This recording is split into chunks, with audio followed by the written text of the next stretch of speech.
In the twilight of the world, Lin Hui is rendered unconscious by the sight of his girlfriend transformed into a zombie. Upon awakening, he discovers that he is bound to a hotel building. Within this establishment, he possesses the ability to slay monsters and ascend in power. In this hotel, he stands as the supreme ruler. Furthermore, his girlfriend, albeit now a zombie, retains her exquisite beauty and charm. The only sorrow that lingers is his inability to depart from this hotel. With no other recourse, Lin Hui resolves to reopen the Grand Hotel, providing refuge to survivors while collecting supplies as a form of accommodation fee. Chapter 1. Lin Hui, bound to the hotel building. On the 11th floor of the glorious hotel, in room 1101, Lin Hui lies despondently on the grand bed, his gaze vacant as he stares at the ceiling. Beside him, a stunning female zombie, clad in a nightgown, gapes with an open mouth, drooling as she emits a low growl. "Come on, bite me. Why won't you bite me? Let me die with you," Lin Hui calls out weakly. However, the female zombie continues to growl softly, drooling as she watches him, yet she does not bite. Lin Hui, feeling helpless, wonders if she will ever take that step. Is it truly so difficult to embrace death? He dares not take his own life, nor does he wish to venture outside to be devoured by other zombies. His heart feels as if it has already perished. The female zombie beside him is none other than his beloved girlfriend, Wu Xian. Just 2 days ago, they were engaged in activities they both cherished when the apocalypse struck, causing Wu Xian to mutate and leave Lin Hui in a state of shock. When he regained consciousness, this was his reality. Wu Xian had transformed into a zombie, lying beside him, drooling and watching him, instilling fear that rendered him motionless. Thus, he remained in this state for 2 days. "Will you bite me or not? I'm hungry," Lin Hui uttered weakly. Not only was he hungry, but he also desperately needed to relieve himself. Having held it for 2 days, who else could endure such torment? "I'm truly starving," he said, tentatively reaching for his phone on the bedside table. Wu Xian followed the movement of his hand, drooling even more. Lin Hui remained unmoved, retrieving his phone. Fortunately, it still had some battery life. He attempted to access the Mate 1 app. There was still a signal the internet was not severed. What shall I order? Are there zombies outside? Regardless, he'll order braised pork with potatoes. Lin Hui placed his order and made the payment, then waited. However, 5 minutes passed without the merchant accepting the order. Next, he tried to call his parents, but to no avail. The calls connected, yet no one answered. He attempted repeatedly, but the outcome was the same. Indeed, the outside world has succumbed to the apocalypse, hasn't it? A world overrun by zombies. Lin Hui cast another glance at his girlfriend lying beside him, once extraordinarily beautiful, now with her mouth agape, drooling, her gaze fierce and ravenous, instilling terror within him. Xian, are you hungry?" Lin Hui inquired. Was Wu Xian's response, accompanied by an increase in drool. "Even as a zombie, you cannot find it in your heart to bite me?" Lin Hui's eyes reddened for a fleeting moment. He contemplated becoming a zombie himself to remain with Wu Xian in eternal companionship. Yet, feeling the pangs of hunger in his hollow stomach, he resolved to wait a while longer. "I will first procure some sustenance and return to accompany you, Xian," Lin Hui declared as he sat up, beginning to don his clothing. Throughout this process, Wu Xian remained closely beside him, nearly pressing her lips against him, yet refraining from biting. "Xian, your saliva has dripped onto me," Lin Hui remarked as he crouched to tie his shoelaces, noticing Wu Xian bent over him. Unfortunately, Wu Xian was oblivious to his words, her consciousness seemingly absent. With a sigh, Lin Hui grasped his phone, contemplated for a moment, and then lifted the kettle from the bedside table. He gently opened the door to the room, ensuring the hallway was devoid of any zombies before cautiously stepping outside. Behind him, Wu Xian followed, emitting low ha-ha sounds. Suddenly, a howl echoed through the corridor as a zombie, clad in a suit, abruptly turned. Startled, Lin Hui instinctively recoiled into the room, yet he noticed that the male zombie merely glared at him, drooling but not lunging to attack. What is happening? Lin Hui pondered, bewildered as to why this zombie did not assault him. He had assumed Wu Xian's non-aggression stemmed from some lingering recognition of him. But this creature was an enigma. Hoof. The male zombie slowly approached, mouth agape and drooling, greedily sniffing at him, much like Wu Xian had done. "Get away!" Lin Hui exclaimed in disgust, swinging the kettle and striking the zombie. While he could tolerate Wu Xian's proximity, being his girlfriend, and despite her transformation, her form and beauty remained intact. But for this male zombie to invade his space. Bang! The male zombie staggered backward, bloodied and dazed. Realizing he could not relent, Lin Hui feared that if he ceased his attack, this zombie might retaliate aggressively. With a fierce kick, he sent the male zombie sprawling, then charged forward, mercilessly swinging the kettle. The sound of impact reverberated through the 11th floor corridor, blood splattering and staining Lin Hui's clothes. Wu Xian stood nearby, watching in a daze, her drool increasing. At last, after the kettle had become deformed from the repeated blows, the male zombie lay lifeless. Just as Lin Hui exhaled a sigh of relief, he felt the creature's blood being absorbed by the floor, its flesh and bones swiftly dissolving into sanguine liquid, seeping into the ground. Simultaneously, an inexplicable force surged through his body, and he discovered a remarkable connection forming between himself and the entire hotel building. What is happening? Lin Hui was taken aback. Upon further concentration, he realized he could vaguely sense the overall state of the hotel, even dimly perceiving its rooms. However, this perception was hazy, akin to static on an old television screen, obscuring clarity. Can I truly sense the entire hotel? Lin Hui exclaimed in astonishment. Moreover, he could not discern whether it was merely an illusion, but he felt an intrinsic bond with the hotel, as if it possessed a force dedicated to safeguarding him. Thus, this must be the true reason why the zombies do not attack me, Lin Hui realized. Perhaps after the apocalypse descended, he had undergone some form of mutation, inadvertently binding himself to the entire Radiant Hotel building.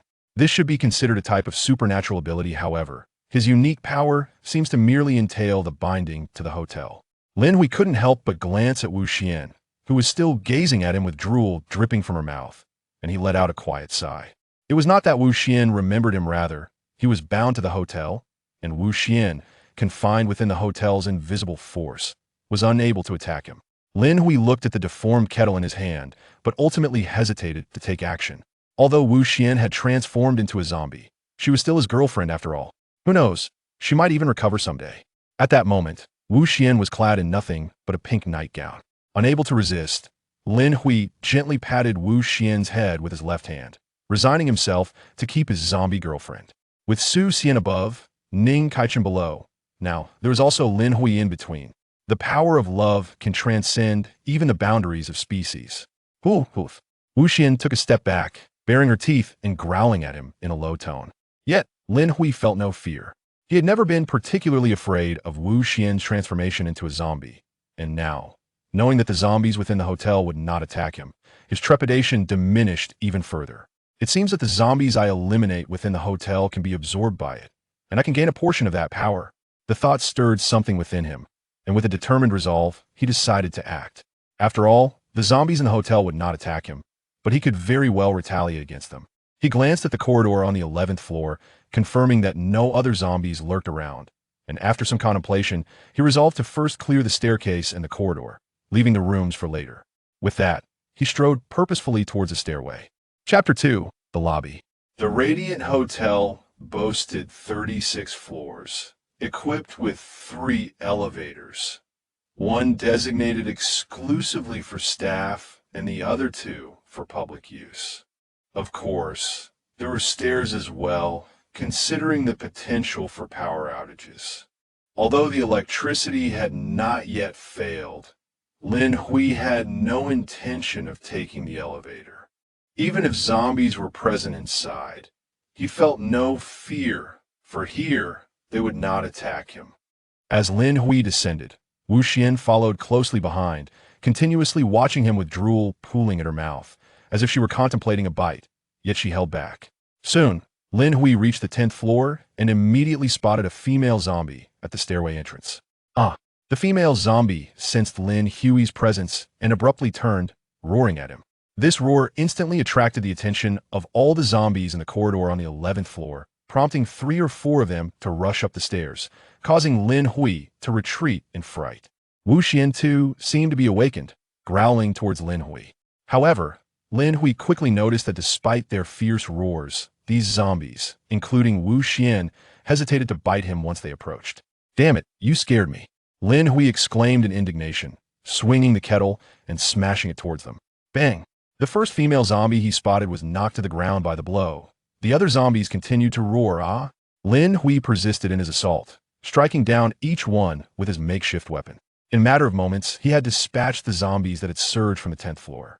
He continued his relentless assault until the kettle was thoroughly destroyed, ultimately eliminating all 4 of the encroaching zombies. As the last of them fell, their essence was absorbed by the hotel, flooding Lin Hui with an even greater surge of energy than before. He felt his strength magnify and his physique fortify. Most notably, his connection to the hotel became distinctly clearer. Beside him, Wu Xian was still howling in rage, directing her fury towards him.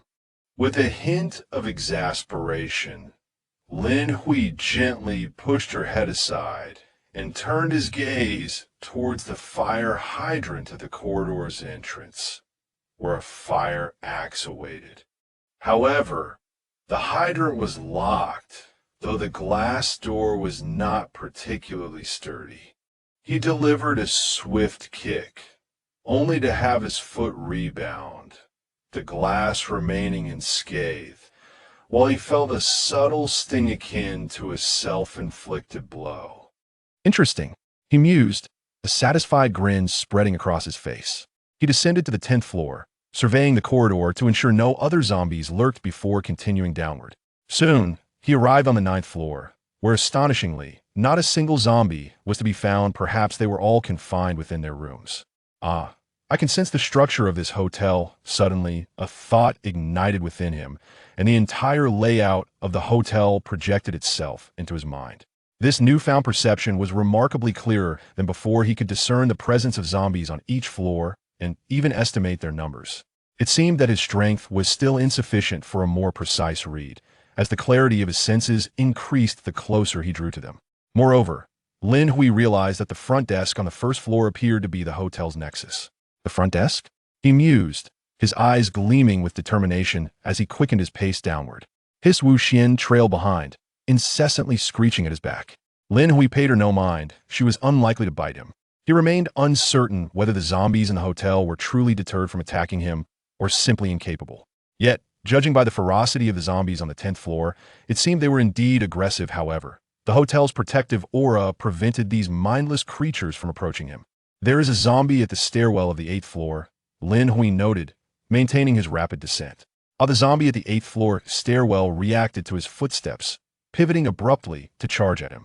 This time, Lin Hui remained composed, allowing the creature to close the distance before delivering a powerful swing of the axe. Thud! The zombie's head was severed cleanly, its body collapsing to the ground and swiftly dissolving into a pool of blood absorbed by the building. The familiar energy descended as if from the ethereal void, infusing Lin Hui's body, fortifying his physique and augmenting his strength slightly. His expression remained unchanged as he continued his descent. From his instinctive perception, he sensed that the corridors on the 6th and 7th floors were devoid of zombies, while 3 resided on the 5th floor. The front desk on the 1st floor. Lin Hui mused, maintaining a steady gait as he descended further, sensing the significance of that location, an inexplicable feeling suggesting he belonged there. Am I, in fact, a front desk attendant? A peculiar thought crossed his mind, yet he felt the front desk was the very heart of the hotel. Regardless, I shall discover the truth. He pressed onward, dispatching any zombies in his path, secure in the knowledge that they would not dare to bite him. Thus, he cleaved his way to the 1st floor, leaving a trail of fallen zombies in his wake, which were subsequently absorbed by the hotel, replenishing him with energy. Upon reaching the 1st floor, Lin Hui sensed that his strength had surged to at least 200 kilograms, capable of cleaving a zombie in twain with a single axe swing. The lobby was teeming with zombies, numbering 7 or 8, who upon spotting Lin Hui, charged forth with guttural howls. Yet, as they drew near, they merely roared and bared their teeth, not daring to bite. Lin Hui, unperturbed by their presence, wielded his axe with precision, blood splattering as heads rolled. Soon, all the zombies in the lobby lay slain, their essence absorbed by the hotel. The familiar energy once more surged within him, amplifying his physical prowess. In the entire hotel lobby, only one zombie remained: Wu Xian. Grr! She continued to roar, her ferocity directed at Lin Hui, her eyes glinting with malice. He found himself concerned that he might inadvertently strike her down. Why approach so closely? Yet, having heard her soft sighs in the past, the current growls held a peculiar charm. Lin Hui glanced at the hotel entrance, relieved to find the main doors securely shut evidently closed by the staff in a timely manner to thwart the encroaching zombies. However, it appeared that none within the hotel had escaped the calamity. Lin Hui was likely the sole survivor in the entire establishment. Perhaps this very circumstance allowed him to forge a bond with the hotel. Confirming that only Wu Xian remained, he eagerly strode towards the front desk, stepping into the inner sanctum. In that instant, a wondrous force enveloped him, bestowing upon him a profound connection. He felt as though he were endowed with divine assistance, as every area of the hotel vividly manifested in his mind. Moreover, he discovered that he could exert complete control over the entire establishment, mobilizing its every latent power. Chapter 3: Absolute Control. The terrifying power of the hotel in the dining area on the second floor. More than 10 zombies aimlessly wandered about. Almost instinctively, Lin Hui concentrated his thoughts, commanding the power of the hotel building to descend upon them. With a resounding crash, one of the zombies in the second floor dining area was instantly crushed by that force. The other zombies, alerted by the noise, turned and roared, searching for the source of the disturbance. Yet, they found nothing.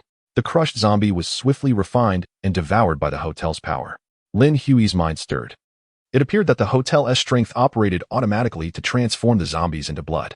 He realized that the hotel, having bonded with him, had undergone some form of mutation and thus required sustenance. However, this consumption was currently restricted to the deceased zombies. His understanding deepened when he sensed that several kitchens within the hotel contained abundant meat, all of which remained intact and had not been refined or consumed by the hotel. Again, he felt a mysterious energy descending from the void, enhancing his physical form and strength, filling him with quiet joy. Was it possible that he need not lift a finger? This was truly splendid. With another thought, he observed the zombies in the dining area bursting one after another with explosive force. The hotel's current power could eliminate one zombie at a time. Yet there was virtually no cooldown. As long as his mind kept pace, he could summon that force more rapidly, nearly once every second. Before long, every zombie in the second-floor dining area had been subdued and consumed by the hotel's power. Most of the energy absorbed was taken in by the hotel building itself, with only a small fraction returning to him, enhancing his physique and strength. However, aside from these two streams of energy, a third force circulated within the hotel, eventually being channeled into the front desk. Could this be the energy storage area? Lin Hui marveled, glancing at the desk before suddenly opening a drawer, revealing wisps of energy swirling within. What sort of energy is this? Attempting to grasp a strand of it, he succeeded, capturing the formless, colorless gas in his hand. The moment he made contact with this energy, an enlightening sensation washed over him, revealing that this energy was the essence of the hotel. In essence, this energy was akin to blood in the human body, vital for the hotel's functioning. Unlike human blood, which, if excessively lost, leads to death, a deficiency in this energy would merely result in certain functions becoming inoperative rather than causing collapse. Lin Hui focused intently, and soon, through this strand of energy, he sensed the various devices within the hotel, such as room cards, lights, and air conditioning systems. This energy seemed to be the essential power source for the proper operation of the hotel's amenities. To his astonishment, Lin Hui realized, could this energy transform into electrical energy at his will? This is merely one of its functionalities. He sensed that the potential of this energy extended far beyond what was apparent. However, he could not ascertain the specifics at that moment and assumed he would need to explore it gradually. With that in mind, Lin Hui licked his lips, acknowledging that such energy was undoubtedly advantageous. In this apocalyptic era, power outages and water shortages were inevitable, and his ability to utilize electricity in this desolate world hinged on the abundance of this energy. He immediately focused his senses on the third floor. The third floor also served as a dining area, teeming with over 30 individuals, all of whom appeared to be of affluent status. Yet, now they had all transformed into zombies. Without hesitation, Lin Hui wielded the hotel's power to obliterate the undead. With resounding thuds, the zombies were shattered into fragments, subsequently being refined and consumed by the hotel's energy. After clearing the third floor, he proceeded to the fourth. Although the fourth floor was also a dining area, it was designated for upscale private rooms. The fifth floor housed a bar, while the sixth floor was a cinema. The accommodation area began on the seventh floor. Lin Hui showed no mercy, dispatching the zombies on sight. As he consumed more and more zombies, he felt his own strength surging, and the hotel building grew increasingly fortified, with its intangible power intensifying. Initially, he could only eliminate one zombie at a time, but as he absorbed more, he found himself capable of dispatching multiple zombies in a single strike. Thuds echoed on the 6th, 7th, and 8th floors as countless zombies were eradicated and devoured. revealing an increasing amount of the hotel's essence within the front desk drawer. This energy, capable of converting into electrical power to sustain the entire hotel's operations. Lin Hui designated as the hotel's core essence. The grand establishment, known as the Radiant Hotel, housed a considerable number of guests. Besides diners, many were also lodgers.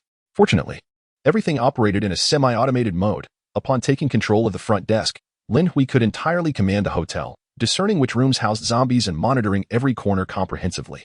He merely needed to manipulate the intangible force to eliminate the undead. After their demise, the hotel's power would automatically consume and refine them, requiring no effort on his part, thus ensuring a swift process. In just over an hour, every zombie within the hotel had been vanquished. The result was a remarkable enhancement of Lin Hui's strength, now exceeding 5,000 kilograms. Additionally, within the front desk drawer, the hotel's core essence had transformed from vapor to liquid, amounting to several drops. Though it may seem modest in quantity, this energy possessed exceptional quality.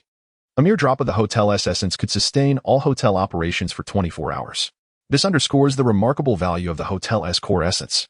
Meanwhile, beside him, Wuxian continued to mindlessly roar at Lin Hui, oblivious to the powerful aura emanating from him, as if she had no comprehension of fear. Lin Hui observed his zombie girlfriend and suddenly recalled that among the hordes of the undead he had previously vanquished, some bore a resemblance to hotel attendants.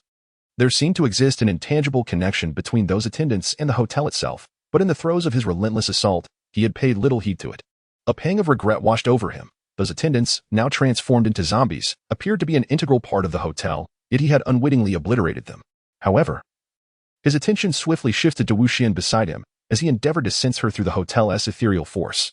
Much like the moment he first encountered the hotel's essence, an epiphany struck him. With a mere thought, the hotel's invisible refining power enveloped Wuxian. But this instance diverged from the previous ones. The corpses of the earlier zombies had been directly transmuted into blood, which the hotel absorbed. In contrast, after being refined, Wuxian suddenly fell into a serene stillness. Within Lin Hui's perception, it felt as though the hotel had conferred upon her an identity, the identity of a hotel attendant. Simultaneously, Lin Hui discerned an extraordinary connection forming between himself and Wuxian. To be precise, it was Wuxian who had established a link with the hotel, while he himself had become irrevocably intertwined with the hotel structure, forming a singular entity. Thus, it was only natural for Wuxian to connect with him. Through this bond, Lin Hui was elated to discover that he could now exert control over his zombie girlfriend, for Wuxian had become the hotel's exclusive attendant. Delighted, he gazed at the now tranquil Wuxian, who, despite her cold and unfeeling demeanor, remained strikingly beautiful and charming. Xian, come here and lie down on the counter. He beckoned. Wuxian regarded Lin Hui with an expressionless gaze, devoid of any emotion. Yet this time, she did not unleash her previous growls. Neither did she obediently comply by lying down on the counter. Perhaps she could not comprehend his words at all, as her current state was governed by instinct rather than conscious thought. Lin Hui quickly adapted to the situation, opting to transmit his commands through sheer will rather than verbal orders. Instantly, Wuxian lay down on the counter in a mechanical manner, executing the directive with a wooden demeanor, her face betraying no emotion. Lin Hui felt a twinge of disinterest, although Wuxian was clad only in her upper sleepwear. Her alluring form was of little consequence at that moment. His primary concern lingered with the zombie virus. Who would wish for death when life remained?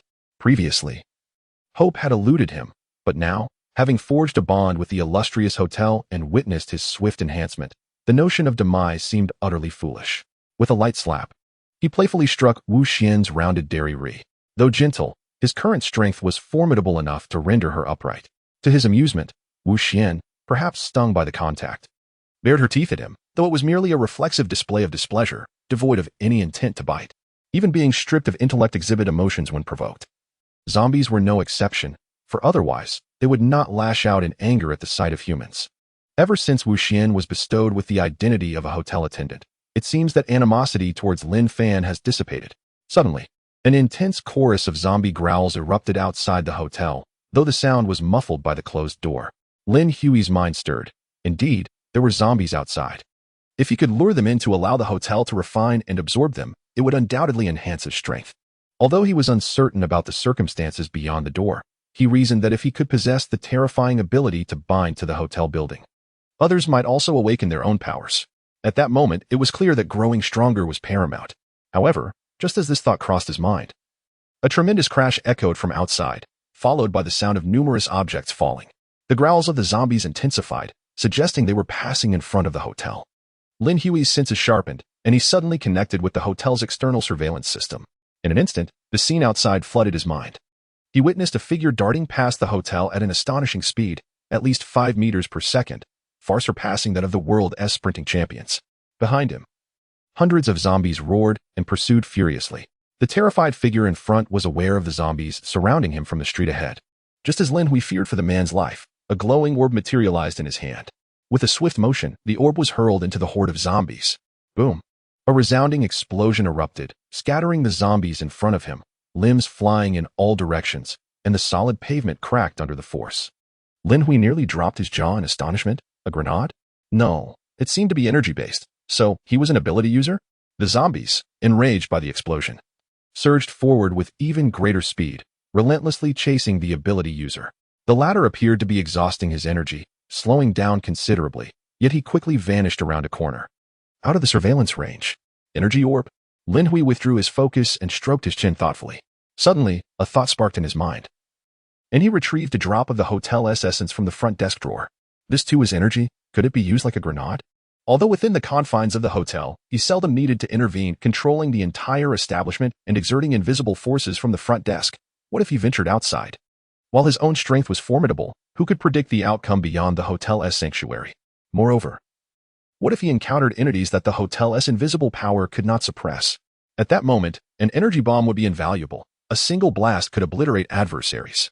Contemplating these possibilities, Lin Hui recalled the energy sphere wielded by the earlier ability user and connected it to the simple schematic of a grenade he had once seen online. With a surge of inspiration, he focused on the essence in his hand, watching as it slowly expanded, internal structures rapidly forming. To his delight, he discovered that he could transform this essence through the power of imagination and memory. The essence of this hotel is such that a single drop can sustain the continuous operation of all its facilities for 24 hours. Should it explode in a single instance, the power unleashed would be nothing short of astonishing.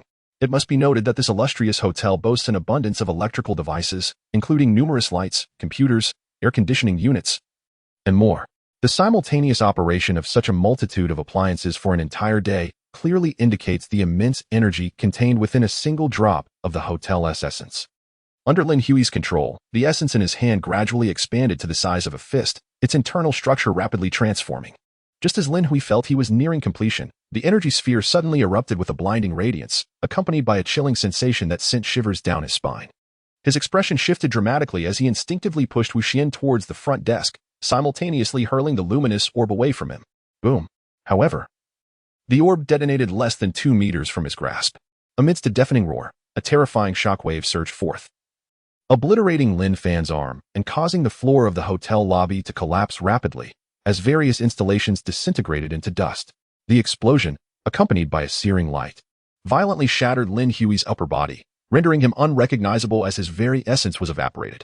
The shockwave swept across the entire first floor, destroying numerous furnishings and causing the hotel structure to tremble slightly. Even the walls bore cracks, while the central front desk remained untouched. The sound of the explosion reverberated outside the hotel, alarming a multitude of zombies who turned their attention towards the glorious hotel, instinctively rushing towards it with guttural cries. Nearby survivors were also startled, as the thunderous blast resonated like a mighty clap of thunder. Eventually, the shockwave was mitigated by the faintly glowing outer walls of the hotel, settling the dust in the lobby. With a soft thud, Lin Hui's lower half slid down from the wall of the front desk to the floor. Wu Xian, who had been pressed to the ground by Lin Hui, caught sight of his mangled form. A fleeting glimmer of struggle passed through her previously cold eyes, but she quickly regained her composure. As time elapsed, Lin Hui's remains began to disintegrate like ash, his blood rapidly absorbed by the hotel. Concurrently, on the 11th floor, in room 1101, a bed radiated with gathering light as a figure coalesced. Meanwhile, a drop of the hotel's essence in a drawer at the front desk continued to consume energy, repairing the devastation wrought by the explosion. Chapter 5. Opening the door on the bed, as Lin Hui's body fully materialized, he abruptly opened his eyes, a fleeting look of terror crossing his features before he sat up sharply. Goodness, that scared me. Wait, am I still alive? Lin Hui marveled at his own form, astonished that he had not perished in the explosion. Could it be that I have been reborn? But where are my clothes? Now, he found himself entirely unclothed, his skin pristine and unblemished, cleaner than if he had just emerged from a bath. Lin Hui hastily sprang to his feet, flinging open the door and dashing outside. desperate to unravel the truth of the situation. Was he truly reborn or resurrected? Just as he remembered, there were no zombies from the 11th floor to the ground floor. The ground bore only the occasional dry bloodstain. Before long, Lin Hui reached the lobby on the first floor, where he immediately spotted Wu Xian standing behind the front desk. Her expression devoid of emotion. A wave of relief washed over him, quickly followed by perplexity, for the lobby appeared entirely unscathed. As if the previous cataclysmic explosion had been nothing more than a fleeting dream. Yet, there were notable discrepancies. Several non-essential decorations had vanished, and the floor seemed excessively pristine. He recalled that as he fought his way through, the zombies had been reduced to mere blood, absorbed by the hotel structure, yet remnants still lingered. Furthermore, chaos should have reigned in the lobby following the apocalypse, resulting in disarray. Yet now, it was immaculate and orderly, a stark contrast to his memories. What on earth was happening? As these thoughts swirled through his mind, he swiftly approached the front desk. In the next moment, he experienced that familiar sensation of divine empowerment. Regaining control over the entire hotel. Through sheer will, he summoned the surveillance footage from the first floor, soon witnessing the events unfold as before. The video revealed multiple angles, presumably from different cameras. The first image he encountered was of himself hurling an energy sphere. The sphere erupted, a blinding white light engulfing everything. And then the screen went dark. When the footage resumed, he beheld the ground, once collapsed from the explosion, rapidly mending itself, along with numerous decorative pieces gradually coalescing. The walls, which had appeared fissured, were also swiftly restoring. After absorbing the footage, Lin Hui stood frozen in shock, murmuring to himself. So everything that transpired was not a dream? I truly died once. Having perished, I am now resurrected. Does this mean I possess an immortal essence? A sudden thought struck him, and he hurriedly opened a drawer at the front desk, discovering that the essence of the hotel had diminished by a drop. Originally, there had been 16 drops of this essence. After utilizing one to create the energy sphere, 15 remained, yet now there were only 14. This indicated that both his resurrection and the restoration of the hotel facilities required consumption of this essence. In an instant, clarity washed over Lin Hui. While exhilaration coursed through him, he silently vowed to ensure the hotel essence remained abundant, for this would grant him infinite resurrection. He harbored a vague intuition that Wu Xian, whom he had endowed with the identity of a hotel attendant, might also possess an immortal essence. Yet, this was merely conjecture. He dared not experiment recklessly. The prospect of failing to resurrect was too dire, and although Wu Xian had transformed into a zombie, she was still his girlfriend. Perhaps one day she could regain her memories. Suddenly, the lights in the lobby flickered ominously before plunging the entire first floor, indeed the whole hotel, into darkness. Lin Hui's expression shifted suddenly as he hastily sensed the circumstances of the hotel, quickly discovering that the external power supply had been severed. Had there been a blackout? With a mere thought, he transformed the hotel's essence into a power source, supplying energy to the lights in the lobby. In the next moment, the lights flickered back to life. Lin Hui let out a quiet sigh of relief. Darkness always breeds fear, and only light can dispel it. Outside, faint roars of zombies echoed, a grim reminder of some unfortunate soul encountering the undead. Lin Hui paid it no mind. His gaze fell upon the floor behind the front desk, where a tattered pair of trousers lay, his own from earlier. After a moment's contemplation, he summoned the hotel's intangible forces to retrieve a set of staff attire from the storage room, along with an unopened pair of men's underwear and shoes. The clothing soared through the air from the underground storage, and Lin Hui caught them, quickly donning the outfit and adjusting his tie and shoelaces. Turning his attention to Wu Xian, who was still clad in only a top, he procured a hotel maid's uniform and personally dressed her. He noted that shoes were also available in the hotel's warehouse, making the ensemble quite complete. Concerned that Wu Xian, now a zombie, might struggle with the high heels provided, he specifically selected a pair of flats for her. Having accomplished all of this, Lin Hui took a deep breath. It was time to venture outside. Standing behind the front desk, he focused his mind. With a whoosh, the hotel's sliding doors swung open, and the glass doors were manipulated to part inward. The zombies outside immediately turned their attention towards him, howling in response. Wu Xian beside him also whipped her head around, letting out a shriek. Xian, quiet down, Lin Hui quickly soothed her, thinking to himself, what good is this shouting? You are a hotel staff member now. You must maintain decorum. As the horde of zombies caught sight of Lin Hui, they lunged towards the front desk with ferocious roars. Lin Hui remained unperturbed, waiting for the first wave of zombies to breach the entrance. With a flick of his mind, he commanded the hotel's power to suppress them. Boom. The first few zombies that charged in were obliterated, their limbs scattering in all directions. The subsequent zombies, undeterred by fear, continued to surge forward, aggressively lunging at Lin Hui. Maintaining his composure, he harnessed the hotel's intangible forces, ensuring that any zombie crossing the threshold was promptly annihilated. With each intruder, the moment they crossed the hotel's entrance, they were crushed, their bodies shattered and swiftly transformed into blood, absorbed by the hotel itself. Throughout this process, as before, an unseen force descended from the ether, enhancing Lin Hui's physique and strength. Simultaneously, within the front desk drawer, strands of the hotel's essence rapidly manifested, coalescing into droplets once their numbers grew sufficient. Moreover, Lin Hui observed that the hotel's walls and decorative elements were also being fortified by this intangible power. Remarkably, even Wu Xian, endowed with the identity of a staff member, was gradually growing stronger. Perhaps it was due to the proximity of the university, where the population was dense. The cacophony of the undead's growls drew in more and more of their kind, creating an unending tide of zombies that seemed impossible to vanquish. Although Lin Hui maintained an outward calm, an undercurrent of apprehension coursed through him. For he was uncertain whether the zombies that breached the hotel's threshold would refrain from attacking him, despite the significant enhancement of his physical prowess. He dared not gamble with fate. He kept the zombies at bay, ready to suppress and annihilate them the moment they crossed the hotel's entrance. This tense scenario persisted for over half an hour until, at last, no more zombies approached. Lin Hui exhaled a sigh of relief, feeling that this ordeal had finally drawn to a close. Although the danger had been minimal, the relentless sight of countless zombies surging towards the entrance had been unnerving, a feeling not entirely rooted in his newfound strength but rather in his lack of combat experience. As Lin Hui assessed his own strength, he realized it had likely surpassed 10,000 kilograms. Even the simple act of clenching his fist felt as if he could shatter the very air. The rapidity of his transformation was astonishing. He marveled at his accelerated growth, but understood that such opportunities for swift enhancement would be scarce in the future, as the local zombies would eventually be eradicated. Upon glancing at the drawer containing the hotel's essence, he noted an increase of 10 drops, bringing the total to 24. Were there truly no more zombies? With no further undead in sight, Lin Hui decided to exercise caution. He retrieved the fire axe he had previously discarded on the floor and made his way towards the hotel's entrance. Chapter 6: The First Guest Outside.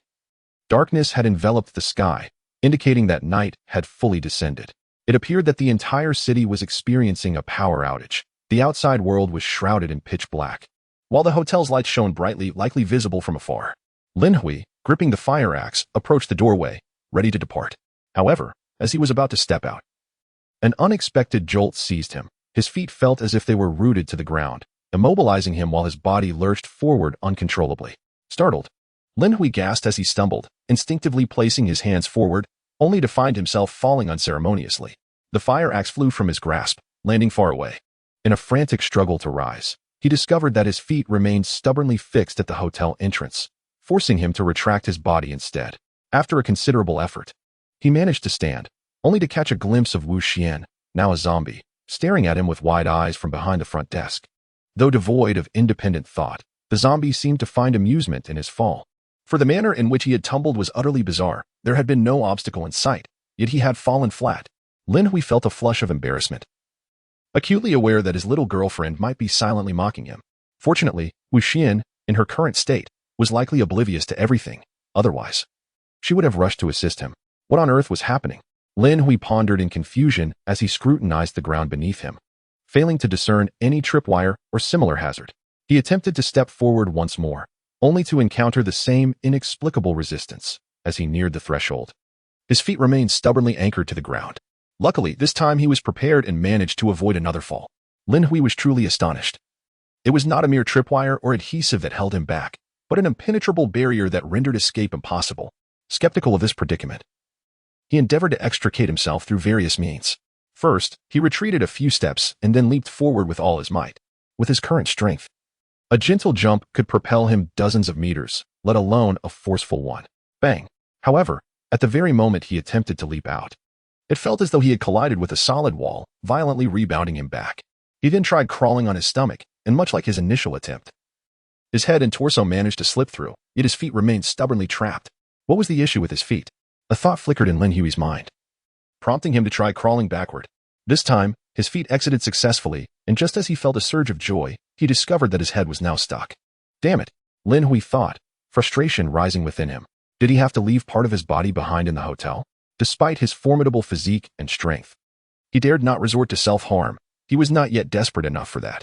Who knew if severing a limb would allow him to reattach it later? Was it a problem with the main entrance? What about other exits?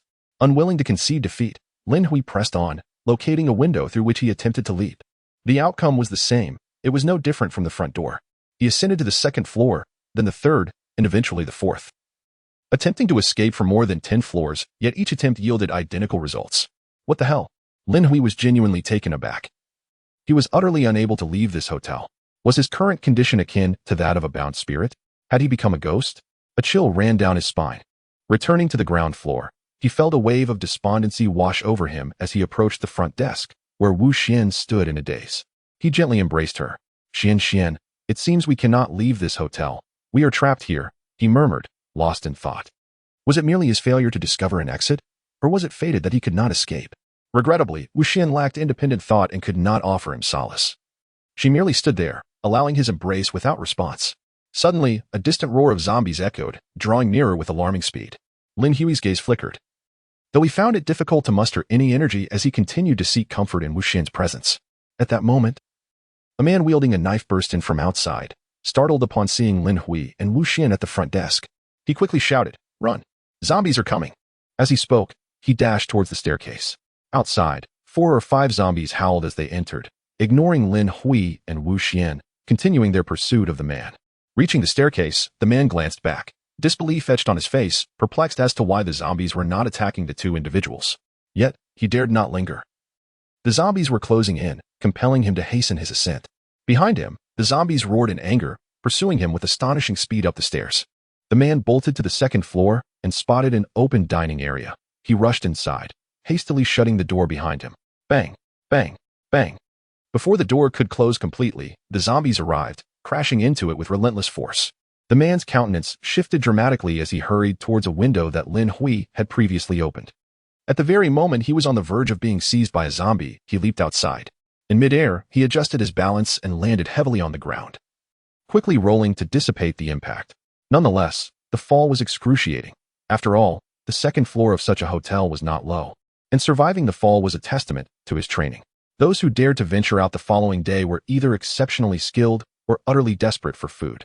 While he gritted his teeth against the agonizing pain, he pondered why not a single zombie roamed this street. Strangely, there seemed to be none outside or even within the hotel. At least, the lobby on the first floor and the second floor were devoid of the undead.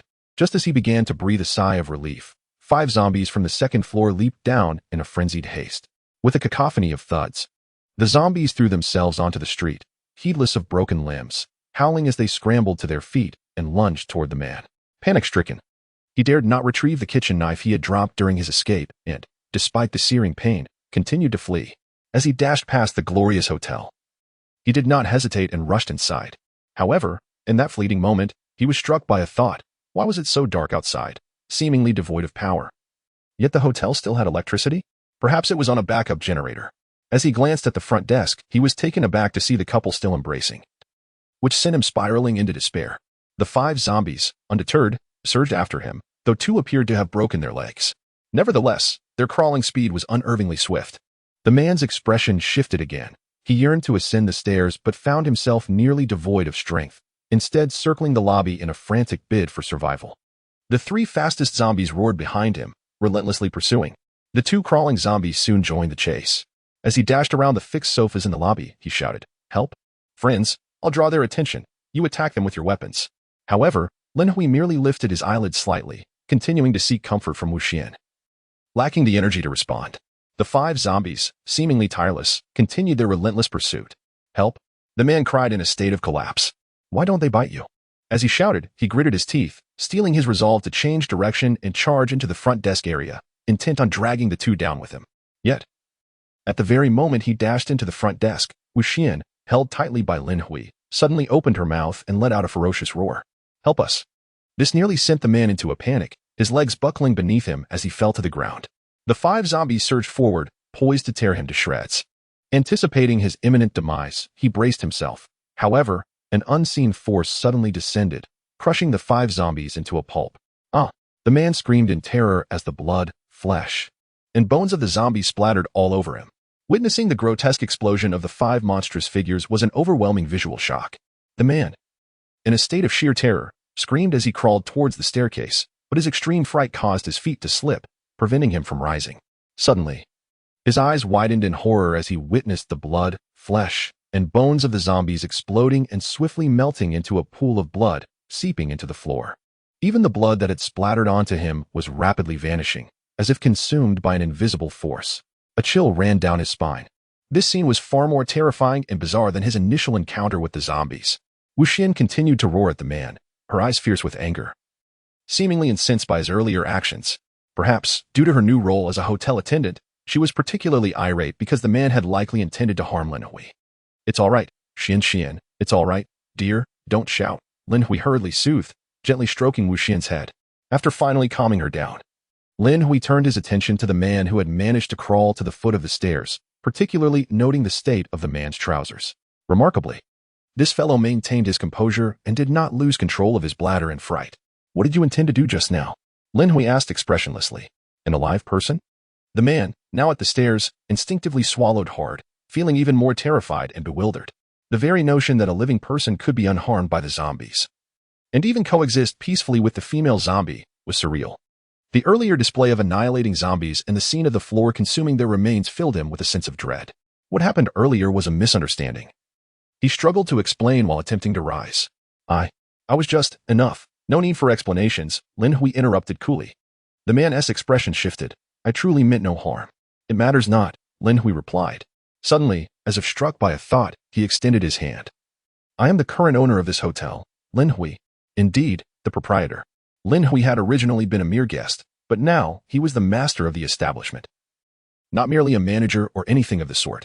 The man hesitated at Lin Hui's outstretched hand, suppressing his underlying fear. Before extending his own to shake Lin Hui's, "I am Tangjin, greetings, owner Lin." Lin Hui discreetly retracted his hand, contemplating that his ability to interact with others without discomfort indicated he was not in a ghostly state. This realization lifted his spirits considerably. It seemed he was not a specter, but rather a consequence of the hotel's peculiarities. Although he had gained extraordinary abilities by binding himself to the hotel, it also confined him within its walls. Indeed, every gain comes at a price. Where there is benefit, there is loss.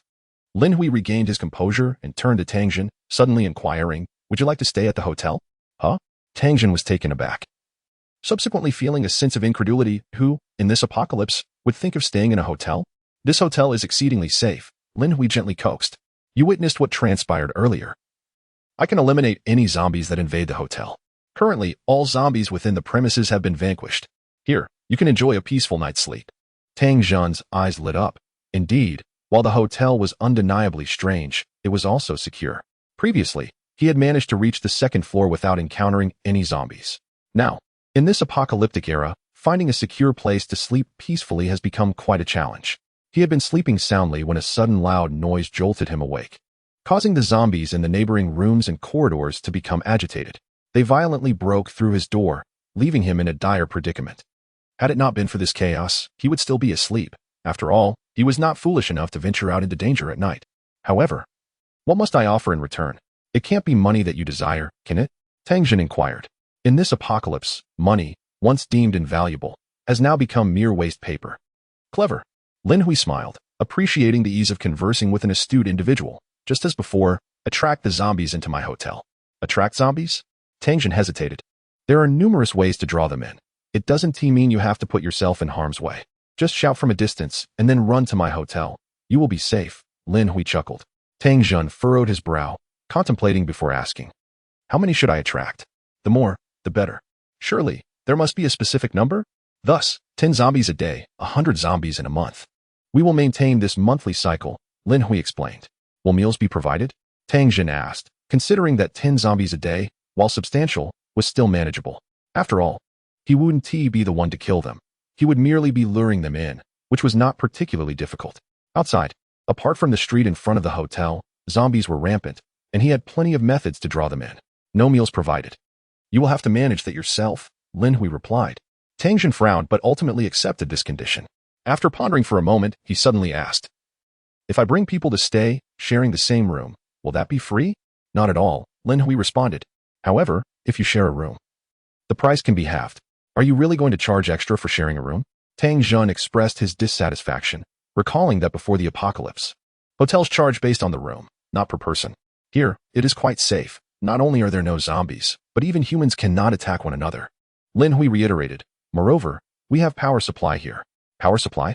Tang Jin perked up. This was crucial. He quickly asked, is it a continuous supply? By the way, where does your electricity come from? I haven't heard the sound of a generator. Lin Hui smiled enigmatically. Very well, I suppose I shouldn't pry further. Please give me a room. It is quite late, and I shall attract zombies tomorrow. That should be acceptable, right? Tang Jin said. That is permissible. But it shall not be a recurring arrangement, Lin Hui nodded. With a mere thought, all the room cards from the occupied rooms in the hotel vanished into thin air. In Lin Hui's perception, those cards returned to the front desk. Opening a drawer, he found it filled not only with the hotel's originals but also with neatly arranged additional room cards. It appeared that these cards were rather significant items, capable of being summoned from a distance. This feature is quite remarkable, Lin Hui thought with delight, before extracting a card. Room 701. Tang Jin accepted the room card. And at that very moment, he suddenly realized that the hostility of the female zombie beside Lin Hui had dissipated. Lin Hui also noticed this and felt a flicker of understanding. Evidently, the hotel room card could be regarded as a form of identification for the guests. Thank you, proprietor. I shall see you tomorrow, Tang Jin said, refraining from further dialogue as he turned to ascend the stairs. All he desired was a good night's sleep. For he had scarcely rested over the past 2 days, living in constant trepidation. Remember, do not wander indiscriminately, especially refrain from entering the hotel kitchen and other rooms. Lin Hui cautioned from behind. I can subdue zombies, and naturally, I can also restrain humans. However, as long as you abide by the rules I have established, I shall not impose upon you. After all, the customer is king. Tang Jin paused momentarily, pondering. I understand. He had contemplated this notion before. Although residing here meant entrusting his life to Lin Hui, he had little choice. Outside lurked countless zombies, and this hotel was likely the sole bastion of safety. Furthermore, the proprietor clearly had vested interest in his guests, and as long as he adhered to the rules, he believed the owner would not trouble him. With this realization, Tang Jin felt a sense of relief and continued his ascent. He soon observed that wherever he walked, the streetlights would illuminate, only to extinguish once he passed. Intrigued, he glanced at the room card in his hand, deep in thought, before clutching it tightly with reverence. Chapter 8. The Scream. As Tang Jin cautiously continued his ascent, the areas he traversed were brightly lit, in stark contrast to the darkness outside. Light invariably instills a sense of security, and Tang Jin felt fortunate to have encountered a hotel still with electricity. Otherwise, amidst a world teeming with zombies, the night would have been unbearably terrifying. Though a man, he too harbored a fear of darkness. Oh dear, my knife. It was not until he reached the 5th floor that he recalled his kitchen knife, having been so startled earlier that it had completely slipped his mind. He quickly turned back to retrieve it, despite the fact that within the hotel, as long as the enigmatic proprietor did not act against him, he should be safe. After all, even a knife would be of little use against such mysterious powers. But what if others had taken refuge in the hotel? In this apocalyptic world, with swarms of zombies, Tang Jin had no doubts about the darker aspects of human nature. Although these shadows had yet to emerge due to the recent onset of the apocalypse, who could predict when they might appear? At the front desk, Lin Hui had just seated himself in a chair behind the counter when he noticed Tang Jin returning. Are you going out? Lin Hui inquired, looking up. If so, could you please retrieve a fire axe for me? It's just over 30 meters across the way. Certainly, Tang Jin replied without further comment. As he too needed to reclaim his kitchen knife, he approached the hotel entrance, first casting a vigilant glance outside to confirm that no zombies lurked on the street before swiftly running towards the location of his knife. Soon, he retrieved his kitchen knife and began searching for the fire axe that Lin Hui had mentioned. After a considerable half-minute, Tang Jin finally located the so-called fire axe. However, the location and condition of the axe sent a chill down his spine. The axe's blade and head were deeply embedded in the asphalt, leaving only a portion of the handle exposed. Could it be that he had thrown it there? What kind of force would be required to drive an axe into the ground? Tang Jin felt a wave of shock. He attempted to grasp the handle and pull it out with force, but the fire axe remained immovable. Setting his kitchen knife down, he gripped the handle with both hands and continued to tug, exerting all his strength, yet still failing to dislodge it. Come out, you! Tang Jin shouted in frustration. A distant roar of zombies echoed in response. Startled, he instinctively released his grip, causing his body to fall backward. At the hotel reception, Lin Hui glanced outside, slightly grimacing. With zombies wandering closer, Tang Jin abandoned thoughts of the fire axe, seized his kitchen knife, and sprinted towards the hotel entrance. Bursting into the hotel, Tang Jin gasped for breath, feeling somewhat embarrassed as he glanced at Lin Hui. Lin Hui looked back at him, shaking his head after a moment. then furrowing his brow in concentration. Just as he had suspected, he could sense the fire axe, as it was indeed a part of the glorious hotel, or rather, a component of it. In the next instant, he focused his thoughts and, through the hotel's connection, summoned the fire axe with a gesture. Outside, the axe that was lodged in the road suddenly extracted itself and swiftly returned. Whoosh! Lin Hui caught it steadily. Tang Jin stared in astonishment, feeling somewhat speechless. If you could summon it back yourself, why did you need me to fetch it? I wasted so much effort. Lin Hui, oblivious to Tang Jin's expression, examined the fire axe in his hand and noticed it had become deformed, evidently due to the force with which it had been thrown during his earlier fall. Shaking his head slightly, he focused his thoughts again, and the fire axe vanished into thin air, returning to the fire hydrant on the 10th floor of the hotel. At that very moment, Lin Hui clearly sensed that the fire axe was slowly recovering, seemingly undergoing a fortification process. Previously, when he had extracted the axe, the hotel had only absorbed a few zombies. However, now, the total number absorbed had likely exceeded 1,000, rendering the hotel itself exceedingly powerful. Naturally, the fire axe, as a component of the hotel, would also be enhanced. Sensing this, Lin Hui felt a sense of satisfaction. Yet, upon looking up, he found Tang Jin still staring at him in disbelief, prompting him to shake his head once more. Tang Jin felt increasingly perplexed. Was Lin Hui disappointed in him, implying that he couldn't even handle such a trivial task? Never mind, he thought, not wanting to inquire further, feeling a weight in his heart. Fearing Lin Hui might say something even more disheartening. Aren't you going to go upstairs and sleep? Lin Hui asked, puzzled by Tang Jin's lingering presence. Tang Jin pondered for a moment before asking, owner, should the 5 zombies earlier count towards my accommodation fee? Indeed, Lin Hui affirmed, not intending to deceive him. That's good. Tang Jin Song took a deep breath, then turned and walked to the entrance of the hotel. He inhaled deeply, and with a wide-open mouth, let out a piercing scream that reverberated down the entire street. The nearby zombies immediately roared in response and rushed toward his direction. In a panic, Tang Jin Song dashed back into the hotel, stopping only at the staircase, clutching his kitchen knife, warily watching the entrance. Lin Hui stared at him in a daze, as did Wu Xian. At that moment, a horde of over 10 zombies came charging in from a distance, crashing through the hotel's entrance. The fast zombies are coming, Tang Jin Song shouted. With a mere thought, Lin Hui summoned an invisible force that descended upon the hotel, instantly crushing all the zombies that had entered. As the grotesque remains of the zombies transformed into blood and were absorbed by the floor, Tang Jin Song sighed in relief. Though he was once again taken aback by the peculiarities of this hotel, he hastily remarked, Innkeeper, that makes 11 this time, totaling 16. Lin Hui nodded, gazing at him with a hint of delight, as if encouraging him to continue, appreciating the sound of his voice.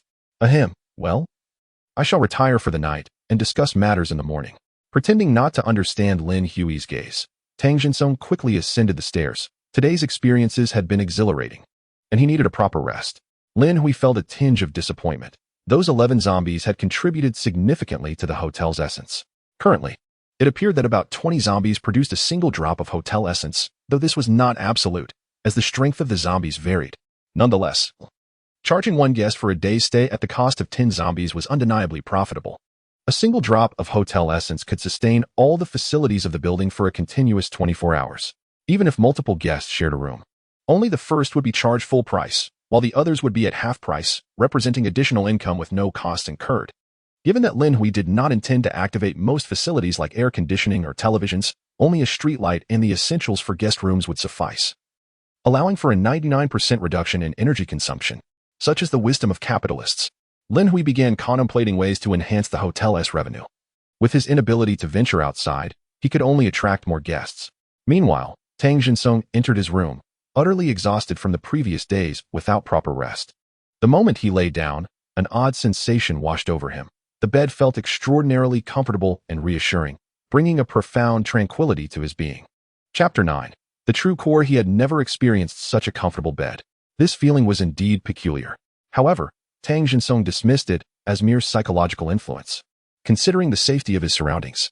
After running for an extended period and jumping from the 2nd floor, though uninjured, his body ached and required ample rest. Otherwise, securing food for the next day would become a concern. While reflecting on these matters, Tang Jin Song swiftly drifted into a deep slumber.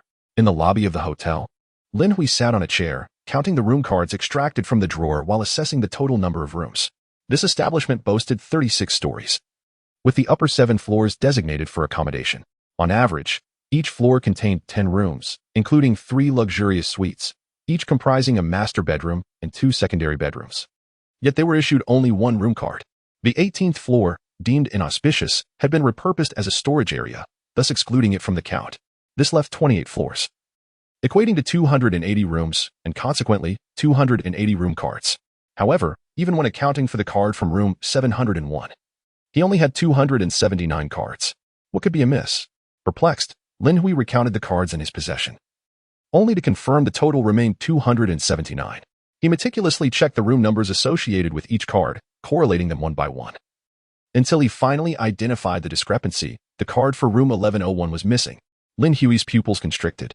Before the apocalypse, he had stayed in room 1101 with Wu Xian, and it was also in that very room that he had been resurrected not long ago. Was it the room card's absence that held significance? Where had the card for room 1101 vanished? He strained to recall, vaguely remembering that, in the final moments before the world fell into chaos, he and Wu Xian had used the card for some thrilling purpose.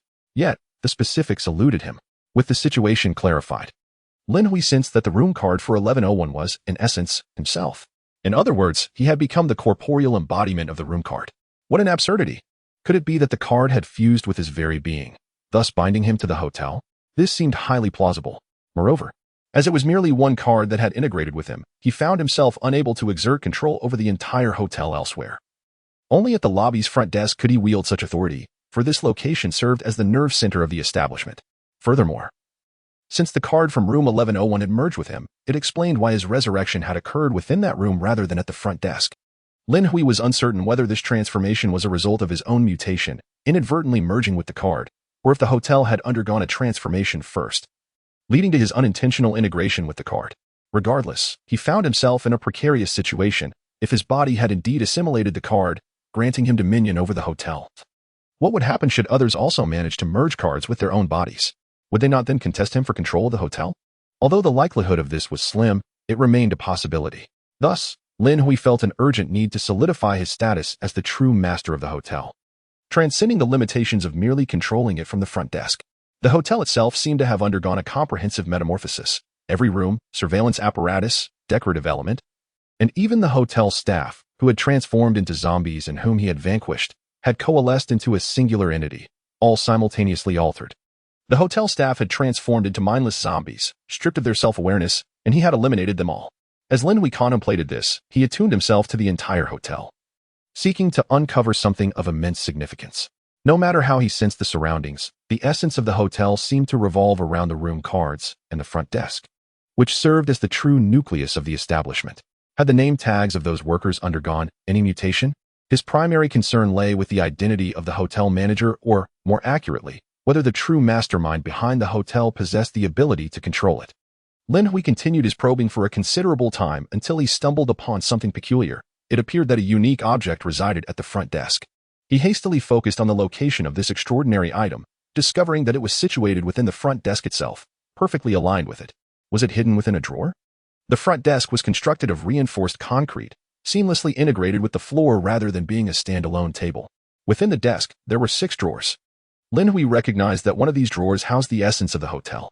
He opened the other drawers, only to find an array of documents, none of which seemed to bear any connection to the hotel, at least not in the context of the peculiar transformations. After opening 5 drawers without any notable discovery, he reached the final drawer, which was locked.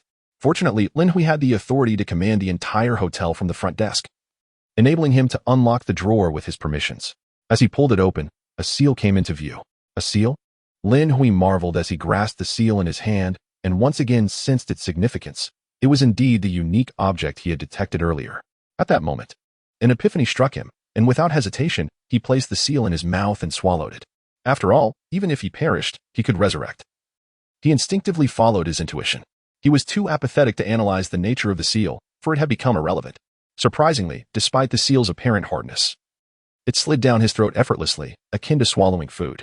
The instant it disappeared, an invisible force radiated from his abdomen, enveloping his entire being. In that moment, Lin Hui felt as though he had acquired newfound abilities, specifically, authority. Instinctively, he could access all information regarding the hotel. Every change in real-time status would resonate within him.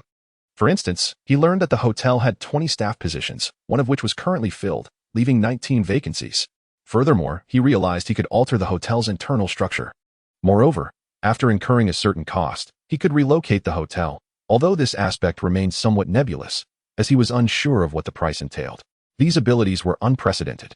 Previously, he could only control the hotel and harness its power, but now, not only could he modify the hotel, but he could also increase the number of staff positions at the expense of the hotel's essence. The advantages extended far beyond this. Lin Hui possessed an instinct that, within the confines of the hotel, he felt as though he wielded boundless power. Following this intuition, he ventured away from the front desk area. Unsurprisingly, even after departing from the front desk, the hotel's ethereal forces continued to envelop him, granting him the semblance of a celestial being capable of harnessing the entire hotel's energy.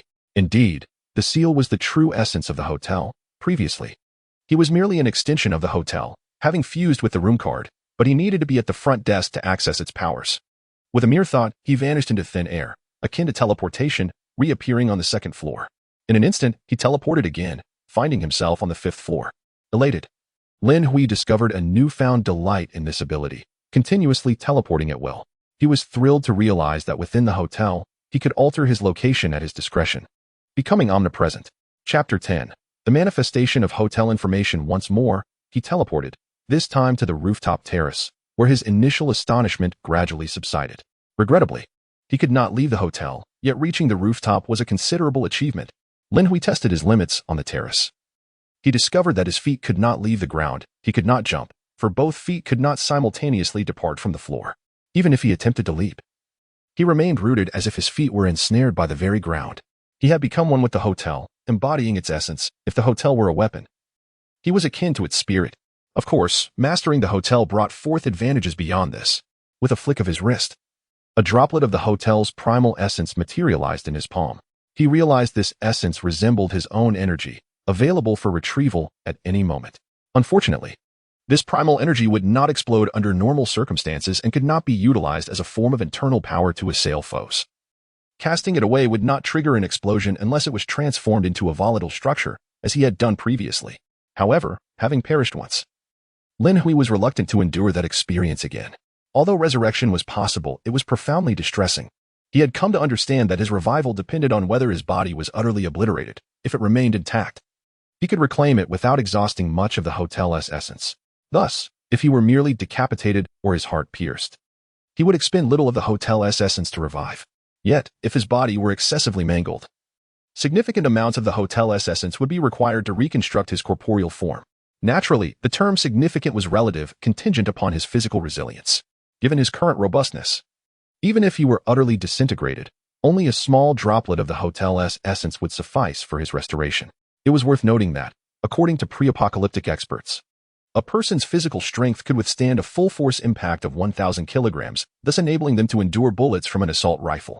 Yet, Lin Hui, with a physical strength exceeding 5,000 kilograms, had still succumbed to the devastating explosion that obliterated his upper body. It is evident that the energy contained within a single droplet of the hotel's essence is formidable. It is also conceivable that the unique structure devised by Lin Hui amplified the explosive force. After all, even with identical quantities of gunpowder, igniting them through different methods can yield vastly different results, returning the hotel's essence to its rightful place. Lin Hui cast a final glance at the pitch-black apocalyptic city outside before vanishing and reappearing at the front desk on the ground floor. Wu Xian remained quietly standing nearby, seemingly indifferent to the unfolding events. Affectionately, Lin Hui tousled Wu Xian's hair while attuning himself to her physical strength, perhaps due to her designation as a hotel attendant. The previous absorption of zombie corpses by the hotel had inadvertently fortified Wu Xian as well. Nevertheless, the power she acquired paled in comparison to Lin Hui's own. Suddenly, Lin Hui's gaze shifted towards the laptop at the front desk, originally intended for registering guests. And a whimsical idea struck him. Could he not digitize some of the hotel's information? The hotel's data indeed existed in reality, albeit in an intangible form. All he needed to do was to render it into a digital format and present it, which should not be overly complex. Resolute in his decision, Lin Hui concentrated his thoughts, causing the hotel's essence to commence its consumption, transforming and assimilating the laptop into something akin to a hotel room card, an integral component of the establishment. Simultaneously, he endeavored to envision and influence the laptop's functionalities through his will. Having gained dominion over the hotel, Lin Hui had, to a certain extent, become omnipotent within its confines. With the wondrous energy of the hotel's essence at his disposal, he could manifest his desires to a degree, such as steering the course of events with his will. This phenomenon resembled the divine proclamations in Western mythology, where a deity commands light into existence. Under the influence of Lin Hui's will, a droplet of the hotel's essence was rapidly consumed as it assimilated and transformed the laptop. Lacking expertise in computing or science, Lin Hui relied solely on his imagination, desiring specific functionalities and allowing them to evolve naturally, providing merely a directional inclination. Undeniably, this ability was extraordinary. As Lin Hui's will exerted its influence, the laptop's exterior was swiftly reinforced, while its internal structure underwent rapid alterations. This process was protracted, with time slipping away gradually. Until the late hours of the night, the laptop suddenly illuminated as if it had been connected to a power source. Concurrently, Lin Hui discovered that the device had become an extension of the hotel, controllable by his thoughts, allowing him to manipulate its permissions, deciding who could access it and who could not. Eagerly, he seated himself and gazed at the laptop's interface, noting a significant transformation on the desktop. No longer cluttered with my computer and various software icons, the current desktop displayed a singular icon, a picture of a grand building, accompanied by the words "My Hotel." Although capable of controlling it with his mind, Lin Hui instinctively clicked on the icon with the mouse. Suddenly, a new interface emerged, revealing intricate details. Owner, Lin Hui, physique, 108, strength, 101, staff, Wuxian, physique, 37, strength, 31. Note, capable of autonomous evolution, unbound by the constraints of the hotel. Staff, vacant chef, vacant hotel structure, first floor, area, status, slightly dirty, can be cleaned, second floor, area, status, very messy, can be organized and cleaned, seventh floor, 701, occupied, Tang Town, asleep, status, 702, vacant. Lastly, there exist two functionalities, suppressing troublemakers and eliminating troublemakers. After Lin Hui perused the hotel's information, he exclaimed in astonishment. He had merely used his will to influence the functionality of the laptop. Yet this information was not conjured by him, but rather inherently available within the hotel, merely displayed. What does "can be cleaned" signify? Lin Hui attempted to click on the cleaning option for the first floor. Instantly, an intangible force descended upon the hotel, effortlessly disintegrating all dust and debris. In an instant, the entire first-floor lobby became immaculate. Lin Hui raised an eyebrow, realizing the implication. Thus, even if others were to acquire this laptop, they would possess a degree of control over the hotel. Fortunately, only those he permitted could utilize it. Others could not forcibly seize it. For this laptop, in a sense, was a manifestation of his will. Lin Hui meticulously clicked the cleaning option for each floor, and soon, under his perception, the entire hotel transformed into a pristine state. The remnants of blood from the slaughtered zombies vanished, leaving no trace of the gruesome scent. He then clicked on the organizing function, and instantly, the tables and chairs on the second and third floors began to arrange themselves neatly under the hotel's unseen force. Even the rooms on the seventh floor and above saw their bedding folded into neat squares, arranged with precision. With a mere click, he could make soiled linens as pristine as new. Even without clicking, a single thought could accomplish these tasks, for he was the master of the hotel. And this laptop was merely a tool for the manifestation of information. Lin Hui marveled at this revelation. Finally, he gazed at the vacant positions of the hotel staff, curious whether there were operational aspects to these vacancies. Although he was the owner, many functionalities existed that required his exploration. He moved the mouse and clicked on the staff option. In the next moment, the entire laptop interface transformed into a depiction of the first-floor lobby. Lin Hui could see himself on the screen alongside Wuxian, as well as the laptop before him. At that moment, a character emerged from the laptop, startling Lin Hui. For he did not perceive this character in reality, yet it appeared vividly on the screen. This character was akin to a phantom, invisible to the naked eye, even he, the master, could not see it, existing solely within the confines of the screen. However, once the character flew out of the laptop screen, it hovered motionless in the air above the laptop. What was happening? Lin Hui attempted to move the mouse and was astonished to discover that the perspective on the screen shifted with the movement of the mouse. What was this familiar sensation?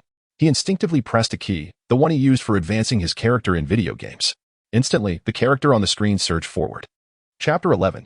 The Shock of Tangtown, could it be? Lin Hui was taken aback, questioning the validity of his assumptions, so he pressed the keys again. To his amazement, the character moved left, right, and backward in response to his commands. Goodness, it was a game. Lin Hui was flabbergasted. He swore that he had not conjured this up himself, but rather it was a feature inherent to the hotel's system. After all, he had merely unveiled the hotel's intangible information, enabling him to navigate the details more conveniently. Yet, he could not dismiss the possibility that this might be a manifestation of his subconscious, perhaps unwittingly brought forth. After all, This laptop was also influenced by his will, and it might well generate features he favored. Speaking of which, he had been quite the gaming enthusiast before the apocalypse. But what did this game signify? Just a numerical symbol? What purpose did it serve? Lin Hui experimented with various commands and ultimately discovered that the numerical symbol could traverse anywhere. It could pass through walls, burrow into the ground, and soar through the skies. Yet, he could not grasp the utility of these capabilities. Tang Town awoke feeling remarkably refreshed, having forgotten how many years it had been since he had enjoyed such a restorative sleep, awakening naturally. Was he no longer sore? Suddenly, Tang Town was startled. He distinctly remembered jumping from the second floor yesterday. Although he had not sustained any injuries, under normal circumstances, such soreness would linger for several days. Yet now, only a single night had passed, and he felt completely restored. Moreover, whether it was merely an illusion, he sensed that his strength had subtly increased, albeit imperceptibly. At that moment, Tang Town noticed that a scar on his arm had miraculously shed. This wound had been inflicted at the onset of the apocalypse when he had collided with a corner out of fright. More than 2 days had elapsed since then, and the scab had only just formed yesterday. Ordinarily, such a scar would persist for months, and its removal would leave an unsightly mark. However, now, after the scar had fallen away, his skin appeared pristine, devoid of any trace of injury. What on earth was happening? Tang Town was bewildered. He had merely taken a nap, yet felt as though he had undergone a complete transformation. Indeed, he felt as though he had been reborn, brimming with energy. He recalled that since graduating from middle school and taking up smoking, especially after entering into a relationship, he had not experienced such vitality. Often existing in a state of suboptimal health, frequently lethargic. Yet now, despite just rising from bed, he felt invigorated, suspecting he could effortlessly run 3 kilometers. Had he awakened some latent abilities? Tang Zhan, filled with whimsical thoughts, felt both anxious and expectant as he quietly sensed and searched for something elusive. Although the apocalypse had only commenced 3 days prior, he was already aware of the existence of supernatural beings. Previously, he had witnessed through his window someone hurling energy orbs that sent numerous zombies flying. He had envied that person immensely. Now, was it his turn to awaken such powers? After sensing for quite some time, however, he felt nothing beyond a surge of vitality. There was no mysterious energy within him, nor any significant enhancement of strength. Ultimately, he almost concluded that the issue lay not with him, but with the hotel itself. How astonishing that a single night's stay could cause the scars on his body to vanish without a trace. Tang Zhan was truly astounded, and he noted that his mild nearsightedness had seemingly disappeared, his vision nearly restored to that of his middle school days. Remarkable! This hotel was indeed worth its weight in gold. Suddenly, Tang Zhan leapt from his bed. He resolved to attract more zombies to the hotel to extend his stay. He had a premonition that this hotel would soon become immensely popular. Setting aside other considerations, the ability to completely heal scars overnight and eliminate nearsightedness would draw countless individuals. This was merely one of the functions he had discovered. There might be others yet to reveal themselves. As these thoughts coursed through his mind, an urgency took hold of him.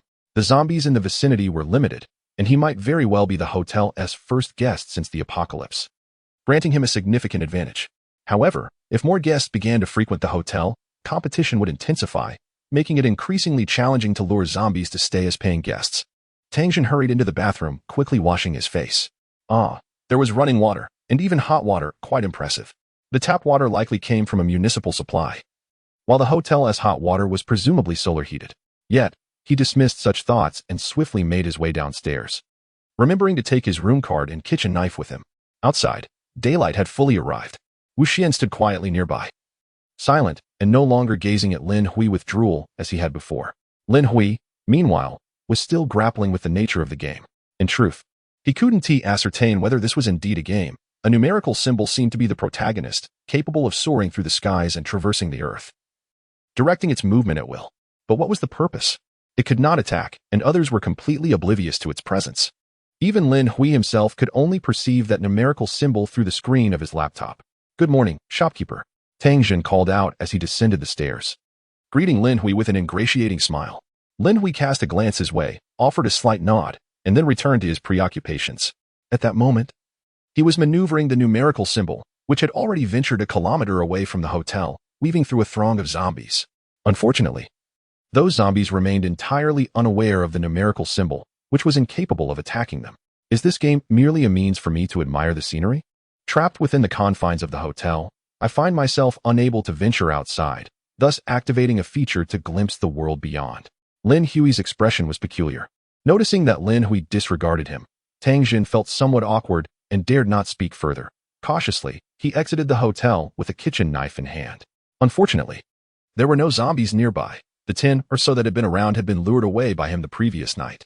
It seemed that to attract zombies, he would need to venture further afield. However, he was hungry, and Tang Jin resolved to procure some food first, gathering supplies before attempting to lure the undead. Inside the front desk area, Lin Hui continued to manipulate the digital symbols traversing the street, pondering that these symbols represented the identification numbers of hotel staff. Was he meant to seek out survivors? Thus, he guided the symbols in search of the living. It wasn't long before he discovered a group of survivors within a building, attempting to bring the symbols closer. Yet, the symbols merely passed through the bodies of the survivors, leaving no trace of their presence. Were they not alive? What was the situation here? Could it be that this game was truly just a visual spectacle? Lin Hui furrowed his brow. Suddenly, a zombie's roar echoed from the screen. This bizarre game not only provided visuals but also real-time audio. Lin Hui hastily maneuvered the symbols closer and soon witnessed a woman plummeting from a third-floor window, surrounded by a horde of zombies. Meanwhile, a man at the window donned a grim expression, his eyes filled with indifference and rage. Lin Hui squinted at the man. Had the dark side of the apocalypse already begun? Yet, there was nothing he could do, nor did he wish to interfere. He merely directed the symbols to hover among the zombies. As the symbols approached, the woman had already been reduced to mere bones, the ground awash in blood. The scene was horrifying, sending chills down one's spine. Previously, Lin Hui had witnessed such sights on the street, but due to the distance, he felt little impact. However, now, the imagery was disturbingly close, the visual assault overwhelming. After the zombies had finished their gruesome feast, they dispersed, continuing their aimless wandering. Battling his discomfort, Lin Hui prepared to guide the symbols away when an unexpected occurrence transpired. As the symbols hovered above the woman's remains, an option suddenly appeared: choose target. Lin Hui was taken aback, his expression turning strange.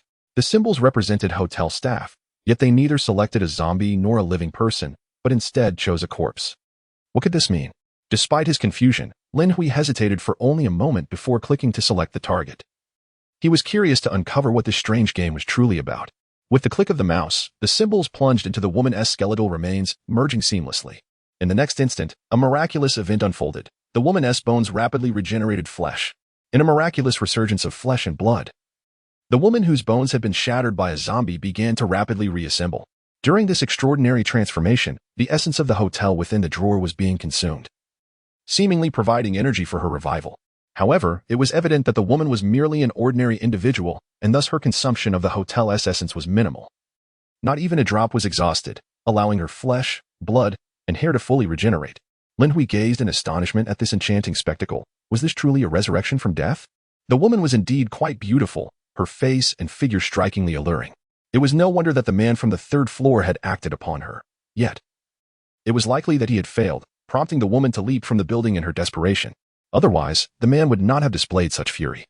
Just as Lin Hui remained in shock, the nearby zombies, not yet far off, once again encircled the freshly revived woman, savagely gnawing at her. Then, the screen flickered and went dark, akin to the sensation of a game concluding. What? She died? Lin Hui exclaimed in disbelief, hurriedly clicking the mouse. Soon, the screen illuminated once more, reverting to the hotel information interface. The status of the second attendant remained vacant. Lin Hui felt speechless and somewhat disheartened. He had only just selected his character, and already she had met her demise. Was there no dignity to be salvaged? In his frustration, a sudden thought struck him, and he clicked on the attendant, revealing Wu Xian, who was positioned nearby. Instantly, the screen displayed the front desk once again, in full screen mode as before. However, this time, no numerical symbols emerged from the laptop on the screen. Instead, Wu Xian's figure materialized at the center. Lin Hui glanced at the real Wu Xian beside him and pressed the advance key. Bang! Without warning, Wu Xian lunged forward, colliding with the front desk and bouncing back. Lin Hui hurriedly rushed to comfort her, concerned that any damage would be his loss. Yet, he realized he could genuinely control the hotel attendant through this peculiar game. In that moment, Lin Hui resolved that this laptop would not be shared with anyone. It was exclusively for his use. After all, allowing others to manipulate his girlfriend was simply unacceptable. However, the notion of personally guiding her through this game was rather intriguing. He utilized the perspective switching feature of the game, moving the mouse to find he could indeed observe Wu Xian from every angle, seeing her from the front as well. Yet, during actual gameplay, he could only view her from behind, reminiscent of the post-apocalyptic games he had played before. Lin Hui once more directed Wu Xian to move, this time with greater caution, swiftly adjusting her direction to avoid obstacles. Under his control, Wu Xian sprinted to the hotel entrance and exited without hindrance. This is unjust. The attendants can leave the hotel. Yet I, the master, cannot? Lin Hui pondered in silence. With a sigh of exasperation, he continued to manipulate Wu Xian as she dashed, leaped, spun, squatted, and tumbled outside the hotel, effortlessly navigating the commands. It must be said, the experience of directly controlling his girlfriend's various movements was undeniably amusing and exhilarating, particularly given her splendid physique. Yet, he couldn't shake the feeling that something was amiss. Lin Hui pondered for a moment and concluded that it was the lack of mobility that felt deficient. Currently, Wu Xian was perpetually in a running state, unable to break into a sprint or slow down to a leisurely walk. While it is true that game characters typically engage in constant running, this was a genuine interactive experience. Thus, Lin Hui attempted to press some keys for a slow walk. Instantly, a small portion of the hotel's essence was consumed, and a slow walk function emerged. This slow walk feature only appeared now? Lin Hui felt he had uncovered a truth. He then experimented with setting a sprint key. As before, a minor amount of the hotel's essence was consumed, and this unique character, designated for the service staff, also gained a sprint ability. Now, there was a standard run key, alongside the slow walk and sprint keys. The sprint key proved particularly useful in combat and escape scenarios, while the slow walk key was advantageous for leisurely sightseeing. Could it be that I can genuinely augment this game? Is it a manifestation of my subconscious, or an innate feature of the hotel? Lin Hui found himself in doubt. He recalled that this laptop had been assimilated and transformed through his own will, utilizing the essence. Logically, the hotel should not possess such peculiar capabilities. Hence, could it be that this game is, in fact, influenced by his own volition and subsequently evolved from it? He reflected on his previous methods of operation, which mirrored the divine proclamations found in Western mythologies. Within this hotel edifice, to a certain extent, he was akin to a deity, and his will represented divine intent. As these thoughts coursed through his mind, Lin Hui felt a surge of excitement and wished to bestow additional skills upon the game character, Wu Xian.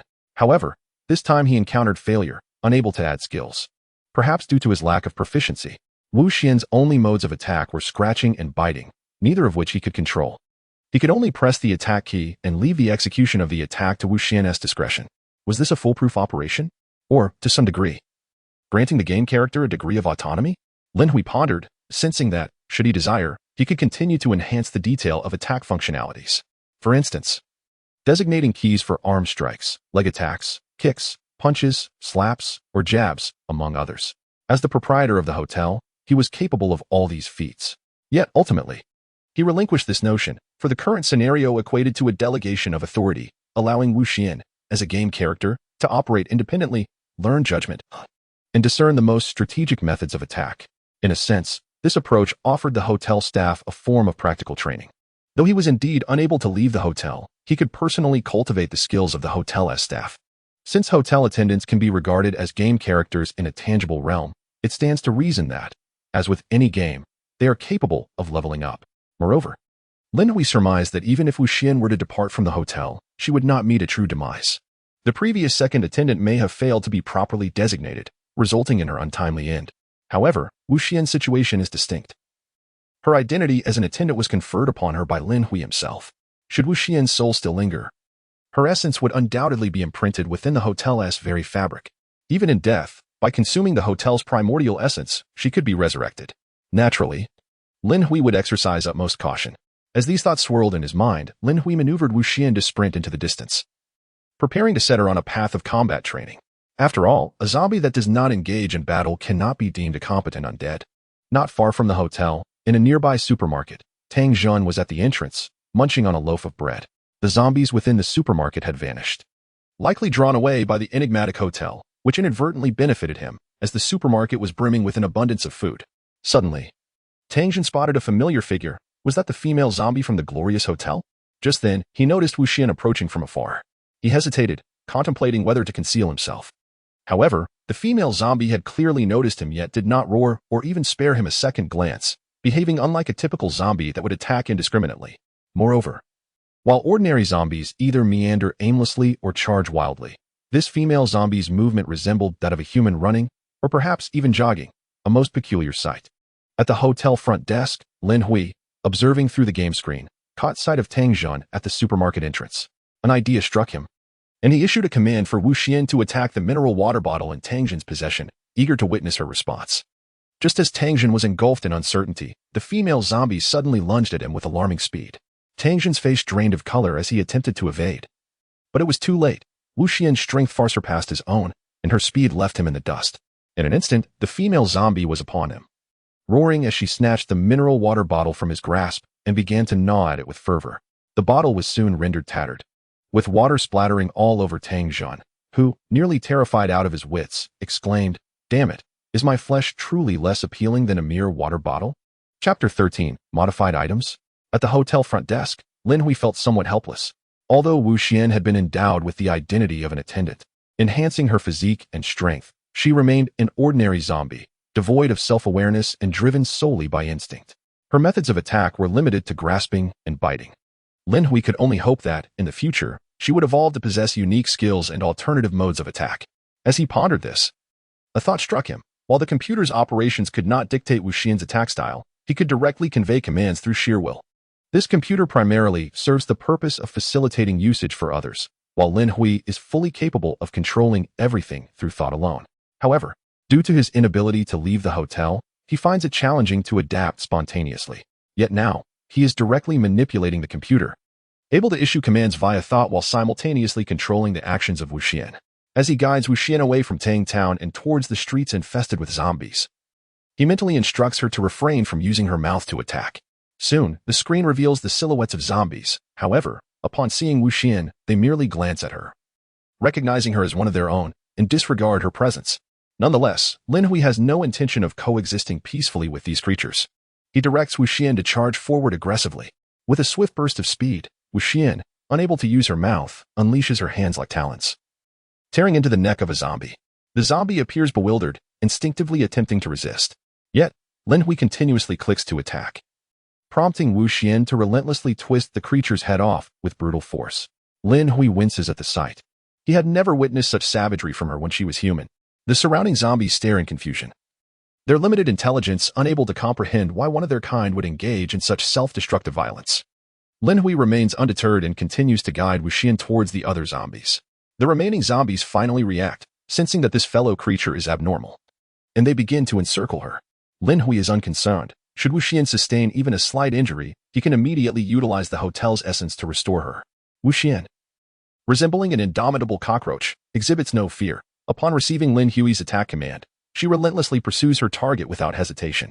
Before long, the 7 or 8 nearby zombies have met their demise at Wu Xian's hands, either having their necks twisted or their chests ripped open. Wu Xian herself, clad in a tattered waitress uniform, is a sight to behold. Despite her strength reaching 300 kilograms, her lack of combat experience and absence of independent thought hinder her ability to evade attacks.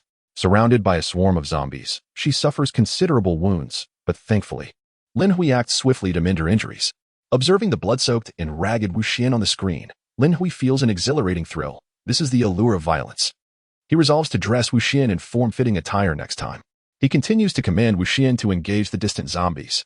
With each act of slaughter, he notices a remarkable growth in Wu Xian, particularly her newfound ability to target the zombies' weak points rather than flailing aimlessly. Moreover, under the strain of these encounters, her strength and reaction speed gradually enhance, akin to a character leveling up in a game. However, unlike traditional gaming experiences, Wu Xian's growth stems from repeated bursts of exertion, pushing her limits and being restored by the hotel's essence, rather than merely acquiring experience points. As Lin Hui frequently invokes her sprinting bursts, Wu Xian appears to possess boundless stamina, though her energy is repeatedly depleted and then swiftly replenished by the hotel's source. All she needed to do was to kill, ceaselessly engage in slaughter, disregarding her dwindling stamina. In such circumstances, even if she lacked substantial independent thought, her growth was inevitable. Meanwhile, on the other side, Tang Jin, frightened by Wu Xian, returned to the hotel with a large bag of food, glancing at Lin Hui several times, hesitant to speak. Ultimately, however, he chose to remain silent, for Wu Xian had not truly attacked him. After placing the food back in his room, Tang Jin ventured out once more, armed with a kitchen knife. Half an hour later, he was running for his life, pursued by a horde of zombies. The apocalypse had only descended 3 days prior, and the area was swarming with the undead. A mere hint of provocation had drawn in 20 to 30 of them. To make matters worse, the speed at which the zombies charged was terrifying, leaving Tang Jin no choice but to sprint desperately, motivated by the prospect of earning his lodging fee. Having already experienced the hotel's extraordinary nature. "Help, the zombies are coming," he shouted as he caught sight of the hotel from afar. Yet Lin Hui was in no position to assist him, unable to leave, and had no intention of divulging this situation. "Help me, innkeeper. I'm going to die," Tang Jun cried, as the zombies nipped at his heels, perilously close to catching him. In a moment of life and death, he seemed to transcend his physical limits. Accelerating once more. Finally, he burst through the hotel doors, collapsing forward in a wave of inertia. A massive throng of zombies surged in after him. "Help!" he screamed, panic-stricken. At that critical moment, an invisible force emanated from the hotel, crushing every zombie that crossed the threshold. The hotel was now capable of instantaneously subduing large numbers of zombies, rendering any risk of chaos negligible. Thus, Lin Hui remained unfazed, engrossed in his game, directing Wu Xian in a relentless killing spree. With a series of explosive sounds, all the zombies that had entered the hotel were shattered, their remains absorbed by the building. Tang Jun finally exhaled in relief, utterly exhausted, collapsing to the floor. However, despite having witnessed such a scene before, he still found it profoundly unsettling. This hotel was undeniably bizarre. He could not perceive the mysterious force that obliterated the zombies. "Lin, you are terribly ungrateful. I was nearly killed just now," Tang Jun remarked weakly from the ground. "Inside the hotel, you are safe. Outside, I am not responsible," Lin Hui replied without looking up. Tang Jun was at a loss for words. It seemed this protection fee was limited to the hotel's interior. By the way, how many zombies were there just now? Suddenly alarmed, he realized he had forgotten to count. 30, Lin Hui replied nonchalantly. "Really? That precise?" Tang Jun questioned, somewhat incredulous. Lin Hui glanced at him with a mild expression. Tang Jun felt a shiver run down his spine and hastily added, "I meant no offense. Please don't misunderstand, innkeeper. I'm not so greedy as to covet a few zombies." "Indeed," Lin Hui replied indifferently. Tang Jun smiled obsequiously, acknowledging that Lin Hui was now his protective shield, possessing the ability to effortlessly extinguish his life. Hence, he dared not speak carelessly any longer. He was utterly exhausted, particularly from the final burst of acceleration that had drained his physical strength. After resting for quite a while, he managed to rise with difficulty and suddenly inquired, "Shopkeeper Lin, do you sell anything in your establishment? I mean, do you perhaps have any special items that could enhance my strength?" Lin Hui raised an eyebrow slightly, continuing to control Wu Xian as she battled the zombies to hone her combat skills, pondering the possibility of diversifying into selling items. Setting aside other considerations, the essence of his hotel could produce terrifying orbs of light capable of obliterating even oneself. While he was wary of explosive items, what about those that wouldn't detonate? His thoughts began to wander. It seemed his hotel's essence could, to a certain extent, bend to his will. Could he utilize the essence of the hotel to augment or even modify items? Chapter 14. The complex emotions of a superhuman. The possibilities appeared promising. Lin Hui felt a surge of enthusiasm. Should he succeed in creating modified items, they could be sold at a handsome price. A single modified item, if it possessed genuine special effects, could yield profits many times over. The more he contemplated, the more exhilarated he became. He truly was a commercial prodigy, and it seemed the hotel's profitability could accelerate even further. However, with Wu Xian outside, he dared not become too distracted. Although he believed she could resurrect even if she perished, he had never tested it, and besides, resurrection would consume even more of the essence. Thus, he replied nonchalantly, "There should be some in the future." Tang Jun's face lit up with joy, about to speak when suddenly the sound of hurried footsteps reached their ears. Lin Hui also discerned it, his eyes brightening as he looked up to see 5 individuals striding purposefully toward the hotel. New guests? Excitement surged within him as he hurriedly commanded Wu Xian to eliminate the last zombie and then retreated to his safe location to rest. Outside the hotel, a cold, composed youth walked forward briskly, scrutinizing the interior with a mix of suspicion and curiosity. A sycophantic lackey behind him remarked, "Boss, this is the place. We saw numerous zombies enter yesterday, but there has been no sign of activity since. I suspect there is something peculiar inside. Perhaps this hotel has undergone some mutation, akin to your own transformation, though of course, yours is an awakening of powers, which is different." The cold youth cast a sidelong glance at his lackey before questioning, "Was that immense explosion yesterday also from within?" The lackey replied respectfully, "Indeed, it was." It seemed there was indeed something strange afoot. A glimmer of anticipation flickered in the cold youth's eyes as he strode into the hotel. "Welcome. Are you gentlemen looking to stay?" Lin Hui greeted the 5 newcomers with a smile as they entered. The cold youth and his companions were momentarily taken aback, soon realizing that the hotel was unnaturally clean. Despite the apocalypse having only descended 3 days prior, that span had sufficed to alter many aspects. With numerous buildings now steeped in a pungent odor of blood and littered with debris. In this hotel, there was not even a trace of blood, and the floor was exceptionally clean. It was as if the numerous zombies that had previously entered the establishment had vanished into thin air. "Are you gentlemen here to check in?" Lin Hui inquired, noticing that the five seemed oblivious to his words, prompting him to repeat his question. The cold young man snapped back to reality and turned his gaze towards Lin Hui, stating icily, "Tell me, what abnormalities exist here? I can assure you that you may accompany me." Lin Hui was momentarily taken aback, staring at the youth as if he were foolish. Behind the cold young man, his four subordinates wore expressions of displeasure, seemingly apprehensive that Lin Hui might vie for their leader's favor. "Answer my question," the cold young man remarked. Noting Lin Hui's silence with a slight frown, one of the subordinates, sensing the tension, hastily interjected, "Hey, are you deaf? The boss is asking you a question." Not far from the staircase, Tang Jun discreetly stepped back, recognizing the cold young man as the one who had previously obliterated zombies with an energy ball on the street. However, now he regarded the cold young man with a hint of sympathy. While the youth's abilities were formidable, Tang Jun sensed that within the confines of this hotel, such powers were rendered insignificant. Meanwhile, at the front desk, Lin Hui appeared unfazed by the subordinate's outburst, continuing to smile. "Are you gentlemen here to check in?" The subordinate, now furious, exclaimed, "Damn it, are you a parrot? Answer the boss, or do you wish to die?" Yet, before he could finish, a sudden scream escaped his lips as he was sent flying backward. Everyone was taken aback, turning to see the imprints of crimson fingers on the subordinate's face. "What? Is this guy also an ability user?"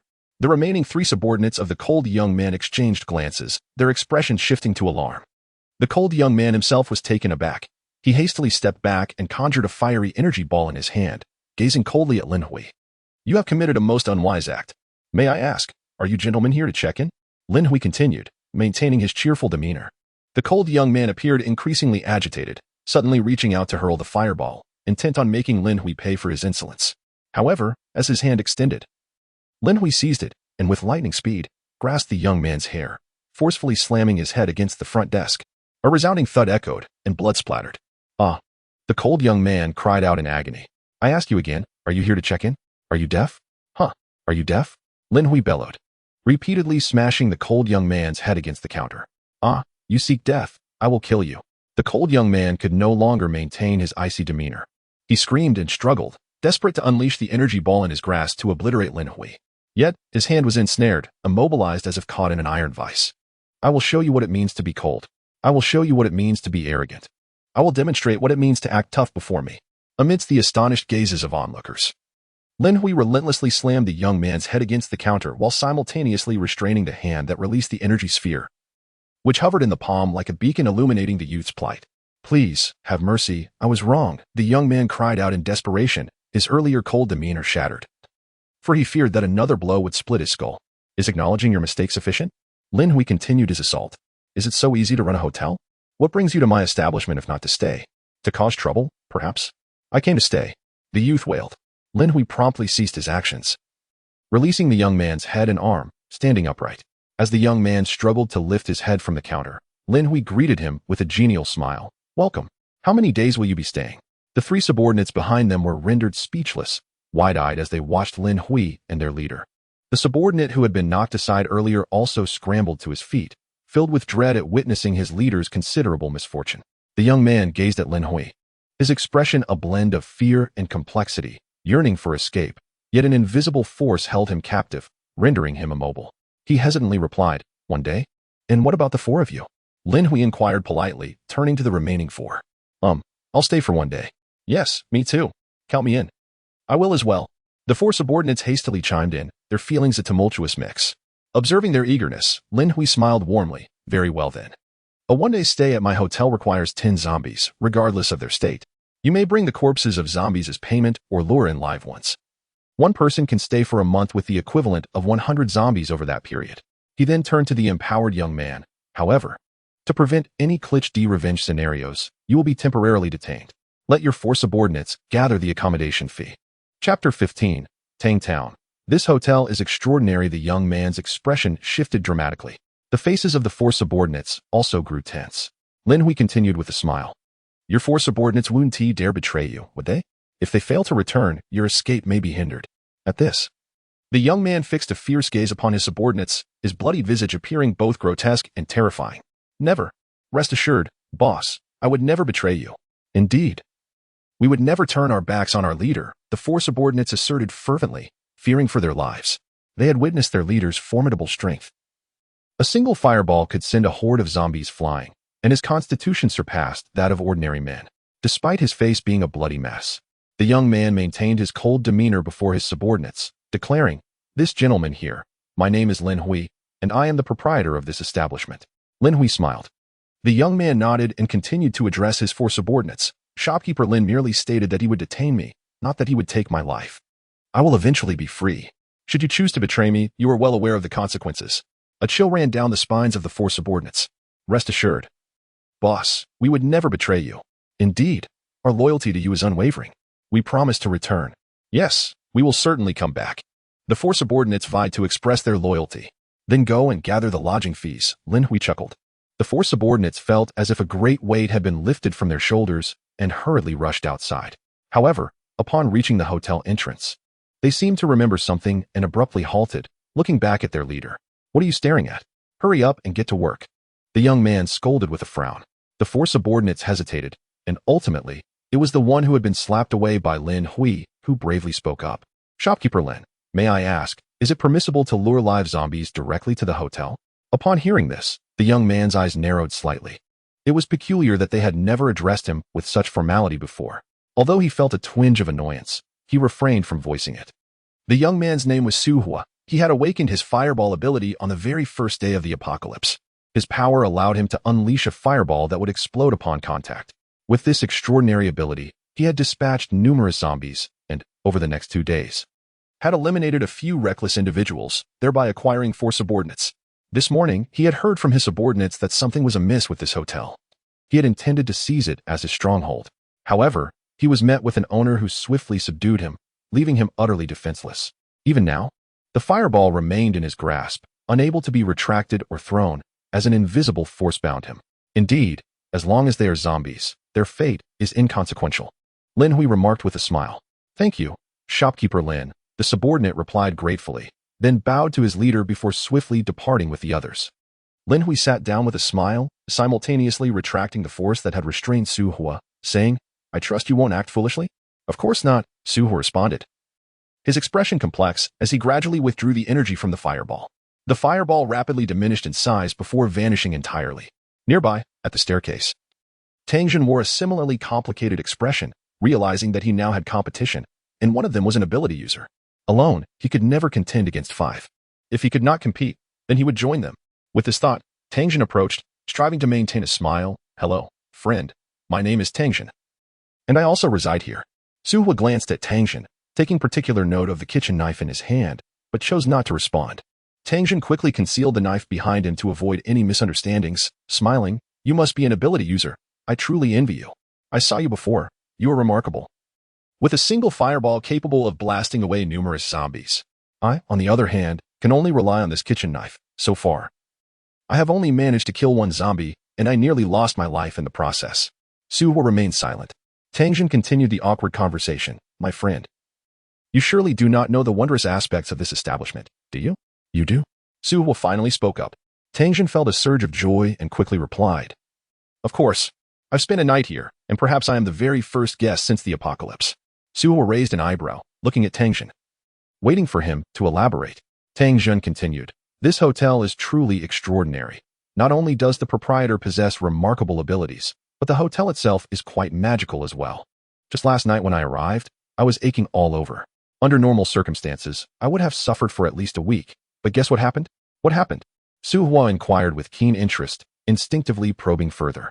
Could it be that this hotel was more than just the eccentricity of its owner? Not far off. Lin Hui subconsciously perked up his ears. Truth be told, he was also unaware of the benefits the guest received. Perhaps the brochure did not detail the functions extensively. Or maybe those perks were ancillary and deemed unworthy of mention.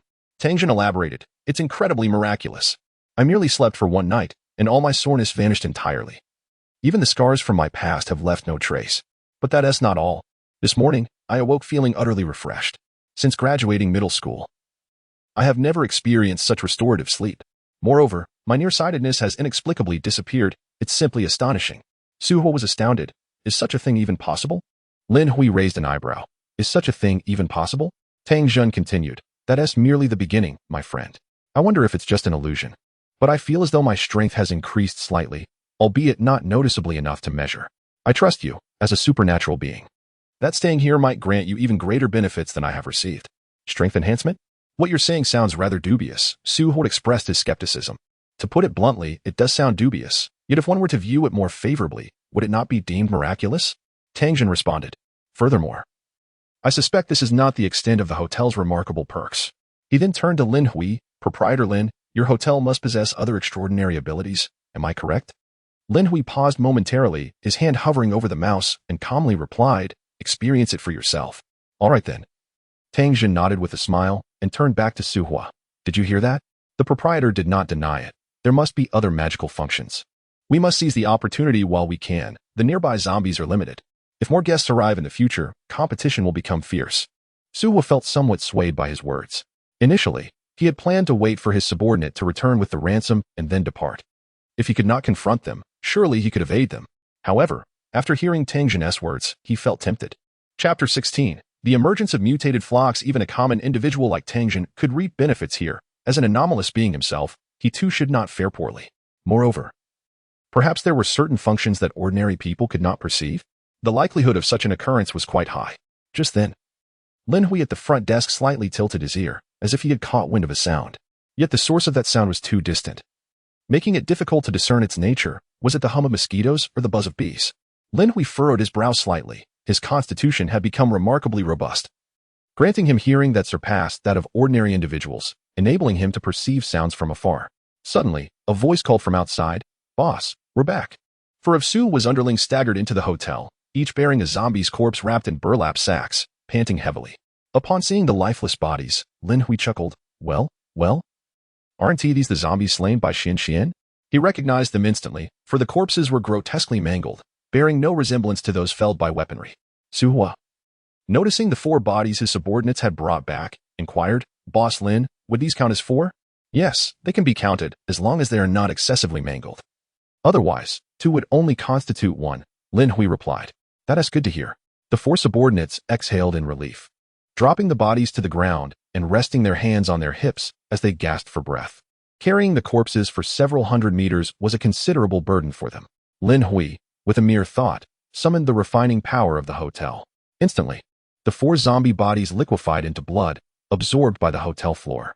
Suhua's pupils constricted, and his subordinates were equally taken aback. With a soft splat, the blood-stained sacks used for carrying the corpses were also disintegrated, leaving no trace of blood behind, not even a hint of the foul odor. In no time, the lobby was once again immaculate, devoid of any blemish. Proceed, Lin Hui said with a smile, relishing the sensation of energy effortlessly flowing into him. It was no wonder that so many had relished collecting rent before the apocalypse. Tang Jun, observing Suhua's astonishment, or a knowing smile, there's no need for such alarm. This is merely the most ordinary occurrence. Boss Lin can obliterate any zombie that enters the hotel, reducing them to dust. You haven't seen it, but previously, over 30 zombies were brought in at once, and they were instantaneously annihilated. Over 30 zombies? They could all be annihilated so easily? Suhua was astounded. Even at his most potent, his fireballs could only blast away 7 or 8 zombies, and even then, they merely scattered rather than being entirely destroyed. He pondered further. If zombies could be obliterated, could living beings also meet the same fate? Indeed, not only the living, but anything within the hotel's confines can be suppressed and destroyed, though Lin Hui refrained from voicing this, as revealing such secrets was not in his nature. Suddenly, Lin Hui's ears quivered once more. A low, buzzing sound reverberated, reminiscent of the dense fluttering he had heard earlier, and it seemed to be approaching. Almost instinctively, he directed the computer screen's Wu Xian to raise her gaze. The perspective shifted, revealing a dark cloud looming in the distant sky. What is that? Lin Hui felt a sense of foreboding and hurriedly commanded Wu Xian to retreat. Meanwhile, within the hotel, the 4 underlings continued to catch their breath, seizing the moment to recuperate. Suhua, however, was urging them on. Hurry up. We can rest on the way. There are no zombies in this area. Let us gather the accommodation fees as soon as possible. Now, he no longer wishes to leave. He is eager to experience the wonders of this hotel. With his forehead and face severely injured, it seems unlikely that conventional medical methods could restore his appearance. He can only hope that this hotel possesses miraculous effects. The four young men, their faces grim, dare not refuse and hastily make their way outside. Tang Jun watches with envy.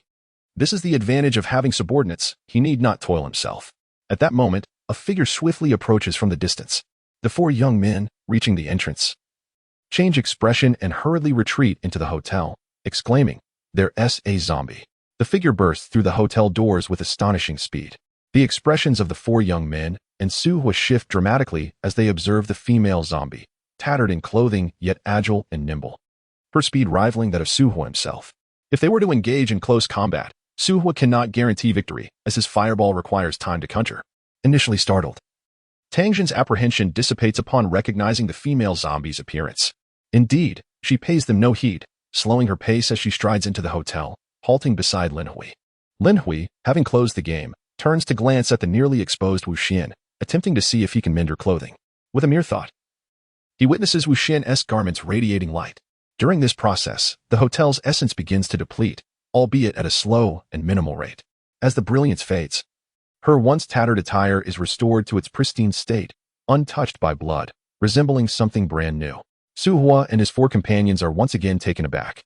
Even Tang Jun, who claims to be well acquainted with such matters, displays a look of astonishment. Clothes that can repair themselves? Lin Hui beams with satisfaction. Indeed, within the hotel, he appears to be capable of nearly anything in certain respects, indicating that further exploration is warranted. He affectionately ruffles Wu Xian's hair. Alas, the current Wu Xian lacks any semblance of intellect, standing there expressionless and silent, akin to a mere shell. Suddenly, Lin Hui glances at the wall behind him, and with a thought, he observes the wall contorting. Simultaneously, the door to room 1101 on the 11th floor also twists, and in the next instant, the door vanishes, transforming into a normal wall, seamlessly blending with its surroundings. Meanwhile, a door suddenly materializes on the inner wall of the hotel's front desk, its number unmistakably 1101. Lin Hui has transformed the hotel, not simply replacing doors and walls but distorting space itself. With a wave of his hand, the door behind him opens automatically, revealing the room's interior. Tang Jun, Su Hua, and the others stare in astonishment. Shouldn't there be the exterior of the hotel behind that wall? Why? Upon opening the door, do they find a room instead? I recall there being no door here previously. Could this be the legendary power of space? Is Lin the proprietor some kind of spatial adept? Tang Jun and the others are utterly astounded, feeling increasingly confounded by Lin Hui. Lin Hui paid no heed to the astonished gazes of those around him. He simply ushered Wu Xian into the room before shutting the door once more. What are you standing there for? Hurry and get to work. Su Hua directed his four subordinates with urgency. Yes, we're on it. The four young men responded hastily, eager to exit again. But at that moment, a dense flurry of wings filled the air. And even Su Hua and his companions could hear it. What is that sound? What is happening? Everyone gaped in surprise at the sight outside, and soon, a dark cloud loomed ominously from the distance. As it approached, they clearly discerned that it was a throng of birds. Chapter 17. The zombie birds swarm my heavens. Are those crows? How can there be so many? The hotel lobby was rendered speechless by the sheer number of crows, which seemed to number well over 10,000. No, it's not all crows. Suddenly, Tang Jun exclaimed, "Look, there's a white one, which appears to be a pigeon, like those found in tourist areas." Indeed. Lin Hui also spotted the pigeons among the flock, and there was more than one. Not only pigeons, but also other species of birds. Goodness, there are plenty of swallows. And I see magpies as well. I even spotted a multitude of sparrows. But why are those sparrows so enormous? One of Su Hua's subordinates gasped, his expression one of sheer horror. The sheer number of birds in the sky was staggering, thousands upon thousands, and each one considerably larger than the average bird. Some of the sparrows were the size of a hand, while the largest could easily rival a basketball. This is simply unbelievable. Normal sparrows are quite small. Yet those in the sky could be compared to smaller eagles. Those are not ordinary birds. Lin Hui squinted and remarked, "Not ordinary birds? What kind of birds are they?" Tang Jun asked in astonishment. Could they be mutated birds? One of Su Hua's subordinates inquired. Even if they were mutated, it seems strange for so many types to coexist without conflict. Tang Jun pondered. They are not mutated birds. Lin Hui shook his head. They are infected birds. Infected birds? Are they the same kind of infection as zombies? Zombie birds? My heavens, have animals turned into zombies? Everyone was aghast. Suddenly, a multitude of zombie birds descended from the sky, swooping towards distant buildings and crashing through windows. Help! Some survivors hiding inside the building shrieked in terror. Those survivors had been too frightened to venture outside, even after the hotel had caused such a commotion. Perhaps they thought they could evade danger by hiding or were waiting for military rescue.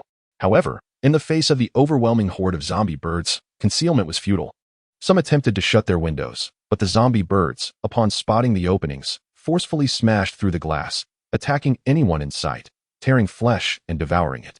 In the hotel lobby, aside from Lin Hui, everyone else turned pale, their faces stricken with horror, as a multitude of zombie birds swooped toward the hotel. Intent on breaching its defenses, one of Su Hua's underlings exclaimed in alarm, "Quick, shut the door. The zombie birds are coming." Tang Jin echoed the urgency, urging Lin, the hotel owner, to act swiftly. Panic washed over the group, faces pale as they instinctively recoiled. Su Hua summoned a fireball, poised to strike while frantically searching for a place to seek refuge, fully aware that his feeble fireball would hardly diminish the horde of undead avians. Compared to the overwhelming swarm outside, his efforts seemed utterly futile, hampered further by the limitations of his casting speed and cooldown time. Yet Lin Hui remained unfazed. Not only unafraid, but seemingly anticipatory. Soon, 7 or 8 zombie birds breached the hotel's entrance, their eyes glinting with malevolence, their speed akin to lightning. However, before Su Hua could unleash his fireball, the foul creatures disintegrated into a mist of blood, crushed by the hotel's intangible force and subsequently absorbed. Su Hua's arm barely lifted, his fireball never left his grasp.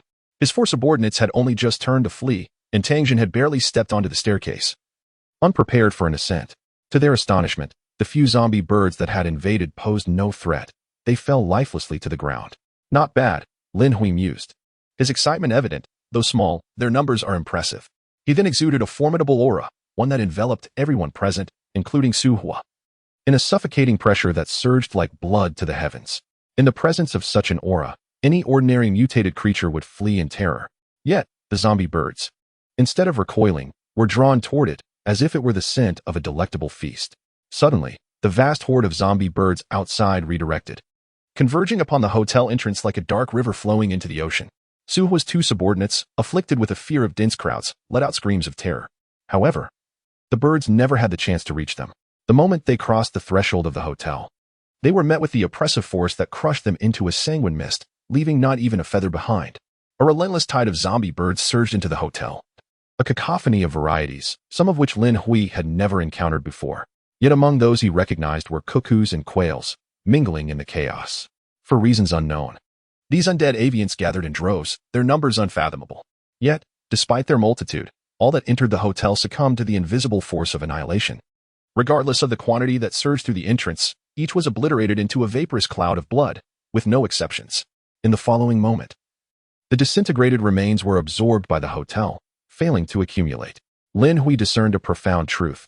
As long as it was a zombie, be it humanoid, beastly, or avian, the hotel could automatically absorb it without any need for his intervention.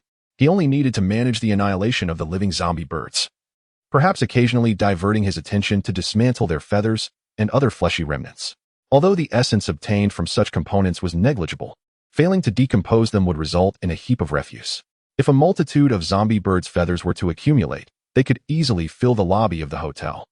At the stairway, Tang Jin, who initially intended to flee, along with Su Hua and his 4 companions, now stood in a state of shock. From their vantage point, they witnessed a torrent resembling black water surging into the hotel, but the moment this dark deluge entered, it erupted into a mist of blood. Initially, they were awestruck, left speechless. However, as time passed, the 6 began to numb, even exchanging glances with each other. The oppressive aura emanating from Lin Hui was somewhat uncomfortable to bear. Meanwhile, Lin Hui felt an exhilarating surge as he sensed the essence of the hotel rapidly increasing. He thought to himself, this time, I am undoubtedly going to reap enormous rewards. These zombie birds are simply delightful. Lin Hui smiled broadly, facing the endless stream of zombie birds. He could only exclaim, such a horde of zombie birds, bring me another. Chapter 18. Tremendous gains. When the zombie birds first appeared, Su Hua and Tang Jin felt a chill run down their spines, their faces paling and limbs turning cold. 1 minute into the emergence of the zombie birds, Su Hua and Tang Jin stared, dumbfounded. 5 minutes later, the 6 gradually became desensitized. 10 minutes on, Tang Jin had begun to drape his arm over Su Hua's shoulder, chuckling, my friend, see? I told you this was the right choice to stay here. Su Hua replied. Indeed, we are fortunate to be here. Otherwise, we would be at a loss on how to evade these zombie birds outside. Su Hua's 4 companions chimed in. Yes, yes. Half an hour later, Tang Jin produced a deck of cards from somewhere and squatted on the stairs with Su Hua, playing cards while occasionally glancing at Lin Hui's performance. Su Hua's companions quietly assisted him from behind, offering card advice and occasionally using their sleeves to wipe the blood seeping from his face. Su Hua remained composed. Even with his face bloodied and bleeding profusely, he continued to play cards calmly. As the horde of zombie birds relentlessly charged in, Tang Jin tossed down 3 cards while pondering. Is this a gathering of all the zombie birds in the world? The sheer number is astonishing. I wouldn't know, until today. I was unaware that there were so many birds in the world, Su Hua replied as he discarded 3 twos. Indeed. I too was oblivious to the existence of so many birds and had no idea where they had been hiding before the apocalypse. The wildlife reserves I saw on television felt worlds away, and in reality, encountering even 1 bird in months was rare. Tang Jin discarded 4 fives and then inquired. By the way, brother, I still don't know your name. I am Su Hua. Su Hua remarked casually, I recognize you, the owner of that sports equipment store nearby. I once purchased 2 basketballs from your shop, though I was unaware of your name at the time. Ah, it is indeed an honor that you remember me. Tang Jin replied with a smile, I merely run a modest shop, but alas, with the advent of this apocalypse, it has become nearly obsolete, devoid of any practical value. Not necessarily, Su Hua countered. Some items in the sports equipment store might prove useful. Do you have any weapons? I dare not sell such items, Tang Jin responded, however. I do possess a few personal pieces in my collection. If you are interested, Su brother, I can offer you 2 pieces when the opportunity arises. But we must act swiftly, otherwise, other survivors may break in and take them. That sounds splendid. Thank you in advance. What is there to thank? We are merely helping one another. In times of need, we rely on friends, especially now that the apocalypse has descended upon us. Only through unity can we hope to endure longer. Well said. I am fortunate to have you as a friend, Su Hua replied. We must find a chance to share a couple of drinks, Tang Jin laughed heartily. Indeed, it is unfortunate that we are in an apocalypse. I wonder if we will have the opportunity to drink again. There will be opportunities, Tang Jin mused, scratching his head as he glanced at the dwindling number of zombies outside the hotel entrance. Yet this apocalypse feels rather unremarkable. Su Hua could only smile wryly in agreement. The hotel was immaculate and brightly lit, standing in stark contrast to the chaotic streets outside. The lights were still on, and the source of electricity remained a mystery. For there was no sound of a generator, were it not for the relentless influx of zombies at the entrance. One might almost be led to believe they were still living in a prosperous era. The safety of the place was so pronounced that it created an illusion of tranquility amidst chaos. Despite being an ability user, Su Hua had faced numerous dangers over the past few days, having killed several people and an even greater number of zombies. The stronger one becomes, the bolder they may feel, but it also invites greater peril. He had flirted with death on multiple occasions recently. Now, as he relaxed, a sense of unreality washed over him. After more than 40 minutes, all the zombies had been dispatched. The hotel's interior, once splattered with blood, flesh, and feathers, had been completely cleansed, leaving no trace of the gruesome scene behind. The result was a significant increase of over 100 drops in the hotel's essence, which had subsequently reinforced the establishment considerably. Lin Hui's physical attributes and strength had also surged dramatically. At this moment, Lin Hui was unaware of just how formidable he had become, were it not for the constraints of the hotel. He would have relished the chance to venture outside and showcase his newfound prowess to save the world. His raw power was estimated to be at least 30,000 kilograms, if not more. Feeling the surge of power, he was excited yet somewhat regretful that he could not leave the hotel. He pondered his peculiar situation, flesh and blood, thus ruling out the possibility of being a spirit or ghost. Why dwell on such thoughts? He mused, is it not delightful to be the invincible master of this hotel? Outside, one must endure the elements. It is exhausting. Quickly suppressing his regrets, Lin Hui revitalized his spirit. The day's achievements had been monumental. He counted. His hotel now boasted a total of 150 drops of essence. This harvest, if likened to a horde of zombies, could easily rival the staggering number of over 2,000 undead. While the sheer quantity of zombie birds is formidable, their individual size remains diminutive. And avian creatures are notoriously sparse in flesh despite their abundance of feathers. Were it otherwise, the essence of the hotel would surely multiply severalfold. 150 drops of hotel essence. When all equipment operates at full capacity, it can sustain 150 nights and days. Yet, many devices remain unused. Based on the current consumption, 150 drops of hotel essence would suffice for decades. Lin Hui could hardly contain his joy. Naturally, he understood that such fortuitous occurrences are rare, hence his plan to keep the establishment open and operational must persist. Only a path of sustainable development can be deemed the most prudent course of action. Business must continue. Thus, Lin Hui turned to the staircase where Su Hua was engrossed in a card game, stating, "The danger of the bulb-wielding ability user at the door has been eliminated. Hasten to gather the lodging fees from your people." Su Hua replied, "Tangjin? Su Hua S4 subordinates? Are you addressing me, Owner Lin?" Su Hua clarified, "My ability is not a bulb. It is a fireball. Additionally, I have a name. I am Su Hua. Whether bulb or fireball, quickly gather your lodging fees, or you shall face the consequences," Lin Hui retorted. "Do not blame me for my brusque manner. You are not yet my guest. Observe how courteous I am to Tangjin." "Tangjin, have you dined yet?" Tangjin, taken aback, responded, "I have not eaten." "Then what are you lingering for? Go eat. Did you expect me to treat you? I have already informed you that meals are not included here." All right. I will eat soon," Tangjin replied, bemused, thinking he genuinely believed he might be treated to a meal. Ranked on the new book list, seeking support. Chapter 19, Zombie Crystal Core? Su Hua, similarly perplexed, chose not to voice further opinions. After witnessing Lin Hui's annihilation of the zombie bird swarm, he dared not provoke him further. Reflecting upon his survival now seems miraculous. "What are you still doing? Hurry and gather the lodging fees," Su Hua urged his 4 subordinates. "Understood, boss. We shall proceed at once." "Yes, we are going right away." Though the 4 subordinates felt disgruntled, they dared not defy their leader's orders. Yet, they did not lose their wits. Cautiously, they approached the hotel entrance to glance outside. Upon confirming that the once mighty swarm of zombie birds had indeed vanished, they cautiously stepped out. Once the 4 subordinates exited, Su Hua and Tangjin slowly made their way towards the door. "Wait, there are still zombie birds outside." Suddenly, the 4 subordinates rushed back in a panic. "What? Where?" Su Hua and Tangjin were startled, abruptly halting their advance. The subordinate who had previously encountered Lin Hui pointed outside, saying, "Over there. There are still zombie birds over there." Inside the front desk, Lin Hui sat up straight, inquiring eagerly, "Are there many?" "Yes, quite a few, but they are a bit distant," the subordinate replied. "How far?" Lin Hui asked, puzzled. "Perhaps over 1,000 meters away. Those high-rise buildings intermittently have zombie birds entering and exiting," the subordinate explained. Lin Hui, momentarily speechless, returned to his seat, feeling a sense of disappointment after a brief moment of excitement. He could comprehend the situation. The prior swarm of zombie birds had been overwhelmingly vast. Although he had exerted his aura to attract the majority, there were undoubtedly many that had ventured elsewhere. Given the limited size of the hotel's entrance and the 40 minutes he spent annihilating the zombie birds, it was implausible for them to have remained orderly outside. They must have dispersed to wreak havoc in different locales. Those that had not been lured in were likely far out of reach by now. Smack. Su Hua delivered a sharp slap to the back of the younger brother's head, exclaiming, "Why the panic when they're so far away?" The younger brother rubbed his head in grievance. "I was just worried. What if those zombie birds spot us and come back? They have wings. We cannot outrun them." Smack. Su Hua slapped him again. "And you still think you have a point?" "I understand. I was wrong," the first younger brother replied, feeling quite wronged. "Then hurry and get to work. Surely a few zombie birds are no match for you? Whether they possess special abilities or not, they can be easily dealt with." Su Hua insisted.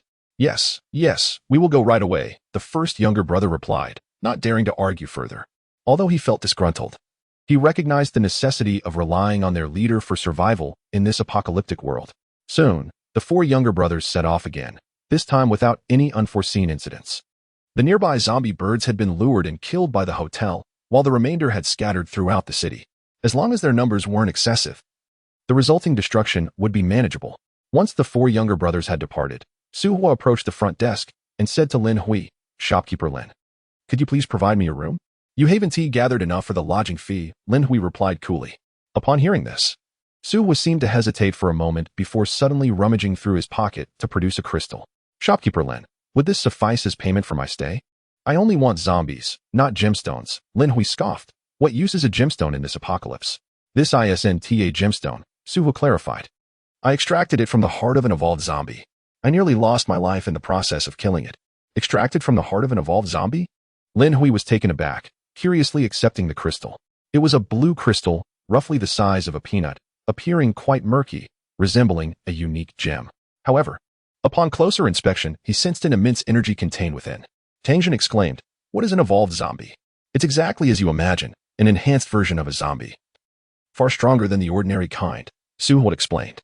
"I've only encountered one, and it took tremendous effort to defeat it, leading to the extraction of this crystal. I'm unsure of its potential uses, thus I dare not consume it recklessly." "Isn't this a zombie core? It truly exists?" Tangjin expressed his astonishment. Not every zombie possesses one. Suhua shook his head.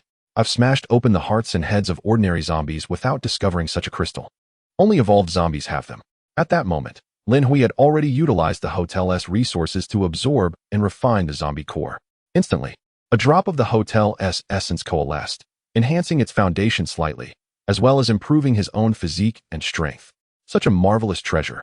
Lin Hui's eyes gleamed with excitement. This single zombie crystal core was indeed comparable to over 20 ordinary zombies. Suhua, noticing the crystal core vanish from Lin Hui's grasp, immediately felt a twinge of anxiety and inquired, "Shopkeeper Lin, what is the situation? Is it feasible?" "Indeed, it is more than feasible," Lin Hui replied with delight. "Consider it your accommodation fee for the day. The previous 4 zombies will be accounted separately. Henceforth, should you come across such zombie crystal cores, they may be exchanged for accommodation, 1 crystal core per day." It was not that Lin Hui was unscrupulous. Rather, this method facilitated better calculations. After all, what if a guest intended to stay for just a single day? He had no change to dispense. Although a single zombie crystal core equated to the essence derived from more than 20 zombies, amounting to 2 days' lodging. The effort involved in luring zombies or transporting bodies was arduous and distinctly different. Unbeknownst to Suhua, who was filled with gratitude at Lin Hui's agreement, "Thank you. Shopkeeper Lin, may I check into my room now?" He was blissfully unaware of the substantial loss he had incurred, instead expressing appreciation towards Lin Hui. Lin Hui promptly produced a room card marked with 702 and placed it on the counter. "Take good care of this card. It will serve as your identification within the hotel. Without it, you will find yourself at a standstill. Furthermore, refrain from intruding into anyone else's room, especially restricted areas such as the kitchen. Any trespassers will be forcibly suppressed and, in severe cases, may face dire consequences." A shiver ran down Suhua's spine, and he hastily assured, "Rest assured, Shopkeeper Lin, I will not intrude." After witnessing Lin Hui's prowess in annihilating countless zombie birds, he had completely shelved his pride as an ability user. At least before this enigmatic shopkeeper, he felt no right to boast. Ultimately, the hotel did not provide meals, and any use of force within the premises would be met with suppression. That about sums it up, Lin Hui concluded with a smile. "Understood," Suhua replied. Grasping the room card, "I shall head to my room now. Please tally the zombie bodies my 4 subordinates have brought back." With that, he hurried upstairs, eager to experience the hotel's offerings. "I hope it's all true. Otherwise, my handsome face might be ruined." Once Suhua descended, Lin Hui turned to Tangjin. "Aren't you continuing to lure zombies?" I'm taking a break. I just exhausted my energy," Tangjin chuckled awkwardly. "Suit yourself," Lin Hui remarked dismissively before eagerly retreating into his room, where Wu Xian awaited his assistance in bathing. She had been covered in blood after slaying zombies and needed a thorough cleansing. A girl should always be pristine. New book ranking at 60, seeking assistance. Chapter 20. Bite marks. The door to room 1101 had been relocated to the inner wall of the front desk. This position, originally leading to the outside of the hotel, now opened to reveal room 1101. Upon entering, one was directly transported to the 11th floor, a phenomenon that defied explanation. Since entering the room, Wu Xian stood silently at the door, motionless, seemingly at a loss for what to do, gazing vacantly out the window. Upon entering the room, Lin Hui joyfully pulled Wu Xian into the shower. 20 minutes later, a piercing scream echoed, Xian, don't bite your husband to death." Lin Hui's cry startled even the zombie birds flying outside. Meanwhile, Suhua's 4 subordinates were frantically sprinting. A horde of zombies pursued them relentlessly, snapping at their heels. Amidst their terrified screams and desperate running, they shouted in anger, "Damn it, why did you attract so many? Damn it, I'm asking you the same. I attracted over 10. Why did you have to attract them too? How was I to know you were attracting them as well? It's all your fault. If I die, you won't come out unscathed. Stop the damn chatter and run." In utter panic, the 4 fled, feeling a sharp pain at their backs as the zombies closed in. Desperation gripped them as they raced towards the hotel entrance, only to find the front desk deserted, with the formidable owner Lin mysteriously absent. Their hope dwindled, and their legs weakened, ready to collapse, as a large group of zombies lunged at them, eager to tear them apart. Suddenly, an invisible force erupted, ruthlessly obliterating all the zombies that had breached the hotel entrance. The 4 subordinates cried out in despair. More zombies continued to surge in from behind, but met a similar fate, annihilated without exception. Once the last of the undead had been dispatched, the 4 subordinates finally regained their composure, collapsing onto the ground, their pants thoroughly soaked. "Damn it, I'm done for," one of them muttered weakly, contemplating quitting. "What kind of leader is this? To hell with him." The other 3 were too shaken to respond. This experience had been overwhelmingly intense. Suddenly, the door to the inner office of the front desk swung open, and Lin Hui emerged, astonished. You four are impressive. You managed to attract over 60 zombies, far surpassing Tangjin. At the staircase, Tangjin, who had just stood up to speak, interjected, Owner Lin, thank you for saving our lives. We are incredibly grateful. If it weren't for your timely intervention, we would have perished. The first, second, and third subordinates hastily scrambled to their feet, expressing their gratitude to Lin Hui. However, the fourth subordinate remained unresponsive, his face a mask of despair as he cursed, Su Hua, what the hell? Are you insane? How dare you insult the boss? Do you want to die? The expressions of the first three subordinates shifted uneasily. Yet, the fourth continued to rant in despair. I've been scratched by a zombie. I'm going to get infected. Who am I afraid of now? The other three subordinates gasped in horror. Lin Hui, sensing the gravity of the situation, willed the hotel's unseen force to flip the fourth subordinate over. Upon revealing his back, 3 deep gashes were visible, unmistakably inflicted by a zombie's claws. Everyone's pupils dilated in shock. Are you all right? The first subordinate asked anxiously. The bond they had forged before the apocalypse, and their shared struggle against the zombies, had formed a deep camaraderie. The fourth brother, in a state of utter exhaustion and despair, lamented, I feel an overwhelming heat coursing through my body, as if I am burning with fever. I am beyond salvation. Ha ha ha, truly beyond salvation. At that moment, Tangjun, standing at the stairway, felt a stir of urgency within him and promptly advised, my dear brother, you must hasten to check into the hotel. This establishment possesses remarkable qualities that may very well aid you. Is that possible? The fourth brother's spirits lifted, and he turned his gaze towards Lin Hui. The other 3 brothers also looked at Lin Hui with eager anticipation. Shopkeeper Lin, can you truly save him? They inquired anxiously. Is this hotel truly as extraordinary as you claim? Lin Hui raised an eyebrow and replied, experience it for yourself. Tangjin, beaming with delight, interjected, you see. Shopkeeper Lin has not denied it. Thus, it must be true. I have already experienced the wonders of this hotel. As a person of distinction, Shopkeeper Lin does not feel the need to actively promote his establishment, but I can assure you, this hotel is indeed remarkable. It may very well save you. The fourth brother, now filled with excitement, beseeched Lin Hui, Shopkeeper Lin, please. Without hesitation, Lin Hui tossed him a room key, specifically for room 703. The fourth brother seized it as if grasping at the last straw, exclaiming, quickly, take me to my room. Oh, hurry. The other 3 brothers promptly assisted him in ascending the stairs. Wait, Lin Hui called out. Only those who have checked in may proceed upstairs. Do you 3 intend to check in as well? Your accommodation fees have already accumulated to 67, including the 4 previous corpses. Of course we want to stay. The 3 brothers chimed in unison. Shopkeeper Lin, please give us the room keys. With a smile, Lin Hui handed them 3 room keys, welcoming 3 new guests. With keys in hand, the trio hastily carried the fourth brother upstairs. Once all 4 were settled, Tangjin approached the counter, curiosity piqued. Shopkeeper Lin, is it true that your hotel can truly restore those who have been captured by zombies? Lin Hui glanced at him, smiling slightly. Experience it for yourself. Tangjun's eyes brightened. I understand now. Suddenly, he paused. Shopkeeper Lin, why are there so many bite marks on your face? Oh, and on your arm too. What business is that of yours? Lin Hui replied, his expression impassive. Tangjin, feeling slightly embarrassed, laughed awkwardly. Well then, Shopkeeper Lin, I shall leave you to your work. With that, he hurriedly exited, realizing that competition had increased, and he needed to step up his efforts lest the nearby zombies become insufficient. Lin Hui sat down expressionlessly, opening his laptop. As for whether the hotel could genuinely restore those who had been seized by zombies, he was uncertain.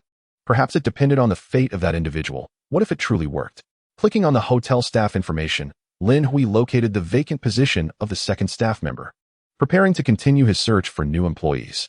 However, when he clicked to proceed, he was astonished to find that the game screen displayed the very location of the previously selected female corpse. Yet, only a few scattered bones remained there, with not even a complete skeleton in sight. As for the numerical symbols, they floated above the bones.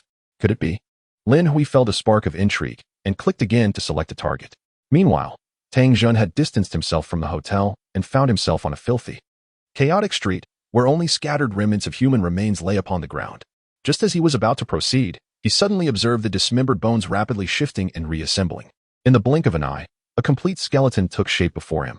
Tangjun's pupils constricted, and he felt an eerie chill enveloping him. Yet, this was merely the beginning. Before his astonished gaze, the skeleton swiftly sprouted flesh, skin, and hair. In an instant, the nearly perfect form of a woman emerged within his field of vision. With a swift motion, the woman abruptly opened her eyes and stood upright, eerily resembling a zombie. Startled, Tangjin felt an overwhelming surge of fear. The woman suddenly turned and unleashed a powerful punch. Before he could fully comprehend her form, he found himself propelled backward, his face ablaze with pain. With a resounding thud, Tangjin was thrown 3 to 4 meters away, losing consciousness upon impact. A kitchen knife flew several meters away as well. Goodness, what strength! Lin Hui exclaimed, astonished. He discerned that this woman was neither entirely human nor a pure zombie, but rather an amalgamation of both. He attempted to command her to retrieve Tangjin's knife, and to his surprise, she complied effortlessly, displaying a natural fluidity rather than a rigid demeanor, unlike Wu Xian, who only knew how to attack. This woman had not transformed into a zombie. Yet she was no longer a wholly human being. Perhaps due to her recent resurrection, she exhibited a degree of confusion, yet she seemed to possess some cognitive abilities. Was this truly a resurrection? Was she still the person she once was? Or had the essence of the hotel breathed new life into a mere skeleton? Lin Hui was uncertain, but he would come to understand in due course. He could not leave Tangjin behind. After all, he was his guest, and should he perish, the hotel's essence would not profit from him. Thus, he promptly issued a command for the woman to return Tangjin to the hotel. Instantly, she grasped one of Tangjin's arms and began to drag him away, causing Lin Hui to twitch at the corners of his mouth. Such a straightforward approach only reinforced the notion that the woman possessed a certain level of thought, distinguishing her from a mere mindless creature. Had it been Wu Xian, Lin Hui doubted she would have been able to carry Tangjin back, let alone do so intact. To grant his employees a measure of autonomy and cultivate their combat styles, Lin Hui had intentionally refrained from imposing specific actions in the game's design. The only command available was for attack. How to attack was left to the employee's discretion. As long as the attack button was pressed, the employees would invariably engage the target without resistance, with the manner of attack being their own choice. Moreover, the controls included options for movement in all directions, as well as functionalities for sprinting, jogging, crouching, and lying down. Soon, under Lin Hui's guidance, the woman successfully dragged Tangjin back to the hotel and unceremoniously deposited him at the front desk. Lin Hui lifted his gaze to regard her, then cleared his throat and waved his hand, conjuring a hotel staff uniform. "Can you dress yourself?" He tossed the garment to the woman. The woman did not respond. Yet she tilted her head slightly, seemingly in contemplation. After a considerable pause, she picked up her clothes and began to dress. She made no effort to avoid Lin Hui, nonchalantly putting on her garments right before him, seemingly devoid of any sense of modesty. Lin Hui raised an eyebrow. It appeared she possessed some degree of independent thought, albeit not particularly astute. Concerned that her autonomy might lead to an awkward situation, he refrained from offering assistance. Consequently, it took her over 10 minutes to finally don her attire, albeit haphazardly, with buttons misaligned. "Do you still remember your name?" Lin Hui inquired once she was fully clothed. However, the woman merely gazed at him blankly, her beautiful eyes reflecting a flicker of contemplation, as if she had not comprehended his words. Lin Hui shook his head. Realizing her intellectual capacity was limited, he closed the gaming interface and examined her data, discovering her physique was rated at 17, with strength at 16. While the method of calculating physique was uncertain, he understood that 1 point of strength equated to 100 kilograms.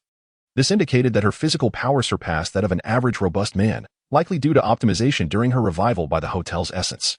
Nonetheless, her strength paled in comparison to Wu Xian, whose raw power now exceeded 500 kilograms. However, the hotel staff lacked the direct enhancements that Lin Hui enjoyed.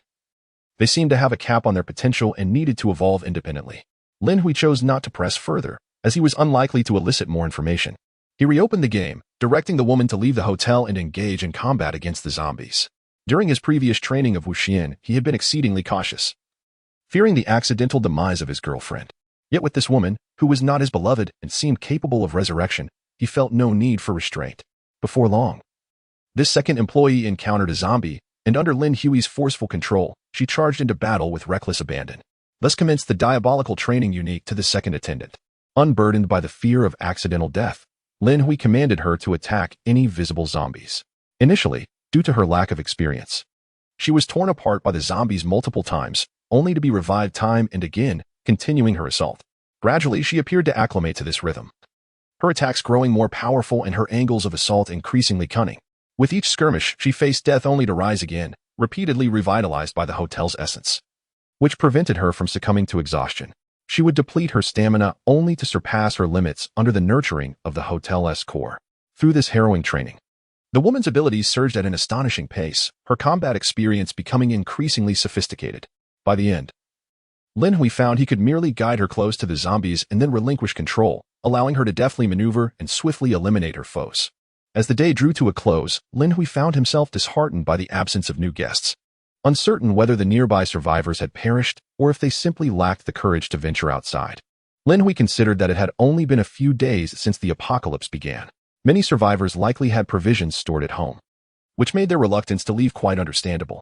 Lin Hui, however, remained unperturbed. After all, the commotion caused by the Radiant Hotel in recent days would surely attract the attention of nearby survivors. As long as they dared to step outside, they would eventually learn of the hotel's remarkable attributes. As the night deepened, Lin Hui felt no hint of fatigue. Perhaps it was due to his newfound strength, which led him to believe that he could forego sleep for extended periods. In the stillness of the night, an imposing roar echoed from the distant Western District, a sound that not only traversed the game interface of employee number 2, but also penetrated the very walls of the hotel. A single roar silenced all around, a display of sheer dominance. Little did the creature realize that zombies were impervious to such displays of power, and soon, the Western District was engulfed in a cacophony of zombie howls, creating an atmosphere of chilling terror in the darkness. In this desolate city, only the Radiant Hotel glimmered with light. The rest of the area lay shrouded in impenetrable darkness. While immersed in his game, Lin Hui was startled by the magnificent roar, causing him to glance up. Peering through the hotel's entrance into the pitch-black night sky, he mused, "That sound bears a resemblance to a tiger's roar." Suddenly, a thought struck him. Was there not a zoo in the Western District? In this apocalyptic world, the animals in the zoo, if not infected, might have undergone mutations. The prospect of a mutated tiger was tantalizing. How much primal energy could it possess? Regrettably, it seemed that the tiger was far from the hotel, and Lin Hui was unable to venture out. With a wistful shake of his head, he dismissed the thought and continued to train employee number 2, aspiring to mold this capable individual into the hotel's enforcer, with hopes of one day sending this formidable ally to retrieve the suspected mutated tiger. Time passed gradually, and soon dawn approached. Suddenly, Lin Hui paused, his right hand hovering over the mouse. He lifted his gaze, piercing through the walls of the hotel and focusing on the room where Su's fourth subordinate resided. Could it be that he had truly come back to life? And it appeared he had grown considerably stronger. Is it possible that my hotel can indeed heal those who have been bitten by zombies? Chapter 22. Price increase on the 7th floor of the hotel, room 703. Su's fourth subordinate slowly opened his eyes. In a moment of confusion, he quickly recalled his situation and bolted upright. Am I still alive? He reveled in the realization that the fever and debilitating weakness he had previously endured had vanished.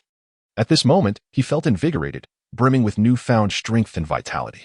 I haven't turned into a zombie? This is wonderful. Ecstatic. The fourth subordinate sprang from the bed and hurried to the door, where the other 3 subordinates had been waiting outside. Meanwhile, at the reception on the 1st floor, Lin Hui discovered that Tang Jun was about to awaken. He hastily waved his hand, sending Tang Jun and his kitchen knife back to his room. Having completely assumed control of the hotel, Lin Hui could now effortlessly manipulate the spatial positions of people and objects within its confines. Upon awakening, Tang Jun was immediately struck by a sharp pain in his face. Am I in a hotel? He pondered, bewildered. He distinctly recalled being outside, seemingly haunted, and then violently thrown away. Yet, he found himself back in the hotel after a deep slumber. Could it be that I was merely dreaming? But why does the pain on my face feel so exceedingly real? Doubt clouded his mind. At that moment, he faintly heard a commotion outside. Old 4, are you all right? Old 4, you're truly better? How miraculous. The voices sounded somewhat familiar.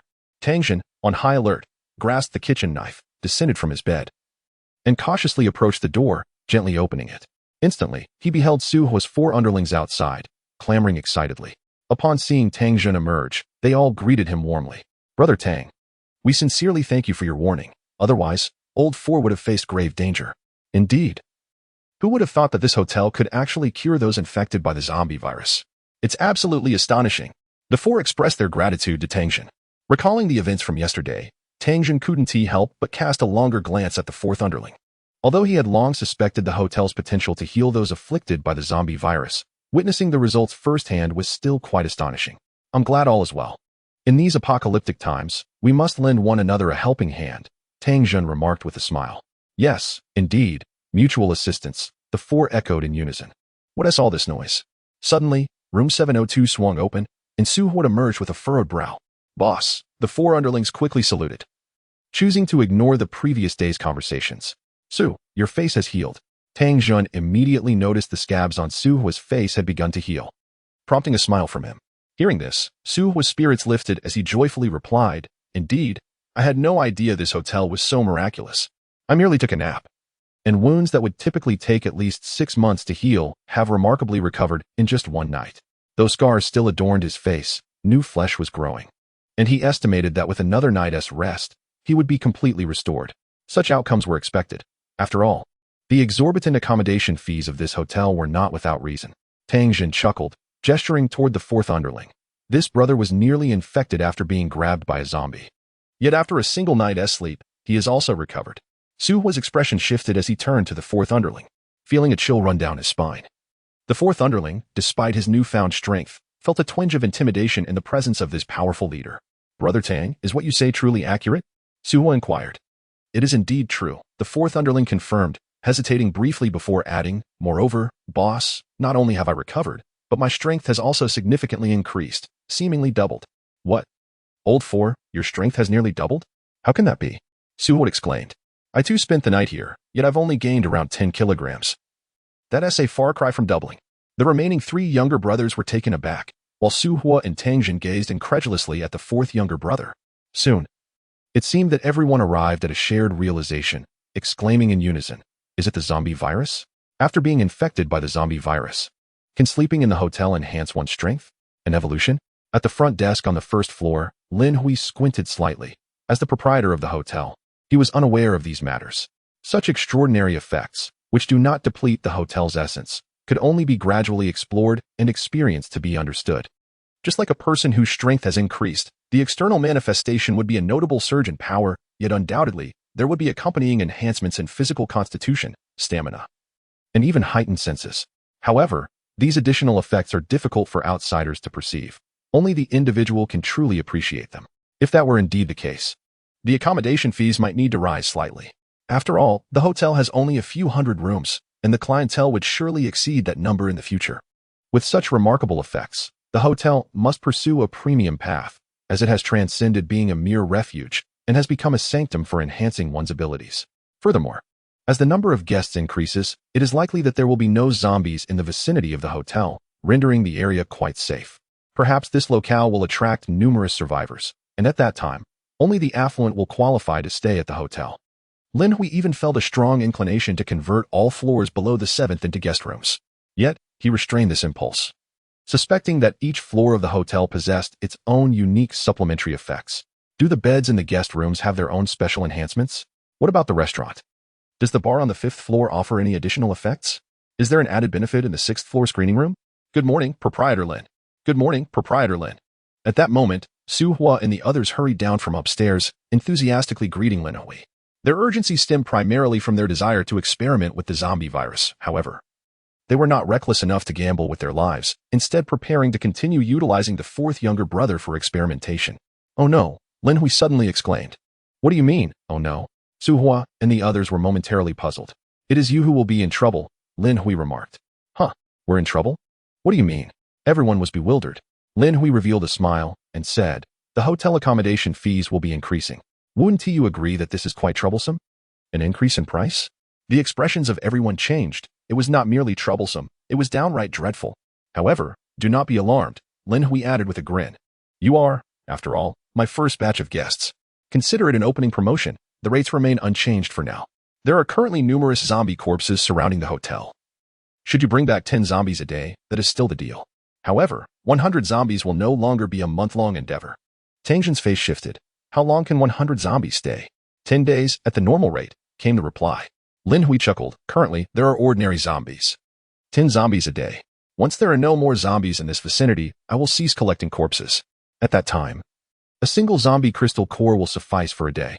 "Wait, are you implying that a zombie crystal core is more valuable than 10 ordinary zombies?" Su Hua felt a sense of foreboding. "Indeed, a single zombie crystal core is equivalent to 20 zombie corpses," Lin Hui clarified. "Oh, I apologize. But this establishment does not provide change," he added. "I can extend my stay by another day," Su Hua protested, unwilling to relent. Lin Hui responded, "I'm afraid my arithmetic skills are lacking. 1 core per day makes for straightforward calculations." Su Hua exclaimed, "Starting from Monday, we shall officially commence our daily updates. Chapter 23, Plans for Establishing a Safe Zone. Who would have thought that poor math could serve as a pretext for extracting more money from us? Time is of the essence. There are numerous zombie corpses surrounding the hotel. You can simply retrieve them, Lin Hui remarked with a smile. Of course. If you possess the courage, you may venture far to lure more zombies, provided you can run that distance in one go. Pausing slightly, he continued. See how candid I am with you, revealing the true value of a zombie crystal core. Su Hua and Tang Jin exchanged glances with their four companions, each reflecting the shock in their eyes. Did you say there are numerous zombie corpses around the hotel? Many? Su Hua inquired suddenly. Yes, indeed, Lin Hui nodded. Hurry along. Within a 500-meter radius of the hotel, there are almost no living zombies left. Of course, there may still be some inside the buildings. But as long as you refrain from recklessly entering those structures, you should remain safe. The 6 men shared astonished looks. It was essential to note that this was the city center of a large metropolis. The 500 meters here were not comparable to those in rural areas. Even though a substantial number of zombies had been lured away, many areas remained obstructed by buildings, making it difficult for the remaining zombies to converge quickly, even if drawn by sound. Once blocked, those zombies would halt and continue to wander aimlessly once the noise ceased. This meant that aside from those previously lured and dispatched, the number of zombies within this range, at least outside the buildings, must be in the thousands. Yet, had all those zombies been reduced to corpses? Then let us proceed to collect the bodies. Yes, let's gather those corpses without delay. Driven by Lin Hui's sudden announcement of a price increase for lodging, the 6 men hastily departed the hotel, feeling a sense of urgency. With zombie corpses still present nearby, they feared there might soon be none left at all. After Su Hua and the others had departed, Lin Hui pondered for a moment and decided to summon the second attendant back. He intended to create some items. And while the second attendant possessed a degree of independent thought, she was not much better than Wu Xian and was incapable of self-sufficiency, making her vulnerable outside. Tang, what happened to your face? It looks as if you've been struck. Are you all right? Su Hua asked, glancing curiously at Tang Jin as they walked. Tang Jin's expression changed. Do I truly have an injury on my face? Are you not aware? Su Hua was taken aback. No, I am aware. Tang Jin's expression was tinged with horror as he glanced around, then looked up at the sky before whispering, Brother Su, you may find it hard to believe, but I encountered a ghost yesterday. A ghost? Su Hua was taken aback. Indeed, do not dismiss me so readily. I truly saw a ghost. As Tang Jin recalled the events of the previous day, an eerie chill enveloped him. I witnessed the corpses in the street rising on their own, flesh and blood rejuvenating into a human form, and then I was knocked unconscious. He recounted the details of his experience. Instantly, Su Hua and his 4 companions exchanged strange glances. Do you not believe me? I anticipated your skepticism, yet every word I utter is the truth. The injuries on my face were inflicted by that ghost, Tang Jin lamented. Well, it is not that we do not believe you. It is simply that your tale is quite extraordinary, Su Hua pondered. Though we are in an apocalyptic world where zombies roam, the existence of ghosts should not be too surprising. However, if that ghost managed to knock you out, why are you still alive? I find it perplexing as well. But I suspect that the innkeeper, Lin, may have saved me, for I awoke in my hotel room, Tang Jin replied. Su Hua contemplated this for a moment. That does seem plausible. It appears we should be cautious about wandering at night. But I encountered the ghost during the day. During the day? Su Hua and his companions looked even more incredulous. Let us not dwell on this. Tang Jin shifted the conversation. Brother Su, having stayed at the hotel, did you gain any insights? Su Hua's spirits lifted as he replied with a smile, my facial injuries are nearly healed. With that, he raised his hand, gathering light to swiftly conjure a fireball. Look, my fireball's formation speed seems to have increased. Su Hua beamed, that hotel is indeed remarkable. Although I do not grasp the mechanism, merely spending a night there has enhanced my abilities. Quite impressive. Tang Jin gazed at the fireball in Su Hua's hand with envy. Can your fireball strike the birds in the sky? Certainly, it can reach both the heavens and the earth, Su Hua replied with a grin, swinging his arm vigorously. Whoosh. The fireball soared into the sky, propelled by his immense strength, climbing hundreds of meters before vanishing into the dark clouds above. After a considerable time, the sound of an explosion reverberated down. Impressive. Tang Jin's admiration grew. Can you control the explosion of your fireball? Absolutely. Although my ability manifests as a mere fireball, I can utilize it as a landmine. I can dictate precisely when it detonates, Su Hua declared with pride. Of course, due to its fiery nature, it cannot be buried anywhere like a landmine, which is a drawback. He refrained from mentioning further. Nonetheless, Tang Jin was astounded. The potential of supernatural abilities was indeed wondrous. The 6 of them continued their journey. Upon exiting the street, they were taken aback by the sight before them, inhaling sharply. The ground was strewn with the bodies of zombies. Most of these corpses had been pierced through the heart by sharp instruments or had their heads violently twisted off. It was evident that the perpetrators were exceptionally brutal and terrifying, as the weapons used to pierce the hearts resembled hands rather than blades. The 6 individuals carefully navigated around the street, attempting to reach the next one, only to find the main road similarly littered with the bodies of zombies. They inhaled sharply, realizing the magnitude of the scene. Was this the work of the shopkeeper Lin? Had he truly vanquished so many undead? It had only been a little more than a night, and yet such a multitude of zombies had been exterminated? This area could very well establish a safe zone. A glimmer of inspiration sparked in Tang Zhen's eyes. Perhaps it is indeed feasible. Su, consider this. The hotel owned by shopkeeper Lin will undoubtedly be filled with guests in the future. When that time comes, not everyone will be able to afford a room. We might just be able to create a safe zone here, charging for protection in exchange for supplies. Su Hua felt a stirring in his heart as an ability user. He indeed possessed the capability to collect protection fees. At that moment, the first subordinate whispered, "Will shopkeeper Lin be displeased if we collect protection fees here?" With a swift motion, Su Hua delivered a sharp slap, exclaiming, "Do you think I'm foolish? If you can think of it, so can I. We can always share some of it with shopkeeper Lin." The first subordinate, feeling wronged, retorted, "I was merely making a suggestion. Why do I always get hurt?" "Indeed. We must share, for it is through shopkeeper Lin's efforts in eliminating these zombies that we have the opportunity to establish a safe zone here," Tang Zhen interjected. Moreover, given shopkeeper Lin's formidable strength, he could have easily disposed of these bodies himself. Yet, he chose to grant us this chance, providing us an opportunity to earn accommodation fees and grow stronger. It was indeed rare to encounter such benevolence in a post-apocalyptic world, although he had not explicitly stated it. We must not forget his kindness. Su Hua and Tang Zhen began to discuss how to establish this safe zone. He is powerful enough to handle the bodies himself. We could attract zombies from further away, luring them step by step to the hotel, Su Hua suggested. Suddenly, the first subordinate interjected. With the buildings providing cover and the absence of zombies in this area, luring them is already quite safe. Moving the bodies is more troublesome than enticing the zombies. He is simply too lazy to do the heavy lifting himself and is passing the burden on to us. Su Hua struck him again and cautiously glanced towards the hotel. "Why do you keep hitting me?" The first subordinate protested, feeling aggrieved. "Fool, we are not unaware of this. We all know," Su was scolded quietly. "Shopkeeper Lin is immensely powerful. The distance is only a little over 200 meters. Even I can faintly hear conversations from that distance. Imagine how much more he can hear. We are intentionally speaking for him to overhear. Don't be foolish and drag us down with you," Tang Zhen added softly. "Though shopkeeper Lin appears amiable, this is the apocalypse. If we provoke him, we would not stand a chance against him." The first subordinate shrank back, then timidly asked, "How come you two, having known each other for such a short time, work so seamlessly together? That is precisely why we can be friends." Tang Zhen replied with a smile. "Thus, you remain a subordinate." Su Hua cast another glare at his first subordinate, who, along with the other 3 subordinates, gazed up at the sky as if it held some enchanting spectacle. At the hotel reception, Lin Hui wore a slight smirk. Indeed, those who dared to venture out at the onset of the apocalypse were not to be underestimated. However, the first subordinate could be excluded from this assessment. He seemed incapable of concealing his thoughts, lacking any guile.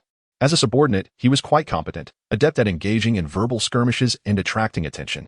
At that moment, the second attendant returned to the hotel, dragging 2 zombie corpses, which he unceremoniously discarded. Given that they were zombie bodies, there was no need for Lin Hui to exert control. The hotel would automatically refine and absorb them. Nevertheless, Lin Hui still needed to intervene personally, harnessing the hotel's power to dismantle the zombies' clothing and eliminate any lingering stench of blood. Afterward, he decided to take a shower and opened the door to his room. "By the way, can you wash yourself?" he inquired. "Yes," the second attendant replied coolly. "You can speak now?" Lin Hui's spirits lifted. However, the second attendant remained silent, perhaps unsure of how to respond. After a moment's contemplation, Lin Hui asked, "Do you have any memories from your previous life? In other words, do you know who you are?" Unfortunately, the second attendant tilted her head, pondering for quite some time, yet uttered not a single word. "All right. We can think about it later. Let's just go take a shower," Lin Hui sighed, uncertain if this resurrected woman could be considered the same as her former self. Of course, it mattered little to him. He primarily sought to cultivate a powerful ally for excursions, ensuring that if anyone provoked him, he would not be unable to leave the hotel and retaliate. Once the second attendant entered her room, Lin Hui retrieved a pair of men's sneakers from the hotel warehouse, contemplating whether he could magically enhance them.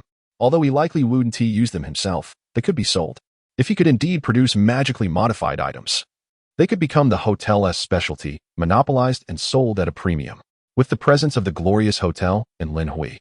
This place had naturally become a safe zone. Consequently, Su Hui and Tang Jun were genuinely discussing the feasibility of establishing a secure haven here during the apocalypse.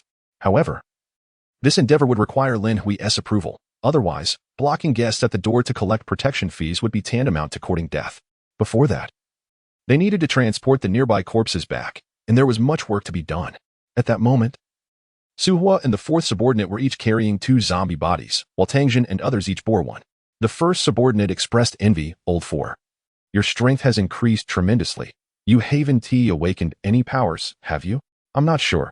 I Haven T felt any powers, just an increase in sheer strength. The fourth subordinate replied, shaking his head. We'll find out tonight. Su Hui remarked. However, since Old 4 has already had a precedent, he might be immune to the zombie virus. Or even if he does experience further enhancement, it may only be effective for him. So we should add one more person tonight. Who should we add? The first subordinate inquired. Boss, this decision must be made with utmost caution. If what you say is true and Old 4 is indeed unique, it could pose a danger. We cannot act recklessly. The zombie virus is no trifling matter. The first subordinate urged. Su Hui replied, what do you suggest? Rest assured, tonight during the experiment, we will keep a close watch on you. The first subordinate remarked. Why must I speak carelessly? Soon, the 6 of them returned to the hotel. Manager Lin, we have brought back the zombie corpses. Tang Jun announced cheerfully as he stepped inside. Place them on the ground. Lin Hui replied without lifting his head. Sure thing, Tang Jun complied, laying the body down. With this one, I now have 4. You have already stayed for 2 days, so deduct those from your count, Lin Hui stated. Oh, fine. But did I really sleep in the hotel last night? I felt nothing.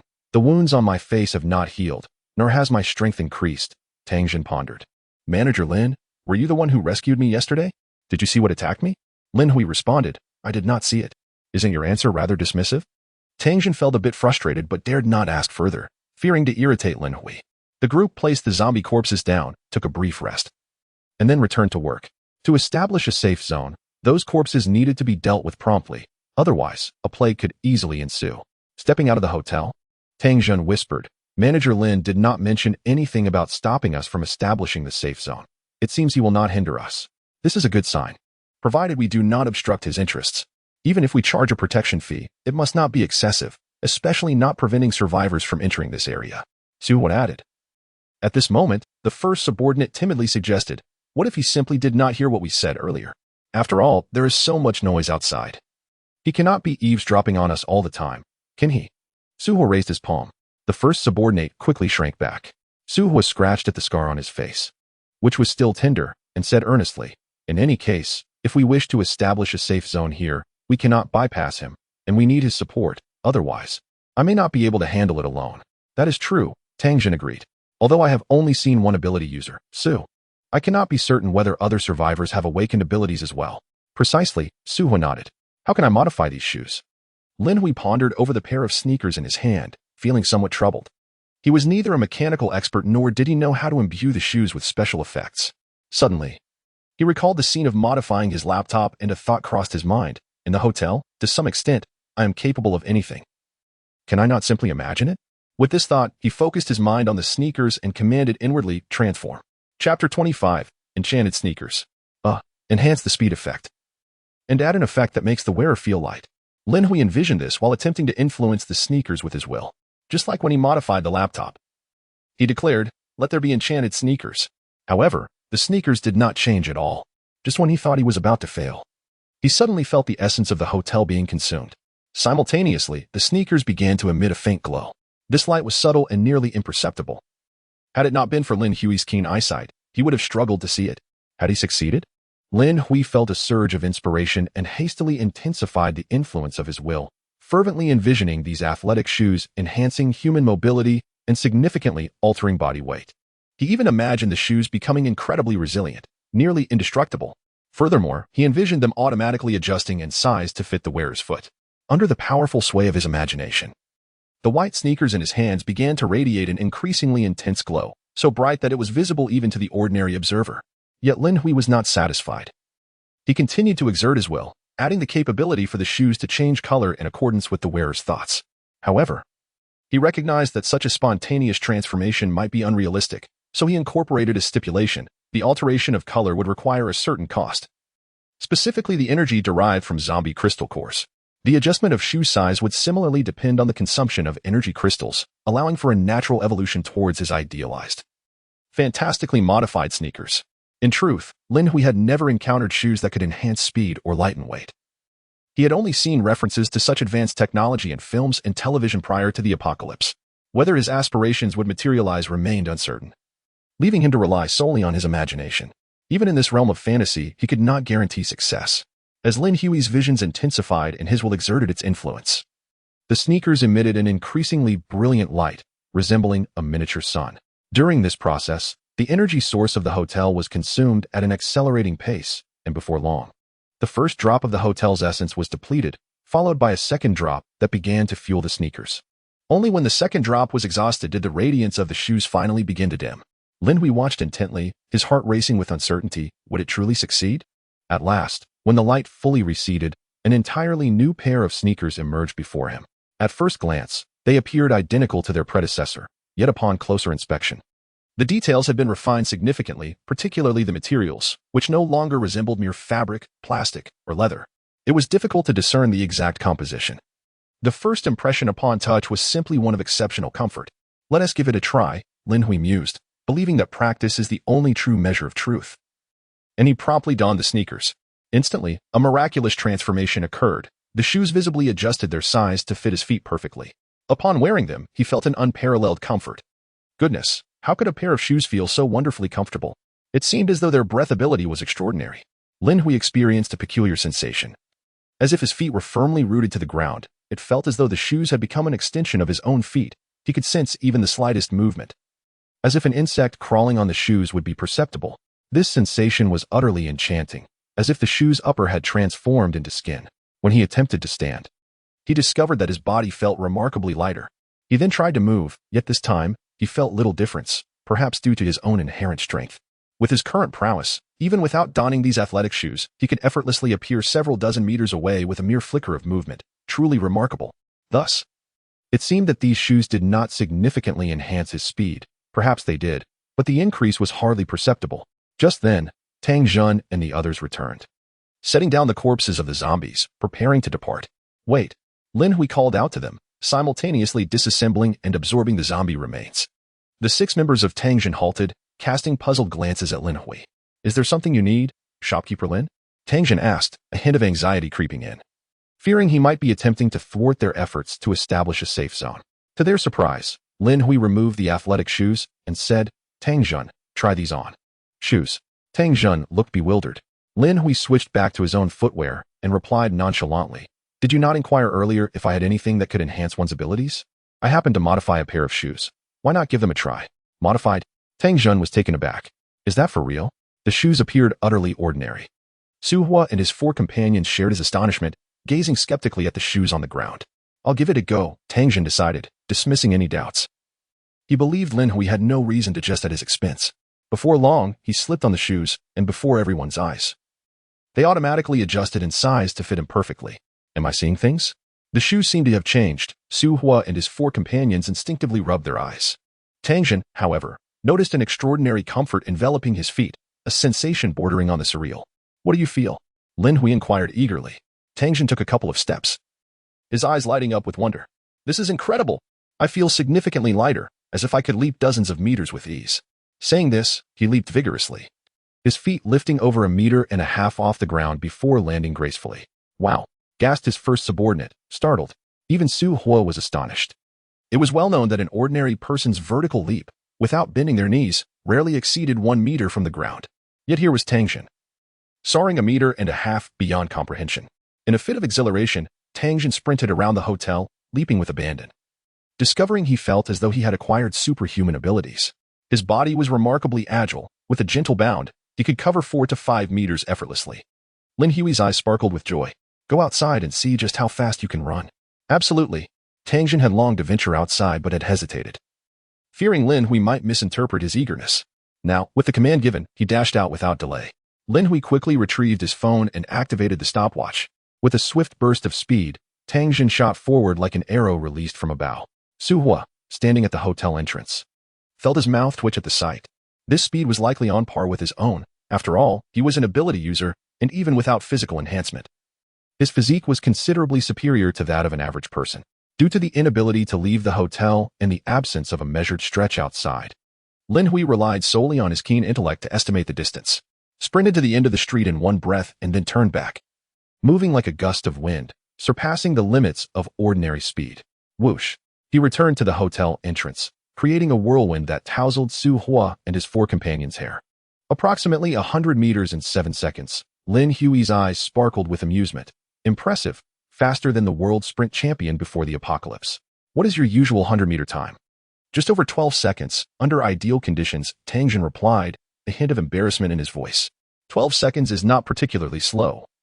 It is considered the average speed for an adult. Let me run another lap. I didn't warm up before, but now that I have, I can surely run faster. Tang Jun felt a bit embarrassed, as he believed he could achieve a better time, especially given the extraordinary nature of the shoes he wore. However, he primarily wished to savor the experience a little longer, as he knew he likely couldn't afford such magically enhanced athletic footwear anytime soon. Without waiting for Lin Hui's response, he dashed out again. Initially overwhelmed by excitement, he had forgotten to fully appreciate the sensation. This time, as he ran, he carefully observed the exhilarating feeling beneath his feet, his body feeling light as if he might take flight. Whoosh! He zipped past like a whirlwind, scattering debris from the street. This speed was exhilarating. Tang Jun thought to himself, imagining how he could use such magical shoes to lure zombies, leaving them in his dust. Soon, he reached the end of the street, made a quick turn on the spacious road, and began his return. The sheer thrill of sprinting at such high velocity was an indulgence. Men thrive on such exhilarating experiences. In just over 10 seconds, he completed the round trip. Though he was panting heavily, he felt an extraordinary rush of excitement. Lin, how long was that? Tang Jun eagerly inquired, sensing he had improved. Still 7 seconds. Lin Hui replied with a teasing smile. What? That can't be right. I felt faster this time. Tang Jun expressed his frustration. Perhaps, but you might have only improved by a fraction of a second. After all, there's no standard 100-meter track here to measure accurately. Lin Hui explained. That made sense. Tang Jun accepted the response. With a normal speed of just over 12 seconds, he had managed to achieve 7 seconds in those shoes. Su Hua took a deep breath and eagerly exclaimed, let me give it a try. I want to see how fast I can go. If an ordinary person could run that quickly in those shoes, he was confident he could do even better. Upon hearing this, Tang Jun looked toward Lin Hui, realizing that these remarkable shoes did not belong to him, and it would be foolish to assume Lin Hui would simply give them away. Let him try, Lin Hui said, as he also wished to test the shoe's capabilities for pricing purposes. Having consumed 2 drops of the hotel's essence, it was imperative to ensure a substantial return on investment. Reluctantly, Tang Jun removed the shoes. If he could, he would have loved to wear them indefinitely. In this apocalyptic world beset by the undead, a particular pair of athletic shoes possesses the remarkable potential to significantly enhance one's survival capabilities. While it may not augment physical strength or constitution, the increase in speed can greatly elevate combat effectiveness. With a lighter physique, one becomes notably more agile. Su Hua, upon receiving the shoes, sensed their extraordinary nature at the very moment they touched his hands, for the material was indiscernible, neither fabric nor plastic. It was an enigma of composition. If one were to describe it, it would be akin to something that is neither metal nor cloth. Upon donning the shoes, he discovered they possessed the astonishing ability to automatically adjust to his perfect fit. The comfort was unparalleled, akin to wearing a layer of synthetic skin, a truly wondrous sensation. Su Hua stood in amazement, leaping slightly to test his newfound agility, and indeed, he felt remarkably lighter. This was no mere illusion, it was a palpable reality. Su, you must run. I wish to see how swiftly you can move in those shoes, urged Tang Jun, filled with anticipation. Very well, Su Hua replied, taking a deep breath and focusing on the path ahead before sprinting forth. With a resounding whoosh, he shot forward, covering an impressive distance of over 20 meters in an instant, akin to an arrow released from its bow. Goodness, that rivals a supercar, Tang Jun exclaimed, astonished. Boss is incredible. Boss is formidable. Boss is magnificent, cheered his 4 companions, chanting praises. Lin Hui nodded in satisfaction, observing that the shoes indeed enhanced the abilities of extraordinary individuals. The reason they did not augment his own prowess was likely due to his exceptional strength, rendering the shoes comparatively weak, unable to provide him with any significant boost. Suddenly, Lin Hui's heightened senses detected a woman stealthily approaching from the opposite side of the street. Though she did not turn, his acute hearing painted a vivid image of her form in his mind. His perceptive abilities had transcended the ordinary, allowing him to gauge the general situation within a 100-meter radius without the need for sight. His keen hearing could discern even the faintest sounds produced by the wind interacting with objects, enabling him to identify their shapes. Curiously, it was his hearing that first recognized her presence, rather than his other senses. Was she an invisible-type extraordinary individual? Lin Hui pondered. Though he redirected his focus to recording Su Hua's speed, confident the woman would approach in due time. Before long, Su Hua returned, coming to a halt at the entrance of the hotel, stirring up a gust of wind. The stealthy woman widened her eyes in disbelief. Who is that man? How can he run so fast? Could he also be an extraordinary individual? A speedster, perhaps? That was roughly 5 seconds for 100 meters, indeed. Significantly faster than the average person, Lin Hui remarked. Su, you are remarkable. Tang Jun lauded, unable to conceal his admiration. After his own attempts, which clocked in at 7 seconds, his utmost limit, he could only concede to Su Hua's superiority. Boss is unparalleled. Boss is the greatest. Su Hua's 4 companions continued to shout excitedly. Although Su Hua was merely 2 seconds faster than Tang Jun, it is crucial to recognize that as speed increases, enhancing it becomes increasingly challenging. At this level, air resistance is formidable, making even a mere 1/10 of a second improvement exceedingly difficult. Moreover, completing 100 meters in 5 seconds translates to an astonishing average speed of 20 meters per second, which is undeniably impressive. Lin, could you kindly note my regular speed? Su Hua returned to his shoes and took off running once more. He was still remarkably swift, feeling that his pace did not lag behind that of the modified shoes he wore. Tang Jun watched with envy, although Su Hua was not a speed-type supernatural being. His awakened abilities had certainly enhanced his physique and strength to a degree, allowing him to outpace ordinary individuals significantly. Soon, Su Hua returned to the hotel entrance, eagerly looking towards Lin Hui. Approximately 7 seconds for 100 meters, though it should exceed that slightly. It's certainly under 8 seconds, Lin Hui remarked. Impressive. Tang Jun exclaimed again, marveling at the prowess of supernatural beings. Their normal speed could rival that of his modified athletic shoes. Su Hua smiled and then turned with anticipation toward Lin Hui. Are you selling these modified athletic shoes? What is the price? Upon hearing this, the 4 companions and Tang Jun all turned their gaze toward Lin Hui. After a moment of contemplation, Lin Hui replied, 100. 100 corpses of zombies?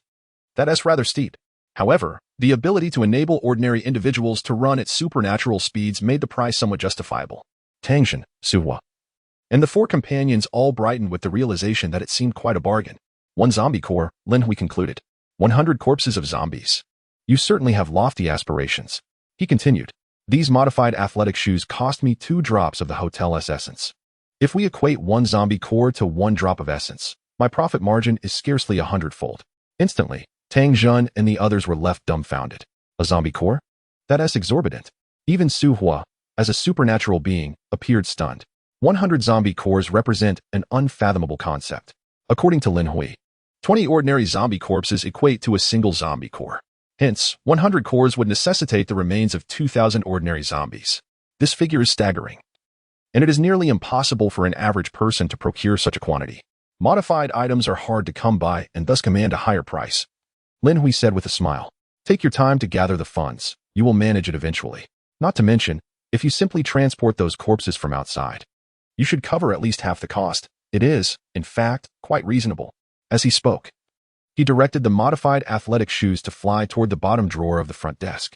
This drawer, once reserved for the hotel's core seal, now contained only some documents. Almost as if by magic, the moment the modified shoes entered the drawer, they swiftly shrank, as if the drawer were a spatial treasure. Su Hua and Tang Jun exchanged a glance, both recognizing the desire reflected in each other's eyes. If they could acquire such a pair of modified athletic shoes, their prowess would undoubtedly be significantly enhanced. Let us go and move those corpses, Su Hua said. The 6 of them departed in a flurry, brimming with enthusiasm. Lin Hui, using his mental focus, closed the drawer and then turned to gaze down the street, only to be astonished to find that the woman conjured in his mind's ear was invisible to his sight. Indeed, was it invisibility? An ability to become unseen? Lin Hui raised an eyebrow slightly. However, he chose not to reveal the woman's presence, curious to observe her intentions. Turning around, he entered room 1101, located behind the front desk. At that moment, the second server had just emerged from her shower, holding her tattered uniform, now reduced to mere rags, while lost in thought. Lin Hui scrutinized her physique and then, with a flick of his mind, he mended her attire, allowing her to dress herself once more. After a moment's contemplation, he suddenly relocated the door of a secondary bedroom within a luxurious suite on the 7th floor to the wall of his current room. The position of that secondary bedroom remained unchanged.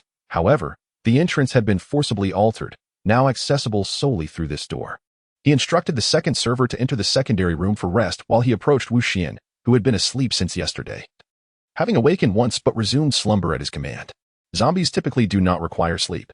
Lin Hui's intention for Wu Xian to rest stemmed from his desire to ascertain whether sleeping on the hotel's unique bed would restore her human memories. Meanwhile, approximately 100 meters away on the street, the invisible woman hesitated, as if caught in indecision. The speed displayed by that man earlier seemed to stem from those shoes. Could it be that I overheard something about modified items, perhaps mysterious artifacts mutated in the aftermath of the apocalypse? The woman felt a stir of intrigue. Her name was Huang Xingyi. After the onset of the apocalypse, she had suddenly lost consciousness, only to awaken with the ability to become invisible. Unfortunately, her powers were limited solely to invisibility, with no enhancement to her physical strength or abilities. Though she yearned for those remarkable athletic shoes, she dared not approach recklessly. This area felt too peculiar, devoid of any zombies. It was abnormal and potentially fraught with peril. Huang Xingyi remained cautious, refraining from drawing near to the hotel. After deliberation, she resolved to leave the vicinity and devise a longer-term strategy. Perhaps she could lure some zombies over to observe what might transpire. Having made her decision, she promptly turned and walked away, covering 300 to 400 meters before finally spotting some wandering zombies in the distance. With light-footed grace, Huang Xingyi approached the zombies. Strangely, despite the sounds of her footsteps, the zombies seemed unable to detect her. Her invisibility ability appeared to transcend mere concealment. It seemed capable of muffling sound to a certain degree and diminishing her presence altogether, allowing her to go unnoticed even when sounds were made. As Huang Xingyi was about to make a sound to lure the zombies, a group of individuals suddenly appeared in the distance. The zombies ahead noticed the approaching figures and immediately roared, charging towards them. Huang Xingyi was momentarily taken aback, contemplating the recklessness of these individuals. When she suddenly saw them draw firearms, her expression shifted. She quickly moved aside, fearing the stray bullets. Her ability to become invisible did not equate to complete disappearance. Being struck by a bullet would still inflict harm. The gunfire erupted, ordinary handguns, yet each person wielded one, and their marksmanship was commendable. With the sound of gunshots, the heads of the rushing zombies were blown apart, or their hearts pierced. In no time, 7 or 8 zombies lay dead, some with severed limbs. Their dismembered parts strewn across the ground, a mixture of red and white fluids flowing forth. Huang Xingyi, cloaked in invisibility, felt a wave of nausea and revulsion wash over her. However, she recognized that these zombies were not the living, and thus did not condemn the actions of the men. Save some bullets. Do you know how difficult it is to manufacture them? Aim carefully, for heaven's sake. Don't waste ammunition. The leader, a young man, berated. Yes. We were wrong, boss. Hey, boss, don't be angry. It's just excitement. It's exhilarating to fire a gun for the first time. The subordinates dared not contradict him, instead flattering the young leader. Humph. The young man scoffed, striding forward. Soon, the group of 8 arrived at an agricultural bank, approximately 20 meters ahead of Huang Xingyi. With a decisive wave of his hand, the lock on the gate shattered, the iron door crumpling and rolling onto the street. Huang Xingyi's pupils constricted. The ability to control metal? A Magneto figure? Yet her expression was peculiar. What were these individuals doing at the bank? Could it be they were intent on robbing it? Were they so desperate for money? In this apocalyptic world, currency from before held little value. Lead the way. Directly to the underground vault. Do you truly know the location of the vault? Inquired the young man with the metal controlling ability. Absolutely, boss, follow me. I was an employee here and know the vault's location well. A subordinate eagerly offered, walking ahead. Is there truly a substantial amount of gold inside? Rest assured, boss. While I cannot speak for everything else, crafting a throne of gold is undoubtedly feasible. The group filed into the bank, while Huang Xingyi, still invisible, wore a strange expression. From their conversation, it seemed their primary objective was gold. Furthermore, what did they intend to create? A throne of gold. What were their intentions? Or rather, what ambitions did the awakened young man with metal control harbor? Surely, he could not be contemplating establishing an empire in this apocalypse, could he? Huang Xingyi mused that if the young man truly harbored such thoughts, his mind must be quite unhinged. In the depths of the bank, a few zombies lurked. The onset of the apocalypse was so abrupt and without warning that the entire world had transformed. The original zombies mutated at an alarming speed. Unlike those infected later who exhibited symptoms such as high fever and a period of incubation. As a result, many employees within various companies succumbed to the infection and became zombies. Those who reacted swiftly, upon witnessing the emergence of zombies outside, attempted to close the doors to prevent their entry, only to discover that the undead had infiltrated from within as well, ensnaring themselves in a trap. This particular bank likely fell victim to such a fate. Otherwise, the main entrance would not be shut tight. A cacophony of knocks echoed through the air. This group was armed, albeit with makeshift weapons, yet their firepower was considerable. The zombies inside were quickly dispatched. Huang Xingyi hesitated for a moment before deciding to venture inside. Gold? The thought tempted her. In times of chaos, gold retains its value, even in the apocalypse. Perhaps it could prove useful, especially since her ability of invisibility had gone undetected thus far. As long as she remained modest in her ambitions, procuring a few gold bars should pose no issue. Ahead, the 8 individuals located the entrance to the underground vault. Under the brute force of a metal manipulator, the metallic flooring was forcibly distorted. The group descended deeper. Huang Xingyi trailed at a distance, unhurried. She surmised that they could not carry away all the gold at once, and she merely needed to collect a few bars afterward. Before long, the metal manipulator and his companions arrived at the vault's entrance. To their astonishment, the vault door stood ajar. Be cautious. There may be zombies inside, one warned. Surely not. While we haven't concealed our presence, the noise we've made hasn't drawn any zombies to attack us, another replied. What is there to fear? Just a few zombies. If they dare to show themselves, let them meet our bullets. The group, undeterred, approached and pulled open the already unlocked vault door. Suddenly, a flash of golden light surged forth, and the man who had opened the door was hoisted into the air. A pallor of dread swept across the faces of all present. Huang Xingyi, stealthily following behind, witnessed the horrifying sight, a zombie composed entirely of gold. Indeed, it was a zombie forged from pure gold. With a guttural roar, the golden zombie seized the man by the neck and violently smashed him to the ground. The man was soon reduced to a mangled heap, unable to utter a sound. Damn it! The others turned ashen, hastily drawing their weapons to fire. Bullets rained down upon the golden zombie, yet sparks merely flew, and it remained unscathed. Enraged, the golden zombie let out a furious bellow and swung its arms. With 2 thunderous crashes, 2 armed men were sent flying. The remaining individuals were struck with terror. How could this golden zombie be impervious to weapons? Stand back. Let me handle this. The metal manipulator, his face pale with anger, bellowed as he unleashed his powers. In his estimation, the golden zombie had undergone some form of mutation, assimilating or absorbing the gold within the vault, rendering its entire form metallic. As long as it was metal, he could control it. Amidst a resonating hum, the golden zombie was momentarily immobilized. It roared with fury, thrashing wildly, yet its form continued to morph at an agonizingly slow pace. A surge of triumph coursed through the heart of the metal manipulator. However, in the next heartbeat, the golden zombie abruptly convulsed, its previously contorted body reverting to its original state. With a gasp, the metal manipulator's complexion paled as he coughed up a mouthful of blood. Horrified by the realization that he had been subjected to a backlash, enraged, the golden zombie seemed to regain its strength, squatting slightly, fists pounding the ground, its body arching in preparation. In an instant, the creature surged forward with astonishing speed towards the metal manipulator. Alarmed, the manipulator's face transformed as he instinctively sidestepped half a meter. The golden zombie barreled past him, its velocity too great to allow for a turn, crashing into the metallic wall and leaving a significant dent. The violent impact reverberated throughout the underground vault. Yet, as a consequence of its own ferocity, the golden zombie found itself dazed and disoriented, momentarily unable to discern its surroundings. The metal manipulator and his surviving subordinates were taken aback by the gaping hole left in the wall. Run! We stand no chance against this creature. Without hesitation, the metal manipulator turned and fled, narrowly escaping the clutches of death. Should the golden zombie collide with him, his body would undoubtedly burst like a watermelon. Seizing the opportunity while the golden zombie was momentarily bewildered, the group hastily made their escape. Naturally, Huang Xingyi did not linger and joined the fleeing ensemble. From behind, the golden zombie regained its senses, enraged to find its prey escaping, and let out a furious roar as it pursued them. What is that sound? Within the hotel, Lin Hui was taken aback by the distant sounds of collision and enraged roars. His acute hearing allowed him to vaguely trace the source of the noise. Is that a zombie? Can it truly smash through a wall? Lin Hui pondered, surprised. Could it be a first-level evolved zombie? That's implausible. If a first-level evolved zombie possessed such strength, could Su Hua's fireball have been lethal? His auditory perception only provided a silhouette of the situation. He could discern gender through tonal variations, but could not grasp color or specifics. Thus, Lin Hui remained unaware of the true condition of the zombie.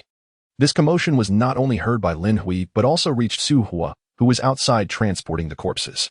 However, due to the considerable distance, Su Hua paid no heed, dismissing it much like the tiger's roar from the previous night, feeling it unnecessary to worry for now. The priority was to complete the transport of the corpses and attempt to establish a safe zone. As dusk began to envelop the landscape, Su Hua and his team remained oblivious to the blood trickling from the corpses, silently converging together, slowly forming a peculiar entity. Chapter 29, The Eerie Rain Boss. It's already dark. Shall we call it a day? I'm about to collapse. After yet another round of transporting the corpses, the first subordinate sat on the ground, utterly exhausted. Having toiled for an entire day and making countless trips, everyone except the fourth subordinate and Su Hua was utterly worn out. Let us take a break. I'm completely drained. We can continue tomorrow. Tang Jun, supporting himself on his knees, felt equally fatigued. However, despite the exhaustion, he felt a sense of joy, for he had amassed a total of 50 zombie corpses, including those transported today and the remaining from before. Naturally, they would need to stay the night, leaving them with 40 corpses left, equating to 4 days' worth of lodging fees. Su Hua glanced at the ominous sky outside. Perhaps it was a figment of his imagination. But he felt something was amiss with the night. The atmosphere outside seemed eerily sinister. Let's rest for now. We moved over 400 today. If we return tomorrow, we can finish the task. As he spoke, he produced a watermelon knife, stained with zombie blood. The first subordinate shuddered. Boss, are we really going to test this? What if, don't worry, if you die, we can share the lodging fees more evenly, Su Hua replied. I have a sentiment about this that I'm unsure whether to express. In the pitch-black underground bank vault, no figures were visible, yet faint footsteps could be heard. Huang Xingyi had returned. The previous golden zombie had been lured away by the metal controller and others.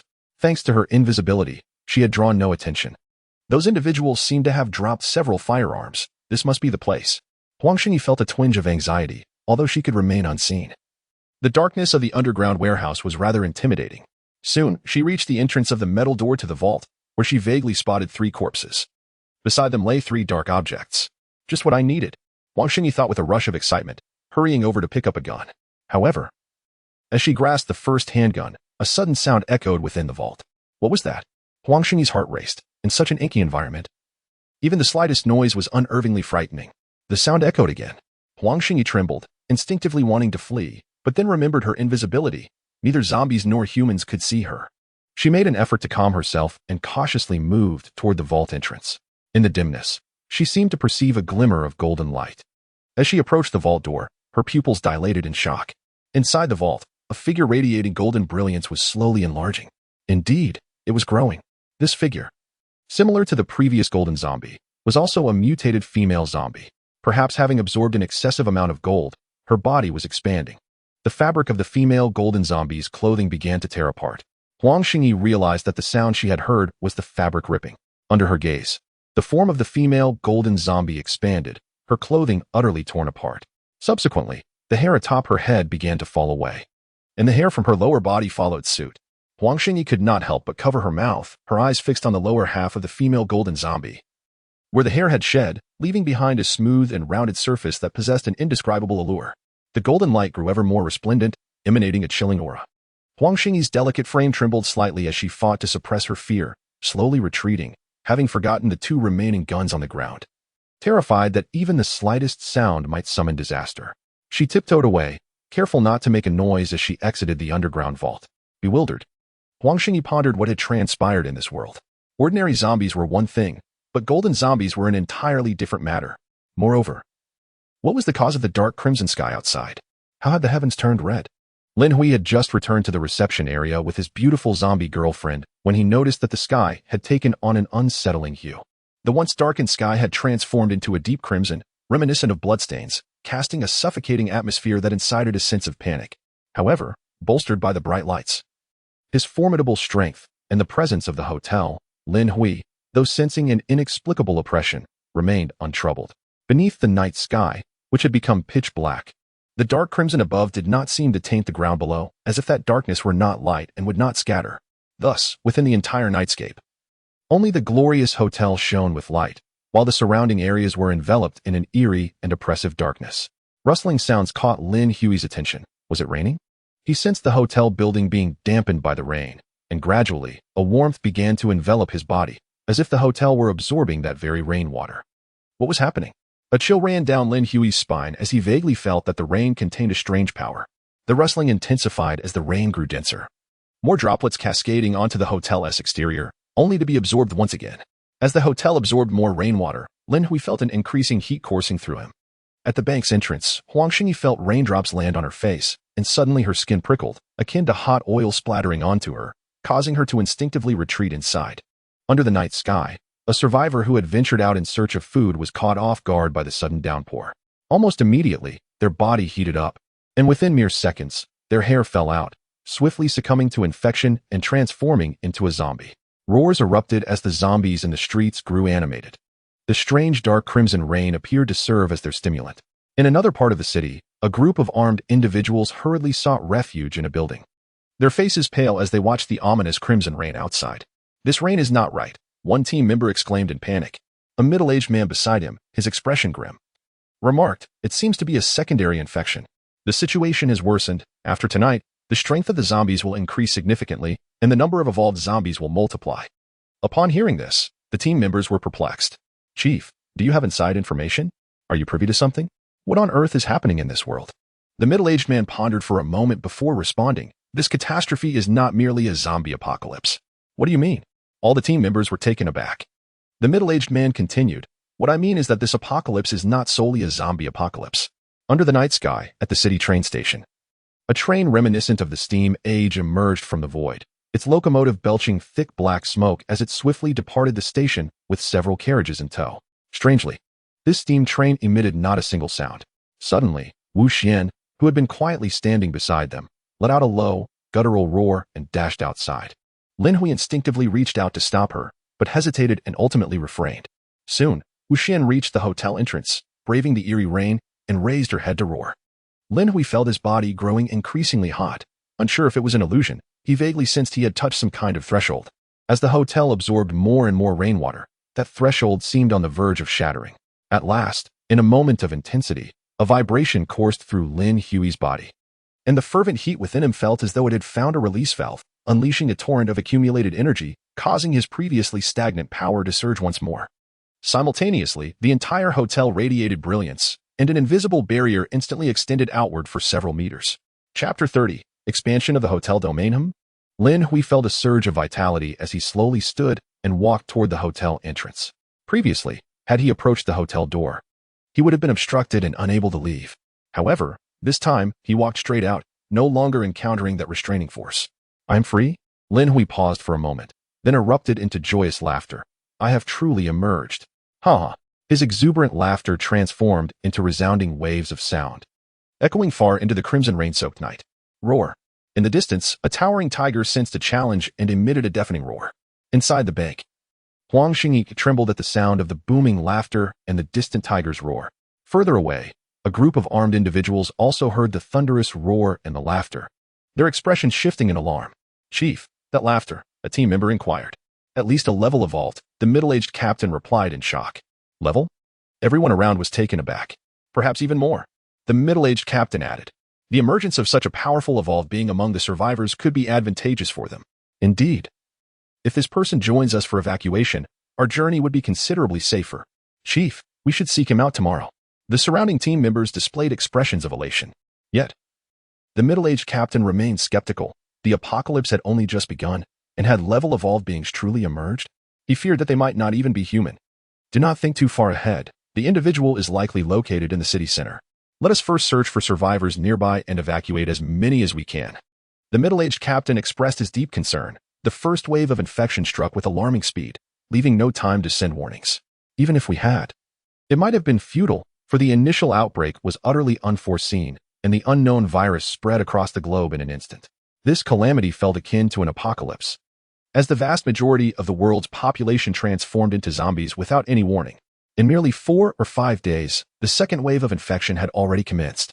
Although the second wave did not offer the same pervasive threat as the first, its potency was even greater, with even evolved beings succumbing to the infection.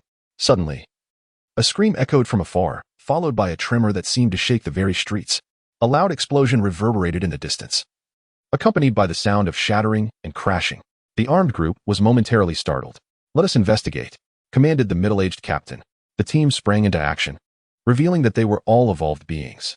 While most possessed only enhanced physical traits, some wielded unique abilities. One individual manipulated shadows to cloak the group, rendering their movements completely silent. Another controlled the airflow to form a barrier, shielding them from the infection rain descending from above. They hastened towards the source of the screams with remarkable speed. Along the way, even when confronted by zombies, they remained undetected, moving like phantoms in the night. Soon, they glimpsed a flicker of golden light in the distance. A golden figure dashed forward, seizing an unsuspecting individual and slamming them into the ground. With a resounding thud, the unfortunate soul's head burst upon impact. Suddenly, a deafening noise erupted as a shop's metal shutter deformed and morphed into a sphere, hurtling towards the golden figure. Undeterred, the golden figure continued to pummel its captive. "Open fire!" the middle-aged captain shouted. The team immediately squeezed the triggers of their rifles. A barrage of bullets erupted. Amidst the sparks flying, the golden figure staggered back, its form contorting. How is this possible? Is it some kind of anomaly? The group gasped in astonishment. "It appears to be a golden zombie," someone exclaimed. "No, it is clearly a mutated zombie." They all cried out in disbelief. The middle-aged captain quickly urged, "Continue firing. The bullets are effective." The onslaught persisted, a relentless stream of bullets raining down. Amidst the cascade of sparks, the golden zombie's form began to distort and, as if heated, it swiftly melted into a puddle of golden liquid. "That will suffice," the middle-aged captain signaled. Not far away, the metal manipulator gazed in shock at the captain and his team. However, through his perspective, they appeared as mere silhouettes, indistinct and shadowy. Nearby, the zombies, drawn by the gunfire, began to converge. "Eliminate these zombies," the middle-aged captain commanded. The sound of gunfire echoed as the team members unleashed their weapons once again, effortlessly eliminating mere ordinary zombies. The middle-aged captain stepped out from the shadowy area into a place obscured by buildings and turned to face the metal manipulator. "Are you an evolved being with the ability to control metal?" he inquired. The metal manipulator asked warily, "And who might you be?" "We are a rescue team, searching for survivors." "Do you know of any survivors nearby?" the captain queried, just as the metal manipulator was about to respond. His pupils dilated as he glanced behind the captain. The captain's expression shifted suddenly, and he instinctively rolled forward, only to find nothing amiss. However, upon standing and looking back, his face paled in shock, for the golden zombie they had previously melted had somehow reformed. With a furious roar, the newly formed golden zombie arched its body and pounded its fists into the ground. "Be careful, it's preparing to charge, and it's fast," the metal manipulator warned. "Fire now," the captain shouted. The rescue team members, startled, quickly adjusted their aim. The sound of rapid gunfire erupted once more. The golden zombie was swiftly deformed again, its body melting into a large puddle of golden liquid. The captain wiped the cold sweat from his forehead, his expression grave. "This is peculiar. This is not an ordinary mutated zombie. Physical attacks cannot eliminate it. We must use supernatural items to contain and seal it." "But Captain, we don't have any sealing items," a member of the rescue team exclaimed anxiously. Lin Hui laughed heartily for a while before gradually calming his excited demeanor. "If my intuition is correct, I can only move within a 10-meter radius of the hotel, unable to venture beyond this range." Even so, he felt elated, as it was far better than being completely unable to step outside the hotel doors. Were there gunshots over there? And they sounded quite dense, Lin Hui mused, glancing towards the end of the street, which was shrouded in darkness and obscured by buildings, rendering visibility impossible. "Oh well, what does it matter to me? I cannot leave anyway." Sighing, Lin Hui resumed, sensing the peculiar raindrops falling from the sky. Upon landing on him, these droplets vanished into thin air, not absorbed by his body, but rather redirected by the hotel. After the raindrops were consumed by the hotel building, they returned power to Lin Hui, causing his body to radiate warmth as his strength gradually increased. Throughout this process, the hotel's essence also grew incrementally. "What is this rain? It feels imbued with extraordinary energy." Lin Hui gazed at the dark red sky from which the rain fell, and suddenly, an idea sparked in his mind as he envisioned a force of absorption. The next moment, the hotel's essence began to deplete, and the building erupted with an insatiable force, eagerly swallowing the surrounding rainwater.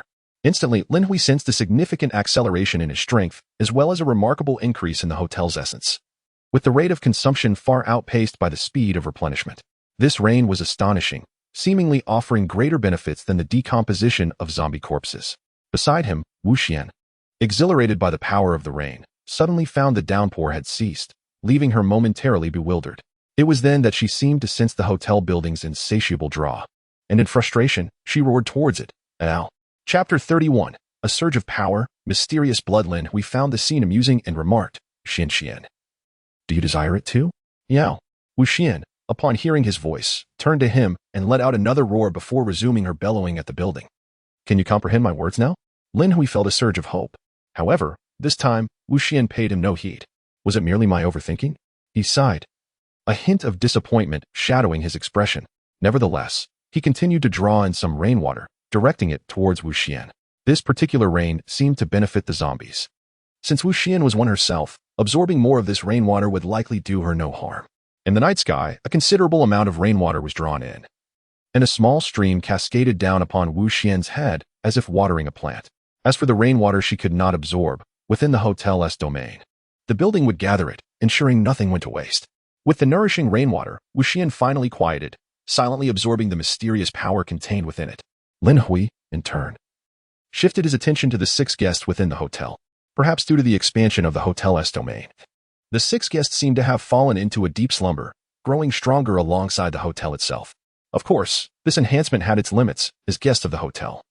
They could only savor the strength while the hotel consumed the essence. Nevertheless, it appeared that the 6 individuals would gain considerable benefits, and upon awakening the next day, their physical capabilities would undoubtedly improve slightly. This, in essence, was a perk of the substantial accommodation fees they had paid. The hotel's insatiable draw continued. And under Lin Hui's deliberate maintenance, its power intensified, gradually attracting rainwater from a radius of several kilometers. Although the rain was not heavy, the aggregation of all the rainwater over such an extensive area was still quite significant. Consequently, the hotel's strength increased at an accelerated rate, and Lin Hui's own power grew alongside it, as did the hotel's essence. Time flowed steadily. It was not until the early hours of the morning that this eerie rain finally ceased. The dark crimson sky above returned to normalcy, deepening into an even darker shade. With the cessation of the infected rain, the entire world seemed to fall silent, enveloped in tranquility. The realm was shrouded in darkness, as if only the glorious Grand Hotel radiated light, standing as a sanctuary untouched by the encroaching shadows. Lin Hui quietly sensed his exponentially increasing power. After some calculation, he estimated that his strength now conservatively reached at least 100,000 kilograms. 100,000 kilograms. What does that signify? 1,000 kilograms equates to 1 ton. Thus, 100,000 kilograms translates to 100 tons. In other words, Lin Hui now possessed the capacity to wield immense strength effortlessly, exceeding 100 tons with every movement. This estimate did not even account for his explosive power and neural reaction speed, which had also seen simultaneous enhancement. Lin Hui conjectured that he had now reached a point where he could physically withstand the bullets of a sniper rifle. Unfortunately, he remained confined within the confines of the hotel domain, unable to depart. Otherwise, with the power he possessed now, he could likely roam freely across the land. As for the essence of the hotel, he had accumulated 1,000 drops, enough to indulge for quite some time. He mused that it would be splendid if such rain were to arrive each night. However, he recognized the improbability of such fortune recurring. Suddenly, Lin Hui lifted his gaze to a distant building against the night sky. In his perception, he sensed several living presences within that structure. He had long suspected that survivors were nearby. However, these individuals likely had provisions at home, which explained their reluctance to emerge despite the commotion caused by the hotel. Yet just moments ago, he noticed that the living energies within that building had abruptly vanished. Indeed, it was a sudden disappearance, devoid of any forewarning. Had they perished? It seemed that only a sudden death could account for such an occurrence. But this was merely the beginning. Lin Hui discerned that in the surrounding buildings, other living presences he sensed were consecutively fading away. It appeared as though these individuals were being consumed by some unseen force. Not only the living, but even the presence of zombies within those structures was swiftly dissipating, as the energies of both the zombies and survivors continued to vanish.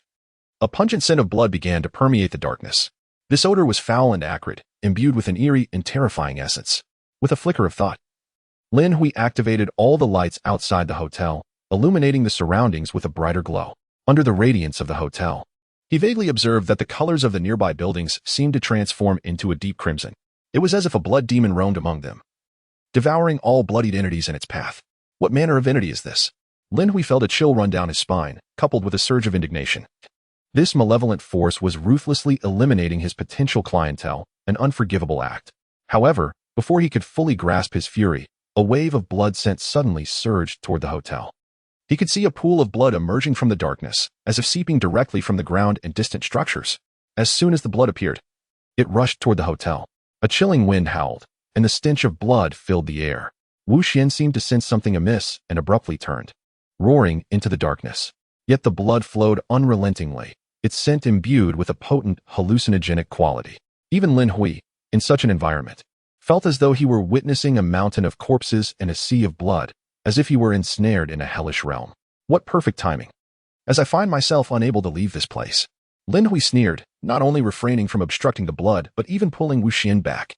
The bizarre blood entered the hotel domain, yet perhaps due to its living essence, the hotel did not absorb it directly. Lin Hui had already led Wu Xian inside the hotel. As the blood flowed to the entrance, it hesitated, not rushing in immediately. Was it possessed of intelligence? Or did it instinctively sense danger? Lin Hui raised an eyebrow. The tumultuous sounds outside resembled a river of blood, yet not a drop penetrated within. Lin Hui, growing increasingly impatient, declared, "If you do not show yourself, I shall be compelled to take matters into my own hands." With his words, his thoughts stirred. Suddenly, a formless force emanated from the hotel. The blood outside, sensing impending peril, hastily retreated. Yet it was too late. The intangible power descended, ensnaring all the blood that had dared to enter the hotel's domain. Outside the hotel, the blood surged, the resounding flow reminiscent of waves crashing against the shore. In the next instant, the blood within the hotel's confines fragmented into droplets, only to be consumed and disintegrated by the establishment.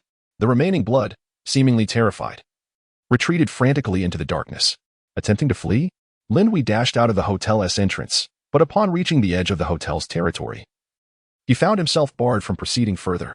In the distance, the ominous sound of crashing waves lingered in the air, illuminated by the glow of the hotel's sign. The surrounding buildings appeared tinged with a dark crimson hue, as if that eerie blood had seeped into their very essence. Lin Hui frowned slightly. This intangible adversary, not confined within the hotel's realm, left him at a loss for how to confront it. Should he demolish the buildings? Chapter 32. The art of demolition. With a flick of his hand, a droplet of the hotel's essence materialized. However, after a moment's contemplation, he returned it to its place. Although his current physical fortitude would likely render him impervious to the previous explosion, enduring another would undoubtedly be unpleasant. Could I possibly learn to conjure the fireball technique like Su Hua? Lin Hui did not abandon the notion of dismantling the nearby structures, for that ethereal blood had infiltrated them. If the intangible blood were not eradicated, any humans entering this territory would likely meet a grim fate, and his hotel would be unable to accommodate guests, severely impacting his business. With this thought, Lin Hui directed his focus towards Su Hua, who occupied a room on the 7th floor. He summoned the hotel's unseen power, scan and analyze. He sought to discern Su Hua's extraordinary ability. Within the confines of the hotel, he felt a semblance of omnipotence, instilling a glimmer of hope. Before his eyes, Su Hua's form rapidly transformed into a transparent silhouette, not of glass, but akin to a model. His body appeared constructed of countless lines, with even his internal organs rendered in this linear translucent state. Lin Hui meticulously studied him, concentrating particularly on Su Hua's head. However, after a prolonged examination, he found himself at an impasse. What is an extraordinary ability? How might one uncover another's unique powers? Lin Hui felt a twinge of frustration. Despite his considerable prowess within the hotel, he was not truly omnipotent. At this moment, he could not identify Su Hua's extraordinary ability, nor could he replicate that fireball technique. After a considerable time, Lin Hui sighed, retracting his impolite behavior of observing the guests. Suddenly, a memory struck him. Su Hua conjuring fireballs within the hotel. In an instant, inspiration dawned upon him. Before him, a miraculous scene unfolded as if time itself had reversed. Light transforming into darkness, and vice versa. The imagery swiftly regressed to the day Su Hua first entered the hotel. Could it truly be? Lin Hui's eyes sparkled with brilliance. Although this spectacle was merely a reversal of images akin to a rewind function, it still constituted a form of temporal regression, undeniably enchanting. Utilizing his formidable imagination, Lin Hui reversed the imagery to the moment Su Hua summoned the fireball. With a mere thought, he commanded, "Materialize the fireball." As he issued his directive, the fireball from the past began to traverse the continuum of time, drawing nearer to the present moment. During this process, the essence of the hotel was rapidly consumed. Before long, the fireball grew increasingly tangible, while other images from the past faded into the realm of illusion. At last, the fireball fully manifested in the present. Buzz.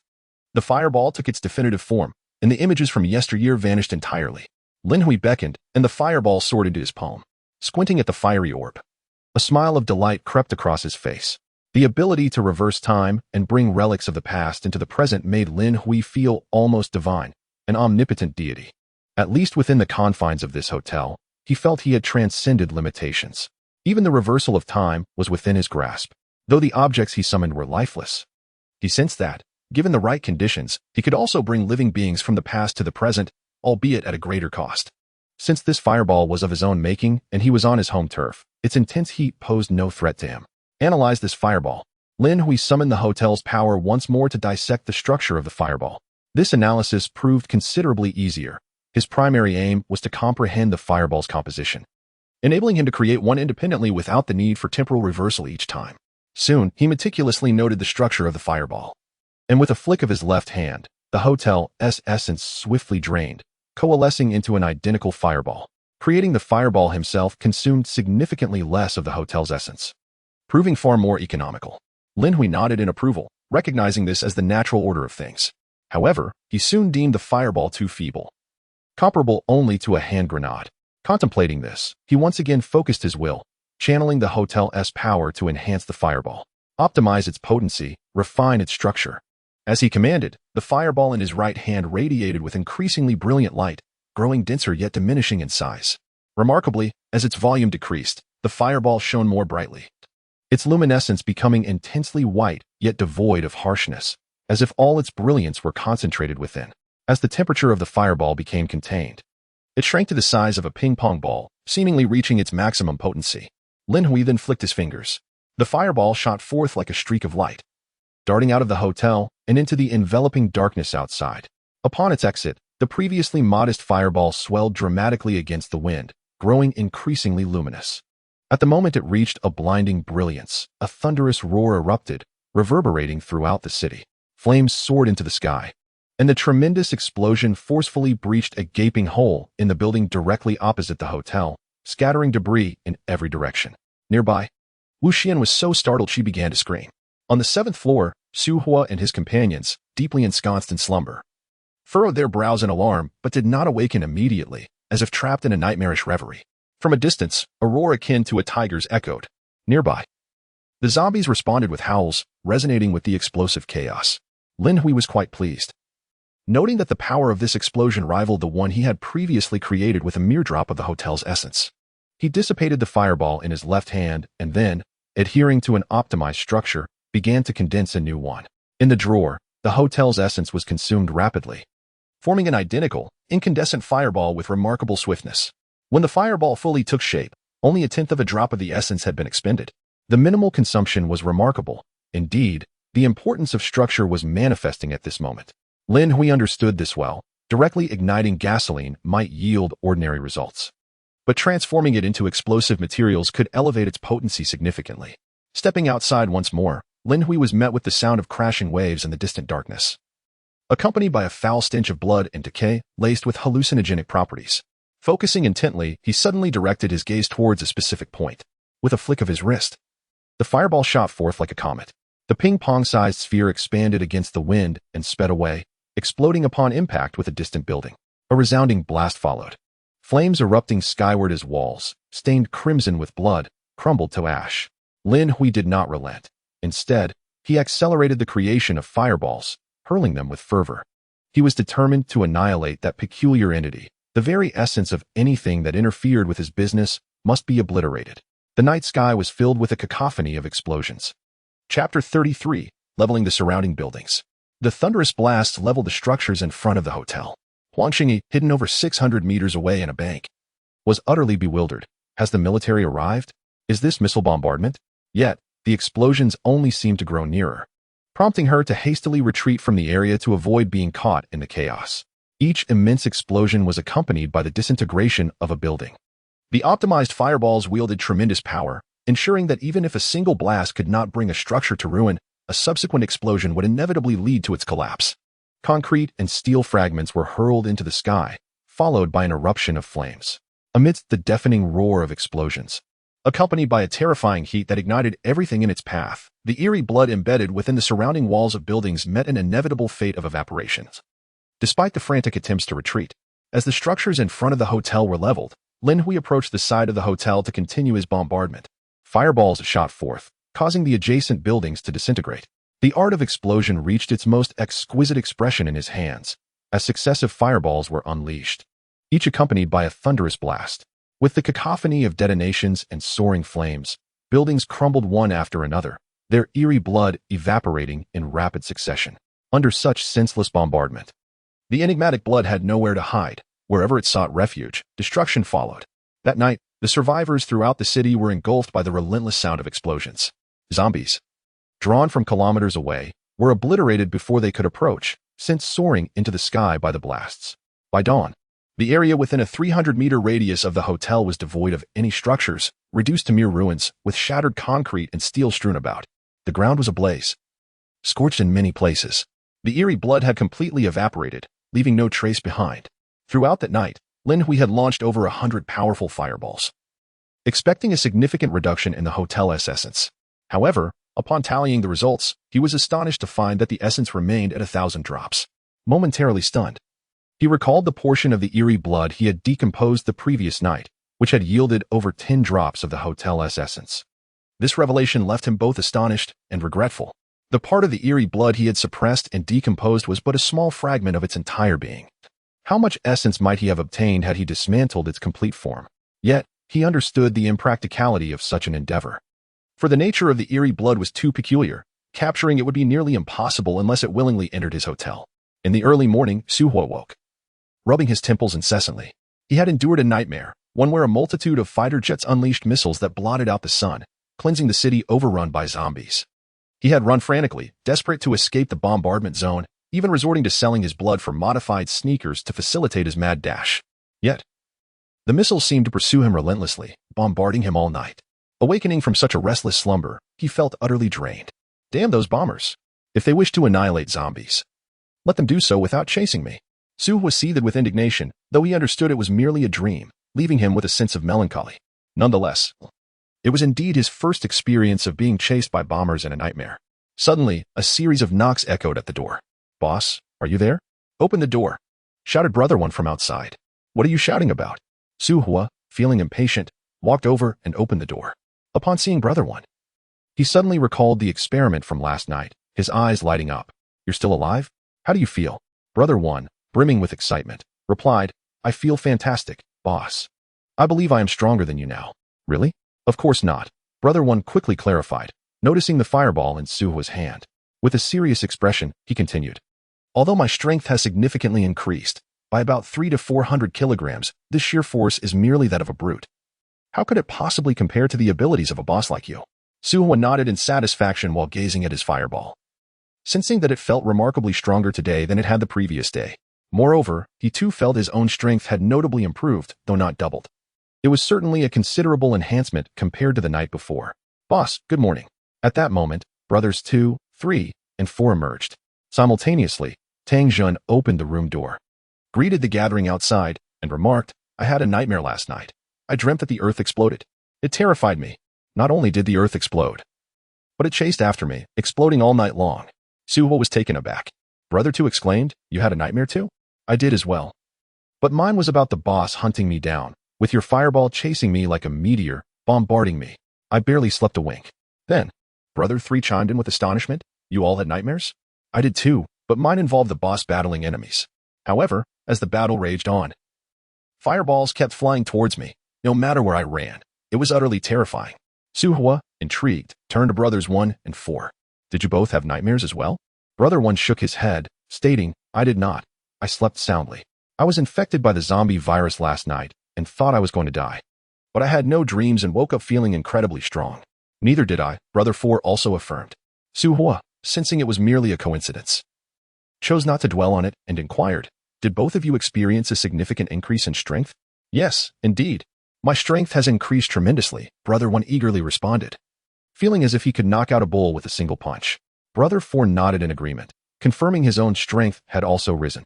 Su Hua, elated, declared, "It seems our hypothesis was correct. Contracting the zombie virus and resting in this hotel not only allows us to survive but also enhances our abilities." Tang Jun added with a smile, "In that case, let us all adopt this method to bolster our strength tonight. Although I did not use the zombie virus last night, it appears my strength has also improved significantly. Let us continue moving the corpses, striving to establish a safe zone as soon as possible. All right, let's go." Su Hua waved his hand grandly, leading everyone downstairs. Soon they arrived at the lobby on the first floor, finding the front desk unattended. However, they thought little of it and proceeded to exit. As the 6 individuals emerged from the hotel, they stood in stunned silence, bewildered by the scene before them. Chapter 34. The Bewildered 6, Other Survivors. Had we traversed dimensions? What on earth is this place? Could it possibly be the fabled ruins? Surely, we must have exited incorrectly. The group, including Su Hua and Tangjin, gaped in disbelief at the outside world. The once towering skyscrapers had transformed into mere remnants. With crumbling walls and debris of steel and concrete strewn about, enveloped in wisps of smoke. The sight before them resembled the aftermath of a relentless aerial bombardment. In fact, even a bombardment might not have produced such utter devastation, as not a single structure remained intact, with no more than a single floor left standing. The debris of collapsed buildings appeared to have been scorched by intense flames, leaving a charred landscape in their wake.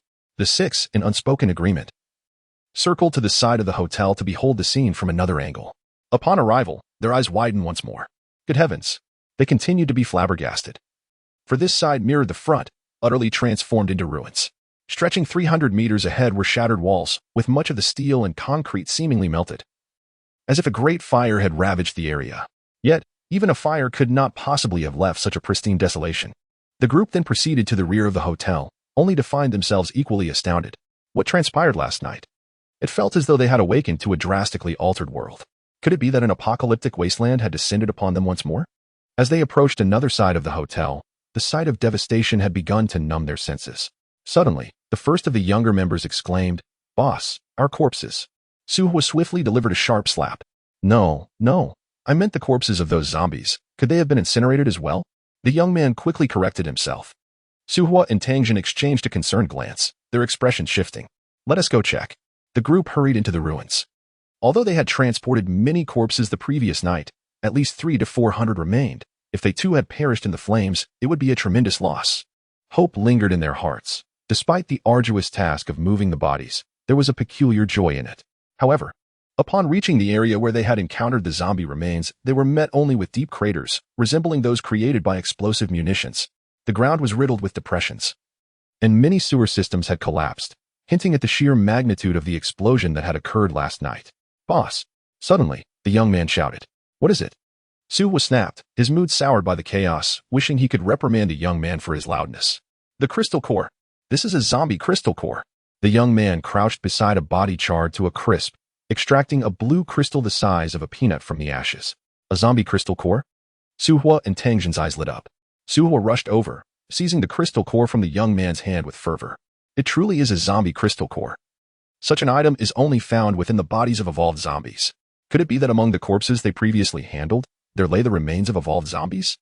At this thought, Su Hua suddenly felt a pang of regret. They had transported so many bodies yesterday without thorough inspection. Perhaps among those zombie corpses were the remains of evolved zombies. His heart ached, for according to Boss Lin, a single zombie crystal core is worth the equivalent of 20 ordinary zombie corpses. This is nothing short of a high-value currency. Quick, search diligently. There may still be more. Su Hua urged urgently. Yes, let us hurry. The four subordinates immediately dispersed. Tang Jun also prepared to search for the zombie crystal cores, but suddenly noticed a figure lurking at the edge of the ruins. The figure seemed to sense his gaze and hurriedly concealed itself. Su Xiong, Tang Jun called out anxiously. What is the matter? Su Hua, who was rummaging through the ruins, inquired, puzzled. There is someone here, Tang Jun whispered. There must have been a significant commotion last night. Although we were unaware, such noise would surely attract other survivors. Su Hua's expression changed. Indeed. So, are you suggesting, Brother Tang? Silence. Ignore those people. Tang Jun replied. Right now. Only we are aware of the wonders of Boss Lin's hotel. If others learn of it, our competitiveness will diminish. And then whether it be zombie corpses or zombie crystal cores, we will face competition from many others. Su was suddenly understood. Yes, Brother Tang's foresight is commendable. Boss. We've found more. My goodness, there are more here. It seems the closer we are to the ruins, the more zombie crystal cores there are. In the distance, the four subordinates shouted excitedly. Tang Jun wanted to continue speaking, but upon hearing their voices, he could no longer remain calm. Let us search for all the zombie crystal cores in this ruin first. The later others discover the truth about the glorious hotel, the better it will be for us. Indeed, the two immediately dispersed, beginning their treasure hunt amidst the ruins. Unbeknownst to them, a hidden woman, just 7 or 8 meters away, listened intently to their conversation. This woman was Huang Xingyi, who had heard the massive explosion all night and seen the sky illuminated by flames from a distance. Only after the explosion had ceased completely did she dare to approach. Yet she remained concealed. It was not until dawn that she saw Su Hua and the others emerge from the hotel and enter the ruins. prompting her to stealthily draw near, only to overhear such secrets. The truth about that hotel? Huang Xingyi felt a stir in her heart. Though she was unaware of what that so-called truth entailed, she could discern that possessing zombie crystal cores would grant advantages within that hotel.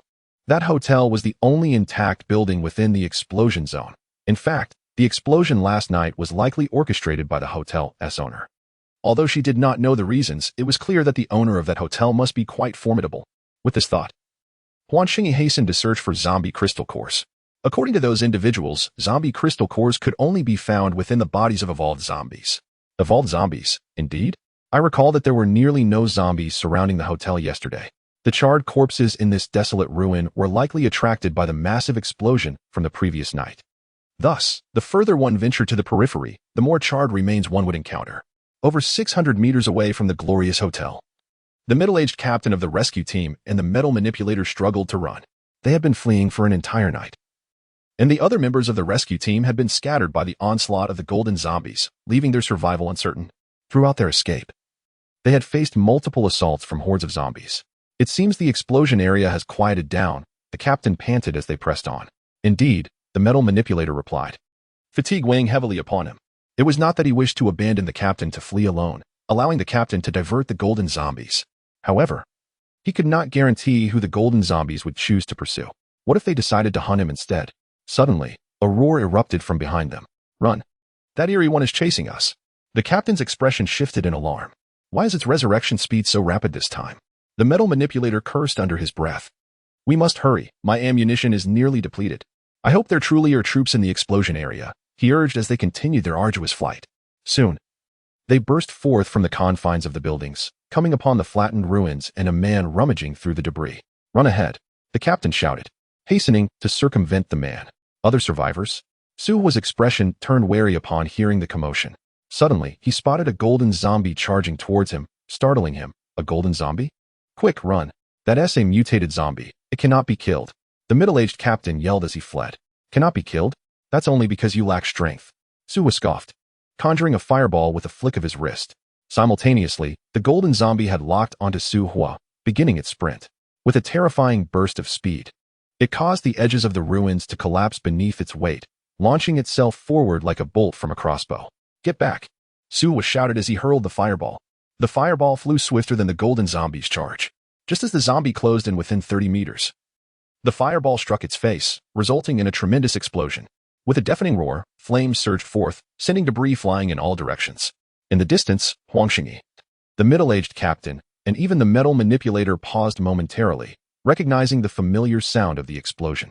However, the noise was significantly diminished, and its power seemed greatly reduced as well. Amidst the ruins, Su witnessed the might of the fireball he had unleashed, a smile beginning to spread across his face. Yet, in the next moment, at the center of the explosion, the golden zombie, radiant with golden light, surged forth, having broken through the blast zone, radiating intense heat and barreling towards him with unrelenting speed. What? Su thought, panic gripping him as he frantically retreated, desperate to evade the golden zombie's onslaught. However, once the golden zombie launched into a sprint, its speed was astonishing, akin to a streak of golden lightning. Su scarcely had time to turn around before he was struck by the golden zombie. In that moment, the terrifying impact contorted Su's body. He seemed to hear the sound of his own bones fracturing within, accompanied by a thunderous ringing in his head. Yet, this was not the source of his true despair. What plunged him into utter hopelessness was that, before his body could be flung away, the golden zombie had already extended its golden left hand and viciously grasped his neck. Su Hua, stricken with horror, struggled with all his might. However, the golden zombie was too formidable. Its golden left hand possessed an extraordinary strength, squeezing his neck and slamming him to the ground. Thud. The rubble was crushed into a deep, human-shaped pit, stones scattering in all directions. Su felt as though his skull had been pierced by charred steel bars, his body shattered, and the world before him faded into shades of black and white. Swiftly dimming. Boss. Su Xiong. In the distance, the panicked voices of his four underlings and Tang Jin grew increasingly distant, as if separated by an entire realm. Yet, the golden zombie's assault showed no sign of slowing. It continued to pound Su's lifeless form into the debris. Thud, thud, thud. Su's body was utterly obliterated. Meanwhile, Lin Hui, who was in the room enjoying a moment with his zombie girlfriend, suddenly shifted in expression. With a swift motion, he teleported to the front desk, opened a drawer, and discovered a room card that had inexplicably materialized. This room card was unmistakably that of room 702. Suho was dead. Lin Hui realized that only upon the death of the cardholder would the card automatically return to the drawer. In a flash, he moved to the side of the hotel, just in time to witness the resplendent golden zombie, grasping Suho's corpse and relentlessly smashing it into the ground. At this point, Suho was irrevocably deceased, beyond the reach of even the greatest deities. Roar. Only after completely shattering Suho's remains did the golden zombie hurl the debris aside and unleash a ferocious roar. Run! Shouted the middle-aged captain of the rescue team, sprinting while calling out, "That golden zombie is a mutation, an enigma that cannot be killed. Do not engage it." The metal controller, however, was too preoccupied to respond, merely focusing on fleeing. Huang Xingyi had long since distanced herself. She had witnessed the terror of the golden zombie before, but this was the first time she learned that it could not be killed. Tang Jun and Suho's 4 underlings wore ashen faces. Despite their sorrow over Suho's demise, the 5 did not succumb to panic. "Run to the hotel," Tang Jun shouted. All of them instinctively raced towards the hotel. Meanwhile, the middle-aged captain, sprinting at the front, spotted Lin Hui and urgently called out, "You there? Hurry. The mutated zombie behind us cannot be killed." Yet, Lin Hui remained unperturbed, standing still with an impassive expression as he gazed at the raging golden zombie amid the ruins. It was only after venting its fury that the golden zombie turned again, its gaze locking onto Lin Hui, who was over 200 meters away. The golden zombie bent its body, fists pounding the ground. Roar. It emitted a thunderous roar from its throat. In the next instant, it surged forward, its golden body shooting out like an arrow released from a bow. "Get out of the way," the middle-aged captain bellowed. Yet, Lin Hui remained steadfast, awaiting the approach of the golden zombie. Another fool. The metal controller chuckled coldly to himself. The previous individual had likely relied on his powers, attempting to confront the golden zombie head-on, only to end up as a shattered corpse. This new contender was probably an ability user as well, believing that his powers granted him unfettered freedom. The middle-aged captain and the metal controller hastily moved aside, clearing the path for the golden zombie's charge. Having engaged the golden zombie for an entire night, they had discerned its lethal pattern, a direct charge to kill. During this sprint, it could not change direction until it either seized a victim or collided with an obstacle. Whoosh! The golden zombie had already launched itself forward, its speed akin to a flash of light, covering over 200 meters in less than 10 seconds. "Get out of the way," the middle-aged captain shouted. "Ignore him. The foolish one. He won't shed tears until he sees the coffin," the metal controller sneered. Whoosh! The golden zombie, accompanied by a terrifying gale, had breached the confines of the hotel, its steel-like left hand raised, reaching for Lin Hui's neck. "That fellow is finished," the middle-aged captain sighed. However, in a moment obscured from all, Lin Hui, with an expressionless face, casually extended his left hand, which left a blur in its wake, deflecting the golden zombie's grasp and seizing its neck instead. Boom! The confrontation between man and zombie commenced. To the spectators, it appeared as if the golden zombie was hurtling toward Lin Hui at lightning speed, and as it collided with him, a shockwave rippled outward. In the next heartbeat, the golden zombie was lifted off the ground. The speed at which Lin Hui acted was so swift that no one comprehended what had transpired. They merely witnessed the golden zombie being hoisted aloft. The metal controller, who had anticipated a spectacle to mock, the middle-aged captain, indignant at Lin Hui's audacity, and Huang Xingyi, who had stealthily retreated, ready to scoff, all found the unfolding drama diverging from their expectations. Huzzah! The owner of the hotel is formidable. Meanwhile, Tang Jun and Suho's 4 underlings, though astonished by the scene, felt it was only natural. After all, he was the proprietor of the miraculous hotel, effortlessly capable of subduing Suho, a mysterious figure.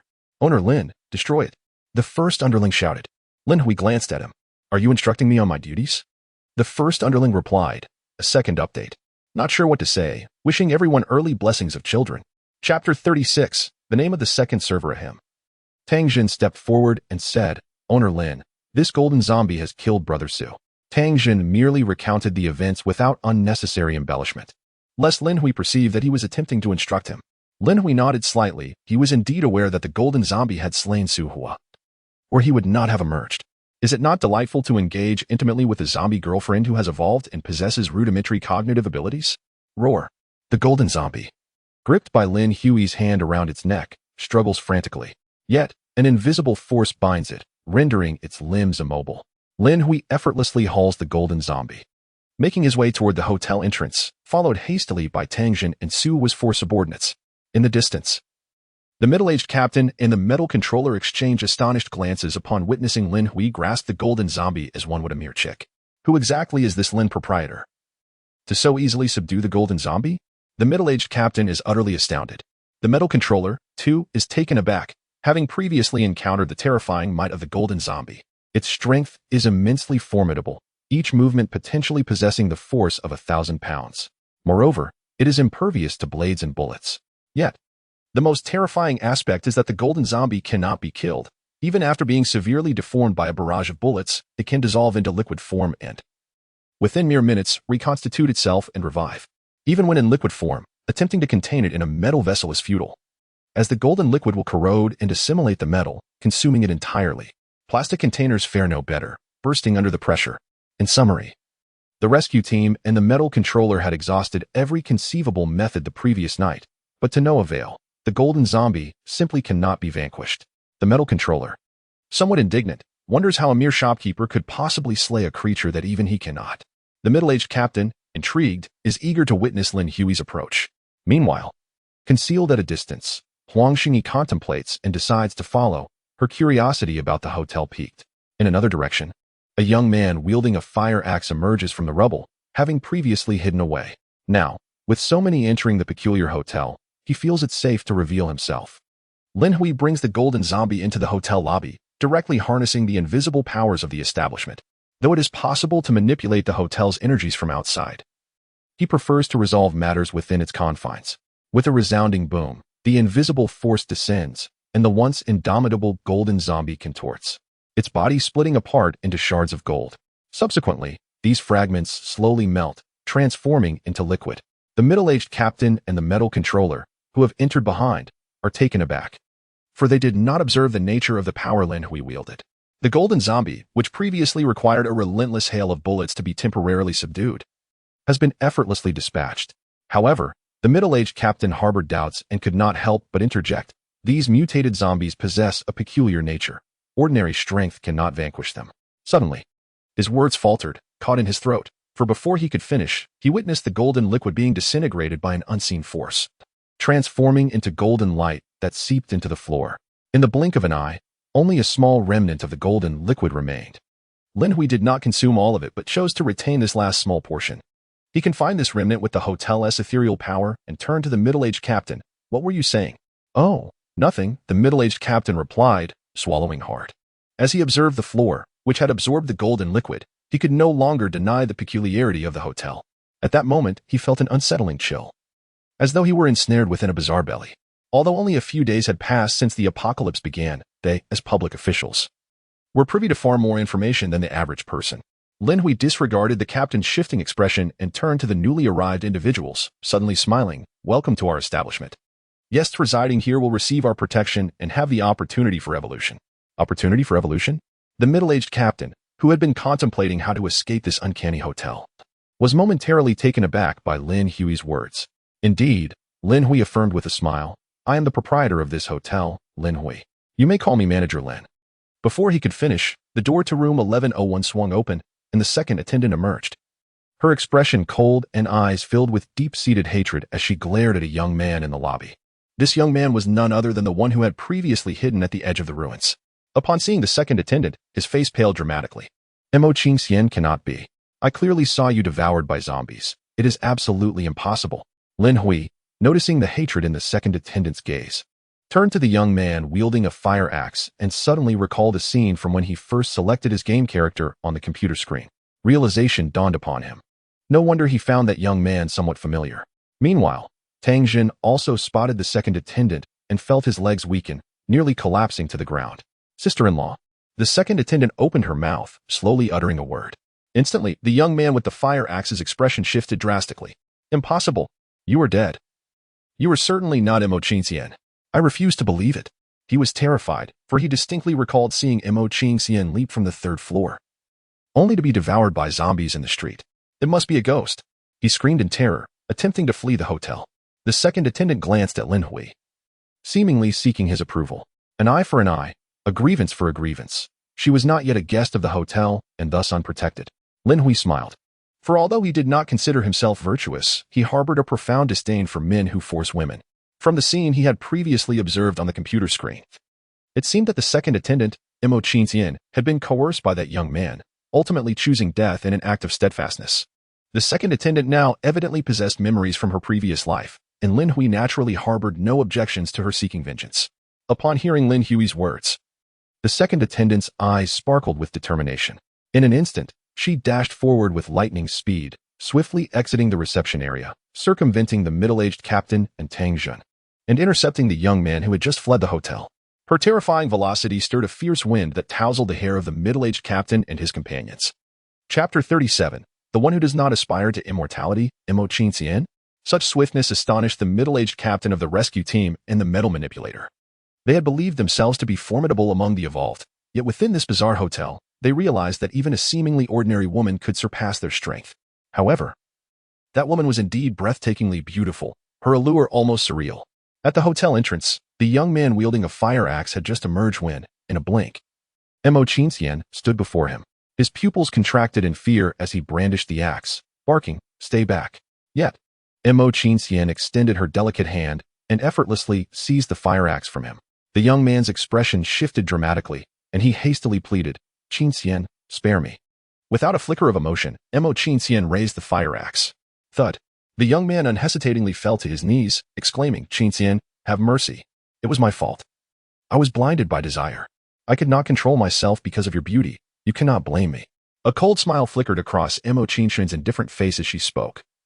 "I am Mo Qingxian, yet I am not Mo Qingxian. What do you mean?" The young man was taken aback. However, in the next moment, the axe descended. Thud. His head was severed, and even in death, the confusion in his eyes remained unresolved. Torrents of blood gushed from the severed neck. Yet neither the blood nor the corpse was absorbed by the hotel.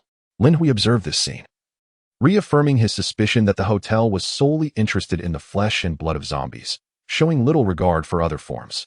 Of course, had he chosen to manipulate the situation himself, he could have decomposed the young man's body to extract some essence from the hotel, as its wondrous power seemed capable of reducing all things to its core. However, Lin Hui refrained from such actions, while he felt no qualm in devouring zombie flesh. The thought of consuming human remains repulsed him. Therefore, with a wave of his hand, the hotel's intangible force enveloped the young man's corpse and blood, casting them far away. Inside the hotel, everyone but Lin Hui frowned slightly.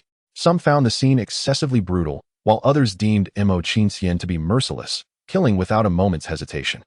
Though the apocalypse has descended upon the world, it is, in fact, a relatively recent phenomenon, and many have yet to adjust their mindsets. This is particularly true for the middle-aged captain of the rescue team, who, as a public servant, believes that even if the young man was at fault, his transgression should not warrant a death sentence. Of course, he is not foolish. In such an eerie environment, he refrains from speaking out, setting aside the enigmatic shopkeeper. Even the woman, whose beauty seems almost surreal, instills in him a sense of trepidation regarding a potential confrontation.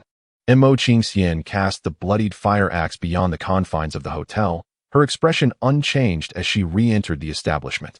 Instinctively, everyone parted to create a path for her. Soon, Mo Qingxian approached the front desk, preparing to push open the door to her room. "Are you Mo Qingxian?" Lin Hui inquired suddenly. Mo Qingxian paused, turned, and calmly replied, "Yes." She expressed her gratitude to the shopkeeper for granting her a second life. A second life? Confusion rippled through the lobby. Although they had gleaned some understanding from the young man's earlier words, the truth was simply too astonishing to accept. Only Tang Jun felt a tumultuous shock within him, as he could never forget witnessing the moment when bones transformed into flesh. In that instant, he also realized that the shopkeeper was aware of his attack. Yet Lin Hui did not acknowledge it, and he dared not speak further. Behind the front desk, Lin Hui smiled and said, "Mo Qingxian, are you not the one who awaits my return not for the sake of immortality, but for the sake of the mortal realm?" The crowd in the hotel lobby was momentarily taken aback, their expressions a mix of intrigue and disbelief as they gazed at Lin Hui. Mo Qingxian regarded him with a serene demeanor, as if she had transcended the ordinary human emotions. "Look at you, so composed, so formidable, stunningly beautiful, and decisively ruthless." Lin Hui exclaimed in admiration. A flicker of exasperation crossed Mo Qingxian's eyes as she replied, "Shopkeeper, I am Mo Qingxian." "I know," Lin Hui continued with a smile. "But are you aware that my will can influence your growth?" A hint of confusion flashed in Mo Qingxian's gaze. "You must have begun to awaken your memories from your previous life, have you not?" Mo Qingxian nodded slightly. Indeed, she had begun to recall her former existence. Yet those memories felt strangely alien, as if she were no longer the same Mo Qingxian. In her perception, her appearance had transformed, becoming far more exquisite than before. The Mo Qingxian of the pre-apocalyptic era was whimsical, yet her demeanor had leaned towards the aloof. Seeing her nod, Lin Hui continued with a smile. Once there was a woman of unparalleled grace, whose presence commanded the world, transcending epochs, hailed as the most extraordinary beauty throughout history. Shopkeeper, if there is nothing further, I shall return to my room, Mo Qingxian said, a hint of resignation in her voice. Very well, you may go, Lin Hui replied with a smile. Choosing not to elaborate further, Mo Qingxian entered her room without uttering another word, her thoughts likely echoing her sense of bewilderment. Once she departed, Lin Hui turned to face the assembled crowd in the lobby, where everyone regarded him with peculiar expressions. Lin Hui paid no heed to the peculiar expressions of those around him and first addressed Tang Zhen and the others, saying, Tang Zhen, please take Su Hua's body and bury it. Despite our differences, we cannot allow him to be left unburied. Understood, Tang Zhen replied eagerly, nodding in agreement. You are right. Shopkeeper Lin, please, do carry on with your matters. With that, he exchanged a brief farewell with Su Hua's 4 subordinates before exiting the hotel. The 4 men exchanged glances, their expressions laden with complexity, before following suit. Once Tang Zhen and his companions had departed, Lin Hui cast a subtle glance towards the spot where the concealed woman had been. He then addressed the middle-aged captain and the metal manipulator, asking, Will you two be requiring accommodations? The middle-aged captain and the metal manipulator exchanged a look. The latter spoke first, inquiring, What did you mean by an opportunity for evolution? Quite literally what it implies, Lin Hui replied. By residing in this establishment, one can obtain an opportunity for evolution. The specifics are for you to discover. The chance is at hand, but whether you seize it depends on your own fortune. The middle-aged captain and the metal manipulator regarded each other in silence. At that moment, the captain suddenly asked, Forgive my curiosity, but are you human? What do you think? Lin Hui retorted, rolling his eyes. What does that mean? The captain was perplexed. He could not discern whether the response indicated humanity or not. In truth, Lin Hui himself was uncertain of his own humanity, rendering him unable to answer definitively. The captain chose to bypass the topic, asking instead, Since there is an opportunity for evolution here, surely there must be some form of payment required, correct? It wouldn't be something as severe as a lifespan or a soul, would it? Chapter 38. This is a proper hotel, what are you thinking? This is indeed a proper hotel, Lin Hui said with a roll of his eyes. The middle-aged captain felt a similar urge to roll his eyes, contemplating how this place could be considered a proper hotel in light of its peculiarities. Lin Hui dispensed with ambiguity and stated plainly, to reside here, it is required to pay 1 zombie crystal core per day, calculated on a 24-hour basis. Oh, and if you possess a higher level, then a first-level evolved zombie crystal core is required each day. A first-level evolved zombie crystal core per day? The captain frowned slightly. He was certainly aware of what a zombie crystal core was. At that moment, footsteps echoed as Tang Zhen and the others, who had just departed, returned. Upon entering the hotel, Tang Zhen looked at Lin Hui, hesitating to speak. Speak your mind, Lin Hui urged, puzzled. Tang Zhen scratched his head and mustered the courage to ask, Shopkeeper Lin, what is the situation outside? I recall that everything seemed fine before we went asleep last night. At this, the metal manipulator and the middle-aged captain, as well as the hidden Huangxingyi, perked up their ears in interest. Is that all? Lin Hui replied casually. Last night, something we might call strange emerged. A peculiar entity was hidden within those buildings, consuming all the survivors inside and attempting to invade the hotel. However, it could not contend with me and retreated back into those structures. I had little desire to search extensively, especially since there were no survivors remaining within, so I simply leveled those buildings. That is the situation. Do you have any further questions? Lin Hui's response was delivered with an air of indifference. However, upon hearing these words, Tang Zhen and his companions, including the middle-aged captain and the metal controller, as well as the seemingly hidden Huangxingyi, stood in utter astonishment. You leveled such a vast area of buildings just to eliminate one anomaly? The middle-aged captain exclaimed, dumbfounded. Indeed, Lin Hui replied with an air of nonchalance. That anomaly is exceedingly perilous. It can transform into a sea of blood and infiltrate the walls. Without demolishing the surrounding structures, it would be nearly impossible to exterminate it. The middle-aged captain finally understood, but he was even more astonished by Lin Hui's ability to eliminate such an incorporeal entity. It dawned on him that the shopkeeper had encountered and vanquished such anomalies before. In comparison to the formless anomaly, the previous golden zombie seemed rather mediocre. Furthermore, while Lin Hui spoke with such ease, the prospect of leveling an area of that magnitude could not be achieved by mere conventional artillery, as even a barrage of bombs might not suffice. The captain's curiosity piqued, He was eager to learn how Lin Hui accomplished such a feat. He had not detected the scent of gunpowder or explosives amidst the ruins, indicating that the cataclysmic explosion that lasted nearly an entire night was likely not the result of technological weaponry, but rather the manifestation of superhuman abilities. Could the current strongest evolver truly possess the power to raise high-rise buildings within a 500 to 600-meter radius? It was crucial to note that this area was in the city center, populated by towering skyscrapers. Quite unlike the modest dwellings of the outskirts or the wooden houses of yore. I must take responsibility for my guests. What if that blood anomaly infiltrates the hotel and endangers them? Lin Hui added. Tang Jin and his 4 companions felt an inexplicable sense of gratitude. The shopkeeper had indeed demolished the surrounding buildings to protect them. Is there anything else? Lin Hui inquired, directing his gaze at Tang Jin. None. Please continue your work. We shall proceed to bury Brother Su, Tang Jin replied hastily, leading the 4 young men away. Before departing, they all felt an unusual sense of security in that place. Of course, this was contingent upon not seeking death. Otherwise, they would meet the same fate as Su Hua, who, having narrowly escaped last night's calamity, ultimately perished due to his own recklessness. Had Su Hua not been so arrogant, he might not have fallen to the golden zombies' attack. Once Tang Jin and his companions departed, the middle-aged captain promptly spoke. Shopkeeper Lin, we currently lack zombie crystal cores. We shall procure some before returning to your establishment. Very well, go ahead. This establishment welcomes you at any time, Lin Hui responded with a smile. The middle-aged captain, upon hearing this, did not hesitate to leave with the metal controller. It was only after exiting the hotel and realizing that Lin Hui had not intervened that they both quietly relaxed their tense nerves. One captain. Are we truly going to acquire zombie crystal cores? The metal controller inquired. We shall discuss that later, the middle-aged captain whispered. For now, let's leave this place and find a way to locate my companions. Agreed. The metal controller contemplated before ultimately deciding to follow the rescue team's Huang captain. Initially, he believed that with his awakened ability to manipulate metal, he could thrive in the apocalypse. However, the encounter with a golden zombie had nearly left him in a state of despair. In the hotel, after the middle-aged captain departed with the metal controller, Huang Xingyi prepared to leave as well. However, as she took a step forward, an invisible force suddenly obstructed her path. Simultaneously, Lin Hui spoke up, Beautiful lady.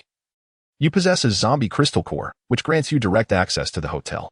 Huang Xingyi was taken aback and turned to look at Lin Hui. Stop staring. I'm referring to you, Lin Hui remarked. Invisibility ability? Quite an impressive skill, but regrettably, your physique remains at an ordinary level, making it challenging for you to harness this ability to its full potential. Huang Xingyi felt a jolt of shock. This enigmatic hotel owner could actually see her. This was the first time since awakening her invisibility ability that someone had recognized her presence. After a moment of hesitation, she dispelled her invisibility, watching Lin Hui with cautious eyes. Since her power was ineffective, there was no need to exert further effort. Revealed was a stunning woman clad in green attire, with an alluring figure and elegantly curled hair. Yet, at that moment, she appeared tense, as though she might spring into action at any moment. There's no need to be so anxious. If I intended to harm you, I would have acted last night when you were eavesdropping outside, Lin Hui chuckled. Huang Xingyi was once again astonished. You noticed me last night? Of course, Lin Hui replied, smiling. Your invisibility is quite formidable. My eyes could not perceive you. However, do not forget that you are merely an ordinary person. No matter how stealthily you tread, there will always be sound. Furthermore, your every movement stirs the air around you. Huang Xingyi grasped his meaning. Although Lin Hui could not see her, he was aware of her presence. Even this revelation was enough to leave her astounded. He could discern her existence and even her gender merely through the faint sounds and the movement of air. Are you here to check into the hotel? Lin Hui continued with a smile. This establishment offers opportunities for evolution without requiring any effort on your part. Simply take a restful slumber here, and you shall receive a chance for evolution. Of course, the cost is not trivial. You are already aware, 1 zombie crystal core per day. Is it truly as simple as just sleeping to gain an opportunity for evolution? Huang Xingyi questioned skeptically. Indeed, Lin Hui affirmed with a smile. Do not inquire about the underlying principles. It is simply supernatural power. This hotel building underwent a peculiar mutation since the apocalypse commenced. For specifics, you will have to explore on your own. My role as the owner is solely to maintain order within the hotel and ensure your safety. As he spoke, he placed the room key for room 702 on the front desk. Huang Xingyi glanced at the keycard, hesitating to voice her thoughts. Do you have any further questions? Beautiful lady, I have always been quite patient with you. If you have other inquiries, feel free to ask, provided I can answer, Lin Hui said with a smile. At that moment, Huang Xingyi suddenly asked, Can you resurrect the dead? Lin Hui was taken aback. Why do you ask that? I witnessed Mo Qingxian fall from the building and subsequently be devoured by zombies. I saw it with my own eyes, Huang Xingyi responded. At that moment, she was not far from the place where Mo Qingxian had fallen, yet aside from her ability to become invisible, she possessed no combat prowess, thus lacking the selfless compassion to sacrifice herself for another. She questioned whether she was truly that noble. Lin Hui raised an eyebrow. So what? I wish for you to resurrect my daughter, Huang Xingyi stated candidly. Your daughter? Lin Hui replied, taken aback. He scrutinized the woman before him, though she appeared youthful. There was indeed an alluring charm typical of a mature woman. No wonder she was so captivating that even a man with a girlfriend like him felt tempted. It seemed that mature women possessed an irresistible allure. To his surprise, this woman had a daughter. Lin Hui's emotions were somewhat complex. Trapped within this hotel and faced with the apocalypse, his only remaining indulgence was flirting. Although he loved Wu Xian dearly, her current condition was a source of sorrow. It was uncertain whether she even comprehended the nuances of relationships, despite her obedient nature. Yes, my daughter, Huang Xingyi reiterated, glancing at Lin Hui with a hint of trepidation. Lin Hui pondered before responding with a smile. Why should I assist you in resurrecting your daughter? What do I stand to gain? Do not consider yourself a bargaining chip. While you are indeed beautiful, it is far from sufficient. The cost of bringing someone back to life far exceeds your imagination. He spoke these words with a hint of fabrication, unsure if he could genuinely resurrect the deceased, as Mo Qingxian had been a unique circumstance. Particularly, if the method used to resurrect Mo Qingxian were applied to someone else, that individual would inevitably become a servant of the hotel. However, not just anyone could fulfill the role of a hotel servant. Moreover, he was uncertain whether one could shed the identity of a servant after resurrecting another. What if, after shedding that identity, the person died again? Upon hearing Lin Hui's words, Huang Xingyi was instantly filled with joy. Can you truly resurrect the deceased? The cost is exceedingly high, and you may not be able to bear it, Lin Hui replied, considering that since he was engaging in this transaction, he ought to pursue it diligently. What if it were indeed feasible?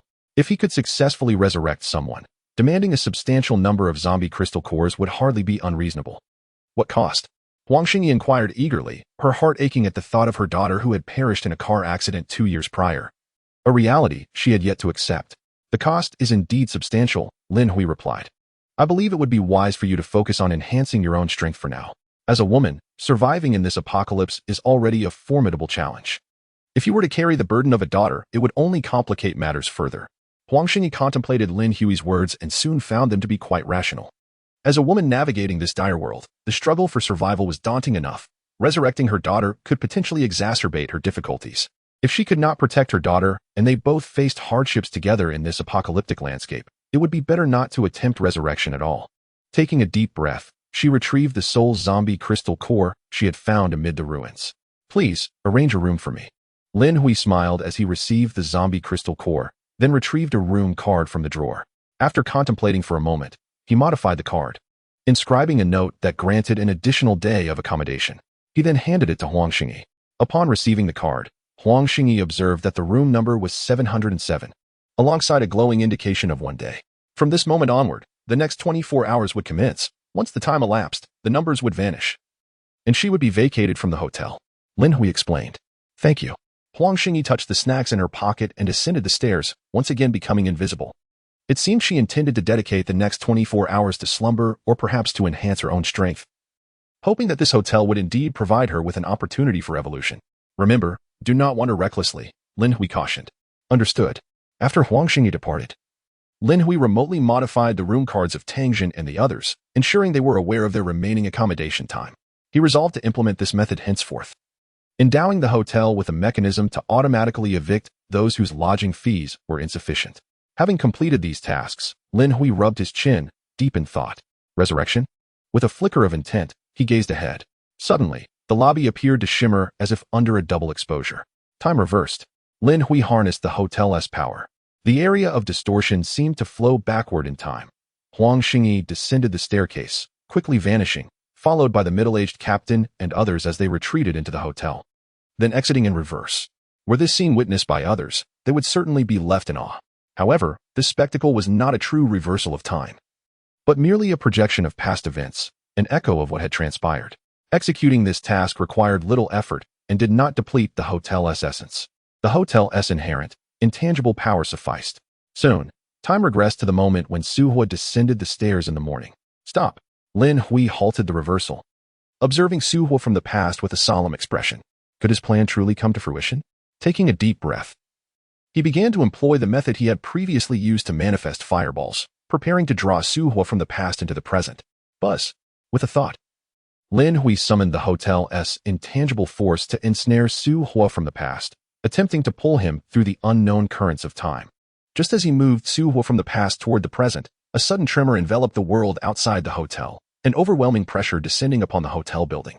This pressure did not affect Lin Hui directly, but bore down on the structure of the hotel. Lin Hui felt a jolt of apprehension. However, sensing the pressure was manageable, he continued to guide Su Hua from the past into the present. Gradually, Su Hua's form shifted from ethereal to increasingly corporeal. Yet, as Su Hua approached the current moment, the external pressure intensified. Crack. Suddenly, Lin Hui faintly heard the sound of the hotel building straining under the weight. What? He was taken aback, contemplating surrender. Yet Su Hua was perilously close to the present moment. Thus, gritting his teeth, he expended the hotel's essence to mend the building while simultaneously dragging Su Hua toward the current time node. The pressure from the outside world intensified, and the consumption of the hotel's essence accelerated rapidly. Initially, it was merely a drop of the essence, but soon it escalated to 10, then 20 drops. Lin Hui felt a prickling sensation at the back of his head. The rate of consumption was alarmingly swift. However, he was unwilling to abandon the endeavor, for success seemed imminent, and he was exceedingly eager to ascertain whether this manipulation of time could indeed resurrect the deceased. To what extent could his omnipotence within the hotel be pushed? Suddenly, the external pressure surged to a terrifying magnitude, and in that instant, the consumption of the hotel's essence skyrocketed to 100 drops, desperately repairing the fissures in the building. At last, Su Hua from the past was entirely drawn into the present time node, his form solidifying from the ethereal into the corporeal. Remarkably, at that very moment, the horrific pressure from the outside vanished without a trace, as though it had never existed. Chapter 40. The profitable innkeeper within the hotel lobby. Su Hua, having just returned to the present moment, felt his previously stagnant and dull gaze suddenly awaken with vitality. Am I still alive? Su Hua jolted as if roused from a nightmare, anxiously searching his body. What had transpired?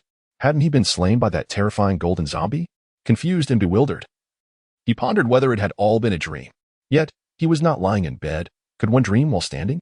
Lost in thought, he inadvertently glanced upward, only to be startled by Lin Hui's ashen face watching him from the front desk. Innkeeper Lin? What are you doing here? What am I doing here? Do you truly believe I would be here?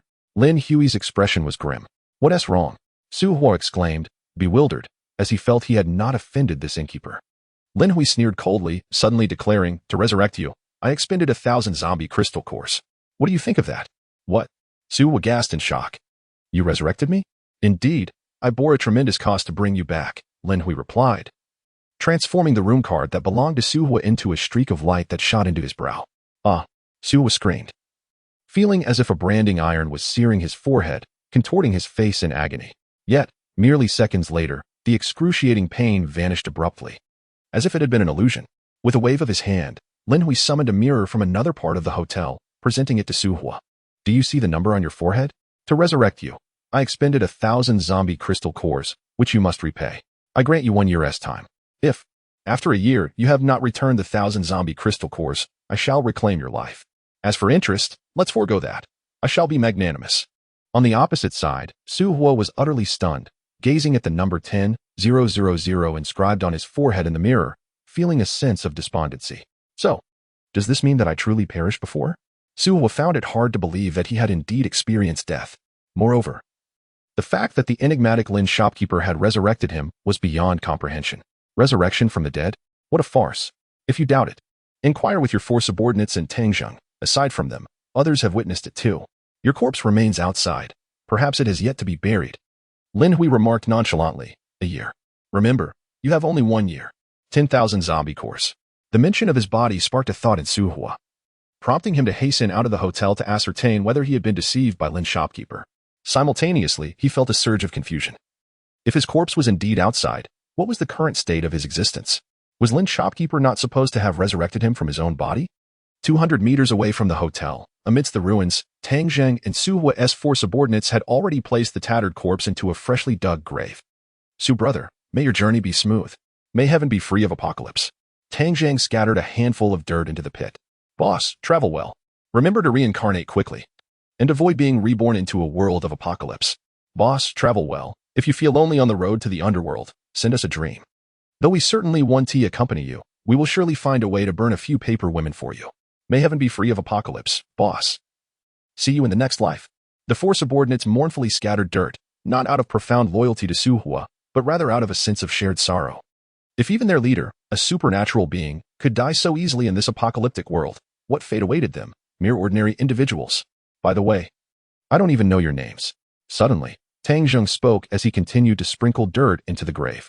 The first subordinate chuckled wryly. When we first followed the boss, he said that those who were subordinates do not deserve names. Thus, I am number 1, he is number 2, he is number 3, and he is number 4. He pointed at his 3 companions. As he spoke, he seemed to shed his shackles, breathing a sigh of relief, and continued, but now, with the boss gone, I wish to reclaim my rightful name. I am. Step aside. Suddenly, a figure charged from behind, shoving the first subordinate and the others aside before leaping into the pit to unearth the corpse. Who the hell are you? The first subordinate shouted in fury. The second, third, and fourth subordinates were equally enraged. How dare this scoundrel desecrate their leader's remains? Tang Zheng was ready to strike with a kitchen knife. However, at that moment, the man who had jumped into the pit had already unearthed the body. Simultaneously, Tang Zheng and the other 4 finally discerned the man's features, and they collectively gasped, feeling a chilling wind sweep through, leaving them icy with fear. They gazed at the man clutching the corpse and then at the relatively intact face of the body he held. In the next moment, the 4 subordinates rolled their eyes in unison and fainted. Tang Zheng staggered backward, his legs giving way, and he collapsed to the ground. The man in the pit was, of course, Su Hua, who paid no attention to the 5 individuals outside but was instead dumbfoundedly staring at the corpse in his arms. At that moment, Su Hua was genuinely astonished, his mind reeling, feeling as though his entire worldview had shattered. This collapse of perspective was even more profound than when he first realized the apocalypse had arrived and his abilities had awakened. Is this truly my corpse? Have I genuinely resurrected? Su Hua muttered in disbelief. Outside the pit, Tang Zheng, who was terrified to the core, suddenly perked up upon hearing the word resurrected. Pointing at Su Hua, "Are you Su, brother?" 5 minutes later, outside the pit, a tattered corpse lay amidst the ruins. Beside it, the 4 subordinates who had regained consciousness stared wide-eyed at Su Hua. Tang Zheng, incredulous, asked, "So, you were resurrected by the owner of the Lin shop? He can even bring the dead back to life? How does that even work?" Su Hua expressed his dissatisfaction. Ahem, brother Su, do not misunderstand. You are indeed dead. After all, the corpse is right here. Tang Zheng hurriedly clarified, then looked at the number on Su Hua's forehead and inquired, "What does that number signify?" Su Hua snapped back to reality. "Damn, the owner of the Lin shop resurrected me at the cost of 10,000 zombie crystal cores. And I have to repay that amount myself. This resurrection hardly seems worth it. Where am I supposed to find so many zombie crystal cores? 10,000. The 4 subordinates and Tang Zheng collectively gasped. However, it soon occurred to them that this was indeed the norm. If there were no cost to resurrecting the dead, it would be utterly terrifying. Suddenly, Su Hua lifted his own corpse. "Hurry, you guys, we must head to the south of the city. I remember there being a biological laboratory there. I heard the survivors were purchasing the corpses of evolved beings. My corpse should fetch a considerable sum." Tang Zheng and the 4 subordinates were left in shock. "Selling your own corpse? Really?" Su Hua, noticing their hesitation, grew irate. "Why are you all dawdling? Is it that I, the boss, have grown too old to wield a knife? Or have you all become too proud? All right, all right." The 4 subordinates quickly prepared to set off. Meanwhile, the first subordinate felt a deep sense of sorrow. As long as the boss lived, he was unworthy of a name. "Wait," Tang Zheng called out urgently, "Brother Su, are you certain you want to go to the south of the city?" "Yes, we must go," Su Hua replied, touching the white number on his forehead, feeling as though it were a death warrant. If he could not gather 10,000 zombie crystal cores within a year, he feared he would truly lose his life. Having narrowly escaped death through the owner of the Lin shop's intervention this time, he doubted there would be a second chance. Tang Zheng, seeing that Su Hua was not joking, grew serious. "It is quite a distance from here to the south of the city, and the road is fraught with zombies. Moreover, how did you come to know about the biological laboratory that purchases the corpses of evolved beings?" Su Hua was acutely aware of the peril he faced. After a moment of contemplation, he remarked, "Wasn't there a signal on the phone just a few days ago? I have acquaintances over there, and I learned of the situation through our conversation. Nevertheless, traversing this distance remains exceedingly dangerous." Tang Zheng hesitated. Noticing his trepidation, Su Hua chuckled. "Brother Tang, there is no need for excessive worry. This matter is mine alone. Your presence is not required, nor should you risk yourself." Tang Zheng wavered. Thus, an agreement was reached. Su Hua, clutching his own lifeless form, resolutely set off towards the south. His 4 subordinates followed behind, struggling to keep pace, their eyes frequently darting back, though their abilities had markedly improved during this time. Particularly those of the 1st and 4th subordinates who had been enhanced by the zombie virus while in slumber at the hotel. Crossing even a small section of the urban landscape remained a formidable challenge. Amidst the ruins, Tang Jin observed Su Hua and his companions gradually receding from view. His heart filled with indecision. He longed to accompany Su Hua, for he was an evolved being, awakened with formidable abilities, and their bond was one of equality. Such opportunities were rare indeed. Yet, to disregard his own life and traverse a city rife with the undead alongside Su Hua was a daunting prospect. Thus, even as Su Hua and his group exited the ruins and ventured into the distant urban area, Tang Jun could not summon the resolve to follow. Su Hua displayed considerable audacity. Meanwhile, at the hotel reception, Lin Hui, although unable to witness the external events, listened intently to the conversation among Su Hua and his companions. I hope this fool doesn't squander his life. Otherwise, my hotel's essence will never recoup its losses, Lin Hui mused, and suddenly, an idea struck him. He dispatched an instruction to Mo Qingxian. Shortly thereafter, the door behind him swung open, revealing Mo Qingxian. Did you summon me? Lin Hui regarded the woman, whose cool demeanor was striking. Perhaps during her revival, the hotel's essence had optimized her physique and features, rendering her beauty almost surreal. Her figure was impeccably proportioned, akin to a character from a video game, the epitome of the golden ratio. Follow that Su Hua. He intends to traverse a substantial part of the city towards the south. Assist him as best you can, and ensure he does not perish, Lin Hui instructed directly. However, the sentient Mo Qingxian did not comply immediately. Instead, she queried, though I am significantly stronger than an average person now, I cannot traverse a city teeming with zombies. Can I? Lin Hui replied, you are different. If you die, I can resurrect you. The cost of your revival is far less than that of others. Very well. Mo Qingxian acquiesced, no longer prolonging the conversation, and stepped outside. With the swiftness of the wind, she covered several dozen meters in a single stride, pursuing the direction Lin Hui had indicated. In the distant ruins, Tang Jin caught sight of Mo Qingxian once more, an inexplicable shiver coursing through him. Yet, he quickly deduced that she was likely another of Lin Hui's revived individuals. Truly enigmatic. Who is this Lin Hui? Tang Jin pondered. With a graceful leap, Mo Qingxian emerged from the ruins, soon spotting Su Hua and his companions in the distance. Perhaps the zombies in this area had been drawn away by the earlier explosion, only to meet their demise in its wake. In this region, there were virtually no zombies. Su Hua and his 5 companions successfully traversed a kilometer away from the hotel, while Mo Qingxian silently trailed behind.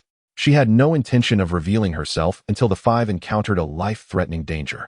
However, at that moment, she suddenly felt as if her feet were rooted to the ground, rendering her unable to take a step further. And the momentum of her forward lean nearly caused her to stumble. What was happening? Mo Qingxian furrowed her brow slightly, stepped back, and scrutinized the ground beneath her, yet found nothing amiss. She instinctively circled around, intending to proceed, but after only a few steps, her feet again felt as if they were firmly anchored to the earth. Her beautiful brows knitted tighter, and after trying several paths, she discovered that she could not advance any further. At this juncture, with her self-aware mind, Mo Qingxian halted and glanced back towards the hotel. A kilometer, is it? Thus, my acquired ability of infinite resurrection is, in fact, bound by limitations. Meanwhile, at the hotel reception, Lin Hui pondered the enigmatic force that had previously impeded his resurrection of Su Hua. What was this force? The will of the world? The rules of the earth? Or perhaps the power of heavenly principles? Lin Hui understood that his act of reversing time to resurrect those who had perished was an audacious defiance of fate. If entities like heavenly principles truly existed, they would undoubtedly impose constraints to maintain the order of the universe. Just as he was preparing to delve deeper into his thoughts, Lin Hui suddenly looked up to see Mo Qingxian, expressionless, stepping through the door. Why have you returned? He inquired, puzzled. I cannot leave the kilometer mark. Mo Qingxian replied matter-of-factly.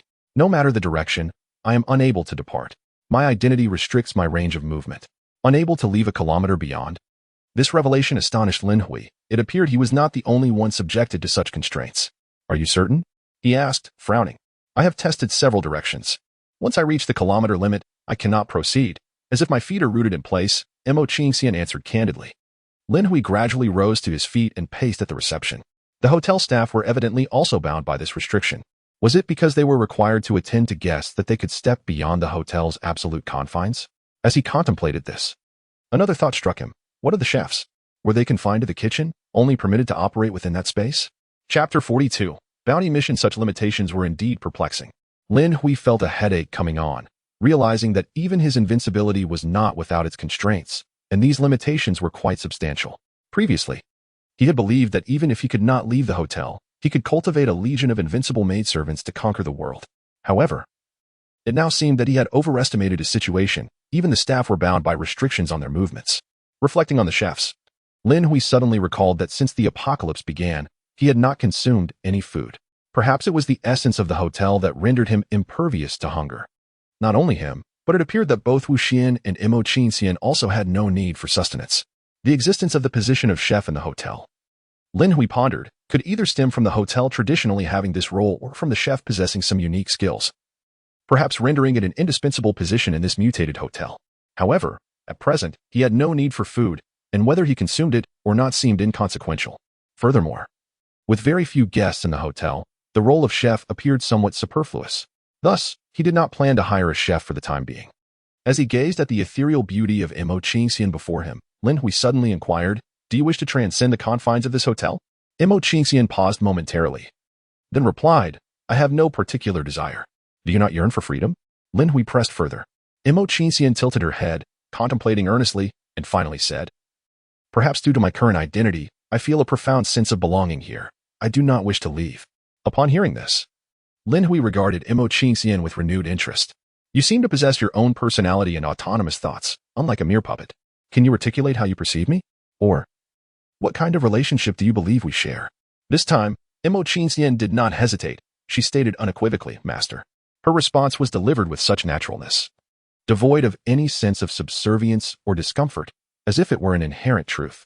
Lin Hui was momentarily taken aback by her reply, feeling a mix of surprise and an acknowledgement of its logic. "I see," he murmured, his brow furrowing as he leaned closer to Imo Qingxian, seemingly intending to take advantage of her proximity. Instantly, she stepped aside, frowning as she regarded him. A smile returned to Lin Hui's face, not one of coercion but rather satisfaction. "It seems you truly possess your own personality. That is excellent. If you were merely a puppet, it would be dreadfully dull." Through a subtle probing, Lin Hui discerned that he could control every aspect of Imo Qingxian, including her physical movements, much like in a previous gaming experience.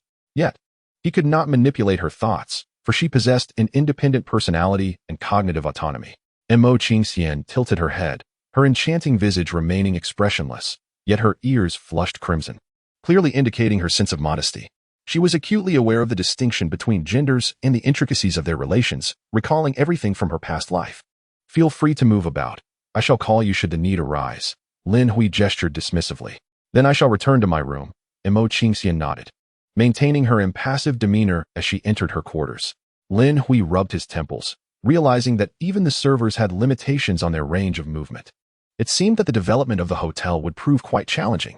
Previously, he had contemplated training the servers to a formidable level so they could harvest zombies and acquire their course.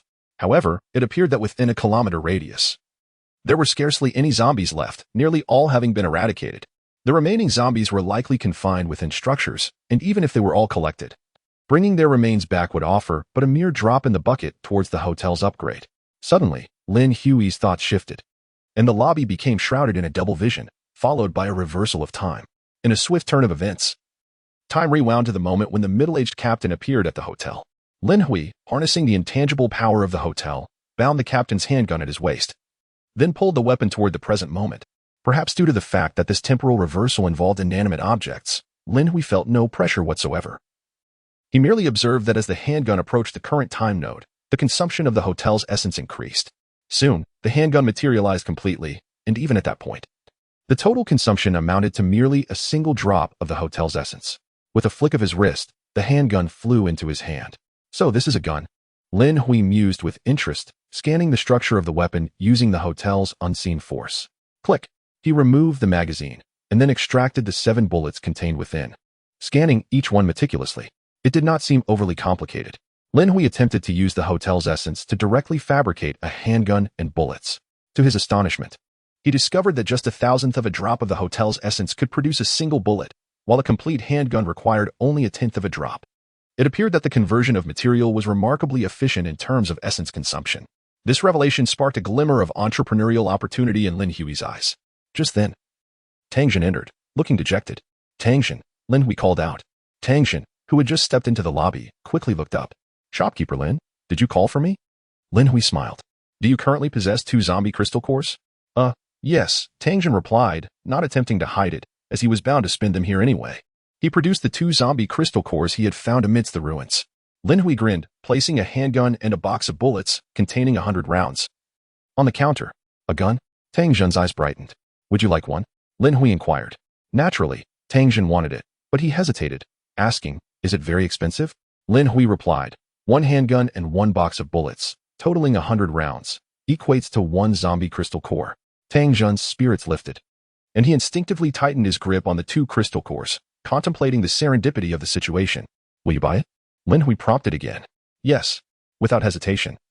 Tangjin handed over the zombie crystal cores and eagerly examined the handgun, thinking that with this weapon, whether accompanying Su Hua to the south of the city or venturing out alone, he would feel more secure.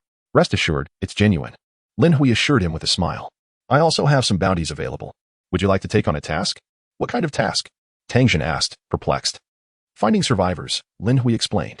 For every survivor you bring back, regardless of age or gender, you will receive a box of bullets as a reward. Upon hearing this, Tangjin's gaze flickered as he pondered the proposition. While a box of bullets for each survivor was enticing, he was reluctant to bring others to the hotel, as it would increase competition. Just then, Lin Hui produced another item, revealing a map. I have marked the approximate locations of the survivors. All you need to do is bring them back, Lin Hui stated. Tangjin hesitated, for accepting this task meant he must step beyond the sanctuary of the hotel. He then heard Lin Hui continue, a survivor, a box of bullets, with no upper limit. I am only providing you with the map because you are my first guest. For others, I shall not offer such a map. The maps I provide indicate the presence of living beings he can sense. Beyond a certain distance, he cannot detect them. Of course, this is not something that needs to be voiced. Upon hearing this, Tangjin gritted his teeth and declared, I accept this task. Chapter 43. The Dark Side of the Apocalypse, a wise choice. You shan't regret it. Lin Hui smiled with satisfaction, handing the map to Tangjin.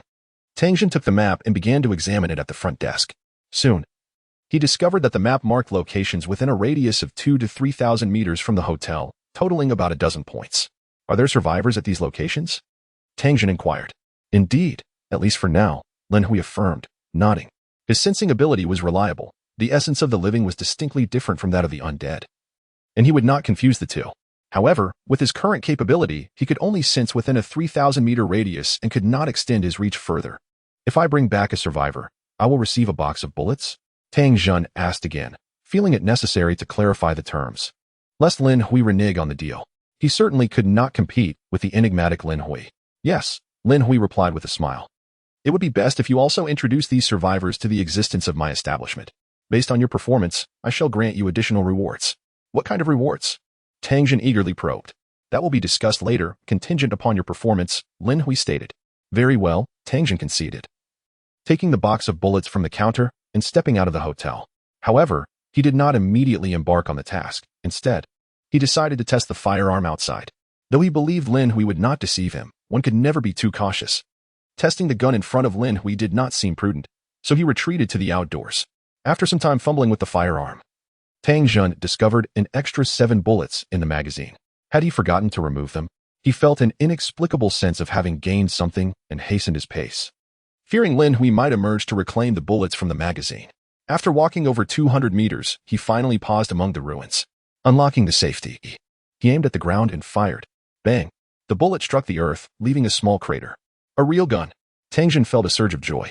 Although he knew the mysterious Lin Hui was unlikely to deceive him, the personal verification of the firearm's authenticity brought a great sense of relief. While a handgun might not be of significant use in a city teeming with zombies, such a weapon invariably instilled a sense of security. After further examination, Tangjin was astonished to discover that the handgun featured adjustable settings, with both semi-automatic and automatic modes. In semi-automatic mode, it could fire only 1 bullet at a time. In automatic mode, pulling the trigger would unleash all the bullets in the magazine. Do handguns even have an automatic function? The young man was quite perplexed by the situation. Nonetheless, he refrained from wasting any more ammunition. Instead, he retrieved fresh bullets from the cartridge and filled the magazine before picking up the map to study it. Curiously, the map appeared as though it had been printed recently, marked with real-time locations, including the very ruins he stood before. This indicated that the map had not existed prior to the apocalypse but had been hastily produced. After all, the ruins had only emerged the previous night, as before that. The area was bustling with towering skyscrapers. The enigmatic proprietor, Lin, became increasingly intriguing to him. As he pondered these thoughts, his gaze fell upon the 10 or so locations marked by Lin Hui. Choosing the nearest one, he decided to head there first. He quickly identified a target location, the sole spot within a kilometer of the hotel where survivors might be found. Folding the map and tucking the cartridge into his pocket, he grasped his handgun, took a deep breath, and strode purposefully towards his destination. As he walked, a thought struck him. Lin had not specified whether these locations held a single survivor or multiple. It would be fortuitous if there were several. The possibility seemed considerable. Perhaps these sites were temporary safe zones discovered by a group of survivors. After all, it was implausible that such a vast area could possess only one remaining soul. If that were the case, the mortality rate would be alarmingly high. Before long, he exited the ruins and stepped onto a street lined with buildings. Debris littered the ground, and vehicles lay haphazardly across the road, a testament to the chaos that had unfolded at the onset of the apocalypse. Observing the vehicles, he recalled that the ruins had once been filled with them. Now, however, not a single car remained. Could it be that Lin had obliterated all those vehicles? He grimaced, aware that many of their components were composed of high-strength alloys, which had been utterly destroyed. The explosion from the previous night must have been terrifying. Yet, upon recalling the complete annihilation of buildings within a 500 or 600-meter radius, the loss of the vehicles seemed trivial in comparison. The surroundings were eerily silent, devoid of even the distant growls of the undead. However, Tangjin remained vigilant. He understood that while the streets appeared free of zombies, the interiors of the buildings likely harbored them. Any noise he made could provoke them to leap from the windows. As for why they had not emerged the night before, who could say? He proceeded cautiously, the street enveloped in a haunting stillness. As if he were the sole inhabitant of the city, the silence almost unnerving. Despite not having encountered a single zombie thus far, beads of sweat began to form on his brow. This silence was unnaturally profound. He mused that perhaps the explosion had drawn the zombies away from this area. Otherwise, they would not have found zombie cores amidst the ruins. It was likely that even more zombie cores awaited discovery in that desolate place, and upon his return, he would certainly seek them out diligently. Tangjin etched this incident into his memory. Otherwise, if the number of survivors increased, he would find himself with nothing to do. After traversing over 800 meters, he finally arrived at his first destination. Was this too smooth? To his astonishment, he had yet to encounter a single zombie. He took out the map and examined it closely, confirming that the location of the first survivor was indeed here. However, the area was filled with towering buildings, and Lin Hui had not specified an exact spot. Just as Tangjin was pondering this, he suddenly overheard a conversation, deliberately hushed. Throw the body a bit farther. We can't attract zombies. Why don't you go? What if there are zombies outside? Damn it, just go. Tangjin's heart stirred. He quickly lightened his footsteps and followed the sound. Soon, he rounded the pedestrian street and spotted two men at the entrance of a clothing store. Beneath their feet lay a bloody corpse. Yet, what shocked him most was the sight of a naked woman lying on the floor inside the store, visible through the half-open shutter door. It seemed there was more than one. In his extreme astonishment, Tangjin inadvertently stepped on something that made a noise. Chapter 44. Seizing the opportunity suddenly, the two men at the entrance changed their expressions, hastily drawing their weapons, a metal rod and a fire axe. Tangjin sensed trouble. Gritting his teeth, he stepped out and raised his gun to fire, convinced that these two men were undoubtedly villains. Bang, bang, bang. He fired 4 or 5 shots, but only 2 found their mark. One man was hit in the calf, while the other sustained a shoulder wound. Neither were fatal injuries. However, both men immediately screamed in agony, collapsing to the ground in a writhing frenzy. Inside the half-open shutter door, several men atop the woman trembled at the sound of gunfire, scrambling to hide behind the door. The women who had been victimized also turned pale, trembling in a corner, though they were filled with rage and sorrow from their mistreatment in comparison to life and death.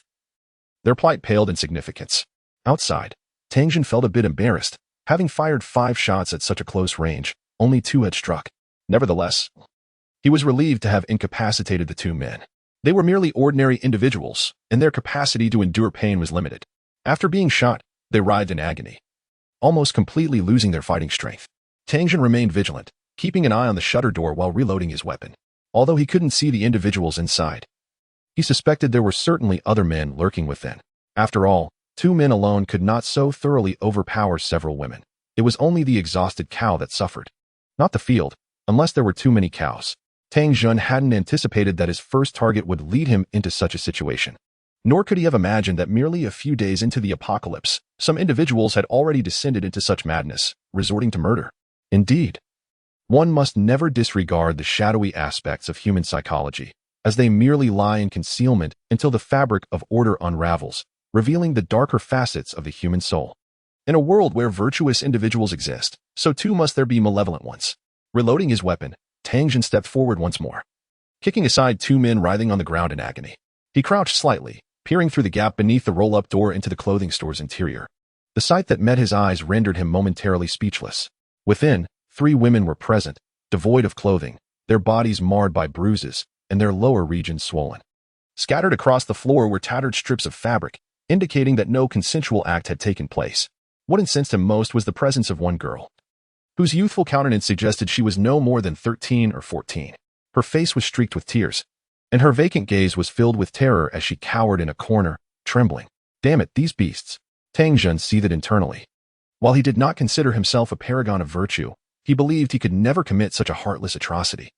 Witnessing the girl's frail and helpless demeanor ignited an inexplicable surge of compassion within him. He hurriedly slipped through the roll-up door, oblivious to the silent signals exchanged between the other 2 women. Suddenly, as he entered, he felt a rush of air behind him. Acting on instinct, he rolled forward just in time to evade a descending steel rod. At the same moment, another assailant swung a club toward him. Tang Jin swiftly retaliated with a powerful kick. The impact sent the man flying backward, nearly rupturing his insides.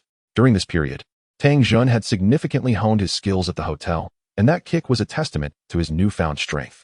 As he faced a third assailant brandishing a fire axe, he quickly raised his firearm and fired. The gunshot echoed through the store as the man fell, clutching his abdomen in agony, the axe clattering to the ground. Just as Tang Jin believed the danger was subsiding, he felt a searing pain in his back. In a state of shock, he disregarded the agony and turned to fire again. The assailant, taken aback, attempted to flee but was met with a barrage of bullets, collapsing lifelessly to the ground. In his panic, Tang Jun had emptied the entire magazine, 6 bullets embedding themselves in the man's body. Thankfully, at that moment, no adversary remained standing. Upon reaching behind him, he discovered a pair of scissors lodged in his back. Damn! Tang Jun was filled with rage. Relieved that the man's strength had been insufficient and that the scissors were not long enough to pierce through to his heart, which would have spelled his demise. His gaze shifted back to the youngest girl, and his anger intensified.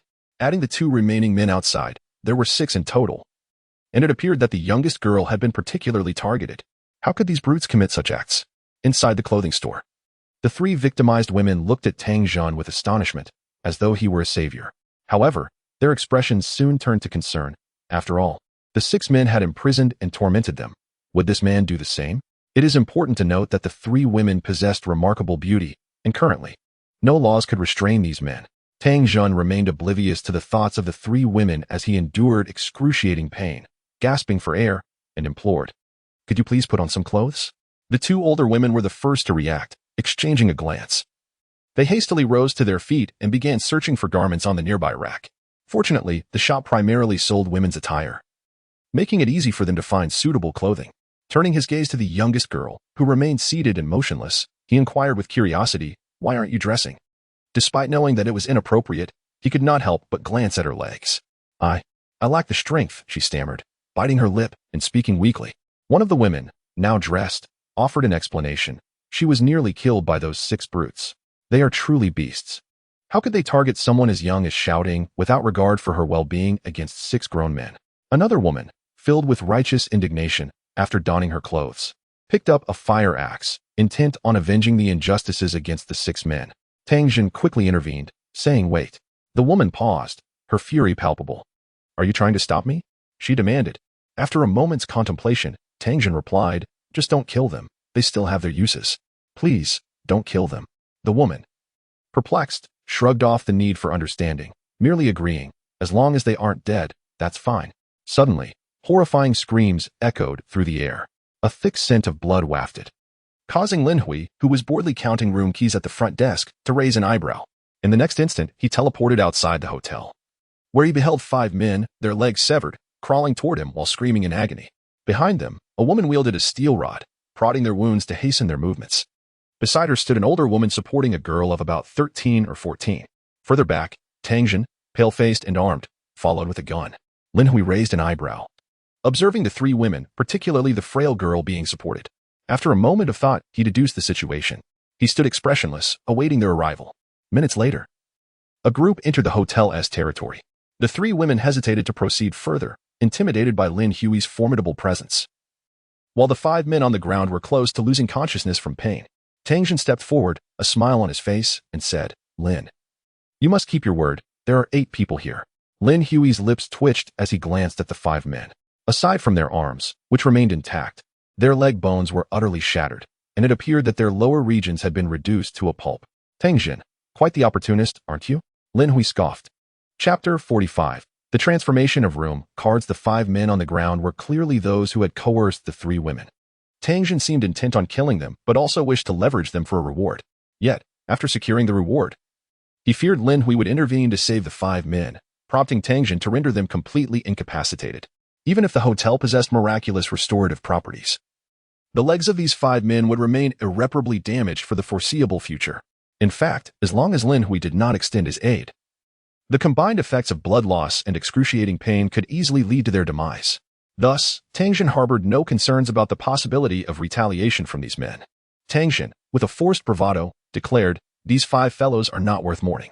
Originally, there had been 6, but one had been shot dead at his own hand. If they were indeed dispensable, then execution was the only course of action. He had no space for refuse. Lin Hui merely scoffed. Tangjin forced a smile, steeling himself to meet Lin Hui's gaze, realizing that he had to gather some audacity in this moment. Beside them, the 3 women wore expressions of apprehension, fearing to speak, as Lin Hui's aura was overwhelmingly formidable. The mere aura he exuded instilled immense pressure upon them. Previously, Tangjin had enlightened the women about the hotel's extraordinary qualities, igniting a flicker of hope within their despairing hearts, hope of surviving in a post-apocalyptic world, hope of no longer being victimized by men. Yet, witnessing the current scene ignited their anxiety, leaving them in trepidation. "All right," Lin Hui suddenly remarked. "This is a one-time exception. Henceforth, such refuse shall be eradicated on sight." "Understood. Absolutely." Tangjin exhaled in relief, his heart buoyant. 8 individuals equated to 8 boxes of ammunition, 800 bullets, which was tantamount to 8 zombie cores. While these bullets could not serve as cores, they would suffice for a considerable indulgence. Tangjin promptly addressed the most aggressive of the women, instructing, "You may proceed to eliminate them." Upon hearing this, the woman wielding a steel rod glanced at Lin Hui, and upon confirming his lack of objection, she unleashed her fury upon the 5 men, striking their heads with wild abandon. The sounds of impact echoed as the men shrieked in agony, blood gushing forth. Rather than feeling fear, the woman wore an expression of exhilaration. The youngest of the women stood nearby, equally reveling in the satisfaction of vengeance. Those 6 men had treated them with utter disregard for their lives, indulging in their cruelty without restraint. Had Tangjin arrived even slightly later, the youngest girl might have met a tragic fate. Thus, they felt no sympathy for the men on the ground. Rather, they found joy in their suffering.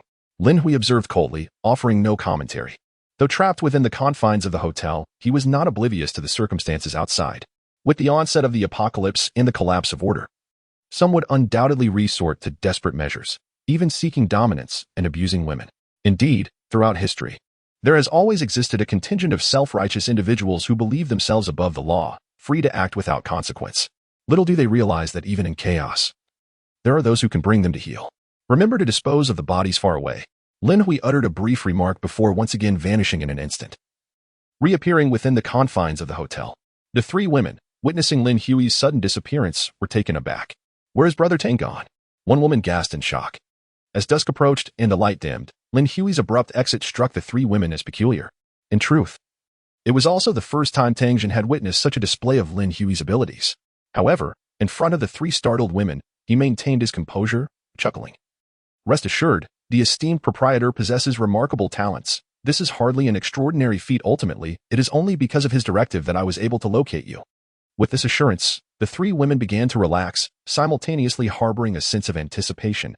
Could it truly be that merely residing in this hotel would grant them protection? With the assistance of the 2 elder women, Tangjin, gritting his teeth against the excruciating pain of his wounds, managed to carry the 5 corpses outside, discarding them into a large pit among the ruins and covering them with charred earth and stones. Once this task was completed, he led the 3 weary women into the hotel.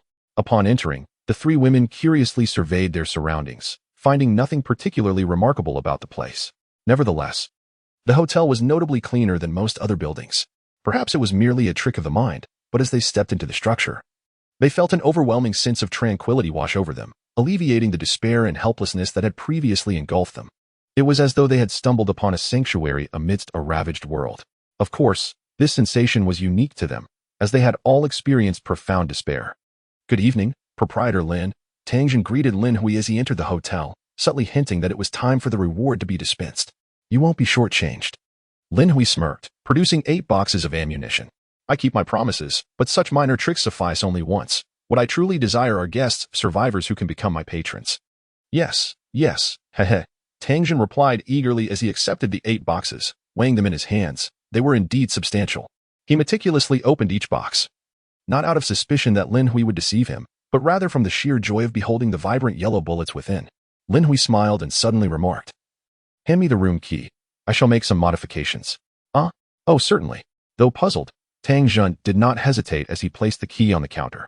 Lin Hui took the key, recalling the business strategies he had devised for the hotel that day, and with his omnipotent abilities within the establishment, he transformed the key into a luminous orb. Having contemplated many aspects today, Lin Hui pondered why, given his omnipotence within the hotel, he could not better utilize this power. Although it was difficult to exert influence outside, the room key could be taken beyond the hotel's threshold. The key was a crucial element of the hotel's operations. Could he harness this omnipotent power, using the key as a medium to affect the outside world? If he could influence the external environment, he would undoubtedly acquire more zombie crystal cores at an accelerated pace. Thus, Tangjin became his first test subject. Should the experiment prove successful, the ramifications for his hotel could be monumental, potentially altering the landscape of this apocalyptic world.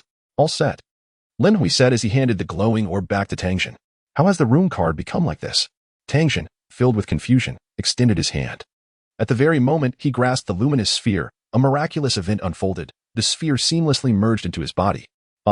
Simultaneously, Tangjin let out a piercing scream, his body trembling as if electrified. The 3 women behind him expressed their concern with anxious cries. "Do not worry. He will be fine," Lin Hui reassured them. Although the women remained apprehensive, they could only choose to trust him, anxiously gazing at Tangjin before them. In a mere 10 seconds, Tangjin's convulsions ceased. Still shaken, he was about to inquire of Lin Hui regarding the situation when, unexpectedly, he was astounded to discover a luminous screen materializing in his field of vision.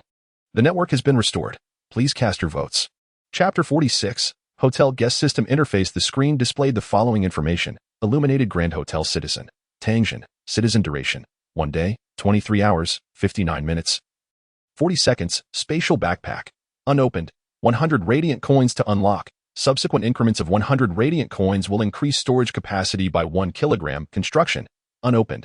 100 radiant coins to unlock. Once the construction function is activated, you may build houses in areas outside the hotel domain. These houses are external versions of your hotel room, with durability only 1/10 that of the hotel room. No one can enter your house unless you permit it. Construction modules must be purchased from the hotel owner. Relocation. For those who have built houses, this function allows relocation, requires the purchase of relocation stones from the hotel. Currency conversion. You may actively choose to convert zombie corpses and zombie crystal cores into radiant coins. Please explore this feature yourself. Radiant coins. Unopened. First absorption of a zombie corpse or zombie crystal core will automatically unlock. When citizen duration is insufficient, radiant coins will be automatically deducted to maintain citizen duration. On average, 100 radiant coins can sustain 24 hours of citizen duration. Note: when citizen duration counts down to 0, you will lose your citizen status at the Illuminated Grand Hotel and forfeit all the aforementioned privileges. This system has been developed and manufactured by the Illuminated Grand Hotel. All rights of final interpretation belong to the owner of the Illuminated Grand Hotel. Upon reading the information on the luminous screen, Tangjin's eyes widened in sheer astonishment. Beside him, the youngest girl weakly inquired, "Tangjin, are you all right?" The other 2 women wore expressions of deep concern. After all, Tangjin was their savior, and if anything were to happen to him, they were at a loss for what to do. Although Tangjin had merely undertaken a task and inadvertently rescued them, they had instinctively come to regard him as their pillar of support. Particularly poignant was the fact that he had sustained injuries in his efforts to save them, leaving them profoundly moved. I'm fine," Tangjin snapped back to reality and replied, then turned to Lin Hui, asking in shock, "Lin, what is happening?" "Just as it appears, take it at face value," Lin Hui responded. Lin Hui chuckled, Furthermore, the hotel regulations have been slightly amended. Henceforth, hotel residents may freely bring others into their rooms. However, those who do not belong to the hotel shall not partake in any of the benefits the rooms offer. For instance, the 3 women that Tangjin has brought back. Lin Hui turned his gaze towards the 3 weary women. If they lack the means to pay for a room, I cannot provide them with one. But they may stay in your quarters. Nonetheless, as they are not recognized as guests of this establishment, the beds will not restore or enhance their vitality. By now, Lin Hui had discerned that the reason hotel guests could gain a modicum of strength from a mere slumber, or even recover from the zombie virus, was due to their possession of a hotel room card, which classified them as part of the hotel community.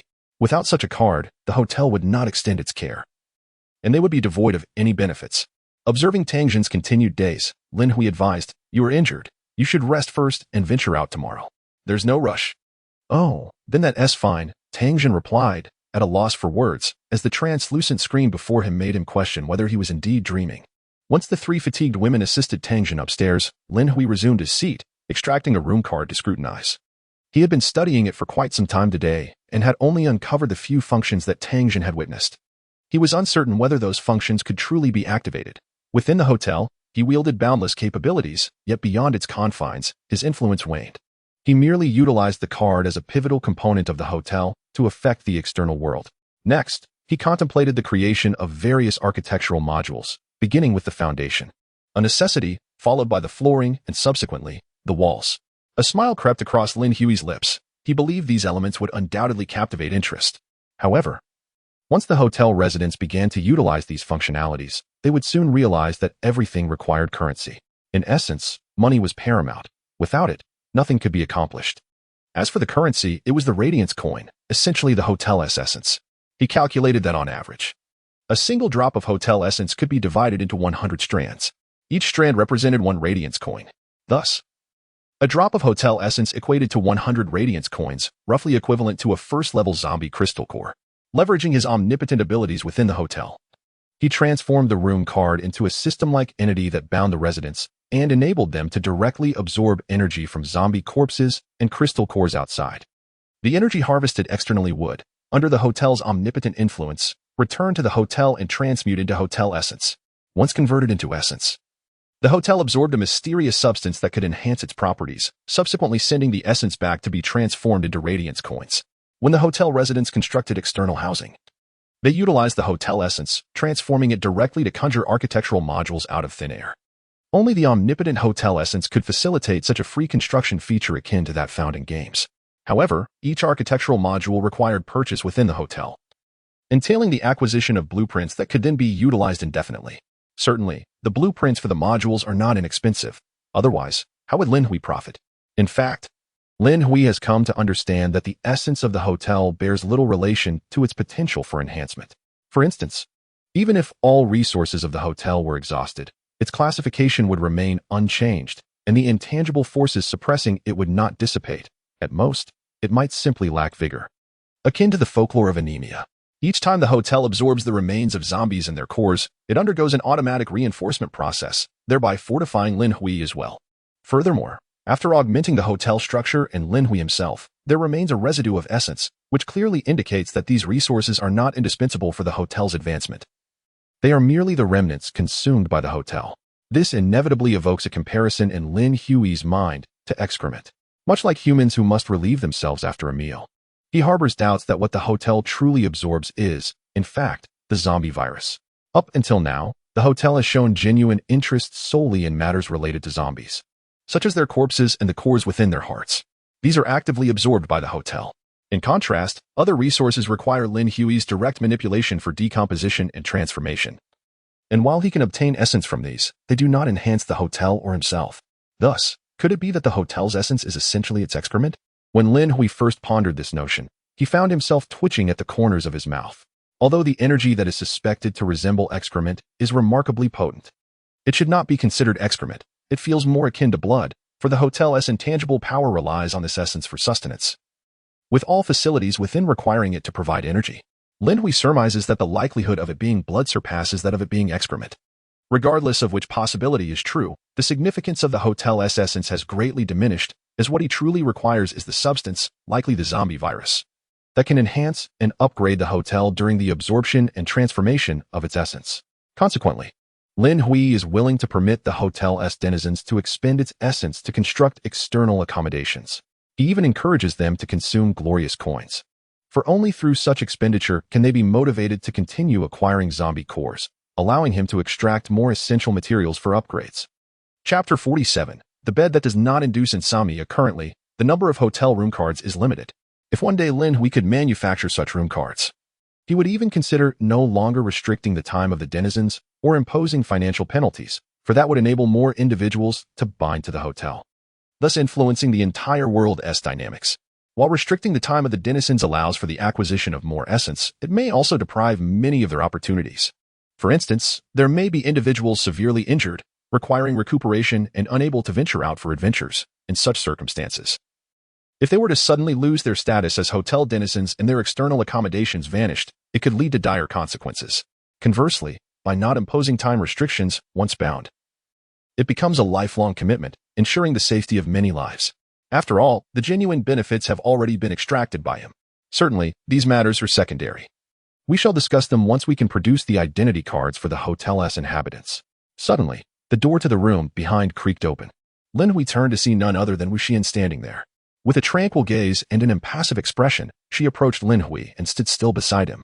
Xian, are you not going to sleep? Lin Hui inquired. However, Wu Xian remained silent, and it was unclear whether she had comprehended his words. Nonetheless, Lin Hui felt no disappointment. At least, the current Wu Xian no longer resembled a mindless zombie. Under the influence of his will, with each upgrade of the hotel, these attendants would receive certain benefits, subtly evolving in accordance with his desires. Although the advantages they gained paled in comparison to his own, the cumulative effect was considerably significant. For instance, Wu Xian's raw strength now exceeded 1,000 kilograms, surpassing even Mo Qingxian. Of course, much of Wu Xian's strength was derived from the previous bout of Crimson Rain. Lin Hui had refrained from excessively training her previously. Her strength had merely been a little over 300 kilograms. In contrast, Mo Qingxian's strength, which stood at over 800 kilograms, was primarily cultivated through Lin Hui's rigorous training, pushing her stamina to the brink time and again, allowing her to perish and be resurrected, ultimately breaking through her limits. Perhaps it was this harsh regimen that rendered the newly awakened Mo Qingxian so emotionally detached. Noticing Wu Xian's silence, Lin Hui refrained from pressing further and instead gently wrapped his arms around her slender waist, caressing her skin, which felt more resilient than when she was human. Outside, the sky had turned completely dark. The world seemed to consist solely of the illuminated sign of the glorious hotel, while all else was shrouded in darkness. With the departure of Su Hua and his companions, the hotel felt even more desolate. Lin Hui resolved to issue a bounty to encourage more individuals to search for survivors. The more people who became aware of the hotel's existence, the more he could establish himself as the epicenter of this world. Even if he could not leave the hotel. Suddenly, perhaps discomforted by Lin Hui's touch, Wu Xian instinctively wrapped her arms around his head. Lin Hui was momentarily taken aback and looked up, only to find Wu Xian slightly furrowing her attractive brows. Instantly, a warmth surged within him. Given that it was nearly impossible for anyone to visit the hotel at night, he decided to take Wu Xian into the room. Despite the apocalypse having descended, with laws no longer in effect, he might eventually encounter other women. However, Wu Xian remained his first love and legitimate girlfriend. Thus, he would never abandon her. For he feared not death, knowing he could always resurrect. Most importantly, the hotel appeared capable of extracting the zombie virus, which could facilitate Wu Xian's swift return to consciousness. Xian, we once vowed eternal fidelity, to stand by each other through life and death. Even if you were to become a zombie, I would still desire you. I shall await your return to lucidity, even if you are no longer the person you once were. Trapped within the hotel, aside from upgrading it, the only source of warmth for Lin Hui was Wu Xian. Room 701. After Tangjin brought the three women into his room, he remarked, for tonight, let us make do. If you trust me, you may rest here for the night. You can choose to sleep on the sofa or share the large bed. It can accommodate 3 or 4 people without issue. I am injured and unable to do much, so make yourselves comfortable. I intend to sleep. Having said this, Tangjin promptly fell asleep, having lost significant blood from the knife wound on his back, leaving him dizzy. Had he not been able to endure, he likely would have collapsed on the way. Even in a standard suite, the hotel boasted 2 sofas and was equipped with a television and computer. However, it was evident that the television and computer were of no use in their current situation. Brother Tang, please do not say that. Our lives are all in your hands. How could we not trust you? The eldest woman, Chen Jiayan, urgently replied. At 28, she was the owner of a clothing store, and the man who had been killed was her boyfriend. The second woman, Huang Jiai, was 24, while the youngest, Zhou Tingting, was merely 13. On the day the apocalypse descended, the two older women were at Qin Jiayun's store shopping for clothes when the catastrophe struck. Fortunately, none of those in the store were infected, but they found themselves trapped inside. 3 days prior, Shun Jian's boyfriend had ventured out in search of food and was tragically followed by 6 men who broke into the store, brutally killing him and subjecting the women to unspeakable horrors. For 3 days, the men had not paused, save for the necessities of eating and sleeping. Had Tang Jin not arrived in time, while Huang Jiai and Chun Jiayun might have survived a few more days due to their past relationships, Zhou Tingting would have undoubtedly met her demise. It was for this reason that the 3 women were profoundly grateful to Tang Jin. Without further ado, Tang Jin closed his eyes and soon fell into a deep slumber, realizing that insomnia was not an issue on this bed. The speed with which he drifted off to sleep moved Qin Jiayan, who felt reassured by his trust in them. Brother Tang mentioned there is running water here. Tingting, why don't you take a shower first? Qin Jiayan suggested. Jai, please help Tingting wash up thoroughly. Although it may be somewhat late, she must cleanse herself well, otherwise it could lead to complications. In our current predicament, becoming pregnant could be a death sentence. Understood. Tingting, let us wash away those unpleasant memories. We will survive and thrive. Huang Jiai promptly led Zhou Tingting into the bathing area. To Huang Jiai's astonishment, the hotel not only had running water but also hot water. However, the presence of hot water could be attributed to solar heating. The mystery lay in the running water, as it typically required electricity to power the water pumps. The city of Shiming had already experienced a power outage, which would render the municipal water system inoperative. Clearly, the women were unable to comprehend the hotel's enigmatic nature. Transforming ordinary water is effortless. A single drop from the hotel's source can yield an abundance, as long as there is no excessive waste. Lin Hui can certainly afford this modest consumption. As a competent capitalist, one must learn to share profits. Naturally, tap water is a privilege exclusive to the hotel. In the future, to acquire such amenities in external accommodations, one must strive to invest significantly and battle fiercely. Ultimately, various luxurious facilities are reserved for those daring enough to take risks and possessing the requisite strength to enjoy them. An hour later, the 3 women had finished their baths. Draped in the hotel-provided towels, engaged in conversation on the sofa. Sister Jiayan, what are your plans for the future? Huang Jiai inquired. Chapter 48. The awakening of Zhou Tingting. Upon hearing this, Qin Jiayan hesitated momentarily, then sighed. What plans could we possibly have? If Brother Tang is willing to assist us, we will endeavor to adapt to this post-apocalyptic world. Huang Jiai hesitated, her words caught in her throat. Observing her reaction, Qin Jiayan remarked. Are you suggesting what we should do if Brother Tang is unwilling to help us? Huang Jiai nodded slightly, her uncertainty evident. Ultimately, they were merely women. And despite their reluctance to acknowledge it, they could not escape the harsh reality that in this world, men held a significant advantage over women. Setting aside the issue of strength derived from gender differences, the mere possibility of an unplanned pregnancy in such dire circumstances would undoubtedly lead to a grim fate, especially without any assistance. Moreover, there was the chilling likelihood of coercion. If humanity were to avoid extinction, it necessitated women to bear children and propagate the species. In times of peace, encountering unreliable men might bring hardship, yet survival was still attainable. However, in the current predicament, being associated with unreliable men equated to a death sentence should pregnancy occur. As the 2 women conversed, they remained unaware that Zhou Tingting, seated beside them, had fallen into a deep slumber. Exhausted from 3 days of turmoil and untouched by worldly affairs, she had reached her limit and finally succumbed to sleep now that safety was within reach. Neither Huang Jiai nor Qin Jiayan noticed that as Zhou Tingting slept, a soft glow began to emanate from her, gradually intensifying. Qin Jiayan sighed. Even so, we must strive to survive. It is better to live poorly than to die. Yet, Huang Jiai interjected in fear. If no one is willing to help us, and we fall prey to other ill-intentioned men. Qin Jiayan, resigned, replied, given our circumstances, how much worse could it possibly get? Pausing slightly, she realized they should not dwell on such thoughts, fearing that this younger woman might not withstand the weight of despair.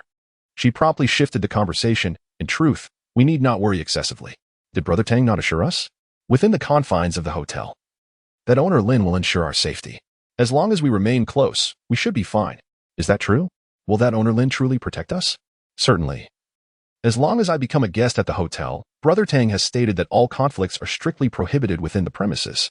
You must have heard the tremendous explosion earlier. Brother Tang mentioned it was caused by the owner of the Lin establishment, who single-handedly leveled the buildings surrounding the hotel. Such prowess surely ensures that he can maintain order here. Let us hope for that. Tomorrow, we shall devise a means to obtain the zombie crystal core. Indeed. We shall do so together. The two women conversed, and, before they realized it, succumbed to slumber. Although Brother Tang offered them the comfort of the bed, they felt too shy to truly occupy it, not out of fear that he might mistreat them, but rather because they felt grateful that he had taken them in. This night was remarkably tranquil. There were no growls of zombies nearby, not even the chirping of insects. As dawn broke, Brother Tang opened his eyes. Daylight? His first instinct was to hastily check the wound on his back, discovering that it had indeed begun to scab over. Although not fully healed, the pain had subsided. Truly remarkable. Despite having experienced this before, the wonder still captivated him. He marveled, stretched lazily, and then rose from his resting place. Huh? Why are there three women here again? When he spotted the trio on the nearby sofa, he momentarily froze. However, the memories of the previous day soon returned, and he released a sigh of relief, realizing he had merely been disoriented from sleep. To avoid waking the three women, Brother Tang quietly got out of bed, retrieved his toothbrush and toothpaste, and headed to the bathroom to wash his face and brush his teeth. After completing his morning routine, he returned to the room, ready to explore the hotel's residence system, when he suddenly noticed a faint glow emanating from one of the girls on the sofa. Huh. Brother Tang blinked in surprise, rubbed his eyes, and realized it was no mere illusion. His heart surged with joy. Had Zhou Tingting awakened her abilities? His elation stemmed from the fact that he had rescued all three girls, allowing him to leverage this inherent advantage to foster a good relationship with Zhou Tingting and potentially seize the initiative. Although he appeared to have a cordial rapport with Su Hua, should a life and death crisis arise, they would undoubtedly part ways in self-preservation. Zhou Tingting, however, was different. He had saved her life, and as long as she was not overly callous, she should remain close to him. With this thought in mind, he patiently awaited Zhou Tingting's awakening. Yet, as he waited, the clock struck 10 in the morning. How desolate it is. At the hotel reception, Lin Hui sighed. All morning long, not a single soul had graced the establishment with their presence. He wondered whether the survivors had found secure shelter or if some other circumstance was at play, despite the considerable commotion he had created. Why had no one come to take a look? Conducting business is indeed no simple task. Lin Hui lamented, casting a glance at Wu Xian, standing beside him. He smiled gently, feeling a sense of happiness, for Wu Xian was no longer a mindless zombie. Last night, he had not fully comprehended the situation, but later he suddenly recalled that Wu Xian could now open doors on her own. This is a positive sign. Xian, you will eventually regain your memories. Perhaps due to the intimate bond formed after transforming into a zombie, Wu Xian, now possessing a nascent intelligence, seems to exhibit a profound dependency on him.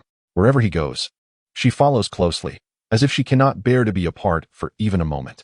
Xian, please sit down instead of standing all the time, Lin Hui said, gesturing to move a chair from the second-floor dining area to place behind Wu Xian. She obediently sat down, yet her expression remained blank, leaving one to ponder if she was truly incapable of displaying emotions. Suddenly, a voice called out from upstairs, "Lin shopkeeper, help." It was Tangjin, rushing down the stairs with a concerned look, cradling a girl whom Lin Hui had encountered just the previous night. Following closely behind were Huang Jiayi and Chen Jiayan, their faces etched with worry. Lin Hui was already aware of the girl's condition, having waited a considerable time in his hotel. Surprised that Tangjin had only just ascended. "Lin shopkeeper, please save her," Tangjin exclaimed anxiously at the front desk. "Her body is burning hot, and we don't know if she's ill, but she is glowing. What could this mean? We cannot wake her. Lin shopkeeper, please save Tingting," Huang Jiayi pleaded. "Please. We beg you to help Tingting. She is in such a pitiable state," Chen Jiayan added. Lin Hui replied calmly, "Do not panic. This is a normal occurrence." "Normal occurrence?" Tangjin questioned, perplexed. "She is glowing, and while I suspect she may be awakening her abilities, isn't the duration of this awakening excessive? She has been glowing since 5 or 6 o'clock this morning, and now it continues. Could there be a problem?" Lin Hui, hearing this, smirked and asked, "Why not inquire with those two? How long has this girl gone without food?" "Huh?" Tangjin was taken aback. "What does that have to do with food? Isn't it obvious? Awakening abilities requires energy. You are quite careless. She is on the brink of starvation," Lin Hui replied, exasperated.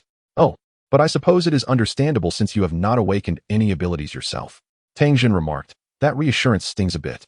Meanwhile, Chen Jiayan suddenly realized, indeed, Tingting has not eaten in quite some time. In fact, neither have we. During the previous 3 days, they had consumed something, but they dared not speak of it. And it certainly did not satiate their hunger. Is that so? Thank you. Lin shopkeeper. I shall fetch some food immediately, Tang Jin exclaimed with delight, preparing to carry the girl back upstairs. Do not waste time. In her current state, she cannot ingest anything, Lin Hui interjected. What? Then what should we do? Tang Jin and the others' expressions shifted to one of alarm. Lin Hui rose, producing a room card, and said to Tang Jin, it depends on whether you are willing to part with the zombie crystal core. If she becomes a resident of the hotel, I can assist her directly and at no cost, but I do not possess a zombie crystal core at the moment. Can we spare that? Tang Jin asked, distressed. Unfortunately. No, Lin Hui replied with a smile. But you do have bullets, do you not? A box of bullets is equivalent to one zombie crystal core, and I will buy them back at the original price. You will end up with an additional guest sooner or later, so you will not incur a loss. Can bullets really suffice? Upon hearing the words, Tang Jin unhesitatingly produced a box of bullets. In comparison to Zhou Tingting, who had the potential to awaken extraordinary abilities, a mere box of ammunition seemed trivial, especially considering that Zhou Tingting might very well become his most trusted ally, just as he retrieved a box of bullets. A sudden thought struck him, prompting him to take out 2 additional boxes, saying, let us arrange accommodations for the 2 of them as well. Both Huang Jiai and Chun Jiayan looked at Tang Jin in astonishment. With a smile, Tang Jin remarked, the sooner you become, residents of this establishment, the sooner you can reap its benefits. Who knows, we may become partners in the future. Your early adaptation to this apocalyptic world will also be advantageous for me. Thank you, Tang Jin. Instantly, Chen Jiayan and Huang Jiai were overwhelmed with gratitude. Just the previous night, they had worried whether Tang Jin would be willing to assist them. But to their surprise, he took the initiative without them having to utter a word. Although the 2 women understood that Tang Jin's actions were largely influenced by Zhou Tingting, they felt no less appreciative. After all, it was Zhou Tingting who possessed the awakened abilities, not them, and they still desperately needed Tang Jin's support. He was indeed quite benevolent. Lin Hui smiled as he accepted the 3 boxes of bullets. Leaning slightly forward, he placed his hand gently on Zhou Tingting's frail shoulder, directly converting a minute fraction of the hotel's essence into the nourishment the girl required, infusing it into her body. Gradually, the radiance enveloping the girl intensified, and her complexion improved, no longer appearing as pale as before. Half a minute later, Lin Hui withdrew his hand, just as Tang Jin was about to speak. A sudden vibration occurred. The girl emanated a ripple, and her entire body began to levitate. As that ripple spread forth, several lightweight objects in the lobby, such as paper, also floated, as if they had entered a realm of zero gravity. What is happening? Tang Jin and the others were taken aback. Lin Hui squinted slightly, marveling. This little girl is quite fortunate. The ability she has awakened is likely to be immensely powerful. In fact, he was astonished to discover that extraordinary abilities could awaken not only at the onset of the apocalypse, but could also gradually manifest later. It seemed that all survivors who had yet to awaken their powers were potential assets. Is that true? Tang Jin exclaimed with delight. Huang Jiai and Chen Jiayan also displayed expressions of excitement. At the very least, it is superior to Su Hua, who can only conjure fireballs. Lin Hui replied with a smile, however, the efficacy of any ability depends on how it is utilized. If used wisely, it can be formidable. If not, the outcome remains uncertain. Indeed, Tang Jin murmured, his gaze fixed with a mix of anxiety and anticipation on the girl suspended in midair. Tang Jin, is Tingting's ability telekinesis? Huang Jiai asked excitedly. It certainly appears so, but I cannot say for certain until she awakens, Tang Jin responded. Lin Hui added with a smile. It is indeed telekinetic manipulation, and given the magnitude of her awakening, her potential is considerable. That's wonderful. In comparison to Tang Jin, Chun Jiayun and Huang Jiai were the most exhilarated. At that moment, the light surrounding Zhou Tingting began to gradually retract, and her petite form started to descend. Lin Hui waved his hand, and an invisible force supported her, gently placing her on the ground. Tang Jin and the others hurriedly surrounded her. Meanwhile, Zhou Tingting stirred and awakened. Tingting, how do you feel? Is there any discomfort? The 3 immediately surrounded her, expressing their concern. Zhou Tingting was somewhat taken aback by Tang Jin's gentleness towards her. During their exchange, Lin Hui had already conjured 3 binding orbs once more, saying now, I shall grant you the identity of hotel citizens. Once this identity is bound, as long as you remain within a kilometer of the hotel, you will be safeguarded. The binding process may be slightly uncomfortable, but it will not harm you. Just endure it. Without waiting for the 3 women to respond, he directly infused the 3 orbs into their bodies.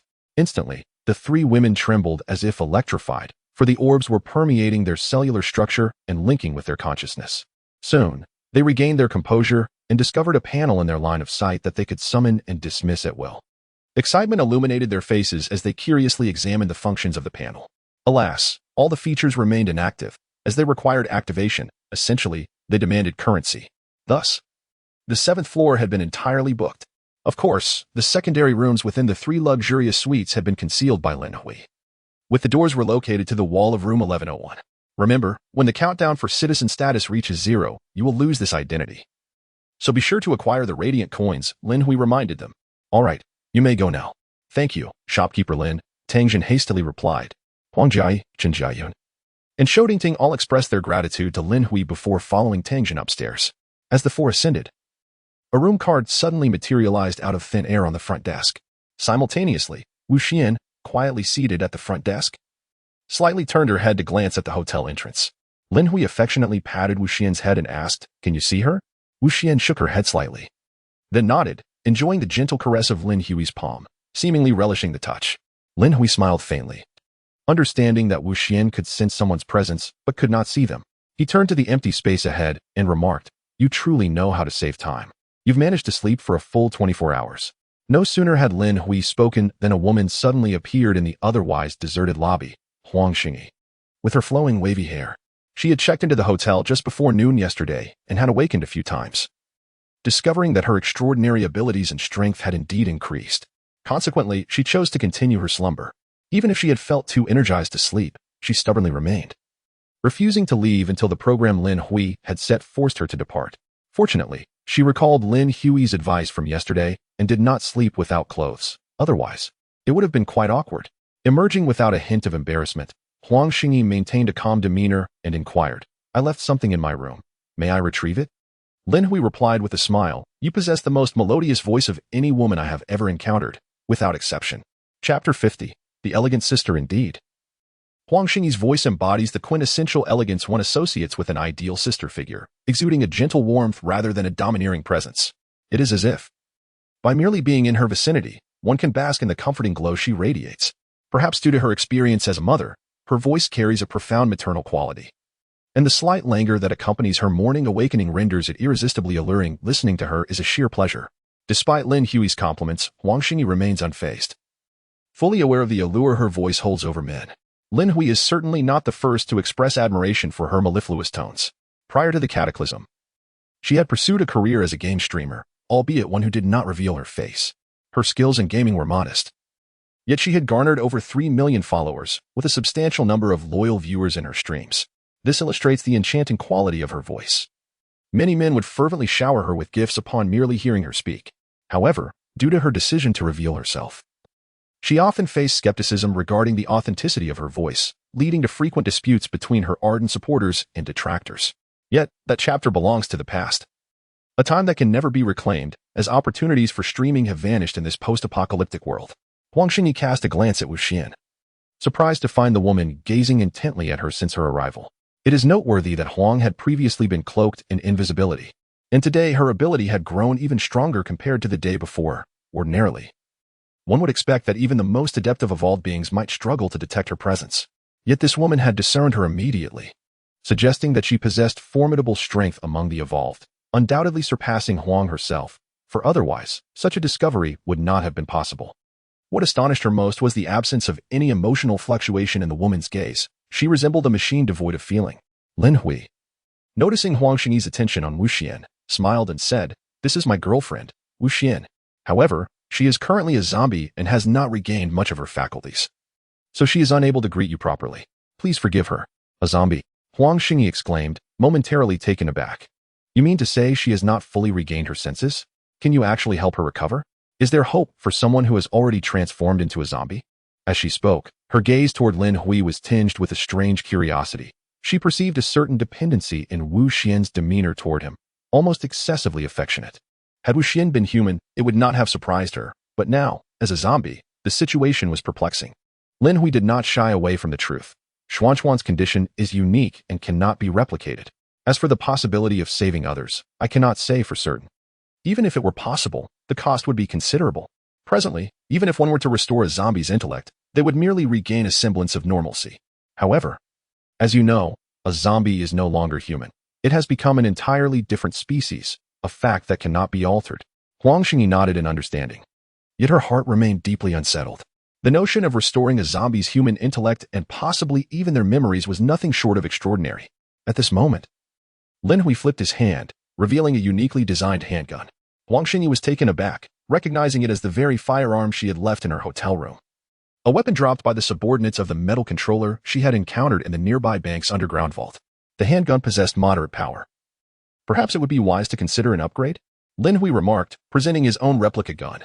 It could be obtained for merely one zombie crystal core. He then produced a box of ammunition, also available for a single zombie crystal core, containing 100 rounds.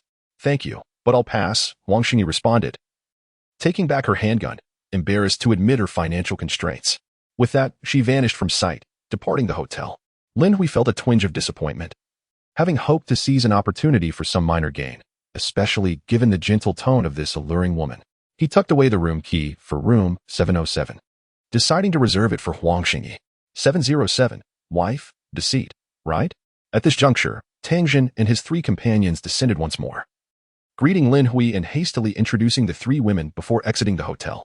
Jia, Jia Ting Ting, although you have not yet faced zombies, there is no need to fear. Ordinary zombies are not particularly formidable. Tang Jin educated the trio, sharing what he knew. Ordinary zombies do not tire easily, but their strength is not exceptional. In a desperate situation, even an adult can vanquish a zombie. Thus, what you need to cultivate is the courage to confront these creatures. After a brief pause, he continued, while others might worry about the risk of zombie infection, we are different. As guests of the glorious hotel, we need not fear contamination. So remember, when you encounter a zombie, remain calm. Yes, Brother Tang Jin, we will remember, the three women affirmed, nodding earnestly, understanding the gravity of the situation. This was not merely a lesson in a pre-apocalyptic classroom, but a matter of life and death that demanded their utmost attention. That is good to hear. Tang Jun produced a map, stating, our destination lies approximately 1,300 meters away on Minxing Road. The first half of the journey should be relatively safe, as the nearby zombies have been cleared out by Lin. However, the latter half will surely present encounters with zombies. While our primary objective is to reach our target, we must also eliminate zombies along the way to collect glorious coins. With that, he stowed the map and drew his handgun, instructing Ting Ting. Should we encounter a solitary zombie, try to utilize your abilities to defeat it. Do not be afraid. Yes, I understand. Zhou Dingding nodded, though anxiety still gripped her. Since the apocalypse, they had been sheltered within Qin Xiaoyun's clothing store, never truly facing a zombie, leaving them devoid of experience. Tang Jin hesitated momentarily, choosing not to disclose the possibility of finding zombie crystal cores among the ruins to the three women, as his trust in them had yet to solidify. He preferred to proceed cautiously. Before long, the four exited the ruins and entered the building zone. Lowering his voice, Tang Jin warned, though there are no zombies on the streets nearby, there may still be some within the buildings, so avoid entering them recklessly. Understood, both Huang Jiayi and Qin Jiayun replied. Nodding in agreement, Zhou Dingting suddenly exclaimed, Brother Tang, I believe I can sense the locations of the zombies. Tang Jin was taken aback. Really? Yes. Zhou Dingting replied in a bright voice. In that building nearby, there are over 100 zombies, with one particularly radiant among them, while the others are rather dim. What do you mean by radiant? Tang Jin inquired, puzzled. I'm not entirely sure, but one of them just stands out. Zhou Dingting organized her thoughts and continued. In my perception, those zombies appear as humanoid forms composed of light. Tang Jun's heart stirred with understanding. I see. The radiant zombie must be a formidable one. Ting, your ability can even discern the position and strength of the zombies. This is remarkable. Our advantage will be significantly enhanced. Zhou Dingting felt a surge of joy. Pleased to be of use. Soon, the four of them exited the hotel's kilometer radius. Zhou Dingting promptly said, Brother Tang, there's a zombie inside that car ahead. Where? Tang Jin quickly drew his handgun. Right there. Zhou Dingting pointed to a vehicle ahead, simultaneously attempting to use her ability. Suddenly, a muffled thud echoed without warning. And then all fell silent. What happened? Tang Jun, Huang Jiai, and Qin Jiayun exchanged puzzled glances, cautiously watching the car ahead. The zombie seems to have vanished. Zhou Dingting said, bewildered. What do you mean vanished? Tang Jin asked, confused. Zhou Dingting weighed her words carefully. The light has disappeared. Yes, completely vanished. The light has vanished? Tang Jin mused, casting a wary glance at Zhou Dingting before stealthily approaching the vehicle with his gun drawn. The car was merely 10 meters away, with no one in the driver's or passenger's seat, and the back seat was crushed by a large truck from behind. Tang Jin cautiously leaned in, peering through the window, and saw a zombie in the back seat, nearly flattened, with the seat torn to shreds. Yet, The creature remained motionless, seemingly oblivious to his presence. Is this truly a zombie? Not just a human corpse? Tang Jun pondered, then realized that if it were indeed a human body, having been trapped there for so long, it would have begun to decay. Could it have been killed by Zhou Tingting? Doubt filled his mind. Could her abilities silently eliminate zombies? He inhaled deeply, then knocked on the car door with his handgun before swiftly retreating. Behind him, Zhou Tingting, Huang Jiayi, and Qin Jiayun watched him anxiously. To his astonishment, nothing occurred. Instead, zombies within the nearby building stirred at the noise, letting out growls. Is it truly dead? Tang Jun found it hard to believe. After a moment's hesitation, he bravely extended his hand through the shattered window, intending to drag the zombie out in search of a crystal core. However, the moment his hand made contact with the zombie, a message popped up in his vision. Found radiant material can be absorbed. Tang Jun was momentarily taken aback, finally recalling the guest system of the Radiant Hotel. With a swift thought, he attempted to absorb the essence. In the next instant, a beam emanated from his palm, enveloping the corpse of the zombie. To his astonishment, the entire body rapidly dissolved, flowing into his hand, yet upon entering, it seemed to vanish into thin air, not genuinely integrating into his body. Hastily, Tang Jun summoned the hotel guest system interface and was immediately greeted by the activation of the Radiant Coin function, the figures increasing rapidly before his eyes. In the blink of an eye, the Radiant Coins surged from 0 to 8. 8 Radiant Coins? A surge of joy filled Tang Jun's heart as he contemplated. According to Lin, it takes 20 ordinary zombies to equal a zombie crystal core, meaning that approximately 20 ordinary zombies equate to one level 1 zombie. This particular zombie must be stronger than an ordinary one, yet still falls short of being a level 1. Tang Jun reflected on this. Tang Jun, are you all right? Huang Jiayi inquired softly from behind. Oh, I'm fine now. Tang Jun replied with a smile. The three girls hurriedly approached, peering into the vehicle, only to find tattered clothing, but no trace of the zombie. After some deliberation, Tang Jun decided to speak candidly. I converted the zombie's body into radiant coins and acquired 8 coins this time. Can zombies truly be directly transformed into radiant coins? How is that possible? The three girls were astonished. It's all thanks to Tingting. Tang Jun chuckled. Next time I take down a zombie, I'll let Tingting transform it. No, that's not necessary. Zhou Tingting quickly waved her hand. My life was saved by Tang Jun twice, and he even helped me acquire the guest system. Huang Jiayi and Qin Jiayun exchanged glances. Qin Jiayun promptly spoke up. Tingting is right. If it weren't for Tang Jun, we shudder to think what might have happened. From now on, let Tang Jun manage our radiant coins. Yes, I feel the same, Huang Jiayi added. Is that really appropriate? Tang Jun said, feeling a bit embarrassed. There's nothing inappropriate about it. All of our lives were saved by you. Tang Jun, they insisted. Just accept it. Realizing they were quite resolute, Tang Jun pondered for a moment and proposed, how about this? We form an adventure team, and I will serve as the temporary captain. The radiant coins we acquire from our joint missions will be kept here as our team funds. If you act independently and earn radiant coins, you may keep those. You can also prioritize your food and essential expenses from what I have. How does that sound? I agree, Qin Jiayan said without hesitation. I concur as well, Huang Jiayi added. Both girls were elated, as this meant they would truly be linked to Tang Jun. Zhou Tingting had no objections either. Tang Jun, pleased, declared. Then it's settled. Tang Jun, should we come up with a name for our team? Zhou Tingting suggested excitedly. Yes, let's think of a name, they all chimed in. Qin Jiayun promptly suggested, how about we call ourselves the Tang Family Brigade? Tang Jun replied, the term brigade doesn't quite suit us. I believe Tang Family Team sounds better. Huang Jiayi added. Zhou Tingting stifled a laugh. Although they had previously endured harrowing experiences, as the two elder sisters had conveyed, they were now in a post-apocalyptic world, and simply being alive was a blessing. The issue of chastity need not weigh heavily upon them.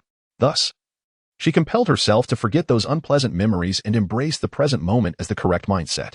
What are you laughing at, Tingting? Qin Jiayan felt slightly embarrassed, realizing her chosen name lacked elegance. Zhou Tingting replied, we are an adventure team. After all, I've read numerous novels, and the suffix for adventure teams is rarely team but rather adventure group. I think Tang Family Adventure Group sounds far more appealing. Tang Family Adventure Group? Tang Jun's eyes lit up. That's a splendid name. Really? Zhou Tingting's expression brightened. Then let's go with that name. Indeed, Tang Family Adventure Group seemed far more melodious than Tang Family Brigade or Tang Family Team. It truly resonated as a name suited for an adventure group. From now on, we shall be members of the Tang Family Adventure Group. The three women chattered animatedly, their conversation resembling a lively squabble among ducks, perhaps due to their exuberance. Some nearby zombies in the buildings could no longer tolerate the noise and began to roar in agitation. Suddenly, A few zombies crashed through the windows, plummeting from above. They either landed on car roofs or directly onto the street. The group was startled by the ruckus. Tangjin was about to raise his gun to shoot when Zhou Tingting, reacting almost instinctively from the shock, unleashed her powers. In an instant, a multitude of plastic bags and other debris levitated around them. Simultaneously, the zombies that had intended to pounce fell to the ground, utterly unharmed. As the debris slowly descended, the once tumultuous street fell silent, save for the distant moans of zombies within the nearby buildings. It took a moment for Tangjin to process what had just occurred. His gaze fixed in astonishment upon Zhou Tingting. However, Zhou Tingting's face had paled, indicating she had exhausted herself. Did you do that? Huang Jiai and Qin Jiayan, equally astonished, turned their eyes to Zhou Tingting. Was her power truly so formidable that it could obliterate 5 zombies in an instant? They were left bewildered, having only seen the debris float and then the zombies collapse. Tingting, are you all right? Tang Jun hastily supported Zhou Tingting, concern etched on his face. This young girl was the treasure of their adventure group, and he could not afford for anything to happen to her. Huang Jiai and Chen Jiayan also noted her pale complexion, sharing in the worry. I feel dizzy, Zhou Tingting murmured, furrowing her brow. Tangjin pondered for a moment. It must be the use of supernatural abilities, which are far too taxing. Tingting, refrain from utilizing your powers until your dizziness subsides. Zhou Tingting nodded obediently, though she believed she could manage one more use. Nonetheless, the sensation of dizziness was exceedingly uncomfortable. Please be cautious and avoid wandering about. I will first collect the radiant coins, Tangjin advised, then approached a zombie's corpse. He prodded it with his handgun and, upon confirming it remained still, placed his palm upon it, silently invoking the absorption. As before, a ray emanated from his hand, enveloping the corpse, which soon disintegrated under the radiant light. In no time, the hotel guest panel indicated an increase of 5 radiant coins. Only 5 points? Tangjin felt a tinge of disappointment, as it was nearly half of what he had previously acquired. Nevertheless, 5 points were still radiant coins. Many a little makes a mickle. He continued to absorb other corpses. Within mere minutes, he had consumed 5 bodies, each yielding precisely 5 radiant coins, adding to the 8 radiant coins he had obtained earlier. He now possessed a total of 33 radiant coins. At that moment, only 5 relatively clean garments remained on the ground, but Tangjin chose not to claim them. Quite satisfactory. This guest system is indeed convenient. You 3 are unaware that I previously risked my life to lure zombies, and on several occasions, I narrowly escaped capture. Now, it has become effortless. I can absorb them directly, although it seems necessary to eliminate them first. Of course, I wouldn't dare to approach them without doing so. Tangjin remarked with a smile. Let us proceed quietly. The 4 continued onward. They had not walked far when Zhou Tingting spoke up. There are zombies ahead. Many of them, over 20. Tang Jun was taken aback and looked ahead, but saw no sign of any zombies, his confusion mounting. Where? The street was littered with vehicles, devoid of any zombie presence. Just as he finished speaking, Tang Jun added, Tingting, are you not feeling unwell? Do not overexert your abilities. However, Zhou Tingting replied, sensing the location of zombies does not require deliberate effort, it seems their positions automatically manifest in my awareness. She carefully considered her words before adding, it is akin to opening my eyes. I will inevitably see something, or rather, it resembles breathing, so long as I breathe. I can discern the presence of oxygen and detect foul odors. This ability appears to be inescapable. Tangjin was immediately astonished. What exactly is this ability of yours? During your awakening and just moments ago, you were able to levitate lightweight objects. It should be telekinesis. Huang Jiai and Qin Jiayan also turned their attention towards Zhou Tingting. Zhou Tingting scratched her head, bewildered. I have no idea. How do you kill the zombies then? Tangjin felt it imperative to clarify this matter. Only by understanding Zhou Tingting's abilities could he better assign her tasks. Otherwise, haphazard arrangements could endanger her life. Zhou Tingting contemplated for a moment. I simply use it that way. The zombies appear in my awareness as humanoid figures of light. I direct my abilities towards those luminous forms, and then they extinguish, leading to the zombies' demise. Tangjin wore a perplexed expression. This certainly did not resemble the telekinetic powers depicted in novels. The shopkeeper Lin had explicitly stated it was telekinesis. Surely he could not be mistaken? Suddenly, with a clang, a manhole cover was propelled upward by some unseen force. Following that, a zombie emerged from the depths below. The moment Tangjin laid eyes on the creature, he froze momentarily. Why on earth was there a zombie in the sewer? Nevertheless, having danced with death on several occasions, he reacted swiftly, raising his pistol and firing. Bang, bang, bang. He emptied an entire magazine, scoring a single hit, but it merely grazed the zombie's shoulder, proving almost entirely ineffective. Feeling somewhat embarrassed, he did not dare to linger. Hastily reloading his magazine, The zombie, however, did not grant him any respite. It roared and lunged forward. "Careful," Tangjin shouted, disregarding the reloading process, and brandished a kitchen knife, charging at the creature with a fierce swing. In response, the zombie swiped at him with a claw.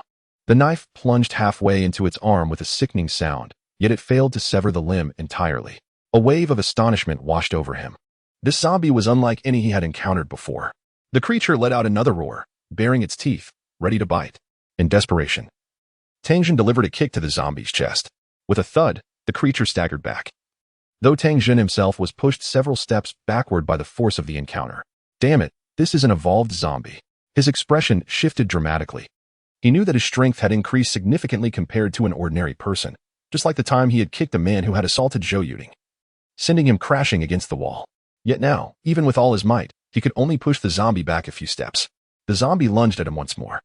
Just as he prepared to fight for his life, a sudden hum resonated through the air. Zhou Yuding's powers erupted once again. The evolved zombie trembled all over. Unlike ordinary zombies, it did not collapse but remained as if frozen in place. Seizing the opportunity, Tangjin rushed forward, wielding his knife with all his strength, and decapitated the evolved zombie. However, upon inspecting his kitchen knife, he was astonished to find that the blade had become serrated. "Yuding, are you alright?" Behind him, Huang Jiayi and Qin Jiayan hurriedly supported the swaying Zhou Yuding. Tangjin was equally concerned for her, yet he faintly heard more commotion from the sewer. He could not afford to hesitate, and quickly reloaded his pistol. "Tangjin," Zhou Yuding called out, "give me the gun." "Huh?" He was taken aback. "Give me the gun," she insisted. "I have a feeling my powers might need to be infused into the weapon. Otherwise, it would be a tremendous waste." Tangjin hesitated. However, seeing more zombies crawling out from the sewer ahead, and fearing they might all be evolved, he knew he could not take the risk. He was acutely aware of how awkward his shooting skills were. Resolutely, he gritted his teeth and handed her the fully loaded pistol, saying, "I've disengaged the safety. You just need to pull the trigger." Zhou Yuding took the pistol and promptly began channeling her mysterious powers into it. As the undead began to emerge from the ground, their eerie cries echoed through the air. "Ting Ting, quickly," Tangjin urged. Zhou Yuding's complexion grew increasingly pale. She noticed a third zombie crawling out of the sewer. Struggling, she raised her handgun, gripping it with both hands, and pulled the trigger with determination. In a miraculous moment, time seemed to slow for Tangjin, Huang Jiayi, and Qin Jiayan, allowing them to witness a nearly transparent white bullet shoot forth. Although they could see the bullet clearly, both their minds and bodies struggled to keep pace with its speed. To the four of them, it felt as if several seconds had passed. Yet in the blink of an eye, the white bullet struck the first zombie that had emerged. With a thunderous explosion, a white shockwave radiated outward. Suddenly, an overwhelming emptiness engulfed Tangjin and the others, as if the entire world had transformed into a blinding white. Strangely, their bodies remained unscathed, and they felt no trace of the shockwave's presence, as if the colossal blast were but an illusion. As they regained their senses, they beheld the three newly emerged zombies collapsing one after another. Simultaneously, those half immersed in the sewer plummeted back down. Had they been able to observe the sewer's interior, they would have seen countless zombies falling one after another, never to rise again. Suddenly, the sound of an object hitting the ground broke the tense atmosphere. Tangjin turned to see Zhou Yuding's delicate form crumple to the floor. A wave of panic washed over him as he hurried to embrace her. "Ting Ting, are you all right?" he exclaimed. Huang Jiayi and Qin Jiayan gasped in surprise. It appeared that the exertion had taken its toll. She had continuously utilized her abilities, nearly exhausting her strength. Tangjin reassured the two women, "Take care of her. I will collect the luminous coins, and then we must leave this place swiftly." "Yes, yes," they replied. "Brother Tang, please hurry. The gunfire may attract more zombies." The two women were not oblivious to the dangers that surrounded them, nor were they merely fearful without understanding the situation. Tangjin recognized the peril, yet he did not wish to squander Zhou Yuding's efforts. With so many zombie corpses, he anticipated acquiring a substantial number of luminous coins this time. However, he was not prepared for the reality that awaited him. Upon absorbing the first corpse, he was astonished to discover he had gained 30 luminous coins, and from the remains emerged a zombie crystal core. Tangjin was momentarily stunned. Did the corpses of evolved zombies possess the worth of 5 or 6 ordinary zombies? He quickly picked up the zombie crystal core and attempted to absorb it.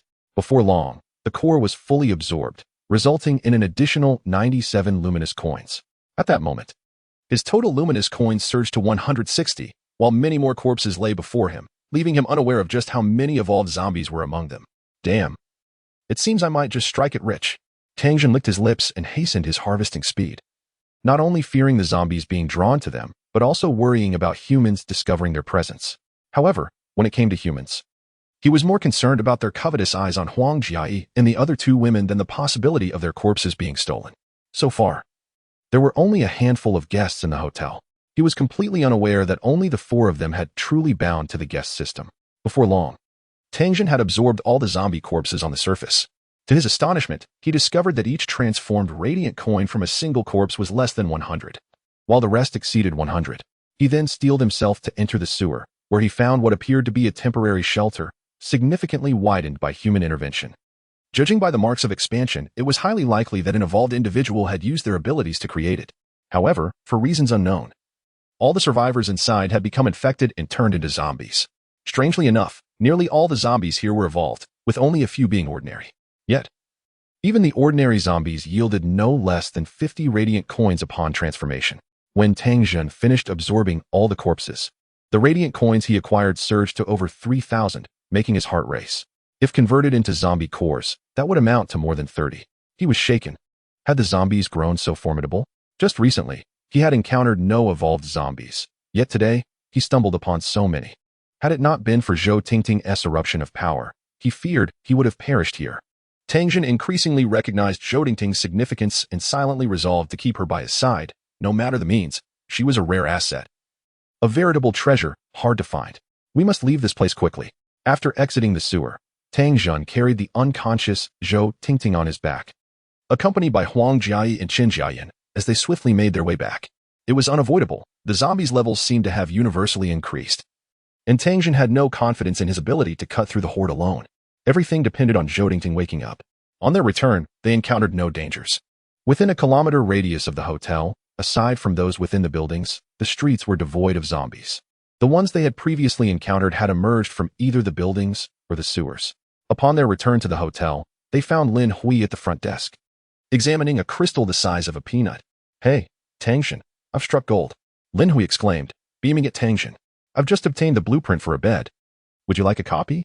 With this blueprint, you can quickly recover outside without having to rush back to the hotel at the first sign of injury." Tangjin, just stepping inside, paused momentarily but then decided to wait. "Next time for sure. I'll definitely buy it next time." With that, he ascended the stairs while carrying Zhou Tingting. As he reached the stairway, an idea suddenly struck him.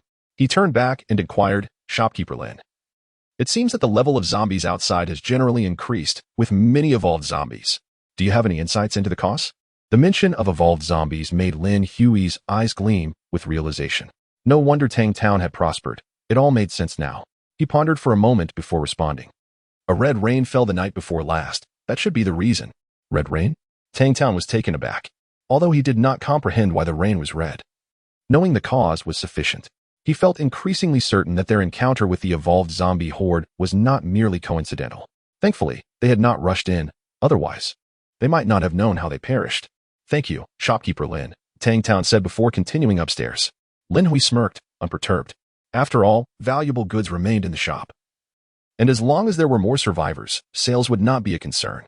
Carrying Zhou Tingting on his back, Tang Town returned to his room and gently placed her on the bed. He then addressed Huang Jiayi and Qin Jiayan, who had followed him in, saying, "You both now have your own rooms. Why not head back to rest and recover your strength?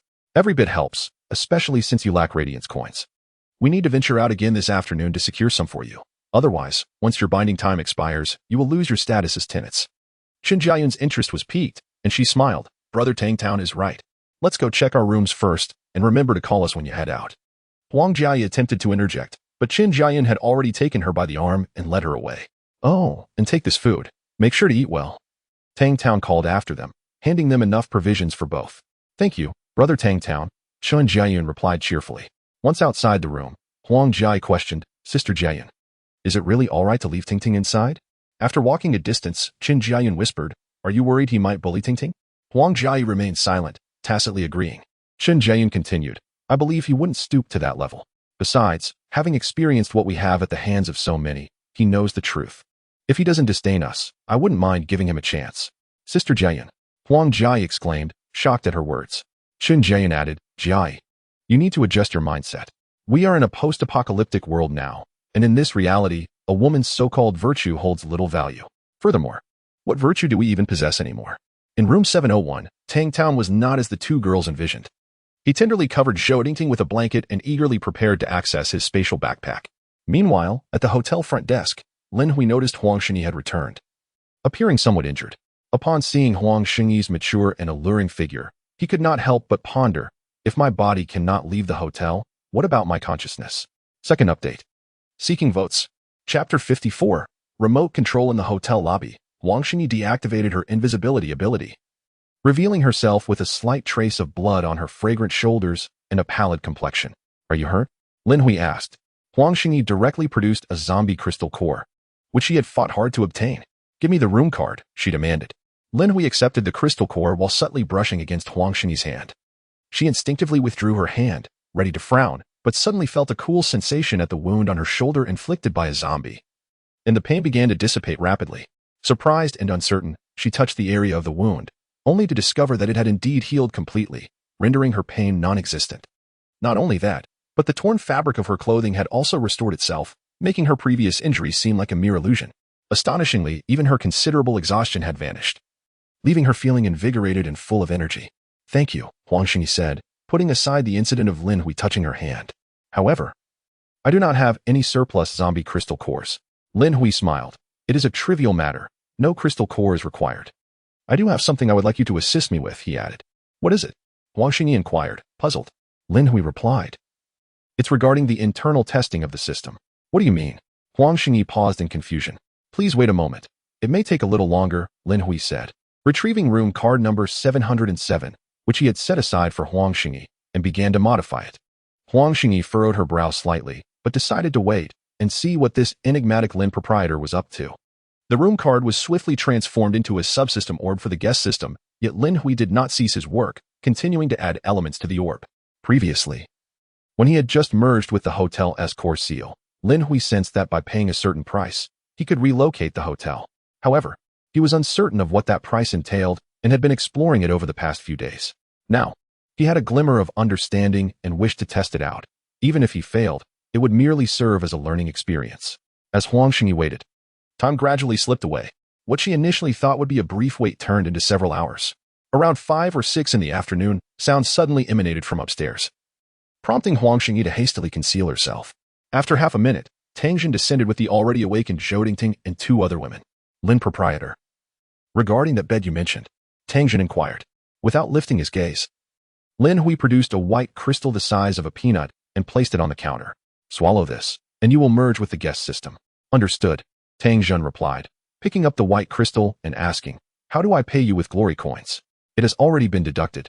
Lin Hui continued to focus on his work. Tang Jin checked the guest panel and saw that indeed, 100 glory coins had been deducted. Scratching his head, he left the hotel with Zhou Dingting and the others, pondering how Lin proprietor had managed that. Surely, he wouldn't arbitrarily deduct his own glory coins, would he? In the hotel lobby, Huang Xingyi revealed herself, gazing intently at the departing figure of Huang Jiai for quite some time. Do you know her? Lin Hui asked, lifting his head. Huang Xingyi shook her head slightly, remaining silent. You both share the surname Huang. Could you be relatives? Will you not acknowledge each other? Lin Hui suddenly inquired. Just as Huang Xingyi was about to respond, her expression shifted. How do you know my surname is Huang? She recalled that she had never disclosed her name to this Lin proprietor. Your identification card says so. It is quite rare to carry an ID in this post-apocalyptic age. Lin Hui chuckled. Huang Xingyi instinctively touched her pocket, her expression somewhat grim. How do you know? I just know, Lin Hui replied, winking at her. Huang Xingyi's stunningly beautiful face flushed with alternating shades of red and white, her mind categorizing Lin Hui as a peeping Tom. Lin Hui offered no explanation, instead smiling as he produced a handgun. Take this. He then pulled out 10 boxes of ammunition and placed them on the counter. What does this mean? Huang Xingyi did not take the items. These are mission tools. They must be returned upon completion. If you don't want them, I certainly won't give them to you. Lin Hui chuckled. Huang Xingyi immediately picked up the handgun. Who said I didn't want it? Well then, it's a gift for you, Lin Hui replied with a grin. At that moment, Lin Hui handed over a crafted light orb. And what is this? Huang Xingyi asked, puzzled. It's a room card. However, it will become part of the guest system later on. Once you catch it, you'll understand, Lin Hui explained. Hesitantly, Huang Xingyi reached out. And as soon as her fingers brushed the light orb, it merged into her body. Instantly, she shuddered, feeling as if she had been electrocuted. Every cell in her body prickling with pain. Don't be afraid. This is just binding the system. Feeling dizzy is normal. It's linking to your consciousness, Lin Hui reassured her. After about 10 seconds, Huang Xingyi regained control of her body. Just as she was about to question Lin Hui, she was astonished to see a translucent panel filled with information and options appear in her field of vision. Unlike the panels of Tang Jun and others, hers presented a multitude of choices. For instance, the blueprints already included a bed, table, chair, foundation, floor, wall, and door. Additionally, the spatial backpack had been activated, offering a storage capacity of 100 kilograms. For this test, Lin Hui had indeed made a considerable investment. Initially, he had intended to focus on Tang Jun as the test subject, hoping for an easy advantage. However, Tang Jun proved to be less than capable. Moreover, he was somewhat intrigued by this mature woman, so he shifted his resources towards Huang Xingyi. A system? Huang Xingyi was taken aback. As a modern woman, she had certainly encountered numerous novels, and even in female-centric literature, systems were prevalent. Surprised? Unexpected? Lin Hui asked with a grin. Huang Xingyi remained stunned for a moment before regaining her composure, gazing deeply at Lin Hui. Who exactly are you? A man, Lin Hui responded with a smile. Huang Xingyi pursed her lips and inquired further, what about the mission details? Once you exit the hotel, proceed forward for a kilometer, and I will then provide you with the subsequent information, Lin Hui instructed. After a brief pause, he added, rest assured, in the direction ahead of the hotel, there are virtually no zombies for up to 1,500 meters. Upon hearing this, Huang Xingyi first tested the functionality of the spatial backpack. Following the instructions, she waved her hand, and the 10 boxes of ammunition vanished from the counter. Looking back at the guest system panel, she confirmed that the ammunition had indeed appeared in her spatial backpack, weighing 20 kilograms. Her pupils constricted. All right, I accept this mission. With that, she grasped the handgun, turned invisible, and departed the hotel. At the hotel reception, Lin Hui smiled gently as he affectionately patted Wu Xian's head, patiently awaiting her response. Wu Xian, indulging in the moment, nuzzled against him, her eyes narrowing slightly. The once stoic expression on her delicate face now bore traces of emotion, a testament to her humanity. After exiting the hotel, Huang Xingyi familiarized herself with a new handgun while hastening away from the premises. Along the way, she attempted a few shots and discovered that this firearm possessed significantly greater power than the makeshift one she had previously found. Approximately 10 minutes later, Huang Xingyi arrived a kilometer from the hotel. Upon reaching this point, she suddenly felt a slight resistance, though it was easily overcome with a single step. She truly could leave. A voice of excitement echoed in her mind. Who? Huang Xingyi's expression shifted. It's me, Lin Hui, the voice replied, tinged with enthusiasm. Lin, how are you in my head? Huang Xingyi questioned, a hint of apprehension creeping in, prompting her to recall the concept of possession from novels she had read. Don't think too much. Have you ever played with remote control on a computer? I'm communicating with you through remote control, Lin Hui chuckled. Huang Xingyi paused. Remote control? Indeed. Although this system seems miraculous, it essentially functions like a computer system. I can remotely control your system from the hotel. If you consent, I could even control your body, Lin Hui said with a mischievous tone. I do not consent, Huang Xingyi quickly retorted, her agitation evident. Calm down, calm down. I wouldn't harm you. After all, Lin Hui's voice continued. Don't be afraid. Right now, I am like your personal guardian, providing you with strategies to ensure your rapid growth, leading you to a prosperous life and a bright future. I'm female, Huang Xingyi responded, momentarily at a loss for words. Oh, right. I meant to say, marrying into wealth and achieving great success, Lin Hui promptly corrected himself. Let us commence the mission. Head south. I've heard there is a survivor gathering in the southern part of the city. Your task is to build a house near that gathering, Lin Hui instructed. Su Hua had ventured south as well. He was a ruthless individual, willing to sell his own corpse. It remained uncertain whether his body would be intact upon reaching the south. However, the bodies of evolved individuals should preserve for a longer duration, Lin Hui mused, concerned that Su Hua might meet his demise, thus losing the opportunity to reclaim his 10,000 zombie crystal cores. South. Are you suggesting I can traverse half the city? Huang Xingyi exclaimed, nearly jumping in disbelief. Isn't that why I'm here to assist you? Lin Hui replied. You can't control my body. How can you help me then? Huang Xingyi challenged. The best approach is for me to control your body, Lin Hui insisted. That is out of the question. Huang Xingyi firmly rejected. Very well, let us act swiftly. It is better to be early than late. Lin Hui chuckled. The sooner you complete your task, the sooner I can depart. Otherwise, my voice will linger in your mind, and I shall witness all that you see and feel the sensations of your body. Huang Xingyi gritted her teeth, utterly powerless against Lin Hui. Ultimately, she relented, discerned the direction, and headed south. After walking over 500 meters, she finally encountered zombies on the street. However, The number of zombies here was still quite sparse, as they had all been drawn away by the explosion at the Glorious Hotel. The distance from here to the southern part of the city was over 50 kilometers. At this pace, it would take several days. Lin Hui's voice echoed in her mind once more. What do you want me to do? Should I drive? Huang Xingyi fell silent. Aside from the zombies that were ubiquitous in the city, she found herself at a loss just dealing with the vehicles blocking the road. You could fly, she thought sarcastically. As the number of zombies increased, Huang Xingyi refrained from speaking, utilizing her invisibility ability to evade them as she navigated the streets. It must be said that her ability was remarkably effective. Not only could she become invisible, but she could also mask her presence and even diminish the sound of her footsteps to a degree. Passing by a convenience store, Huang Xingyi stealthily entered, grabbed a few loaves of bread, and stuffed her pockets with chocolate. Finally, she took a bottle of nutritional shake, drinking enough to satiate her before continuing her journey. So, you women drink nutritional shakes as well? Lin Hui's voice resounded in her mind. It's been ages since I've had one. This hotel doesn't even stock them. What a shame. Didn't you say you could feel what I feel? Huang Xingyi quietly questioned. Don't you know the taste of my nutritional shake? When I take control of your body, I will know your sensations, Lin Hui replied with a laugh. Huang Xingyi secretly sighed in relief. It seemed that this fellow was merely boasting before. You need not speak aloud. Simply think about what you wish to convey to me, and I shall hear it. Lin Hui added. Surprised, Huang Xingyi pondered. Can you read my thoughts? You are overthinking. I can only know what you wish to express. The tenant system is linked to your brainwaves or consciousness, much like a control system. The panel only appears when you actively call upon it, Lin Hui clarified. That's good to know. Huang Xingyi continued on her path. Mindful of the zombies, she dared not carry too many items, striving to remain light. I must say, are you foolish? You have a spatial backpack at your disposal yet choose to stuff your pockets until they bulge. That will certainly affect your lovely figure. Lin Hui's voice chimed in again.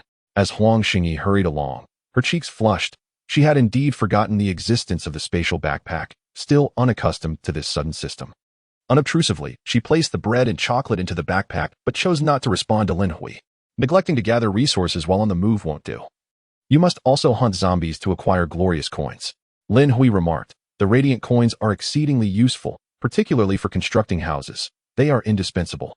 Upon hearing this, Huang Xingyi concurred with Lin Hui's assertion. She then loaded the handgun he had provided and stealthily approached a zombie, maintaining a distance of 2 meters. Suddenly, the zombie seemed to sense her presence and abruptly turned around. Bang!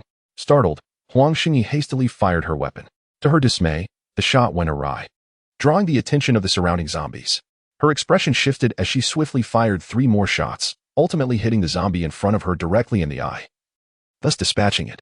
The surrounding zombies began to roar, glaring in the direction of Huang Xingyi, subtly closing in, yet their lack of visibility prevented an immediate outbreak of chaos. Your marksmanship is truly impressive, Lin Hui chuckled. It's easy for you to say that while standing safely.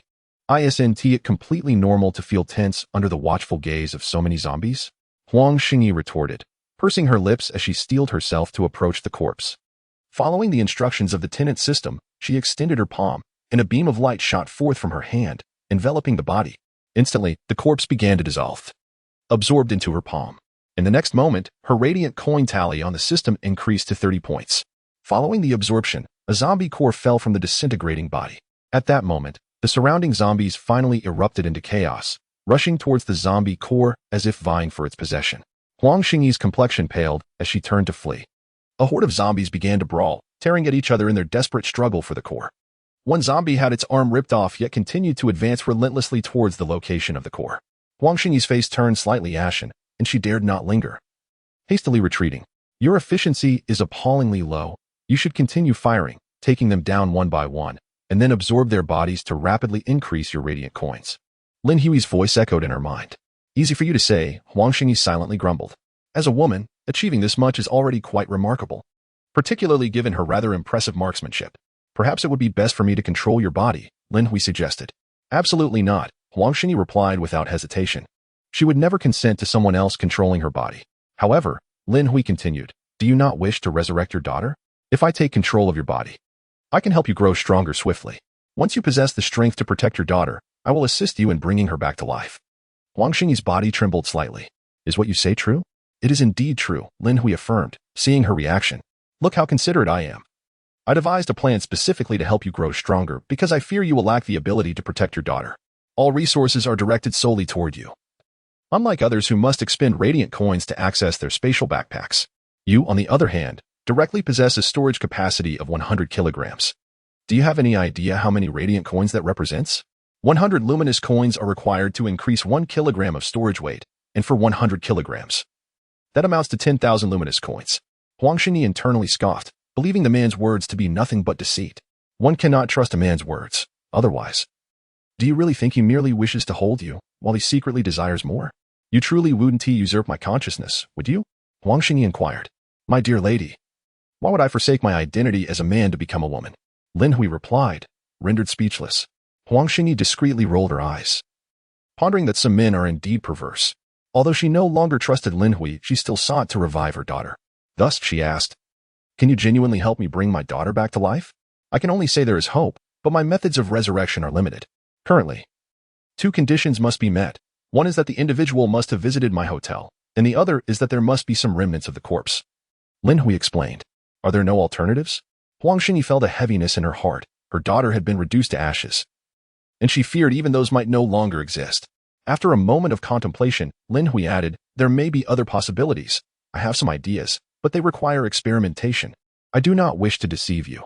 To be frank, even with these 2 methods, the resurrected person may not be the same as before, particularly in the case of Mo Qingxian.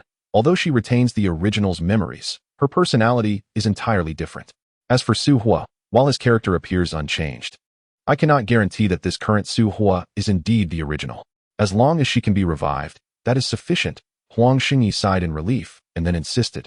But you must swear that you will truly help me revive my daughter. You women certainly enjoy making men swear oaths. Yet do you not trust a man's word? Lin Hui chuckled. Will you swear? Very well. I swear I shall assist you in resurrecting your daughter. Lin Hui smiled, adding, but you must understand.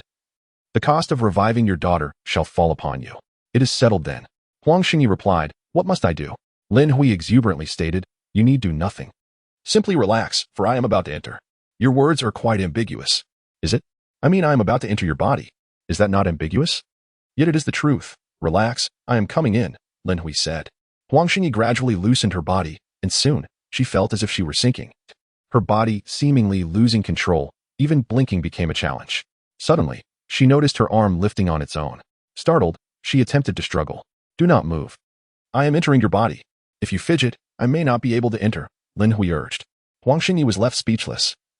Although she knew Lin Hui spoke the truth, she felt an unsettling disquiet. You won't erase my consciousness, will you? She worried. At least for now. I do not know how to erase consciousness. Do not overthink it. I am quite fond of women, especially beautiful ones like you, Lin Hui chuckled. Then please hurry. I am currently matching the model, he replied.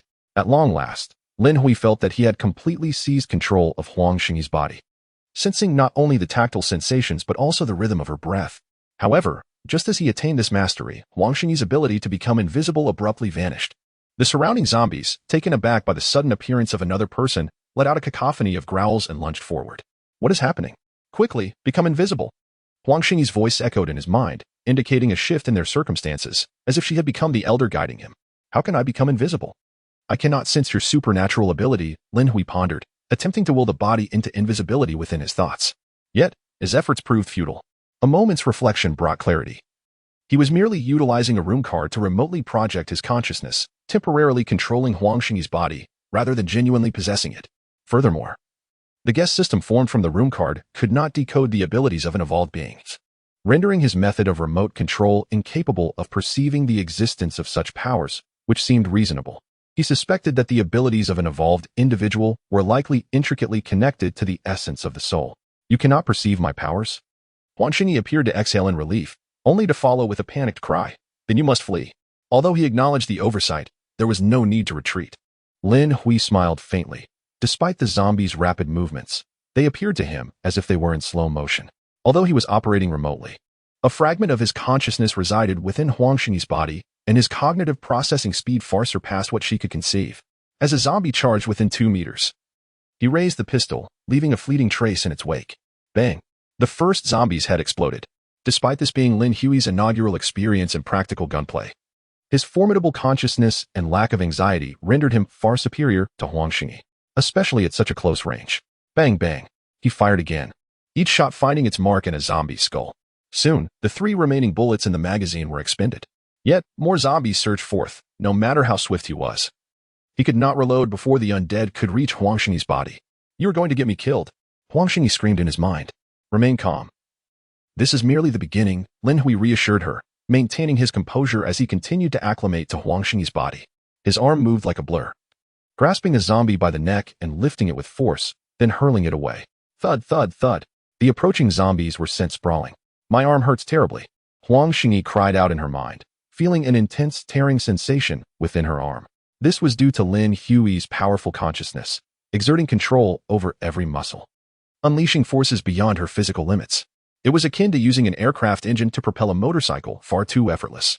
Lin Hui discarded the zombie at his feet, raising his long, elegant leg and stamping down. Bang! The zombie's head burst apart. "My foot is going to break," Huang Xingyi screamed again in her mind, already regretting relinquishing control of her body to Lin Hui. "Your physique is truly poor. You cannot even withstand this level of exertion." With a mere thought, Lin Hui summoned the system manifested from the room card. Although he could not directly harness Huang Xingyi's extraordinary abilities, he was, in essence, the true master of this system, thus granting him the capability to control it. He extended his hand, and a beam of light shot forth from his fair palm, enveloping the corpse beneath him. The body swiftly dissolved, transforming into a crimson liquid that surged into his alabaster hand, vanishing without a trace, along with the zombie crystal core contained within. Huang Xingyi's luminous currency increased by 130 points, adding to the previous 30, totaling 160. This system could only reach its fullest potential in his hands. As more zombies surged forth, Lin Hui found it necessary to tactically retreat. In truth, he could easily command Huang Xingyi's body to eliminate these zombies with bare hands. Yet her physique could not withstand the explosive speed and strength he possessed. "If you endanger my life, I will forever harbor resentment," Huang Xingyi's voice echoed in his mind, tinged with a hint of vexation. "Can you not have a bit more faith in me?" With a sigh of exasperation, Lin Hui realized he must reveal his true prowess. In the next instant, he directed his thoughts, causing the luminous currency within the tenant system to deplete rapidly. Concurrently, Huang Xingyi's body, under his control, erupted with a dazzling white light. Her flowing waves of hair stirring without wind as her feet lifted off the ground, propelling her into the sky. In the blink of an eye, she soared to a height of over 50 meters. In her mind, Huang Xingyi was momentarily taken aback. Yet, this was only the beginning. Lin Hui raised his hand, and the luminous currency continued to diminish. Soon after, a brilliant, blazing fireball coalesced within Huang Xingyi's fair palm. As dozens, if not hundreds, of zombies surged toward her previous position, Lin Hui flicked his wrist, sending the incandescent fireball hurtling downward, accompanied by Huang Xingyi's melodious voice resounding, "Go forth and level the world." The fireball struck the ground with a resounding thud, followed by a deafening explosion. A terrifying shockwave radiated outward in all directions.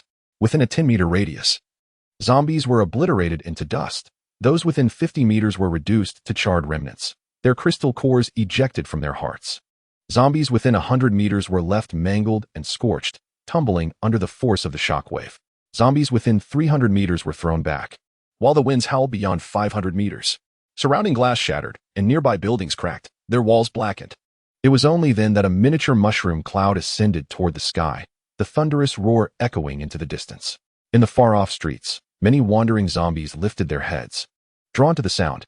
Meanwhile, the 4 members of Tang Town, cautiously advancing on the opposite side of the glorious hotel, abruptly turned to face the direction of the noise.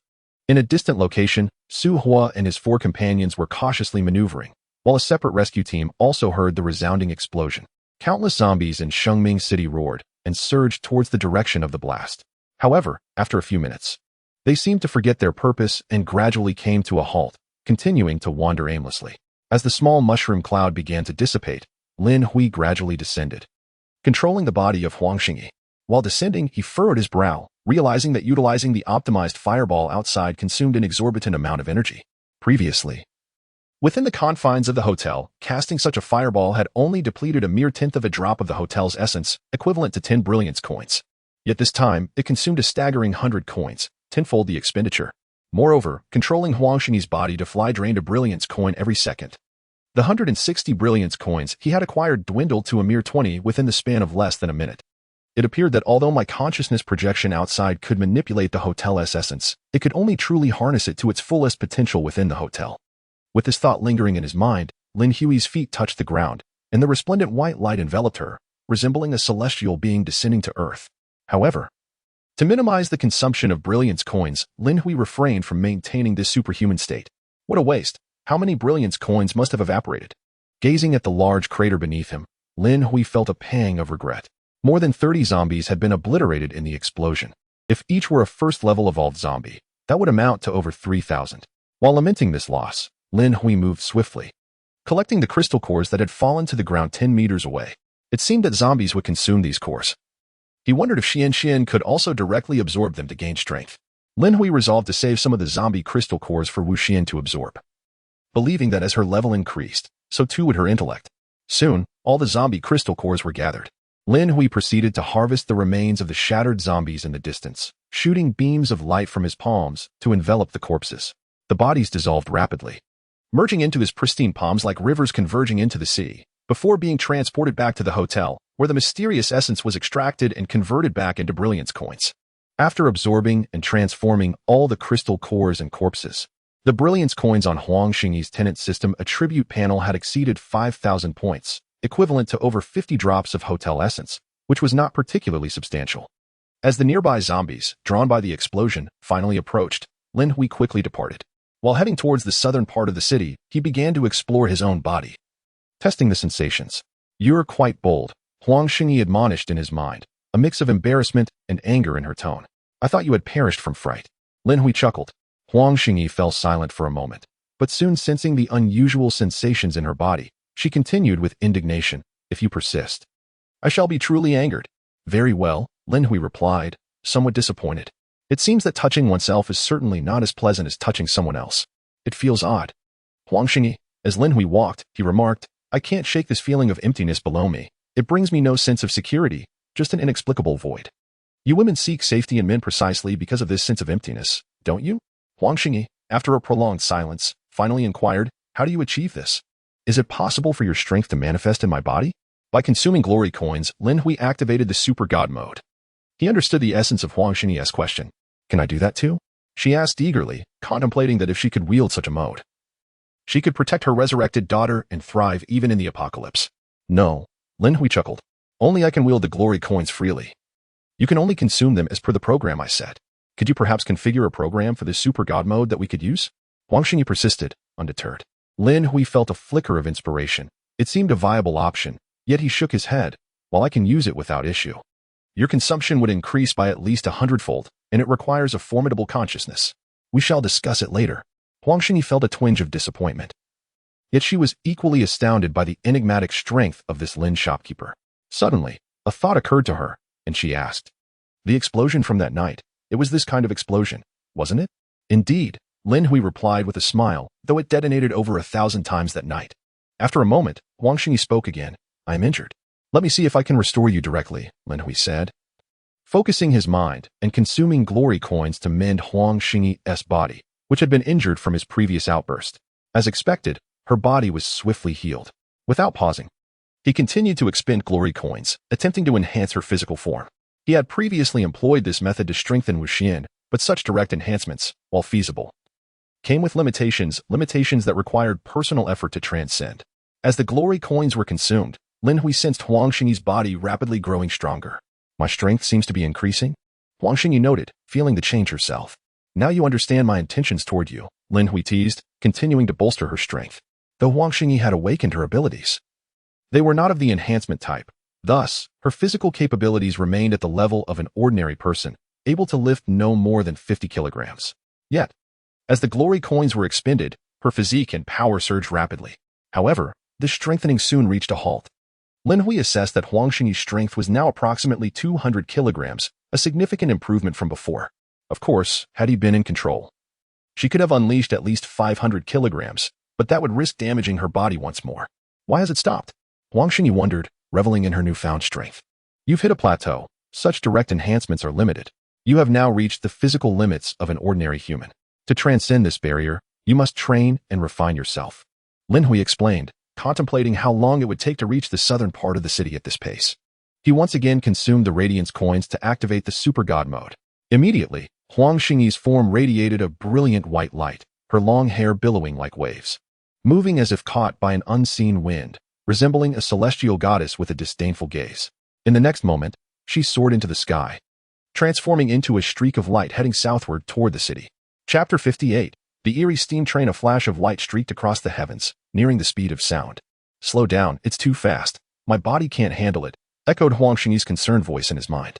Fear not, I am aware of my limits. Though there is some pressure now, I shall not be harmed, Lin Hui reassured her with a smile.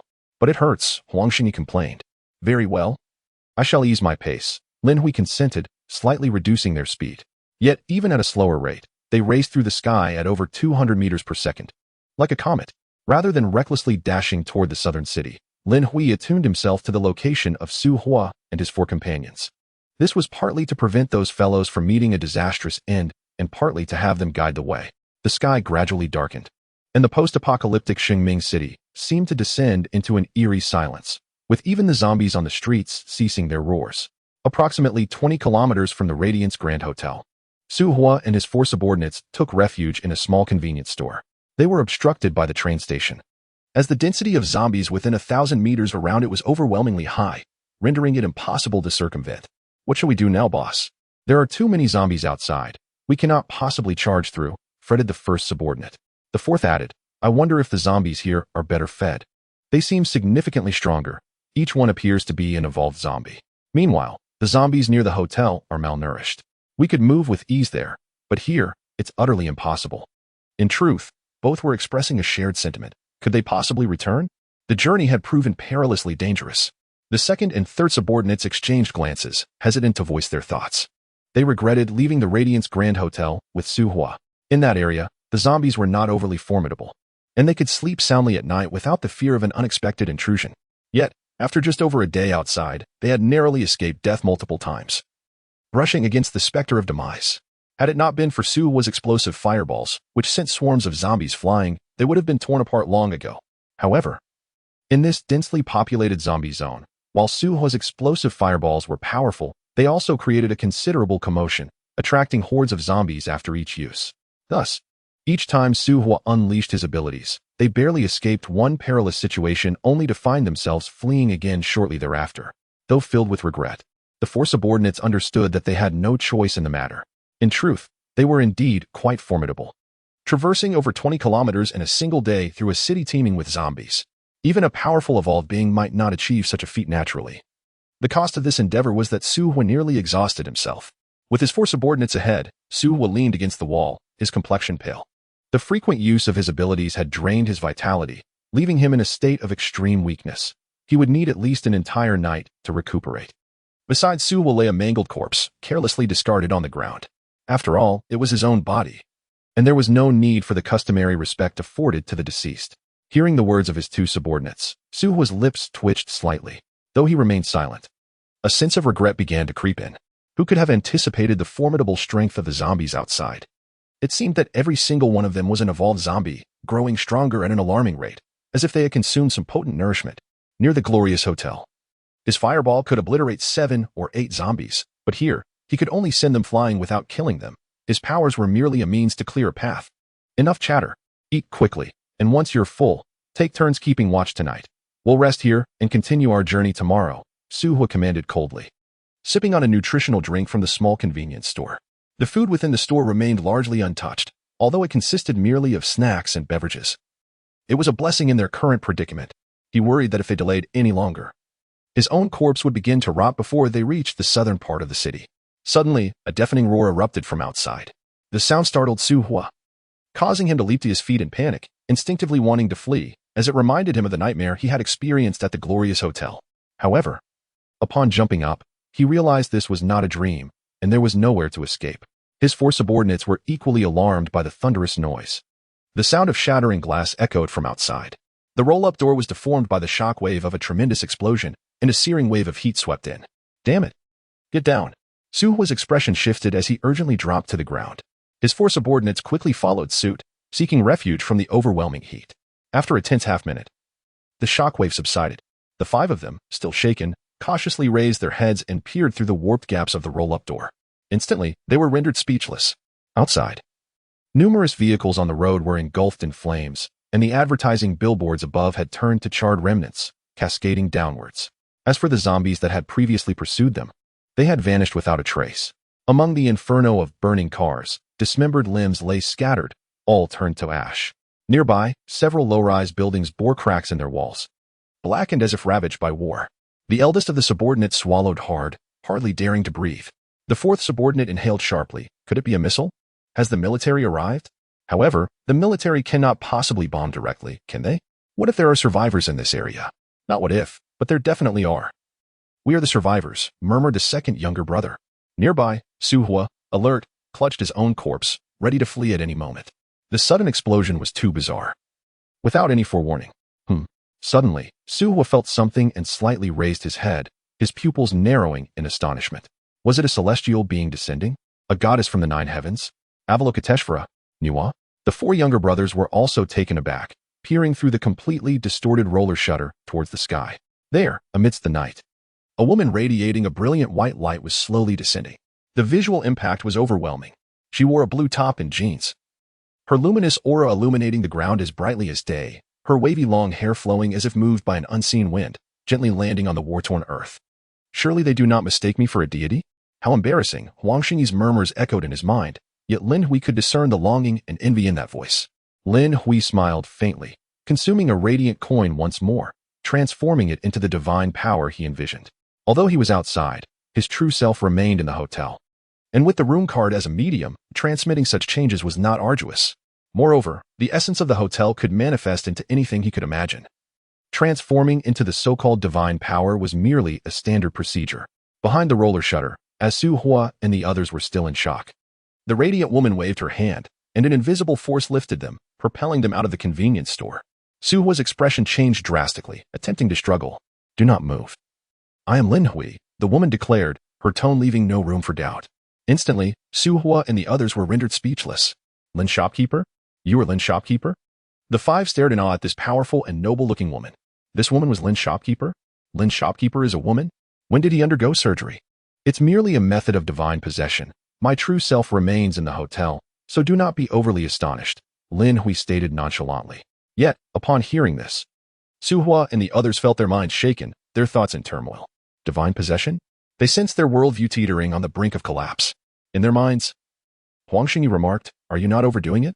I feel utterly uncomfortable. Did I say anything wrong? Lin Hui chuckled softly. He spoke no falsehood. For he was within the hotel, and there was no distinction between him and a divine being. Having made a casual remark, Lin Hui was about to lift the 5 into the air when he suddenly sensed something and turned sharply to look towards the train station. At that moment, the whistle of a train echoed in everyone's ears. In the darkened train station, a train track suddenly extended as if growing like a tree, rapidly reaching towards them. Following that, a steam train, reminiscent of the early 20th century, emerged from the shadowy station. Chapter 59. The Grim Reaper's train strikes with full force. Su Hua and his 4 companions, startled by the echoing whistle of the train, turned in astonishment to behold a peculiar black steam locomotive emerging from the depths of the pitch-black train station. Its peculiarity lay in its absence of illumination and the uncanny ability of its tracks to extend autonomously. In an instant, upon sighting the steam train, Su Hua and his companions found themselves rendered motionless, as if ensnared by an invisible force. Not even Huang Xingyi, under the influence of Lin Hui's consciousness, could stir. The train's whistle grew increasingly deafening, and the steam locomotive drew ever closer, with the self-extending tracks now lying directly beneath their feet. Unless fate intervened, the steam train would pass through their very position, leaving them with 2 grim fates, to be either violently hurled away or consumed whole. The latter seemed more probable, as all 6 sensed a bizarre pull, compelling their bodies to gravitate towards the approaching locomotive. As the steam train closed in to within 10 meters, terror flashed in the eyes of Su Hua and his companions. Huang Xingyi's voice echoed in their minds, filled with dread. We're doomed. At that moment, a strange and deep voice emanated from within the steam locomotive. Welcome aboard the Grim Reaper's train. Hee hee. The sound was akin to grinding teeth, sending shivers down their spines. Just as it appeared they would be swallowed by the steam train, Lin Hui, in a frenzy, depleted his luminous currency. A radiant white light enveloped Huang Xingyi, forcibly liberating Su Hua and the others from the locomotive's eerie grasp. Where do you think you're going? Come to me. From within the dark steam train, a colossal hand, seemingly crafted entirely from swirling shadows, reached out towards the 6. Upon its emergence, a terrifying force of confinement descended upon them, rendering Huang Xingyi and Su Hua immobile once more. Even Lin Hui's desperate expenditure of luminous currency proved futile. We're finished. Huang Xingyi screamed in terror within her mind, while Su Hua and his companions were silenced by the oppressive force. Meanwhile, at a hotel 20 kilometers away, Lin Hui's expression darkened. You dare to challenge me? A spark of inspiration ignited within him upon glimpsing the ominous hand. With a furious shout, he instantaneously exhausted Huang Xingyi's luminous currency. In the next moment, a colossal hand radiating brilliant white light descended from 100 meters above. As the celestial hand appeared, the very fabric of space around them seemed to freeze, causing the steam train's velocity to plummet. Inside the locomotive, an unknown entity emitted incredulous gasps, hastily redirecting the shadowy hand to confront the descending celestial hand. However, without a hint of suspense, the dark hand was crushed and obliterated in an instant. The celestial hand, undeterred, continued its descent. With a thunderous crash, the front of the steam train was flattened, while several carriages were propelled into the earth, the lengthy tail of the train almost lifting off the ground. I will not back down. Within the steam locomotive, a colossal black eyeball suddenly materialized, glaring fiercely in the direction of Huang Xingyi. Crack! Both Lin Hui and Huang Xingyi simultaneously heard a shattering sound. In the next instant, the resplendent white light enveloping Huang Xingyi abruptly vanished, and the enormous celestial hand that had been suppressing the locomotive also dissipated into thin air. However, at that very moment, the bizarre steam train erupted into a mass of black mist that swiftly burrowed into the earth. Ha ha ha ha! From within the black fog, an ancient voice echoed, to challenge death, you are still too naive, even at the cost of great injury to your essence. This blow from me is sufficient to obliterate your soul. As the eerie, grinding voice faded, the entirety of the black mist vanished underground. Damn it! That scoundrel has ruined my room card. 20 kilometers away, at the hotel front desk, Lin Hui abruptly stood up, his complexion ashen. The connection with Huang Xingyi had been severed, rendering him incapable of controlling her any longer. Beside him, the zombie Wu Xian hurriedly rose, extending her pale hand to gently stroke Lin Hui's head, seemingly attempting to offer comfort. Lin Hui rubbed Wu Xian's head and then endeavored to remotely restore the link, anxious about the safety of Huang Xingyi and Su Hua along with their companions. Thud, thud, thud. Outside the train station, bereft of the binding power and the support of the white light, Huang Xingyi and Su Hua, along with their companions, tumbled to the ground in disarray. Ouch, my backside! They cried out in agony. The first little brother suffered the most, landing squarely on a stone, causing him to grimace in pain. After a while, the 6 of them managed to rise, staring blankly ahead. The train tracks that had extended from within the station had inexplicably vanished, as if they had never existed. Moreover, where the celestial hand had descended, a massive handprint, 100 meters wide, had formed, with a deep crater at its center, confirming that the terrifying scene they witnessed earlier was not merely a figment of their imagination. My goodness, is this what they call a celestial clash? The first little brother swallowed hard while vigorously rubbing a sore spot on his backside.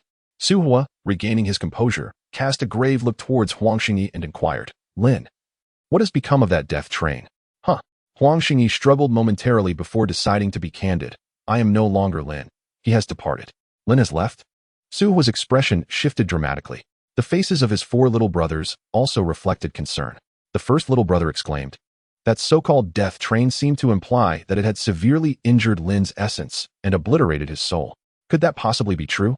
Upon hearing this, the expressions of the others also changed drastically.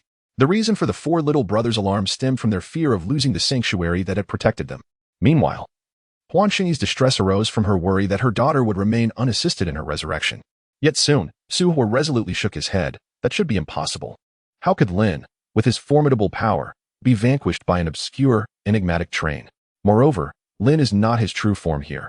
He has merely descended in a possessed state. Others may fail to comprehend, yet Su Hua possesses a profound understanding. The enigmatic proprietor, Lin, who has the ability to resurrect his deceased self, is certainly not one to be easily vanquished.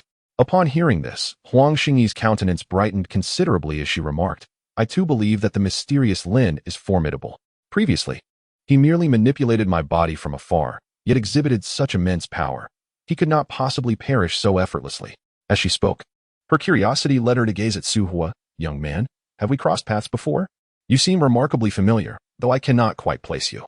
Su Hua, noticing the voluptuous beauty radiating an aura of maturity, tossed his hair and responded with a grin. I too feel as though we may have met before. Perhaps we are already acquainted. By the way, why does that corpse resemble you so closely? Before he could finish, Huang Xingyi pointed toward the adjacent corpse. As her eyes shifted back to the living Su Hua, a sudden epiphany struck her like a bolt of lightning, causing her to tremble. Are you the fool who was slain by the golden zombie? There is both good news and bad news. The good news is that it will be available tomorrow. The bad news is that it will be available tomorrow. Quite sudden, isn't it? Dear readers, please prepare your monthly votes. We shall meet again at noon tomorrow. On the day of release, precisely at noon on March 16th, the work will be launched. As for the performance of this book, it is difficult to articulate. I am unsure whether it is due to a decline in popularity on the platform or my own shortcomings. Thus far, this book has reached the 12th position on the new book rankings, while the collection stands at nearly 20,000. Of course, this figure may correlate with the word count. The book is currently close to 140,000 words, which is relatively brief, and many readers prefer longer reads, so the collection should increase post-release.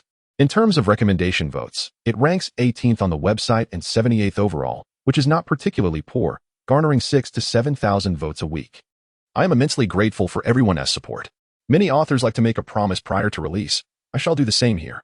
If the initial subscription tomorrow reaches 1,000, I will unleash 10 additional chapters. Should it reach 3,000, I will deliver 100 extra chapters. And if it achieves the remarkable milestone of 10,000, I will provide 300 additional chapters. I am fully aware that this is unlikely. The subscription rates on this platform rarely exceed 1/10. My previous work, My Attribute Right Hand, has only once achieved such a ratio. However, should it indeed reach that number, I assure you I will fulfill my promise. Friends with conditions, please assist by recommending this work. Rally your acquaintances, as the initial subscription numbers are crucial. Lastly, although this book is set in a post-apocalyptic world, it leans towards a lighter narrative, seldom delving into heavy plots, favoring an overall tone of exhilaration. As an author, I tend to be somewhat laid back, yet my speed in writing is not to be doubted. Under optimal conditions, producing 1,000 words in 10 minutes is a standard pace, though I rarely enter such a state. However, should readers wish to encourage more frequent updates through rewards, let me clarify the rules for incentivizing updates. For smaller achievements, I do not presume to equate myself with those esteemed authors. Typically, they receive one additional chapter for each alliance leader or multiple leaders. My rules dictate that a reward of 10,000 book coins will grant an additional chapter, while a leader's support will yield 10 extra chapters. Ultimately, I humbly request your recommendations and hope for your monthly votes tomorrow. May we strive together in the days to come. Wishing everyone a life of health, happiness, abundant wealth, and double the good fortune. Chapter 60, The Luminous Birthmark. Upon hearing this, Su Hua immediately felt discontented, refraining from further teasing the enchanting lady, and frowned, saying, Sister, while I may have bravely confronted the golden zombie, I am not a fool. Who could have known that the golden zombie would possess such strength? Huang Xingyi realized she had inadvertently spoken a blunt truth, and quickly apologized. I am sorry. What I meant was that you should have evaded the attack instead of standing there foolishly hurling fireballs. I did not mean anything else. Su Hua responded without enthusiasm. Concerned that her explanation was unclear, Huang Xingyi added, a mage in the game typically casts spells while on the move, right? Su Hua thought to himself that it would have been better if she had not explained, as it only made him feel more foolish. Noticing that the young man, at least 4 or 5 years her junior, no longer wore a grim expression, Huang Xingyi eagerly inquired about her most pressing curiosity. Little brother, weren't you killed by the golden zombie before? Su Hua hesitated, reluctant to divulge the fact that the shop owner, Lin, had the ability to resurrect the dead. I know, it was the shop owner Lin who revived the boss, an eager younger brother interjected. Su Hua felt an overwhelming urge to launch a fireball at this younger brother. Indeed, it was true. The shop owner Lin could truly resurrect those who had perished. Huang Xingyi trembled with excitement, realizing that Lin had not deceived her. What do you mean by indeed? Su Hua detected something amiss. Do you know that the shop owner Lin can revive the dead? Huang Xingyi nodded and pressed further.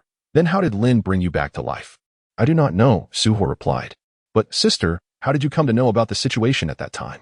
I recall that you were not present amidst the ruins, were you? I was there too, just at a distance. You simply did not see me. Huang Xingyi concealed her special abilities. Can you tell me if, after your resurrection, there is any difference between the present you and the you that once was? Difference? What kind of difference? Su Hua was momentarily taken aback. Huang Xingyi chose her words carefully. Can you ascertain that the current you is indeed the same as the one who was slain by the golden zombie? That body over there is the one that was killed, right? Since you have been resurrected, why does that body still remain? Su Hua was momentarily stunned and, after a lengthy pause, retorted, Sister, are you studying philosophy? This question is very important to me. Can you share your thoughts? Huang Xingyi looked at Su Hua with eager anticipation. To be frank, had anyone else posed such a question, Su Hua would have dismissed it entirely, perhaps even desiring to slap the questioner. Yet, this woman, both mature and beautiful, possessed a voice so melodious that merely listening to it was a delight. After a brief contemplation, he replied, I believe I am still myself. I retain the complete memories of my former self. I recall the sensation of being killed by the golden zombie, and my character has not changed at all. Thus, I am still me. Whether I am the original me is of little consequence. Very well. Thank you, little brother. Huang Xingyi could only acknowledge Su Hua's words. Su Hua, with a hint of resignation, remarked, Sister, I am not a child. My name is Su Hua. Very well, Su Hua, my younger brother. Thank you. I am Huang Xingyi. She responded with a smile. Su Hua replied, Sister's name is quite pleasant. Suddenly, the roar of nearby zombies, drawn by the commotion, startled the 5 individuals. Sister, we must leave this place quickly, Su Hua urged anxiously. However, Huang Xingyi hesitated. You all go ahead. I will join you shortly. No. I cannot allow a fragile woman like you to stay behind. If we are to leave, we shall do so together. Su Hua firmly refused. Rest assured, sister. I am not the type of man who abandons women in times of peril. I will protect you. Huang Xingyi teased. So, you are essentially a sycophant, are you? Was Su Hua truly a sycophant? Certainly not. He was no fool. While Huang Xingyi's enchanting figure, beauty, and melodious voice captivated him, the primary reason for his attachment was the fact that the owner Lin could embody and descend upon Huang Xingyi. Thus, staying close to her was undoubtedly the safest course. Only a fool would venture off alone. Huang Xingyi chose not to elaborate further and sprinted toward a zombie, eager to seize every opportunity to gather luminous coins. Initially, she harbored skepticism regarding Lin Hui's ability to resurrect her daughter. After all, the case of Mo Qinxian could merely be a coincidence. Yet now, witnessing individuals who had once perished before her very eyes suddenly standing alive before her ignited a surge of excitement within her, prompting her to cherish every moment to accumulate luminous coins. With so many corpses of zombies surrounding her, each one represented a potential luminous coin. Sister, what are you doing? Su Hua inquired, clutching his own corpse as he caught up. You aren't planning to transport the body to the hotel, are you? That is quite a distance. To his astonishment, he discovered that the corpse was melting into liquid and merging into Huang Xingyi's palm. Is this your special ability, sister? Huang Xingyi, surprised, asked. You didn't know? Know what? Su Hua was puzzled. When he left, Lin Hui had not yet introduced the guest system, so he was unaware of the luminous coins. Oh, it's nothing. When you meet the owner Lin again, you'll understand, Huang Xingyi replied gently, sighing with relief that no one was competing with her. However, she couldn't shake the feeling that the rate of absorbing and transforming luminous coins was significantly slower this time than during her first experience. The zombies, drawn by the earlier commotion, were drawing closer. Sister, we must hurry, or we will be surrounded by zombies, Su Hua urged, his anxiety evident. The zombies here are far stronger than those at the hotel. They seem to be evolved ones, and who knows what they have been consuming. They must be devouring humans. Brother number 1 interjected. Su Hua immediately raised his hand. Brother number 1 quickly shrank behind brother number 3, looking aggrieved, wondering what he had said wrong. Brother no. For explained, even if they are consuming humans, there aren't enough for them. The current number of living beings pales in comparison to the zombies. Brother number 1 paused, realizing the validity of the point. Huang Xingyi found the trio amusing and chuckled. Did you not know? Previously, there was a crimson rain, indeed. The very night when the owner Lin demolished the buildings surrounding the hotel, that rain precipitated the evolution of all the zombies. What? Is that so? Su Hua scratched his head. That night, I have no idea what transpired. We were asleep in the hotel, unable to awaken, only to be startled awake by the sounds of explosions. Almost everyone endured a night filled with nightmares. The zombies are drawing closer. Su Hua grew increasingly anxious. Sister, we must depart quickly. If Lin knows I failed to protect you, he will undoubtedly blame me. He had already moved Lin Hui out. Very well, Huang Xingyi conceded. Although she could evade zombies using her invisibility ability, her companions could not. They had been there for her, and she could not endanger them. Thus, after transforming the 3rd zombie corpse, she followed the 3 men out. Su Hua led the way, instructing, eldest and second, you take positions on either side, 3rd and 4th. Stay behind. We must ensure that the zombies do not harm my sister. Understood. Rest assured, boss, we will protect this beautiful sister with all our might. The 4 companions were not foolish, recognizing that the enigmatic owner Lin could possess this beautiful sister, thus treating her as a talisman for protection. As they departed from the train station, Su Hua noticed that this enchanting sister kept glancing at his face, causing him to feel a rush of delight. Could it be that his handsome visage captivated this alluring elder sister? Soon enough, Huang Xingyi inquired. Su Hua, why do you have glowing numbers on your forehead? Is that a birthmark? Birthmark, my foot. Have you ever seen a birthmark that glows? He internally scoffed. I know. It's the price for the owner Lin to resurrect the boss. Behind him, the first younger brother chimed in again. Su Hua felt an urge to shove this younger brother into a cesspit. Why must he divulge everything? Did he intend to sell out his own leader? Huang Xingyi, taken aback, turned to the first younger brother. So, the cost of resurrecting the deceased is that glowing number on their forehead? The first younger brother, excited to be gazed at by such a stunning beauty, replied, No, that number signifies that the boss owes the owner Lin 10,000 zombie crystal cores. After saying this, he looked to his leader for approval but was met with a fierce glare. He instantly recoiled, wondering if he had erred once more. Boss, aren't you the one who is even more adept at flattering than us? Huang Xingyi suddenly understood, so that it 10,000 zombie crystal cores? If converted to glorious currency, that amounts to at least 1 million glorious coins. An astronomical figure. However, she did not perceive this as an excessive sum. For compared to the resurrection of a deceased individual, glorious coins, though valuable, were mere material possessions. Human life, especially that of a loved one, was priceless. The phenomenon of resurrection from death has long been regarded as an improbable occurrence throughout history. If one could purchase such an opportunity with money, countless individuals would certainly be willing to part with their wealth. Huang Xingyi felt invigorated. Although 1 million luminous coins was a substantial sum, it was not devoid of hope. However, before anything else, she realized she must strive to strengthen herself, for only by becoming more powerful could she expedite her acquisition of luminous coins. At that moment, she turned to Su Hua and inquired, Why did shopkeeper Lin inscribe words upon your forehead? Was it to ensure you remember this matter? If that were the case, it would suffice. I would remember it for a lifetime. Su Hua, sensing that the truth had been revealed, ceased to conceal the matter. Wary of being preempted by his eager underling, he replied with a bitter smile, Yet shopkeeper Lin has granted me but a year. Should I fail to gather 10,000 zombie crystal cores within that time, my life shall be reclaimed. Huang Xingyi, taken aback, contemplated for a moment before responding. That is only just. Su Hua.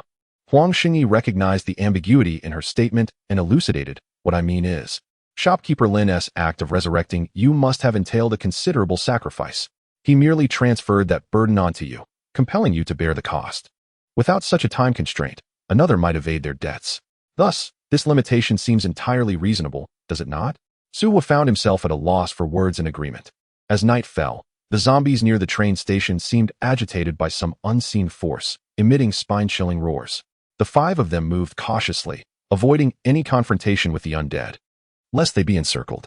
At the glorious Grand Hotel, as darkness enveloped the world, Tang Jin and his companions returned with 2 survivors, a pair of twins, both appearing to be in their 20s. Is this truly the remarkable hotel you spoke of? The twins expressed astonishment. We thought the explosion we heard earlier was the military come to rescue us, only to be left in vain. They gazed around the hotel lobby with wide-eyed curiosity, reminiscent of Lu Laolao's first visit to the Grand View Garden, particularly since they had never stayed in a 5-star hotel prior to the apocalypse. Shopkeeper Lin, we have returned. Tang Jin greeted Lin Hui, who was situated behind the front desk. Lin Hui opened his eyes, glanced at the twins, and nodded slightly. Remarkable. You have brought back 2 extraordinary individuals. Extraordinary individuals? Where? Who are they? Not only were Tang Jin and his companions perplexed, but the twins themselves wore expressions of confusion. Lin Hui turned to them. Do you not feel anything? Although he could sense who possessed abilities, he was, as yet, unable to discern the nature of those abilities. No, we don't feel anything, the twins replied in unison, having never even heard the term extraordinary individuals before. Well, aside from what we've seen before the apocalypse, the twins, striking in appearance, seemed to defy the notion that twins could ever be unattractive. One wondered at the principle behind this. On the day the apocalypse descended, the siblings had stayed home, engrossed in video games, their abode overflowing with snacks and provisions. Thus, even with the apocalypse having descended upon them, they have scarcely endured any hardships, merely living in a state of anxiety. Upon hearing the siblings recount their experiences since the onset of the apocalypse, the crowd fell silent, rendered speechless. This pair of siblings must be among the most fortunate survivors, having encountered little more than fear and trepidation. Lin Hui handed over 2 boxes of ammunition, a reward for their mission, to Tang Jin. The twins promptly produced their identification cards in unison. What is this for? Lin Hui was taken aback. ISNT identification required for hotel stays? They queried. At a 5-star hotel, surely they wouldn't overlook the need for ID? The siblings appeared puzzled. You make a valid point, Lin Hui conceded, glancing at the twins' names, only to discover the brother was named Lin Hui and the sister Lin Hui. It was no surprise that their names were so similarly aligned, being twins. Fortunately, Tang Jin interjected, "Ladies, we are no longer in the pre-apocalypse era. Nowadays, to stay at a hotel, a zombie crystal core is required. How about this? You can stay with us tonight, and tomorrow, once you procure the crystal cores, you can check into your own room."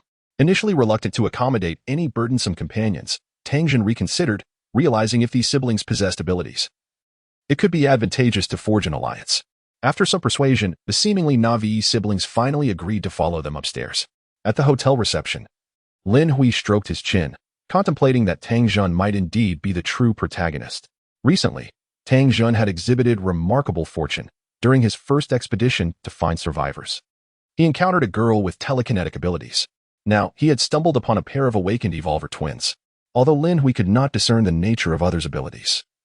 He sensed a connection between Lin Hui and Lin Hui, suggesting their powers would not be insignificant. Interestingly, Tang Jun was also the first to discover the hotel. If fortune truly existed, Tang Jun's luck was undoubtedly formidable. Lin Hui ceased his musings and resumed his efforts to remotely repair his connection with Huang Xingyi, an experiment to see if he could influence the hotel card from afar despite the disconnection. While engaged in this task, he pondered the enigmatic steam train. Was it truly a mystery, or merely the antics of an exceptionally powerful ability user? However, Lin Hui believed the likelihood of it being a true anomaly was greater, as current ability users were unlikely to possess such strength. The death train, Lin Hui scoffed inwardly. He had yet to declare himself a deity. Yet this steam train dared to assume such a title. It was fortunate they were outside the hotel. Had they been within, he could have easily obliterated it. Suddenly, he felt a surge of joy. Had the communication function been restored? He quickly inquired about the situation on Huang Xingyi's end. Under the veil of night, Su Hua and his group, along with Huang Xingyi, distanced themselves from the train station, finding refuge beneath the arch of an overpass. Although Su Hua was eager to travel through the night, fearing that his corpse might decay and lose its value, the darkness of this post-apocalyptic world seemed to grow more terrifying. Aside from the zombies, there appeared to be various other horrific entities lurking about.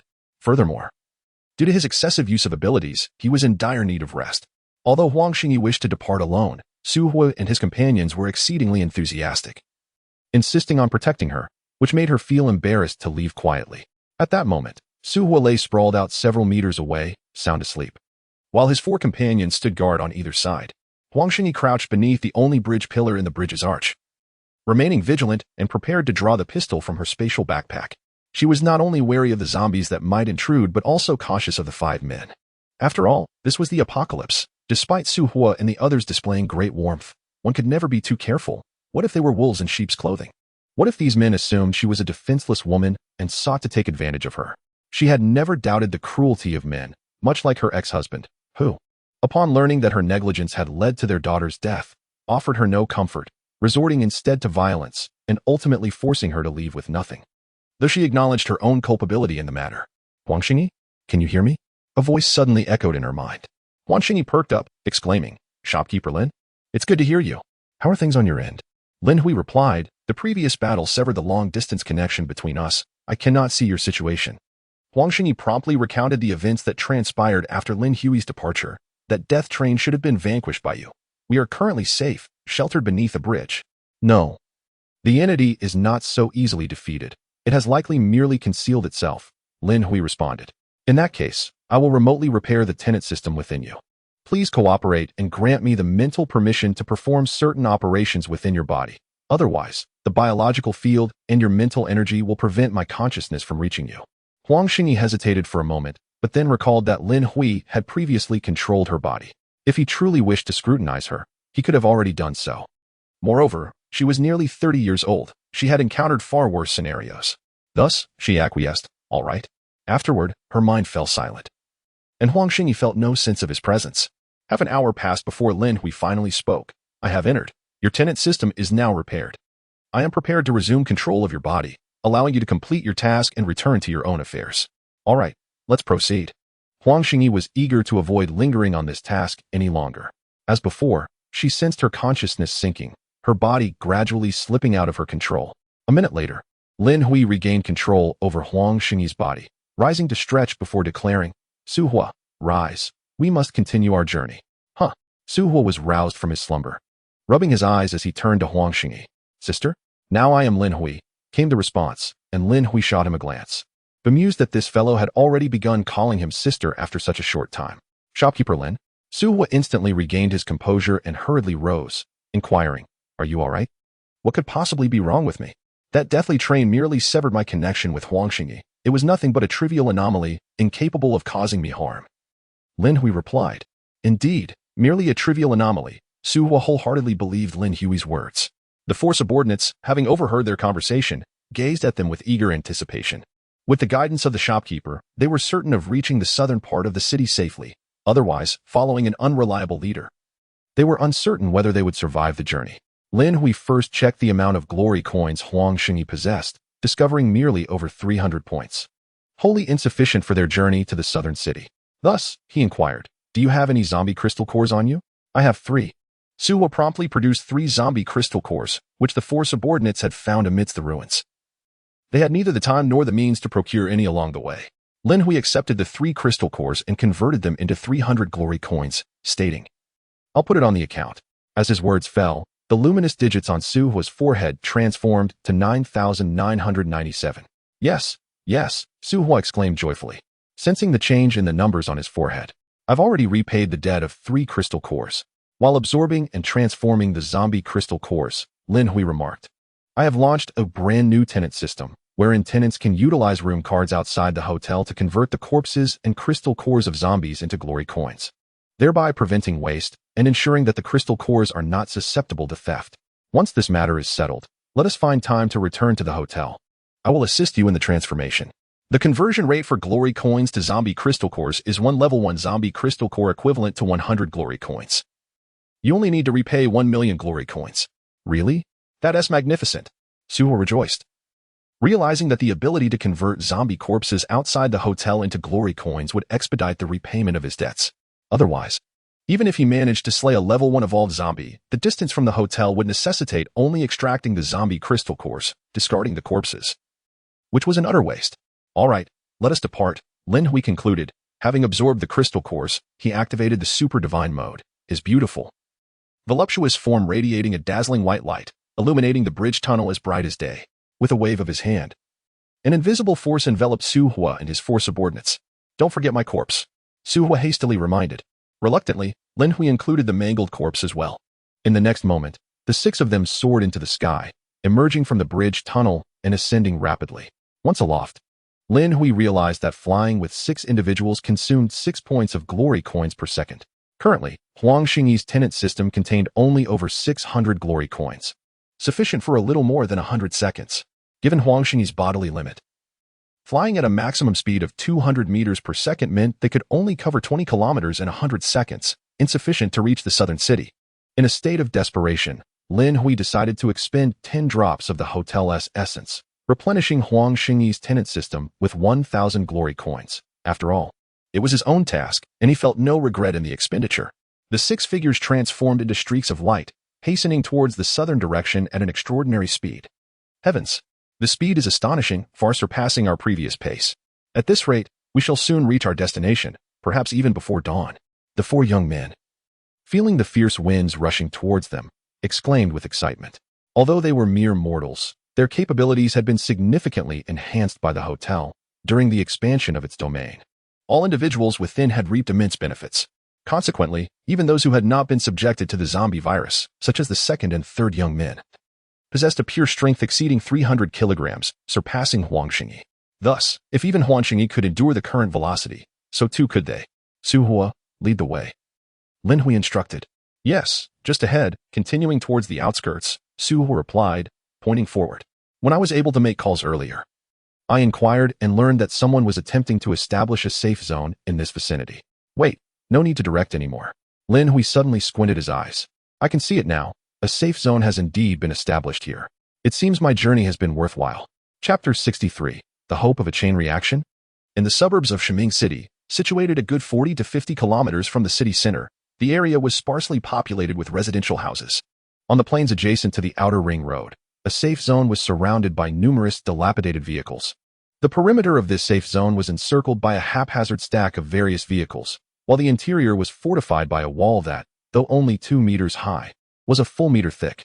The wall was irregularly circular, enclosing an area with a diameter of approximately 200 meters. Several makeshift watchtowers were erected atop the not-so-tall wall, with guards stationed within, armed with firearms. From a vantage point thousands of meters above, Lin Hui sensed at least 2,000 living souls within that modest safe zone. Although 2,000 individuals seemed trivial compared to the nearly 10 million inhabitants of Shengming City, one must consider how little time had elapsed since the onset of the apocalypse, barely 10 days. The rapid establishment of a safe zone, gathering over 2,000 people in such a short span, was indeed beyond Lin Hui's expectations. To avoid unnecessary complications, Lin Hui and his companions halted a kilometer away, dimming their brilliant auras. "This is the place you mentioned, correct?" It should be." Su Hu scratched his head, peering into the inky darkness. "It's so dark I can hardly see anything, but this area seems to be it." Influenced by Huang Xingyi's radiant glow, the sudden darkness rendered everyone uneasy.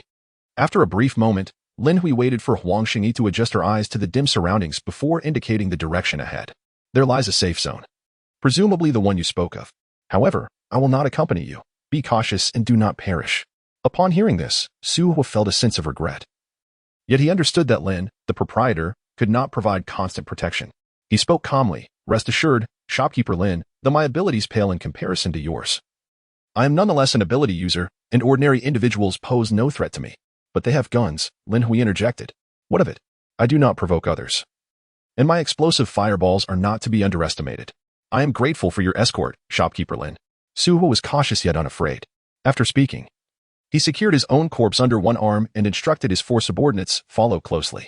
The 5 of them ventured into the darkness, though the 4 subordinates frequently glanced back, seemingly reluctant to part. Uncertain whether it was Lin Hui or the mature and beautiful Huang Xingyi they were loath to leave behind. "Is that safe zone dangerous?" Huang Xingyi queried in her mind. "Isn't that zone established by the authorities?" "Who knows?" Lin Hui replied nonchalantly. Su Hu mentioned before that there are those who buy the corpses of evolved beings. Anyone bold enough to spread such news indicates that this safe zone is certainly no haven. Buying the corpses of evolved beings? Huang Xingyi was taken aback, suddenly comprehending why Su Hu insisted on bringing the corpse here. Instantly, she held deep admiration for the young man's resolve, acknowledging him as a true man, willing even to sell himself when the situation demanded. Lin Hui paid no heed to Huang Xingyi's astonishment. He surveyed his surroundings. They were now quite far from the urban area, with sparse housing and a few factories, albeit distantly spaced.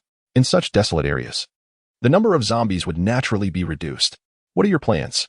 Do you require my assistance?" Huang Xingyi inquired within her mind. "Not for now," Lin Hui replied. Then asked, "I intend to utilize your tenant system to attempt building a dwelling nearby. Do you have any preferences for the location?" Huang Xingyi pondered for a moment before responding. "It should be concealed, preferably near some zombies." She did not wish to travel far each time she hunted zombies to obtain glory coins, lacking Lin Hui's ability to fly. "Concealed and near zombies, is it?" Lin Hui began to move forward, searching for a relatively hidden spot, given that Shengming City lies in a flat region. Finding a discreet location in sparsely built areas proved to be quite challenging. After a considerable half-hour, Lin Hui finally discovered a barely acceptable site. It was a thicket, over 1,000 meters from the road and nearly 2,000 meters from the distant safe zone. In the opposite direction, there was a factory from which Lin Hui sensed the presence of numerous zombies, approximately 2,000 meters away. "This will do," Lin Hui declared, noticing Huang Xingyi's lack of objection and prepared to activate the construction function of the tenant system. Suddenly, something dashed out from the left, its eyes glowing blue, and it lunged at Huang Xingyi with lightning speed, its gaping maw aimed directly at her neck. "Humph." Lin Hui remained unfazed, manipulating Huang Xingyi's body to shift sideways by half a meter, then extending his hand to seize the creature by its neck. Only then did he realize it was a dog, a zombie dog, its eyes radiating blue light, struggling desperately in his pale hand. The zombie dog howled, emitting a sound reminiscent of a human zombie shriek. In truth, the cries of the human-like undead bore a striking resemblance to the noises made when a dog bites. Was this a husky? In her mind, Huang Xingyi realized, astonished, that even dogs had succumbed to infection. This creature was not to be underestimated. It was at least comparable to a level 1 zombie. Lin Hui extended his other hand and seized the zombie dog's head, applying pressure with his slender fingers until its skull shattered. In an instant, the husky was liberated. Poor creature. Huang Xingyi felt a pang of sympathy. She had always cherished dogs, particularly the lively husky breed. In the apocalypse, humans and dogs were indistinguishable, as the mysterious virus showed no favoritism towards any living being. Lin Hui remarked calmly, a radiant light emanating from his palm, enveloping the zombie dog. Immediately, the carcass of the dog melted away, absorbed into the light. Soon, Huang Xingyi's tenant system reflected an increase of 120 glory coins. Could a zombie dog also be converted into glory coins? Huang Xingyi exclaimed in surprise. As it stands, all zombies, whether human or animal, can be transformed, Lin Hui replied, while proceeding with his previous task of accessing the construction feature of the tenant system, selecting the projection of a hotel room. However, to construct a room's projection outside the hotel, a foundation must be laid and its area defined. Construction is not limitless and is subject to restrictions. Lin Hui had drawn inspiration from a game he once played, called Creation and Magic, to devise this method of projecting hotel rooms externally. In the next moment, Lin Hui expended glory coins. In Huang Xingyi's tenant system, the glory coins rapidly diminished, plummeting by 100 in an instant. Subsequently, a foundation measuring 1 meter on each side, 1 cubic meter in length, width, and height, seemed to be summoned from the illustrious Grand Hotel, materializing above Huang Xingyi's head, gently descending, passing through her body, and sinking into the ground. Moments later, the foundation aligned with the ground, solidifying into a tangible surface that supported Huang Xingyi's feet. Instantly, a 1-meter square stone floor emerged amidst the thicket. At the very moment the foundation was established, Lin Hui, located dozens of kilometers away within the Grand Hotel, suddenly opened his eyes, sensing as though he had split into a doppelganger. With a mere 500 subscriptions in 24 hours, the goal remained far from reached. Alas, the second update will be in the afternoon. Chapter 64, Kindred. Lin Hui, initially taken aback, soon found amusement in the possibility that his hope of leaving the hotel lay here. Whoosh! He attempted to venture forth, and astonishingly, he succeeded. His form vanished from the hotel. Beside him, Wu Xian abruptly stood, gazing vacantly at the spot where Lin Hui had departed, then grew anxious. Whoosh! Wu Xian darted out of the hotel, her figure leaving an afterimage as she sensed Lin Hui's direction, swiftly racing into the darkness. However, upon reaching 1,000 meters from the Grand Hotel, she was halted, unable to advance any further. In the southern plains, amid the thicket, Huang Xingyi found herself suddenly able to control her body, momentarily taken aback. She was taken aback as she moved her body slightly, casting her gaze around before attempting to call out, "Shopkeeper Lin, are you still there?" Just then, a figure materialized beside her. It was Lin Hui. The sudden appearance of Lin Hui startled Huang Xingyi. "Don't be alarmed, it's me," Lin Hui said with a smile. Once Huang Xingyi recognized him, she let out a sigh of relief. "Why did you come in person?" "I came to have a look," Lin Hui replied, suppressing his excitement as he surveyed the surroundings. Is this what the world outside looks like after the apocalypse? Although the area was shrouded in complete darkness, what was he? His vision now allowed him to effortlessly pierce through the gloom. In his sight, the thickets bore little difference from daylight, enabling him to discern every blade of grass and tree, even catching a glimpse of the distant safe zone through the gaps in the trees. Suddenly, Lin Hui sensed a familiar presence emanating from within the safe zone ahead. Familiar? What does this mean? Aren't my kind human? A strange thought crossed Lin Hui's mind.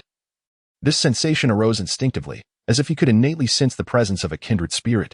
Reflecting deeply, Lin Hui soon recalled the peculiar blood he had encountered before, as well as the golden zombie, both of which had elicited a faint sense of recognition, so subtle that he had dismissed it at the time. However, the so-called kindred spirit within the safe zone now exuded a presence that was nearly as formidable as his own physical form. Without the aid of the hotel's power, Lin Hui hesitated to claim he could triumph over this so-called kindred spirit. It's important to note that he could wield over 100 tons of strength with mere gestures, yet he remained bound to this small patch of earth beneath him. Otherwise, he would be akin to a mobile nuclear bomb. The strange blood and the golden zombie were both anomalous. Although the initial recognition had been faint, it indeed carried that same essence. Lin Hui's expression darkened. So, my true identity is, in fact, something bizarre? Though his countenance was grim, he inexplicably swallowed hard, feeling a sudden urge to eat. Within the southern safe zone, fortified in the central area, was a temple dedicated to a deity. Suddenly, a stone statue of the deity came to life. It opened its eyes, glancing around in confusion before furrowing its brow. What is this feeling? As if I am being watched by a prehistoric behemoth? Without conscious thought, it unleashed its power, raising the surrounding walls slightly. The walls, originally 2 meters high, swiftly ascended to 3 meters, resembling a formidable fortress. In the watchtower above, the guards gasped in astonishment, promptly kneeling towards the center of the safe zone, exclaiming about the divine miracle. Inside the temple, a young man seated in meditation opened his eyes and turned to the stone statue, asking, "What are you talking about? Why suddenly wield the power of faith?" Is there a horde of corpses invading? I don't know, the statue replied, its imposing face etched with concern. I feel as if I am being targeted. The danger is no less than that of a corpse tide. What is fixated upon you? The young man inquired, puzzled. I don't know, the stone statue responded solemnly. Do you even know who has set their sights on you? Are you not a deity, but rather quite feeble? The young man expressed with disdain. Suddenly, the stone statue glared furiously at him. Chen Fei, are you questioning my power? The young man, Chen Fei, replied, I am not. I merely inquire. The stone statue fell silent for a long moment before speaking again. You must gather more human survivors. I require greater faith. Only when I am secure will you find safety. Otherwise, with your mere status as a first-level evolved being, you stand no chance of surviving in this apocalypse.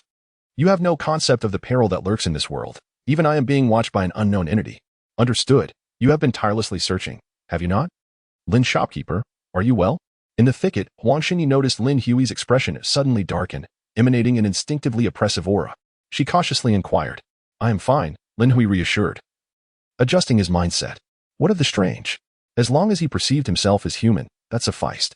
He gestured towards Huang Xinyi, prompting her tenant system to manifest. Then, he pointed at the ground beneath him, and the earth illuminated with radiance as foundational blocks materialized. With each additional block, Huang Xinyi's radiant coins diminished by 100. Soon, 9 blocks formed a 3x3 square of 9 square meters. Lin Hui stepped onto the core foundation, moving to the edge and sighed. Ultimately, he found himself unable to truly escape this place, confined to the boundaries of the foundation. To venture further, the foundations would need to be constructed infinitely, which seemed nearly impossible. Each additional square demanded 100 radiant coins. How many coins would be required to lay foundations across the entire expanse of the earth? Continuing to manipulate Huang Xinyi's tenant system, he consumed his hotel's essence to build floors and walls. In a flash of light, tiles appeared, perfectly matching the size of the foundation. At the edges, gray stone walls coalesced seamlessly. Next, a door, 2 windows, and a roof reminiscent of a traditional tiled house emerged, shielding the sky. Finally, Lin Hui crafted a wooden bed, placing it in the corner, and turned to Huang Xinyi with a smile. The task is complete. Consider this your reward. Should you wish to renovate in the future, feel free to experiment. This structure possesses roughly 1/10 the sturdiness of the current hotel and should withstand conventional missiles, ensuring safety. The bed here, like in the hotel, can aid in healing and slightly enhance your strength. As he spoke, he produced a fist-sized white jade stone, saying, This is a relocation stone, also known as a home transporter. It can move your constructed house to any location. However, it is quite valuable and a one-time use item, so exercise caution. Huang Xinyi accepted the relocation stone, softly expressing her gratitude. Thank you. It is merely a task reward. Go attend to your own matters. Lin Hui replied with a smile before vanishing into thin air. At the front desk of the Radiant Grand Hotel, Lin Hui reappeared. Upon his return, he contemplated the possibility of relocating the hotel, as the southern part of the city was overly congested. If it were possible to relocate the hotel to that safe zone, or even just outside of it, the influx of guests would undoubtedly surge. HM? Where is Xianyuan? Suddenly, Lin Hui noticed that Wu Xianyuan was no longer at the front desk, and his brow furrowed. Just then, a piercing sound cut through the air outside the hotel. With a swift movement, Lin Hui teleported outside, only to see Wu Xianyuan bursting forth from the darkness, her expression fraught with urgency. It was only upon entering the hotel's domain and catching sight of him that Wu Xianyuan finally halted, the anxious look on her face dissipating as she stood quietly beside him. Second update. Chapter 65, the clingy Wu Xianyuan witnessing this scene. Lin Hui felt his heart involuntarily flutter. He recalled the time before the apocalypse when Wu Xianyuan, as a human, was exceedingly attached to him, particularly after they had developed a more intimate relationship. She was utterly devoted, and even a brief absence would send her into a state of distress, fearing he might abandon her.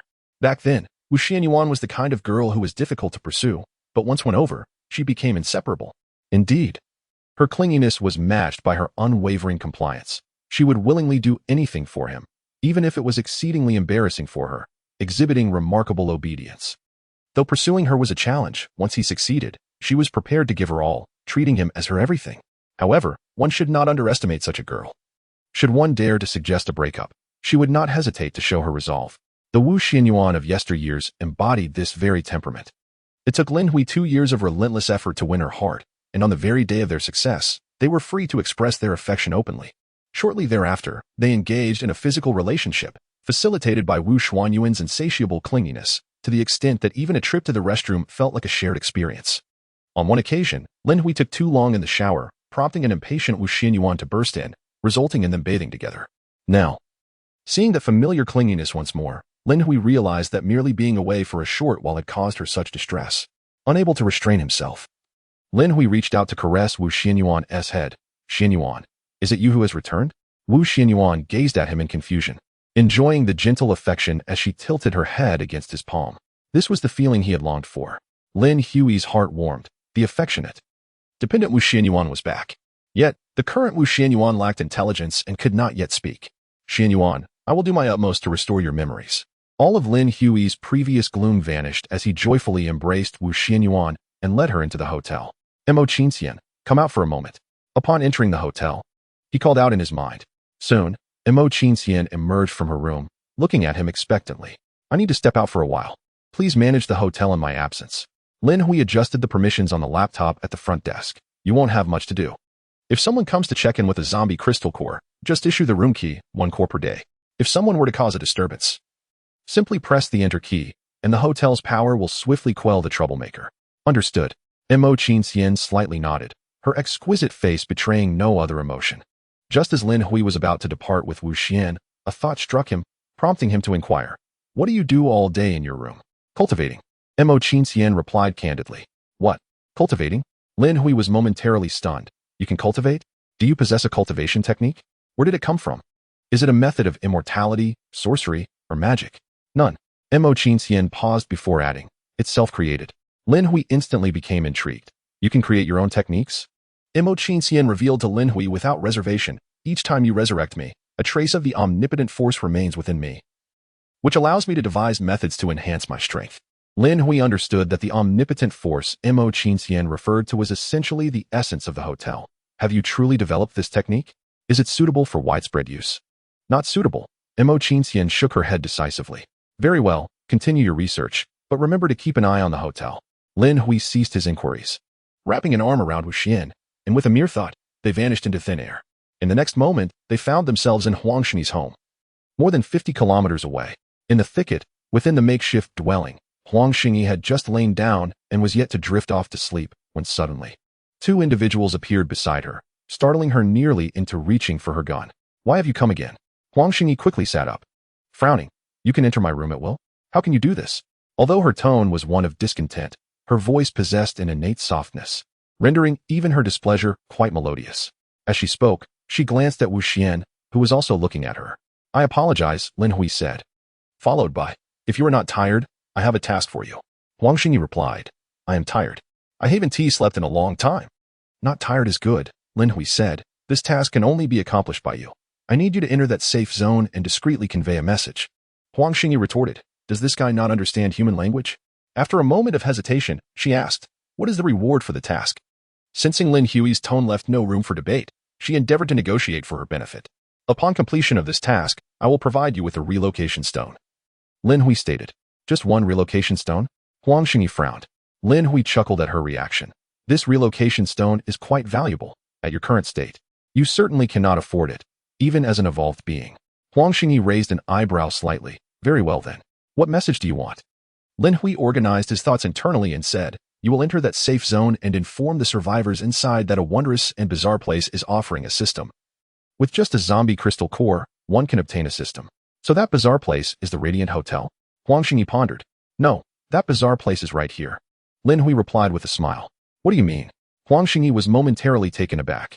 Lin Hui explained, it is unrealistic to have those individuals traverse half the city to reach the Radiant Hotel. Thus, I shall remain here. Huang Xingyi, visibly annoyed, remarked. So the relocation stone you provided me is merely compensation for my exposure here? Is this your idea of a reward? Consider its worth, the ability to transport an indestructible house wherever you go, ensuring safety at all times. Isn't that exhilarating? Lin Hui, attempting to persuade her, replied. Imagine entering a horde of zombies. You can strike them upon opening the door, and once closed, you are secure. How thrilling is that? Moreover, within this house, no one can enter without your explicit consent, not even the undead. She has entered, and so has she. Huang Xingyi regarded Lin Hui and Wu Xian with a stoic expression. Ahem, we don't count, Lin Hui chuckled. Huang Xingyi felt a flicker of temptation. If she had numerous relocation stones, the freedom to move at will would be even more delightful. Alas, even if Lin Hui were to provide her with another, it would only amount to two. Are we heading out now? She inquired. Yes, Lin Hui affirmed with a nod. Rest assured, I will maintain a connection with your consciousness. The moment you encounter danger, I will take control of your body. With me, you will be safe. Very well, Huang Xingyi prepared herself, though there was little to arrange. All her weapons and provisions were stowed in her spatial backpack. Yet, just before stepping out, she could not help but ask, wouldn't it be faster if you handled this personally? Indeed, I will remain connected to your consciousness, and where my intervention is necessary, I shall control your body directly. Lin Hui responded with a smile. Huang Xingyi was at a loss for words. She intended to suggest that Lin Hui should go in his true form. However, since he chose not to elaborate, she refrained from further questioning, opening the door and stepping outside. Chapter 66, The Eerie Corpse in the Tent as Huang Xingyi exited. The door shut automatically. This door was extraordinary, devoid of a lock. It sealed itself in such a way that, once closed, no one but the owner could push it open, as if it were fused with the wall. Lin Hui, accompanied by Wu Xian, reclined upon Huang Xingyi's bed, ensuring not to engage in any inappropriate behavior given the circumstances. After lying down, he projected a portion of his consciousness into Huang Xingyi's tenet system, while Wu Xian nestled obediently against him. Originally, zombies did not require sleep, but under Lin Hui's influence, she gradually became more human, relearning the art of slumber. After Huang Xingyi departed her home, she rendered herself invisible, advancing toward the safe zone. Throughout this journey, Lin Hui contemplated the possibility of directly controlling Huang Xingyi to hunt zombies and acquire their cores, which would undoubtedly be swift. However, such an approach would incur unnecessary costs. Each of his strikes would consume radiant coins, and it would easily obliterate the zombies, a wasteful endeavor. Furthermore, as a major player, why would a prominent figure personally engage in such tasks? Ultimately, even if he were to participate directly, his speed in obtaining zombie cores alone would pale in comparison to that of a multitude working together. One approach is temporally efficient, while the other offers permanence. A wise individual knows which to choose. Certainly, when he has the time, he might indulge himself in the pleasures afforded by Huang Xingyi's body. He would never admit that it is due to her physique being exceedingly advantageous. After all, the void below is rather empty. Although brief encounters may suffice, prolonged use inevitably leaves one feeling somewhat affected. With no streetlights illuminating the path and the moon yet to rise, the stars dimly flicker, allowing Huang Xingyi to vaguely discern the safety zone ahead only when she approaches within 500 meters. It seems that since the onset of the apocalypse, a pall of gloom has enveloped the sky. Even on bright days, the sun fails to shine with piercing intensity, while the moon never radiates enough brilliance. At night, the atmosphere becomes even more foreboding. Lin Hui seldom ventures outside. Coupled with his formidable strength, he remains unperturbed. Yet, Huang Xingyi often finds herself lurking in the shadows of the night, where, despite the absence of zombies, an eerie sensation prevails, as if a monster could leap forth from the darkness at any moment. As the chilly night breeze sweeps past, she involuntarily shivers, her nerves still frayed even in her cloaked state. Ultimately, she remains merely a woman, her courage not particularly formidable. Many women fear the dark, and she is no exception. However, with the apocalypse looming, her desire to survive and resurrect her daughter forces her into these treacherous night walks. Do not be anxious, I am here. Lin Hui's voice resonates in her mind. Yes, hearing his voice does indeed bring her some solace, prompting her to quicken her pace. Is this perhaps a graveyard? Lin Hui continues in her thoughts. There lies a shattered tombstone ahead. It appears that no one has visited this place in many years. A peculiar aura lingers here. So tread carefully. As Lin Hui's words fade, a sudden crack erupts from the ground beneath them, and a decayed arm emerges. Huang Xingyi's body jolts, her hands instinctively covering her mouth, her pupils dilating as a scream threatens to escape. Do not scream, you are cloaked. A scream will only reveal your presence and location. Lin Hui hastily warns her in her mind. Startled, Huang Xingyi suppresses her scream, yet she is nearly paralyzed by fear. Feeling her legs weaken and an urgent need to relieve herself arise. If not for her sheer will, she would have succumbed to the urge. Although Lin Hui does not control her body, he can sense her physical reactions and teasingly remarks, women have short urethras, even if you do relieve yourself. I will not mock you. Get lost. Huang Xingyi retorts mentally, though Lin Hui's jest oddly alleviates her terror. Even so, she still yearns to flee from this place. Do not leave. Allow me to see what manner of creature this is, Lin Hui implores her. Reluctantly, Huang Xingyi halts, suppressing her fear as she gazes ahead. The ground continues to crack, and the decayed arm struggles to pull itself free, soon followed by a similarly putrid head, and ultimately, its body. A chill runs down her spine. This is more terrifying than a zombie. It resembles a zombie, Lin Hui states in her mind, yet it is markedly different. A zombie would perish without a heart, but this creature's heart has long since decomposed, and yet it persists, if it can even be deemed alive. As the decaying monstrosity fully emerged from the depths of the earth, it slowly turned and gazed toward Huang Xingyi, seemingly in search of something. It appeared to be seeking you. It seems it crawled out in response to your presence, Lin Hui remarked. Huang Xingyi felt a surge of fear. You should take control of the body. All right, I'm entering now. You must relax, he replied. Hurry, she urged, eager to leave the scene. In no time, Lin Hui commandeered Huang Xingyi's body, rendering her invisibility ineffective. Suddenly, the rotting creature lunged with surprising speed, rivaling that of a first-level evolved zombie. With a swift maneuver, Lin Hui evaded the attack, opting not to strike with his hands for fear of soiling Huang Xingyi's body. Instead, he drew his pistol. Bang! The gunshot echoed. The sentinels atop the safety zone's walls exchanged glances, their expression shifting. The bullet pierced the creature's heart. Yet it remained unfazed, pivoting to charge again. Lin Hui deftly dodged once more and aimed at the creature's head. Bang! The creature's skull erupted, but not completely. It seemed somewhat affected, its speed slightly diminished, yet it was still very much alive. What on earth is this? A zombie? Isn't this a post-apocalyptic world? Why are such horrors emerging? Lin Hui fired another shot, this time obliterating the creature's head. At last, the abomination collapsed. Yet it still writhed in a futile struggle for life. How terrifying! Huang Xingyi's voice quivered in his mind. Lin Hui circled the creature, analyzing it. After a moment, he fired again, reducing its head to a mere pulp. Yet, it continued to twitch. This must have been a once-living person, buried and preserved underground. Now resurrected by the zombie virus, Lin Hui extended his hand, unleashing a ray that enveloped the creature.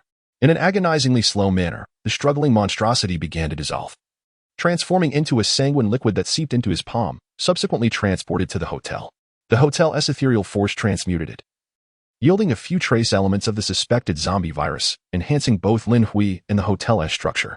Soon, 100 radiant coins were returned. Can it also be converted into radiant coins? How intriguing. A smile broke across Lin Hui's face as he relinquished control of the body back to Huang Xingyi quickly. Become invisible. The safety zone personnel may come to investigate. As she took control, she immediately cloaked herself and hastily departed the graveyard.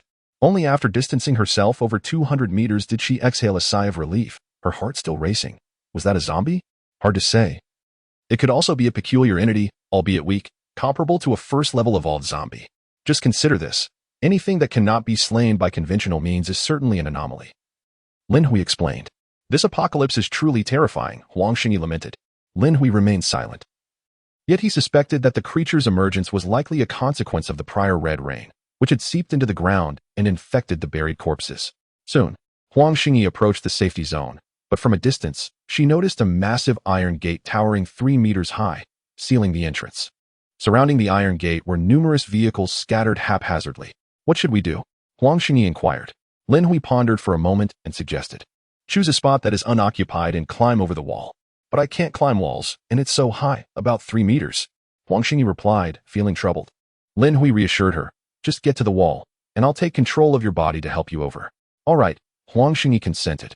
She swiftly navigated around the various vehicles stacked at the perimeter of the safety zone and soon found herself beneath the towering wall, relaxing her body. Lin Hui instantly took control, and with a gentle push off the ground, Huang Xingyi's ample form soared gracefully, like a feather. Lin Hui then grasped the wall and ascended to the 1-meter-thick top, peering into the interior of the safety zone. Beneath the night sky, the small safety zone was densely populated with tents that, in the darkness, resembled a multitude of large graves. Why are there so many tents? Huang Xingyi gasped. Lin Hui responded telepathically. What's so strange about that? How long has it been since the apocalypse began? In such a short span. It's impossible to construct proper houses. I see, Huang Xingyi said, enlightenment dawning upon her. Lin Hui added, however, it is indeed peculiar. The population is alarmingly dense. Are they not afraid of disease? Compared to the constant threat of being devoured by zombies, this is certainly a much better situation, Huang Xingyi remarked. That's true. Lin Hui agreed, his gaze shifting toward the center of the safety zone, where he vaguely discerned a structure that resembled a temple. Yet, using Huang Xingyi's body, he found it difficult to see clearly.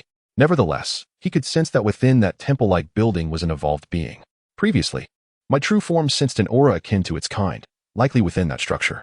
Lin Hui remained vigilant. He was not in his true form and, using Huang Xingyi's body, the power he could exert was merely a fraction of his original strength. When I jumped down, You must immediately take control and become invisible. Understood? He instructed Huang Xingyi mentally. Yes, I understand, she replied. Lin Hui then crouched low on the wall, moving stealthily to minimize noise. Due to the dense clustering of tents within the safety zone, there were almost no suitable footholds. After a considerable effort, he finally found a narrow gap and carefully descended, simultaneously withdrawing his consciousness. At that moment, Huang Xingyi regained control of her body and instantly rendered herself invisible. Let us check inside that tent, Lin Hui directed. Huang Xingyi moved cautiously and quietly. The interior of the tents was so tightly packed that the other tents were in close proximity, lined up in rows, with only narrow passageways between every 2 rows. The spot where Lin Hui had landed was a rare opening due to the irregularities of the wall, but to exit, she would still have to squeeze past the tents. Huang Xingyi exerted herself to emerge from the tent. Moving towards the row of tents that were pressed against the city wall, she discovered that the entrances to these tents were merely fabric curtains without even a zipper, let alone a proper door. It is not surprising. In such a temporary safe zone, the interiors of the tents are mostly shared sleeping spaces. At a time like this, there is little concern about theft, Lin Hui remarked. I am not surprised, Huang Xingyi replied, hesitating slightly. Are we just going to walk in? Lin Hui encouraged her.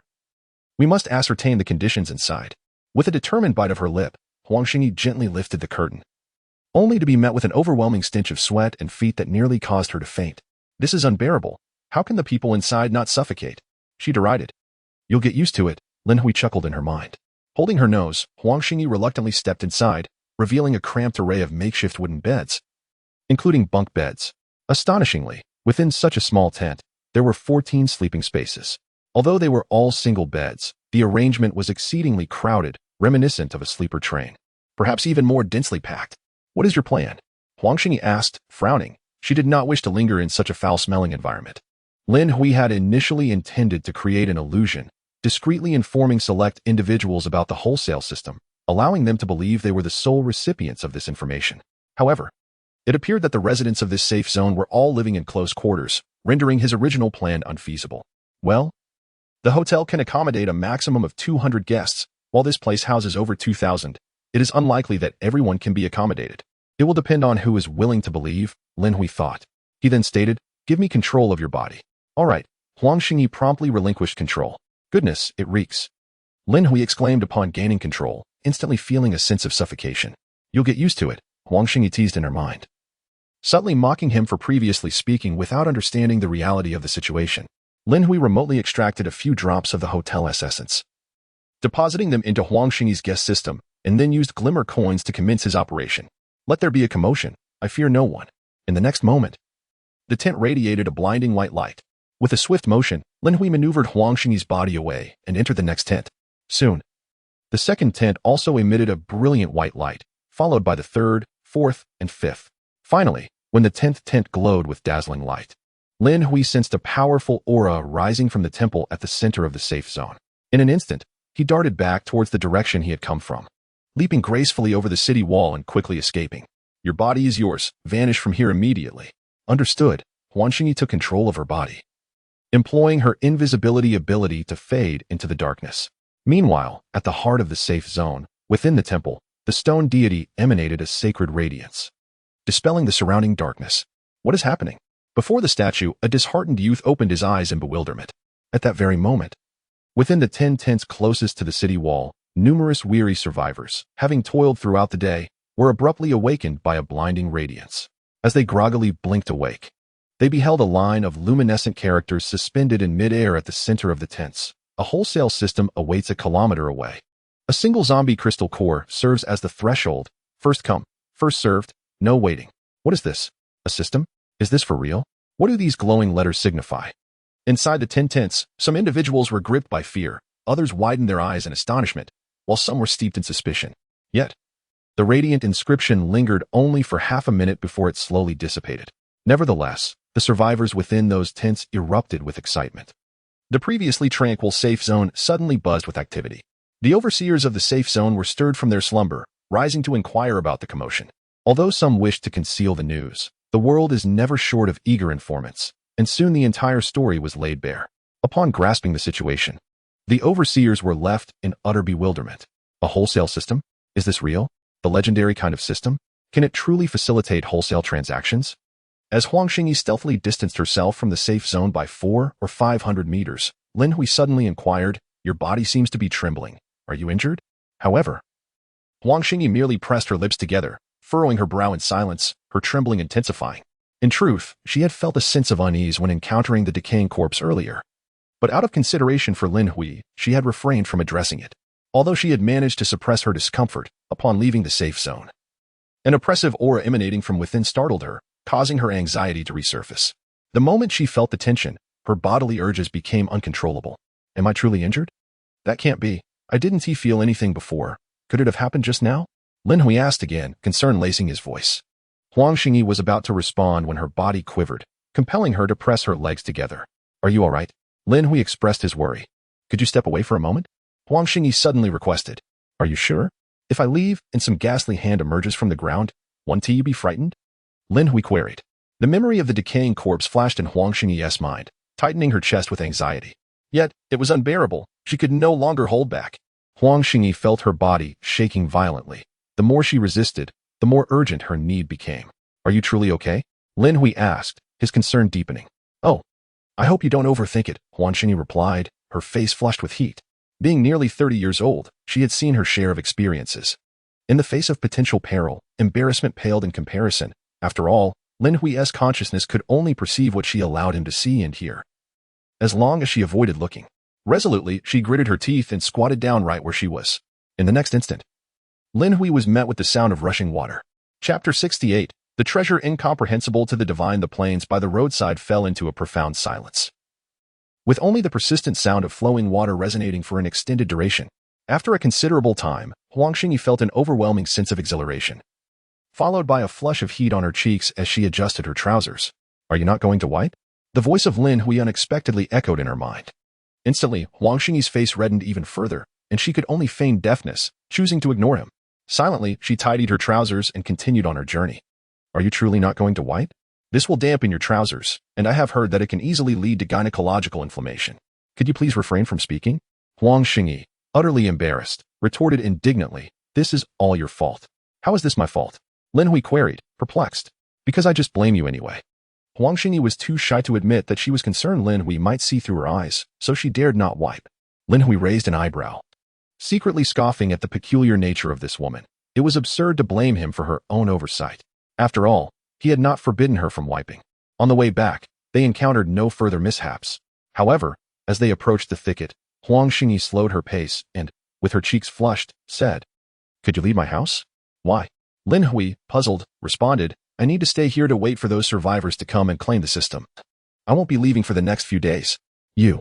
Huang Xingyi felt a mix of embarrassment and indignation. Are you perhaps feeling shy? Lin Hui chuckled. In truth, I saw nothing. I only heard. What is the big deal?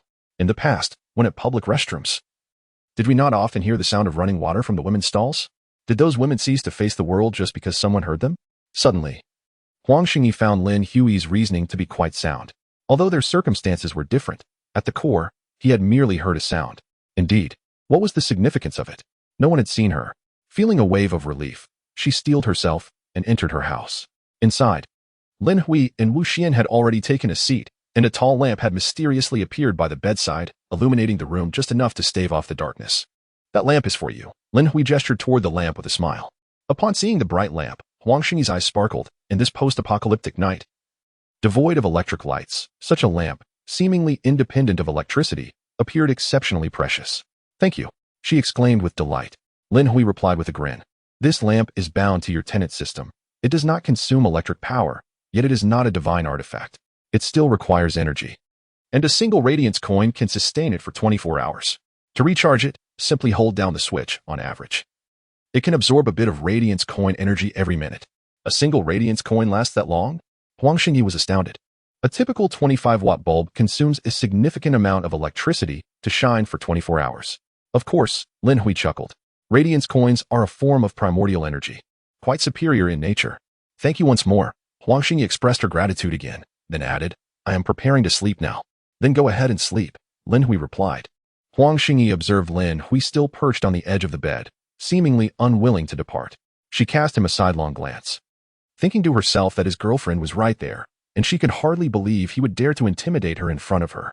With this thought in mind, She steeled herself and climbed onto the bed. Fatigue had overwhelmed her. After a day spent battling mutated zombies and then being manipulated by Lin Hui, she was utterly exhausted. Do not assume that being under Lin Hui's control meant she felt no fatigue.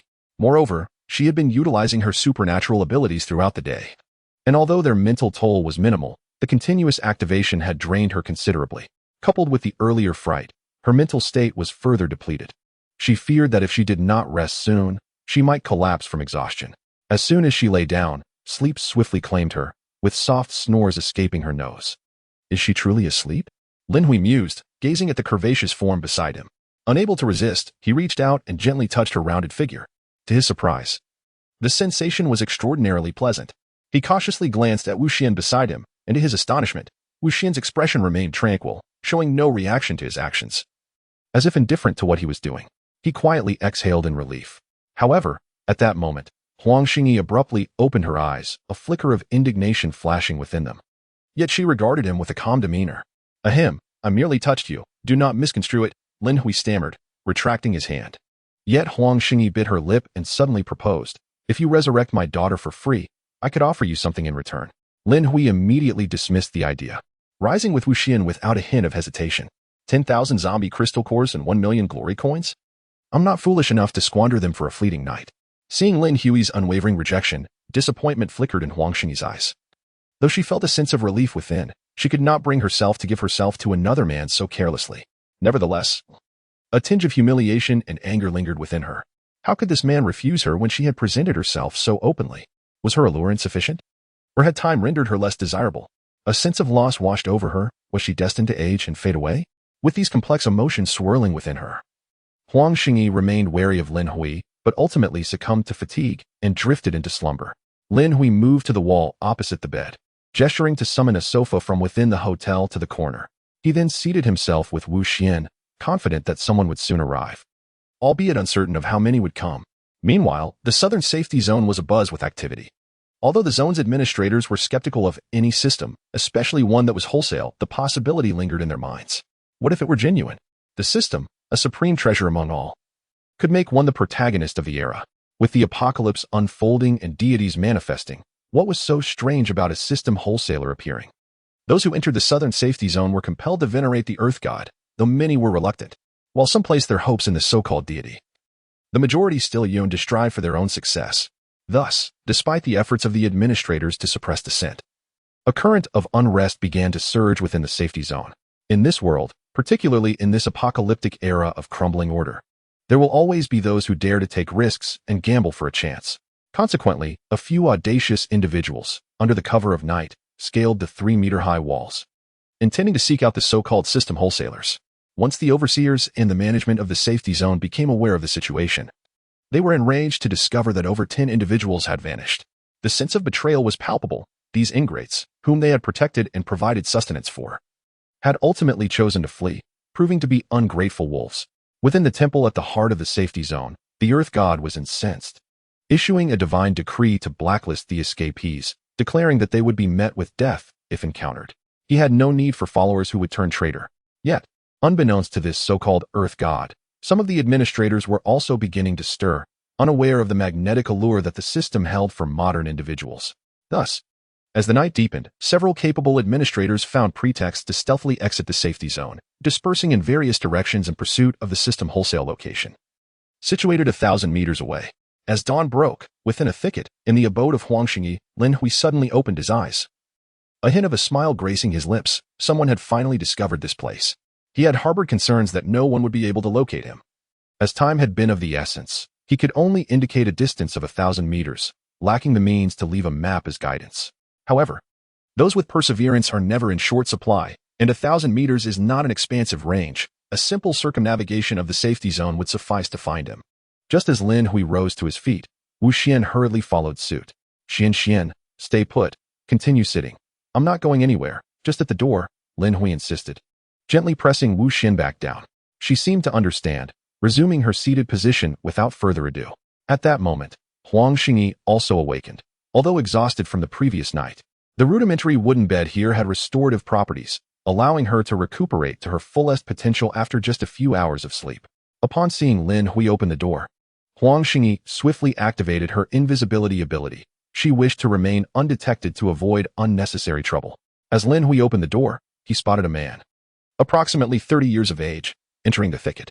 The man's expression shifted upon seeing Lin Hui, initially displaying surprise, followed by uncertainty, primarily due to the sudden appearance of a house, which was quite peculiar. Lin Hui, however, wasted no time. To deter any foolhardy probing, he immediately emanated his aura.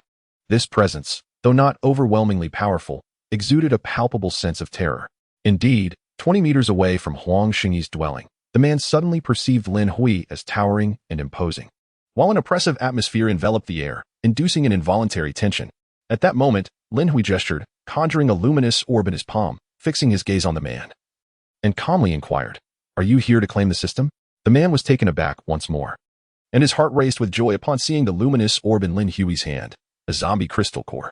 Lin Hui, succinct in his speech, since the zombie crystal core nestled in the man's pocket. Indeed, the man instinctively tightened his grip on the crystal, yet he did not approach immediately.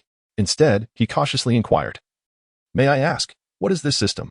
"The Glorious Hotel Guest System," Lin Hui replied, revealing a few essential details. "Those who bind with the system will acquire the identity of a Glorious Hotel guest, granting them the privilege to purchase any item from the Glorious Hotel, all items, while awaiting the opening of the system mall." The name Glorious Hotel felt oddly familiar to the man. He wished to ask more, but upon noticing the flicker of impatience in Lin Hui's eyes, he felt a twinge of anxiety. He yearned to obtain that system, yet hesitated, fearing it might be a trap. After all, this was all too surreal. Could such legendary systems truly be distributed in bulk? As if reading the man's apprehension, Lin Hui spoke softly, "If you wish to claim the system, simply present the zombie crystal core." The man, weighing his options, decided to take a gamble. Although the crystal was a precious treasure he had kept hidden, he mused that if the system were genuine, he would not lack for zombie crystal cores in the future. Resolutely, he extracted the core. In the next moment, an invisible force enveloped the zombie crystal core, drawing it towards Lin Hui. The man felt a surge of urgency, but at that instant, the luminous orb in Lin Hui's hand began to glide toward him as well. Overjoyed yet anxious, he extended his hand to grasp the orb. However, as soon as his fingers brushed against it, the orb seamlessly merged with his body. A scream escaped the man, as if he had been electrocuted, his body convulsing violently. Yet, within mere seconds, the spasms ceased, and a radiant screen materialized before his eyes. Astonished, he widened his gaze, elated to behold the screen. Is this truly a system? It is incredible, truly incredible. I have obtained a system. This system differed from those acquired by Tang Zhun and others, primarily in that they were required to input their own names, while all other aspects remained the same. After all, Lin Hui could not possibly know the names of everyone. He was not an omniscient oracle. At that moment, the man exclaimed, "Why is my serial number 801? Could it be that 800 individuals have already claimed the system?" However, Lin Hui had already closed the door, leaving him outside. Rather than feeling disheartened, the man felt an even greater sense of awe towards Lin Hui's enigmatic nature. Without lingering further, he hurried away, overwhelmed with joy. He had truly acquired the system, and from this day forth, he would soar to new heights. Inside, Lin Hui approached Wu Xian, holding the zombie crystal core. Wu Xian's expression remained calm, yet a glimmer of desire flickered in her gaze as she looked at the crystal. With a wave of his hand, a plastic basin appeared beside him, and with another wave, it was filled with water. He washed the zombie crystal core in the basin before finally handing it to Wu Xian. Wu Xian's eyes sparkled with excitement as she swiftly caught the zombie crystal core and, without hesitation, swallowed it whole, then closed her eyes to digest it. Lin Hui, standing aside, sensed the situation and indeed discovered that Wu Xian could digest the zombie crystal core at an astonishing speed. However, perhaps due to her already formidable strength, far surpassing that of a first-level zombie, there was no noticeable change in her after the core was fully digested. On the bed, Huang Xingyi, who had just sat up, dispelled her invisibility ability, her gaze tinged with complexity, envy, and jealousy as she observed the scene. Such a precious zombie crystal core was simply given to that female zombie by the shopkeeper Lin. Of course, she understood that the female zombie was Lin Hui's girlfriend, which made it different. Suddenly, Lin Hui raised his eyebrows. Indeed, there are many astute individuals. He sensed that more people were approaching, and this time, there were quite a few.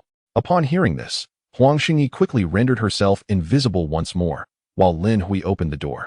Outside, 7 or 8 individuals were approaching from various directions. As they neared the thicket, they immediately sensed an oppressive aura, causing a collective tightening in their hearts. However, they soon discovered the hidden house within the thicket. Is this the place?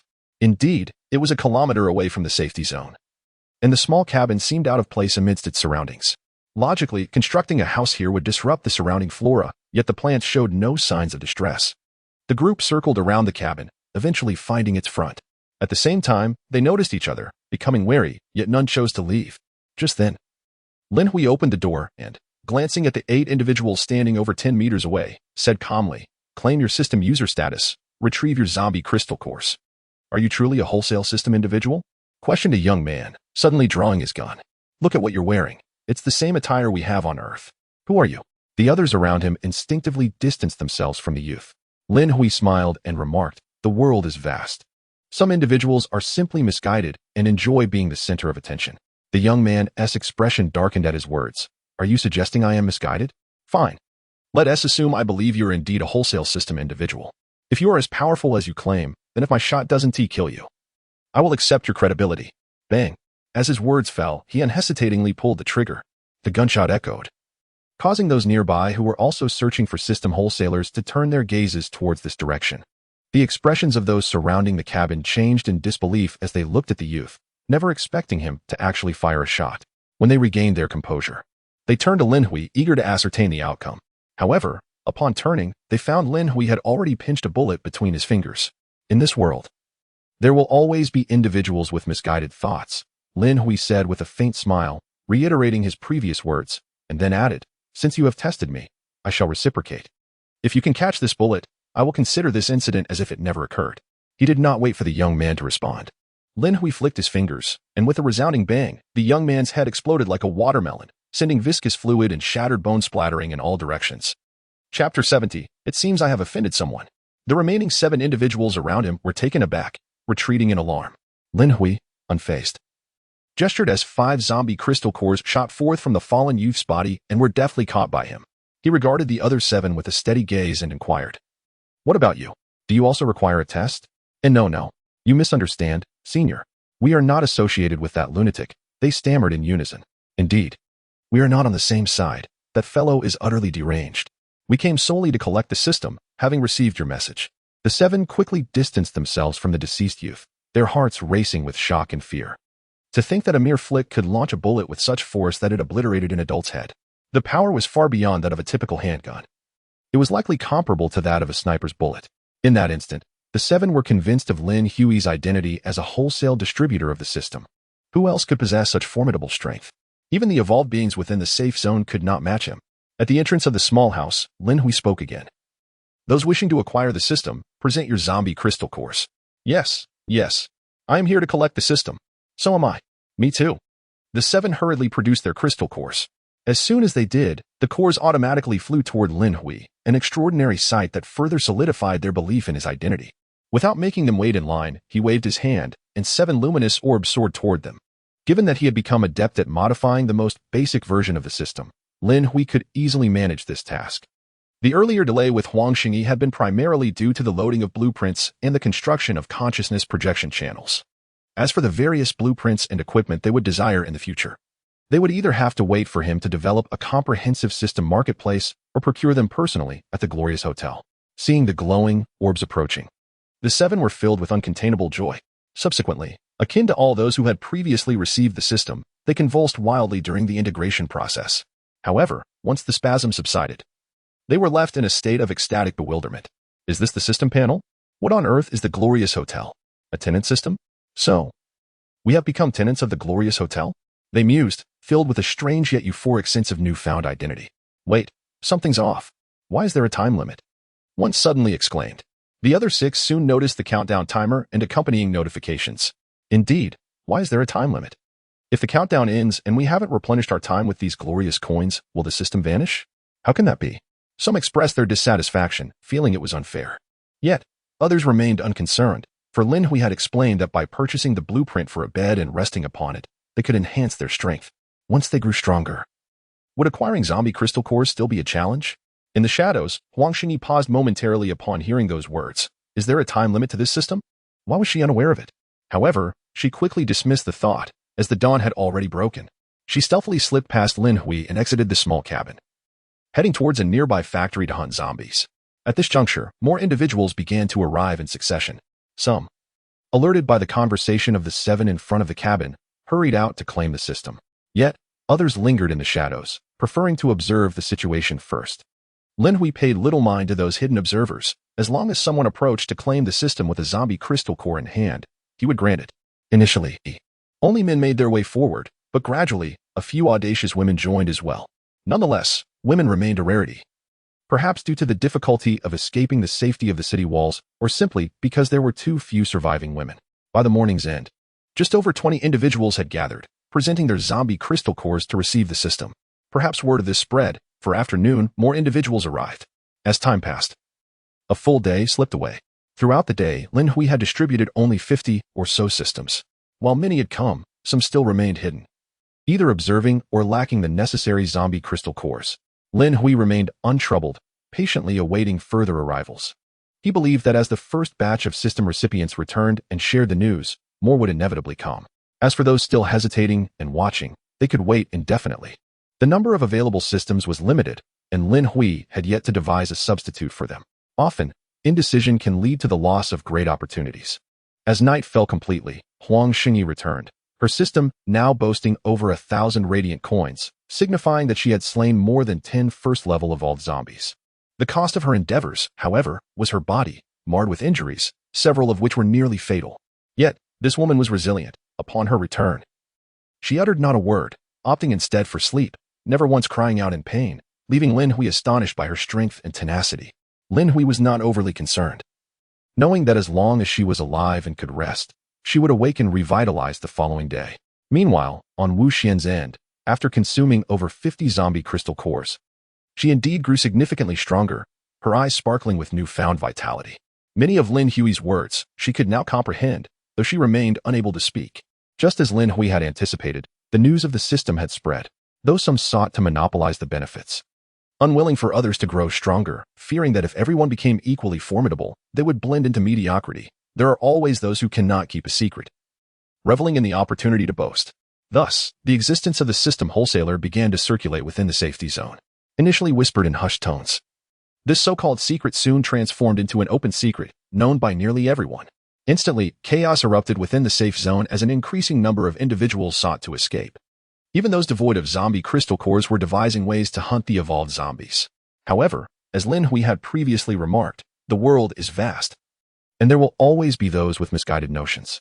That very night, someone, emboldened by their possession of a system, began to boast to others, displaying arrogance and hubris, only to meet their demise. By the end of the night, Lin Hui noticed that 3 room cards had automatically returned to the hotel. He could only shake his head in sorrow for those 3 individuals. As he had anticipated, on the 3rd day, more people arrived, over 80, to be precise. On the 4th day, an additional 10 or so appeared, but it seemed this was the limit of those capable of arriving. The current state of the safe zone remained uncertain, but Lin Hui could surmise that the authorities were wary of too many individuals acquiring systems, fearing they would be difficult to control, and thus refrained from allowing anyone to escape. On the evening of the 4th day, as Lin Hui prepared to leave and return to the hotel, a familiar voice echoed from the south passage. A few hundred meters away, Su Hua and his 4 subordinates approached with grave expressions. Damn it! The previously agreed upon 300 zombie crystal cores had suddenly been reduced to a mere 100. Infuriating him, Su Hua appeared extremely enraged, lamenting the unknown scoundrel who had leaked the information that zombie crystal cores could be exchanged for a system, causing their value to skyrocket. Now, 1 zombie crystal core could be exchanged for 1,000 kilograms of rice. Lin Hui, standing at the cabin entrance, felt slightly offended. Meanwhile, on the plains outside the thicket, Su Hua continued to curse vehemently, visibly agitated. He had originally made a deal with an acquaintance to sell 300 zombie crystal cores for his corpse, which commanded such a high price due to its remarkable preservation. Su Hua had claimed that the corpse belonged to his identical twin brother, who possessed the same awakened ability, and he was willing to cooperate with the Research Institute for experiments. Before long, however, that acquaintance had reneged on their agreement, reducing the offer to a mere 100 zombie crystal cores and attempting to detain him for forced cooperation in the experiments. Consequently, Su Hua, along with his 4 subordinates, bombarded the Biological Research Institute, making their escape while also seizing over 100 zombie crystal cores, though his brother's corpse was obliterated in the process. Given the other party's breach of trust, he felt justified in his actions. While he could not be compared to the enigmatic Lin, the abilities he possessed were formidable. Especially after the expansion of the glorious hotel domain, which had yielded significant benefits. A fireball could nearly serve as a cannonball. Boss, ahead lies the thicket those individuals spoke of, reminded his first subordinate. Upon hearing this, Su Hua ceased his cursing, though his anger lingered. He hoped this so-called system wholesaler was genuine. Otherwise, he would ensure the one who spread the rumor would pay dearly. With that thought, he boldly stepped into the thicket. Then, he caught sight of a small cabin nestled within the thicket, and there stood Lin Hui at the entrance. Su Hua was immediately rendered speechless, as were his 4 subordinates behind him. Owner Lin? Su Hua exclaimed in astonishment. What brings you here? Lin Hui replied, a faint smile gracing his lips.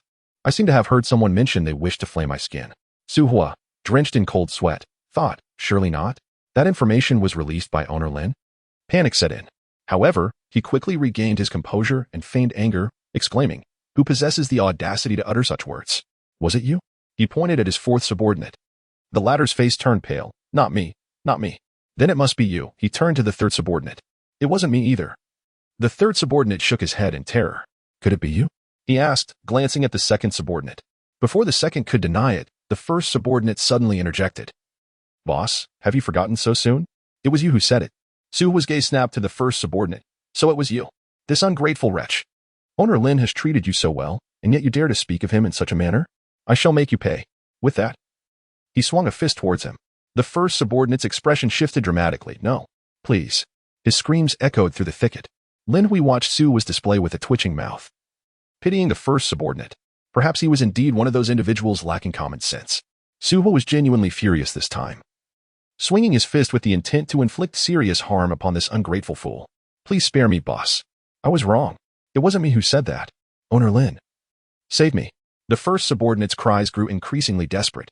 Eventually, unable to endure any longer, after all, his loyalty to Su Hua was not unwavering, he retaliated with a surge of strength. Toppling Su Hua.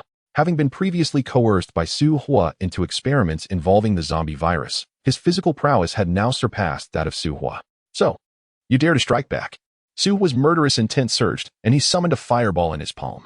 The 1st subordinate's face drained of color. He had witnessed the true might of Su Hua's fireball not long ago, a force comparable to that of a grenade, capable of shattering numerous instruments within the research facility. He did not believe his body could withstand such an impact. Without hesitation, he turned to flee. Su Hua, however, showed no inclination to hold back and prepared to hurl the fireball. Enough. Lin Hui interjected with a disdainful snort, dispersing Su Hua's fireball effortlessly. Su Hua's heart sank, and he quickly reined in his murderous intent. Seizing the bag from the 3rd subordinate, he approached Lin Hui with a sycophantic grin. Owner Lin, look. Inside are 107 zombie crystal cores. To repay my debt, I have even sold my own body. But rest assured, I will gather the remaining 9,890 within a year. Fearing Lin Hui's wrath, he emphasized his substantial debt of zombie crystal cores, knowing that if Lin Hui were to kill him, those cores would remain unrecovered. Over 9,000 zombie crystal cores is an astronomical figure for him, and it is reasonable to assume that shopkeeper Lin would also take this quantity seriously. With a smirk that danced on the edge of amusement, Lin Hui observed him until he felt a chill run down his spine, at which point he accepted the bag. Then strive harder. Also, remember that your life no longer belongs to you. Do not squander it foolishly, for I shall not revive you again, Lin Hui remarked. Yes, yes, Su Hua replied, secretly wiping the cold sweat from his brow, realizing he had narrowly escaped a dire fate. How could he have known that the so-called system wholesaler was none other than the shopkeeper Lin? However, considering that shopkeeper Lin could manipulate Huang Xingyi's body to unleash such astonishing power and could wholesale systems, it did not seem entirely bizarre. Lin Hui collected the zombie crystal cores and tossed the bag back to Su Hua, saying, the system is a modification I made using a room card. I shall enhance it for you now, allowing you to absorb both the bodies and the crystal cores of the zombies directly, thus sparing you the lengthy distance. All right, all right. Su Hua nodded vigorously, finally comprehending the nature of the system, although he was astounded that the system was derived from a room card. He harbored no doubts given its origin from shopkeeper Lin. Lin Hui extended his hand and tapped Su Hua's forehead, causing the glowing numbers to transform into a luminous sphere that floated away. This sphere was, in fact, a semi-finished product of the system. After a few modifications, Lin Hui reintegrated the sphere back into Su Hua. Su Hua twitched a few times before regaining normalcy, at which point he beheld the so-called system. He inwardly mused that the system was not as formidable as he had envisioned, yet he dared not voice such thoughts. You four, come here. Lin Hui called to Su Hua's 4 subordinates. Without hesitation, the 2nd, 3rd, and 4th subordinates approached, swiftly producing their room cards with eager expressions directed at Lin Hui. The first subordinate, however, hesitated, lingering over 20 meters behind, somewhat intimidated. Su Hua immediately glared. "Did you not hear what shopkeeper Lin said?" The first subordinate's heart raced, and he hurriedly ran forward, presenting his room card. Lin Hui proceeded to modify the room cards of the four men, integrating them into their bodies. Then he addressed Su Hua, saying, "Your tenant system will have no time constraints for a year. Furthermore, I am not heartless. I shall not completely strip you of resources for becoming stronger. Henceforth, I will deduct 90% of the luminous coins you acquire, leaving you with 10% until your debts are repaid." Su Hua's eyes brightened at this revelation, feeling a wave of unexplainable gratitude. "Thank you, shopkeeper Lin. I will not let you down." Lin Hui nodded slightly, casting a glance at the first subordinate, and added, "Though those with a few loose screws can be quite troublesome. If utilized wisely, they can become formidable assets." Hearing this, the first subordinate looked at Lin Hui with gratitude, recognizing that Lin Hui was looking out for him. He finally realized that his earlier remarks may have been misplaced. "Yes, shopkeeper Lin, rest assured, I will not harm him," Su Hua obediently affirmed. Chapter 72. The ambitious Qin Gui, the first subordinate, silently lamented upon hearing the news. Lin Hui, choosing to refrain from further interference, merely nodded lightly before closing the door. Inside the room, he glanced at Huang Xingyi, who had returned and was now peacefully asleep in bed. Subsequently, he swiftly transported himself and Wu Xian back to the hotel. At the front desk of the glorious hotel, it was already late into the night, yet Mo Qingxian remained dutifully stationed at her post. Upon Lin Hui's return, she rose from her seat, maintaining her characteristic silence. "Has there been any trouble these past few days?" Lin Hui inquired. "No," Mo Qingxian replied. "But Tangjin mentioned that you owe him 6 boxes of ammunition." Lin Hui nodded slightly, and with a brief sense. He realized that there were 7 or 8 individuals now present in the hotel, all of whom had acquired room cards for their stay. Among them were the brother and sister duo, Ren Shuai and Ren Mei, whom he had encountered previously. The remaining 6 were survivors brought back by Tangjin. In light of this, it was clear that he indeed owed Tangjin 6 boxes of ammunition. "If you wish to return to your room, you may do so. I will keep watch here," Lin Hui said. "Understood," Mo Qingxian acknowledged with a nod before promptly turning to head back to her room. Lin Hui then proceeded to cleanse all the zombie crystal cores he had acquired over the past few days, offering them to Wu Xian as a snack. At this moment, Wu Xian's eyes sparkled with newfound vitality, a positive sign. Following this, Lin Hui seated himself and Wu Xian at the front desk, reflecting on the enhancements he had experienced recently. Though the hotel's essence had not increased, and had even diminished slightly, his overall strength had seen a modest rise. This was merely the beginning. As the guests adapted to the binding system and began actively hunting zombies, his growth would soon witness an exponential surge.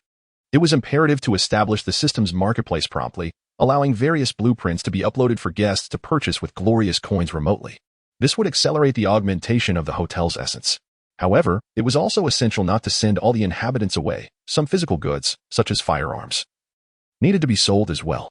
The variety of firearms required expansion, Lin Hui contemplated. Meanwhile, outside Huang Xingyi's room, Su Hua cast a cold glance at the first subordinate, choosing not to dwell on the matter further.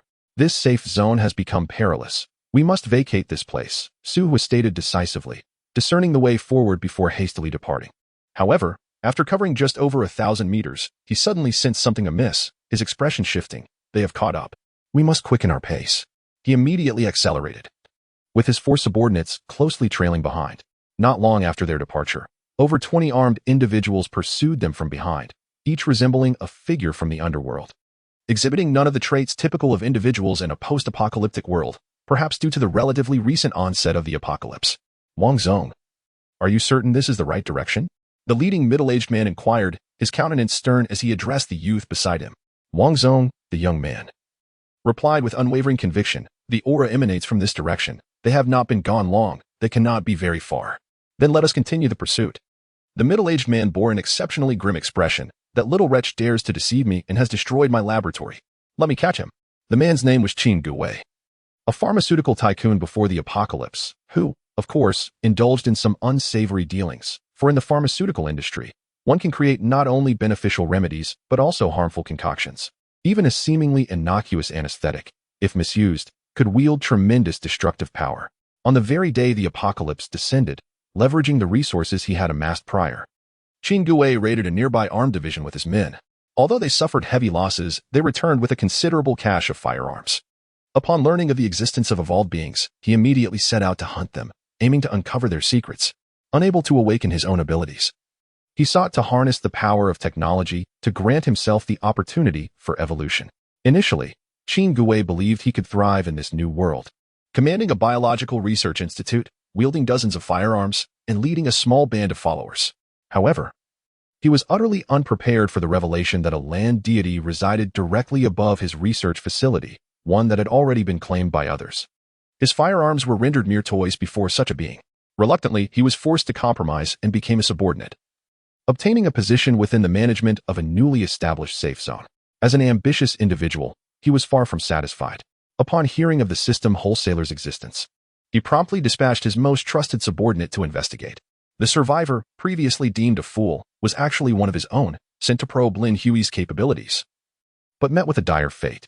Undeterred, Qin Gui resolved to infiltrate the ranks of the survivors himself, ultimately locating the system wholesaler, and indeed acquired a system. With the system in his possession, his ambition swelled, and upon returning, he pressured Su Hua, with whom he had negotiated for 300 zombie crystal cores, to reduce the number to a mere 100.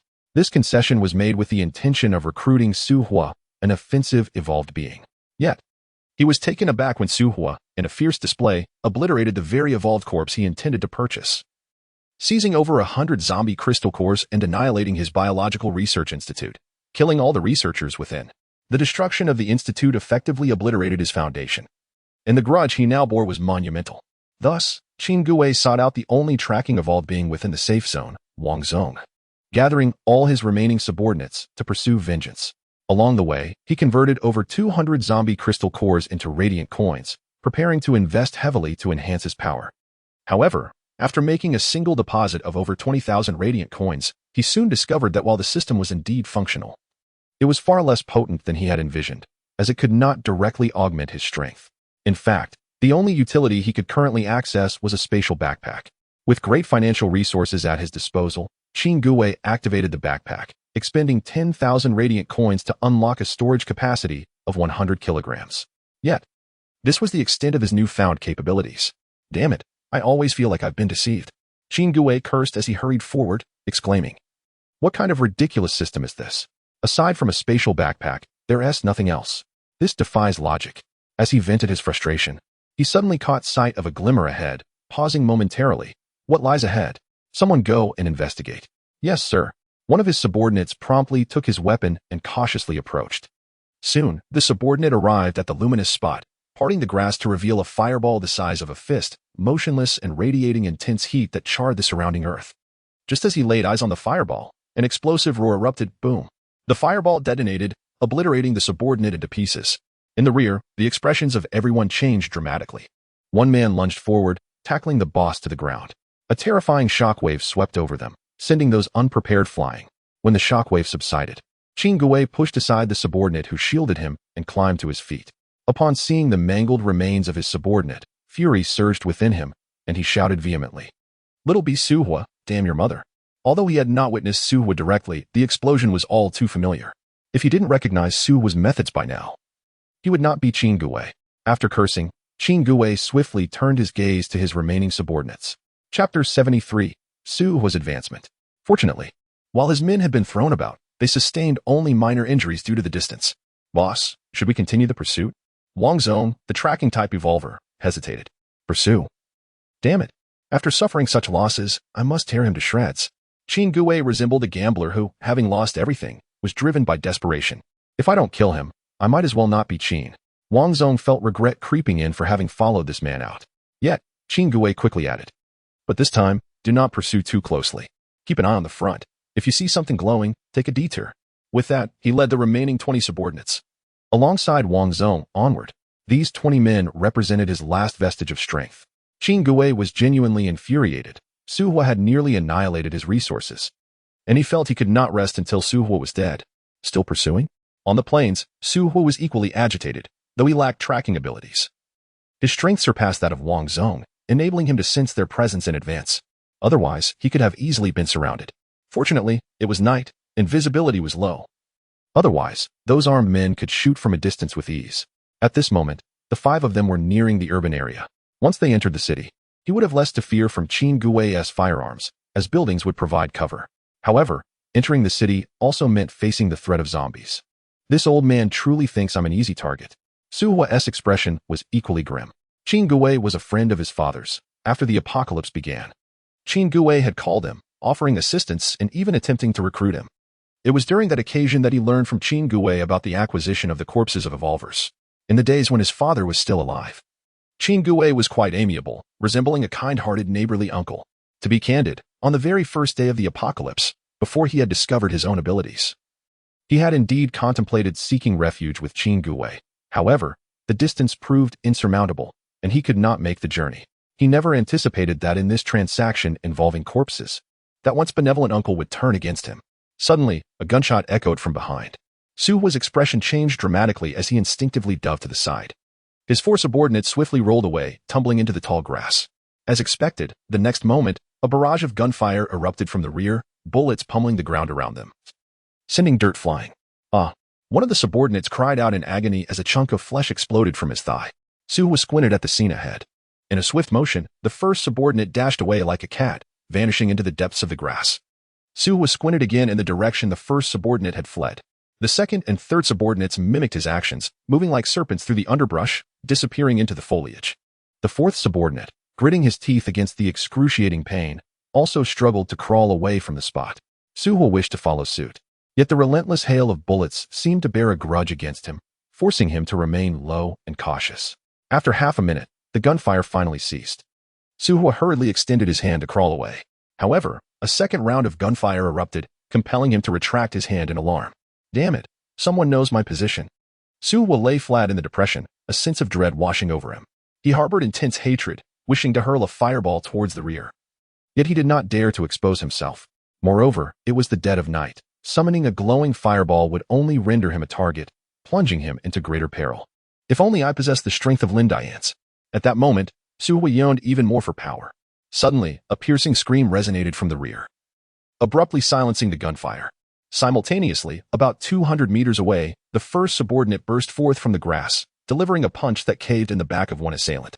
The man's scream caused the remaining attackers to halt their firing and turn in alarm. The first subordinate did not pause, charging towards the second assailant. Shoot! Kill him quickly.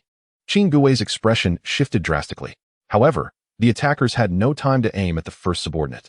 With explosive speed, he seized one individual and swung him violently. Bang! Bang! Bang!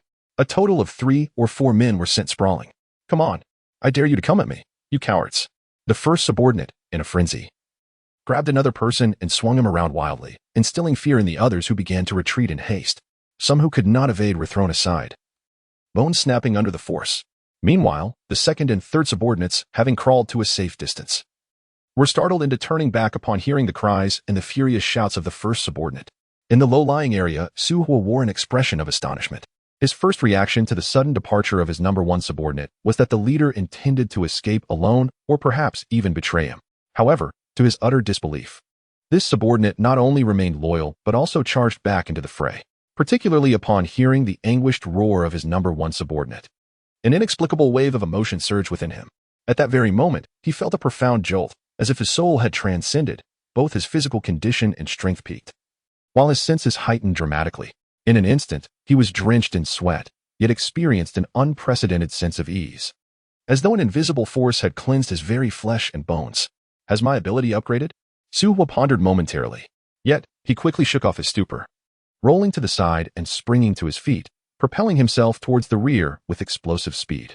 The opportunity created by his leader was too precious to squander in light of such a sacrifice.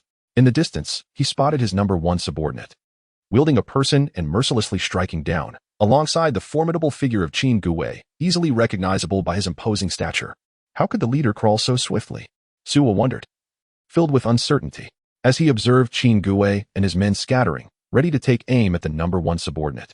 Su Hua hastily conjured a fireball and hurled it forward, shouting, "Leader, take cover." Upon hearing the command, the number one subordinate unhesitatingly launched the mangled corpse he was holding away and rolled to the side.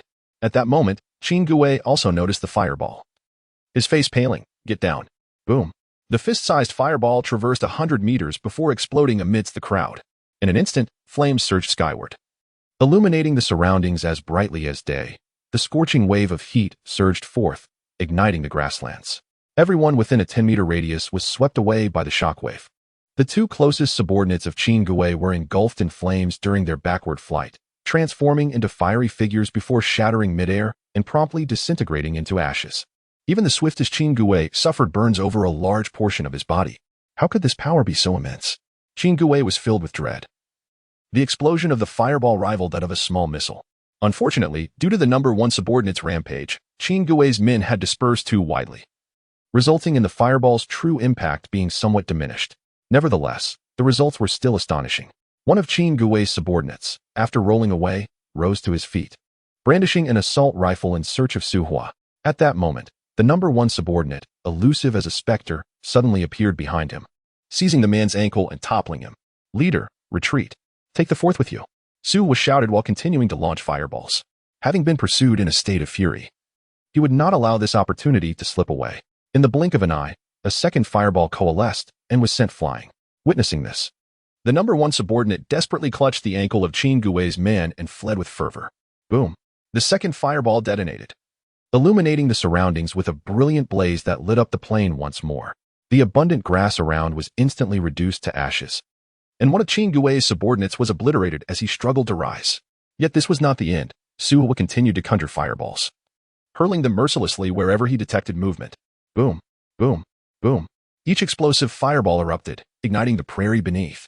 In the throes of Su Hua's wrath, flames voraciously consumed everything in their path, as Qin Gui's men were reduced to mere fragments, only to be turned to ash thereafter. Suddenly, Su Hua spotted a dark figure frantically fleeing amidst the glow of the flames. The individual's clothes had disintegrated, their body charred and marred by burns. Even from behind, Su Hua recognized that it was none other than Qin Gui. "Qin Gui, you treacherous old fool, meet your demise," he bellowed, casting another fireball into the chaos. Qin Gui, in the throes of his desperate escape, turned back with great difficulty, only to witness a fireball hurtling toward him at breakneck speed. His face contorted in terror as the thought struck him. No. In that fleeting moment, his life flashed before his eyes, his youthful days spent pursuing a medical career, his travels abroad for studies, the innumerable hardships faced before finally assembling a team for pharmaceutical research. In his relentless pursuit of profit, he engaged in both noble and nefarious practices alike, willing to sell any concoction that would yield wealth, provided the consequences were not too dire. He was daring and resolute, earning a reputation for reliability, gradually amassing wealth and authority, which allowed him to attract a cadre of capable associates. As his ambitions grew, so did his moral depravity. He began to conceal controlled substances and peddle an array of hallucinogenic drugs. Through various dubious enterprises, he amassed a fortune, eventually possessing an inexhaustible supply of wealth and a plethora of women vying for his attention. As he aged, he became increasingly fearful of growing old and losing his fortune to the avarice of women. Thus, he refrained from marriage, convinced that they were only drawn to his riches. Even though he cherished children, he opted to quietly run an orphanage rather than father his own, fearing that his offspring might conspire against him for his wealth. He even hesitated to reveal his role as the benefactor of the orphanage, apprehensive that the children might become burdensome.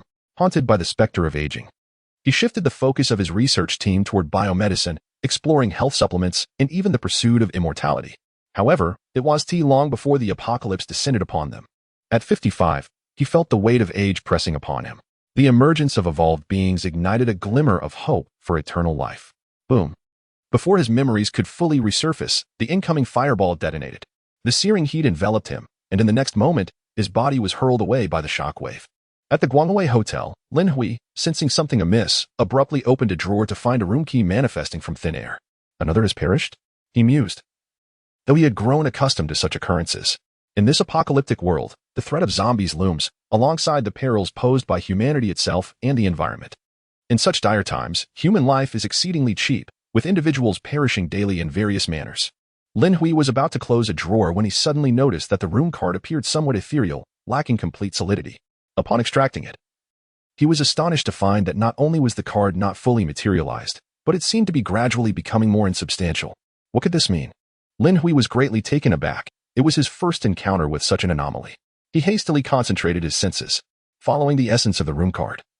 He faintly perceived that the individual who originally possessed it was in a peculiar state of liminality, caught between life and death. Soon, he discerned that the former owner of the card was undoubtedly on the brink of death. However, the guest system manifested through the room card contained a substantial reserve of luminous coins. In the face of a violent assault on that individual, some of these coins had dispersed, and at the moment of imminent death, they permeated the person's flesh, preserving their life. During this process, it appeared that the individual experienced a phenomenon of awakening, deepening the integration between the guest system and their essence.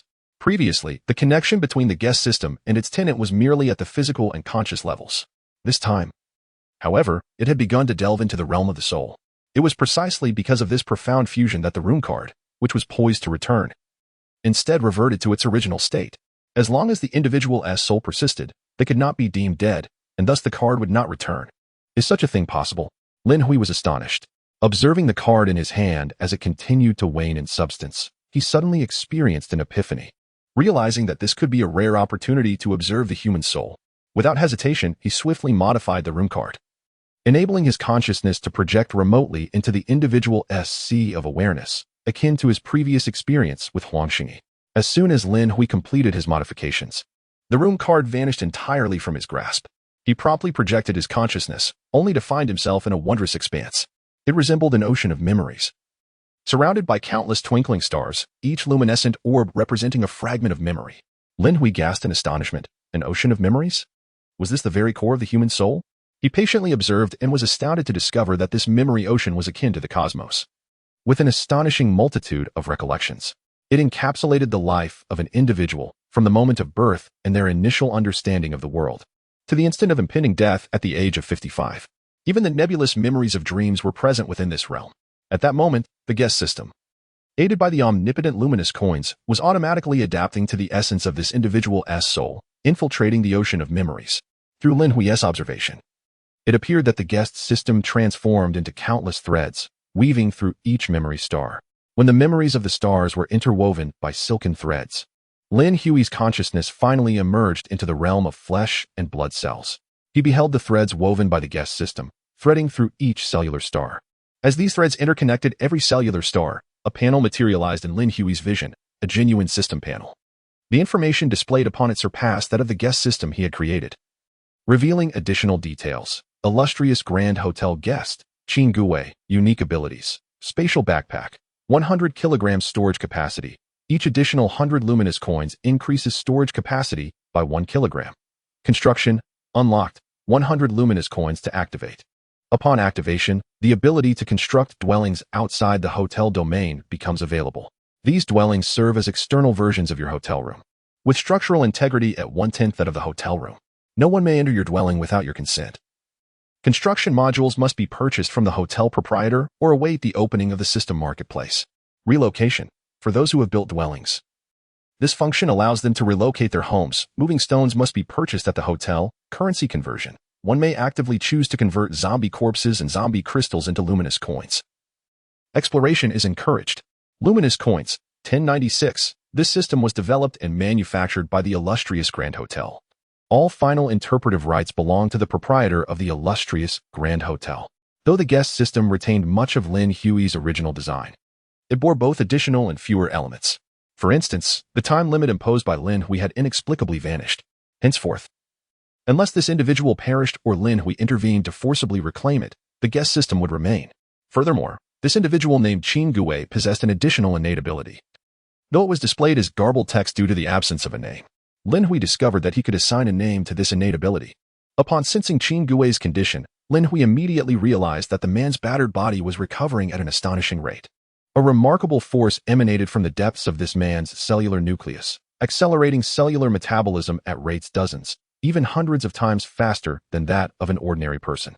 Rebirth of flesh and blood? Lin Hui raised an eyebrow. Is this a form of extraordinary ability? Thus, this individual is awakening? And such an awakening must be linked to the soul, which is likely why the integration of the guest system deepens. At this juncture, Lin Hui recognized that such circumstances were nearly impossible to replicate, unless others, after merging with the guest system, underwent a near-destructive demise and awakened their extraordinary abilities in the precipice of death. Only then could the integration of the guest system be deepened. Otherwise, they would have to wait for Lin Hui's improvements. Lin Hui resolved to make this man a primary subject of study, yet he intended to remain concealed, to avoid any unforeseen complications. Upon witnessing the memories of this man, he discovered that the individual harbored an exceedingly severe case of paranoia. Should this man become aware of his existence, it would likely drive him to madness.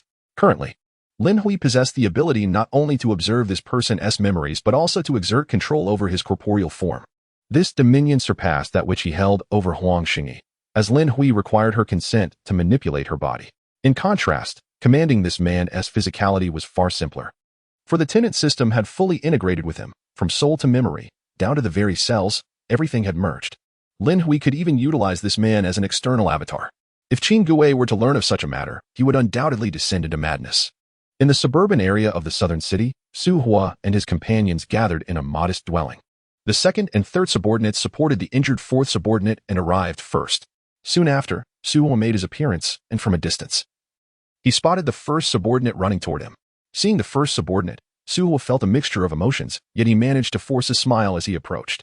This time, the first subordinate had accomplished a significant feat. The older leader noticed Su Hua personally greeting him, causing the first subordinate to feel somewhat anxious. Su Hua took a deep breath, his smile growing more vibrant as he strode over and patted the first subordinate on the shoulder, exclaiming, "Well done. You've made a substantial contribution this time."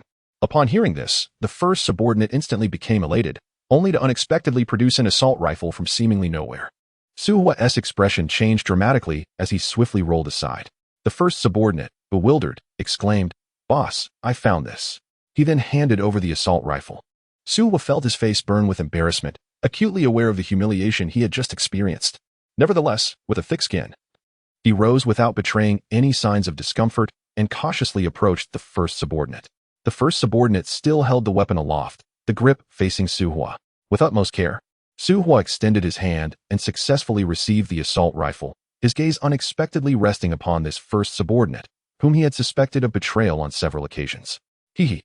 The first subordinate chuckled awkwardly, saying, "Earlier, I encountered a few zombies on the road and expended all the ammunition, but the gun is still in good condition.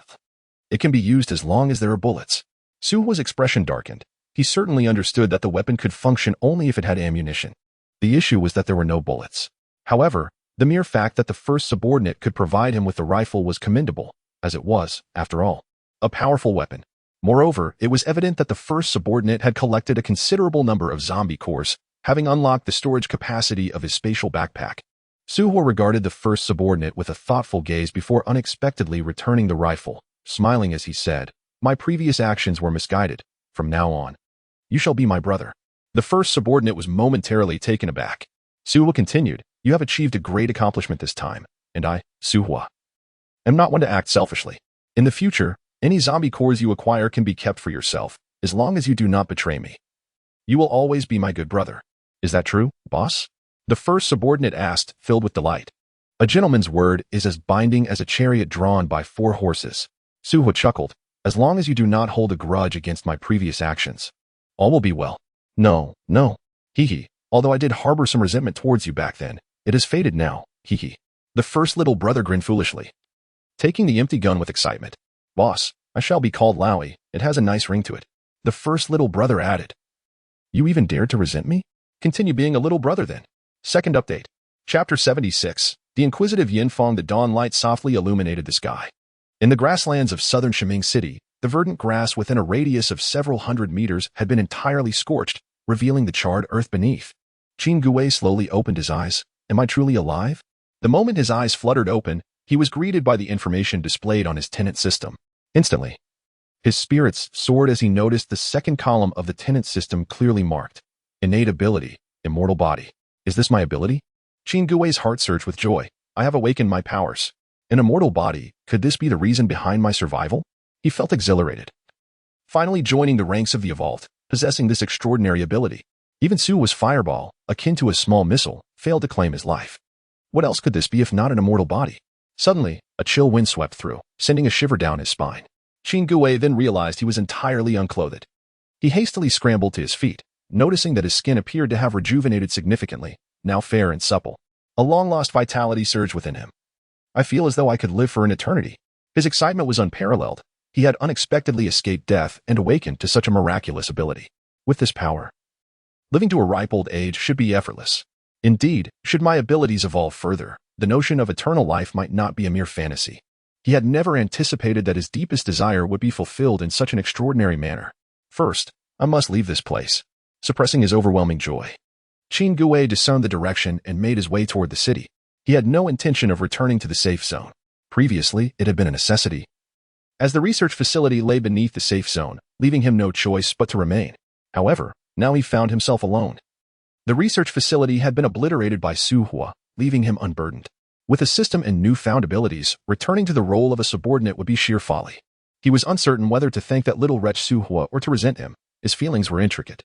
He could surmise that his awakening to this immortal ability was likely a result of the immense stimulus he experienced between life and death, emerging anew from the brink. However, the rift had been created.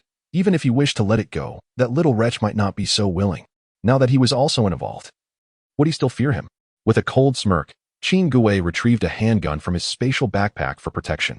He had previously unlocked a storage capacity of 100 kilograms, filling his spatial backpack predominantly with firearms and ammunition, along with a meager supply of food.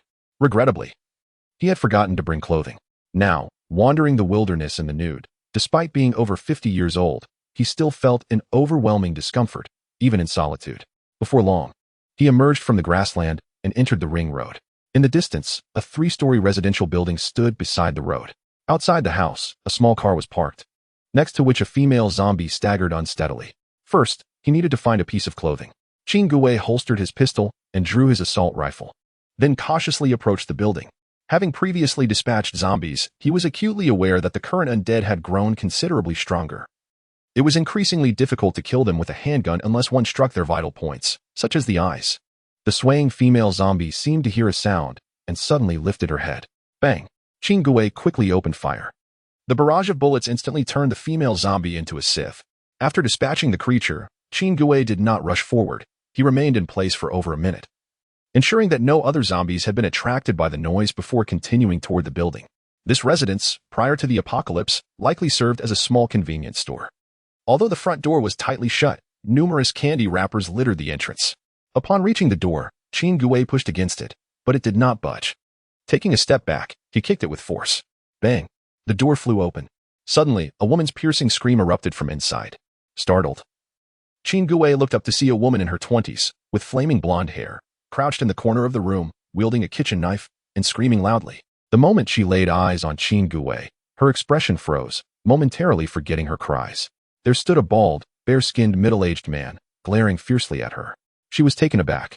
Even in the apocalypse, how could someone be running around naked?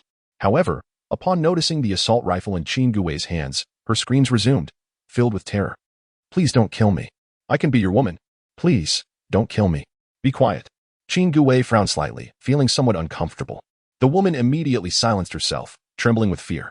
Cautiously, Qin Gui stepped inside, glanced around the room, and upon confirming there were no others present, he carefully grabbed a filthy piece of clothing from nearby and wrapped it around his waist. Throughout this process, the woman in the corner shivered uncontrollably, daring not to move. Once he had secured the clothing, Qin Gui addressed her. Are there any other people here? And no, just me, she stammered, quickly adding, please don't kill me. I'm willing to be your woman. Just spare my life, and you can have whatever you desire. I'm very skilled. I can accommodate any position. Be quiet. Qin Gui's lips twitched at her desperate pleas for survival. I will not kill you, but I need some clothing.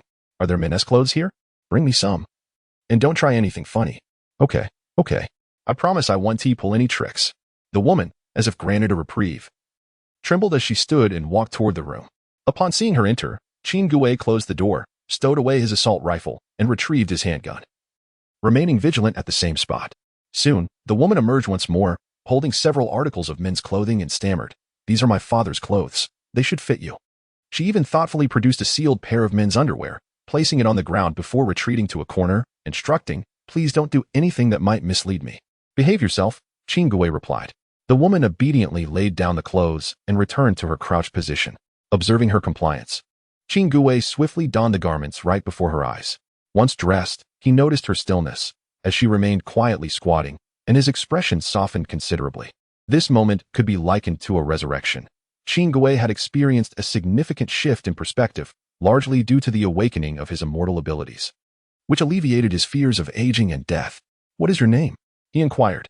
Yinfang. The woman, Yinfang, answered honestly. Qin Gui then asked, Where are your parents?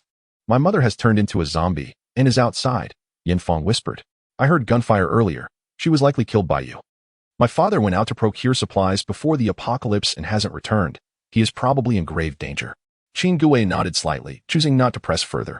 He regarded the young woman with dyed blonde hair, likely in her 20s, and pondered that if he had not compelled his former lovers to terminate their pregnancies, his own children might have reached this age. Suddenly, Yanfang spoke again. What I said earlier was true. What? Qin Gui paused in surprise. I am willing to be your woman. I possess considerable skills. Yanfang appeared anxious that Qin Gui might harm her, and she continued nervously, before the apocalypse, I sought multiple boyfriends to learn how to be an exemplary wife and mother. I assure you, I can take good care of you. Qin Gui was taken aback. Chapter 77. I want to assess your skills. Taking a deep breath, Qin Gui expelled the turmoil within him, gazing expressionlessly at this young woman, who could almost be considered of his daughter's generation. At that moment, he recalled a popular saying among the youth, when young, dating is merely training someone to be a wife. He scoffed softly, realizing she was blatantly positioning herself as a potential partner. After dismissing the thought, Qin Gui began to scavenge for food in the supply point, stuffing anything edible into his spatial backpack. However, the capacity of his backpack was limited to 100 kilograms. The firearms and ammunition consumed a significant portion of the storage, leaving little room for food. Once he could no longer fit anymore, he tore open a package and began to eat directly, seeking to satiate his hunger. Meanwhile, Yanfang huddled in the corner, refraining from speaking and pretending not to notice. Although sustenance was essential, survival was paramount. Simultaneously, she harbored a sense of dissatisfaction. These wretched men, when they perceive your efforts as insufficient, incessantly lament about your lack of domestic virtues. Yet, when you strive diligently to improve, they disdainfully remark that you have been sullied by others.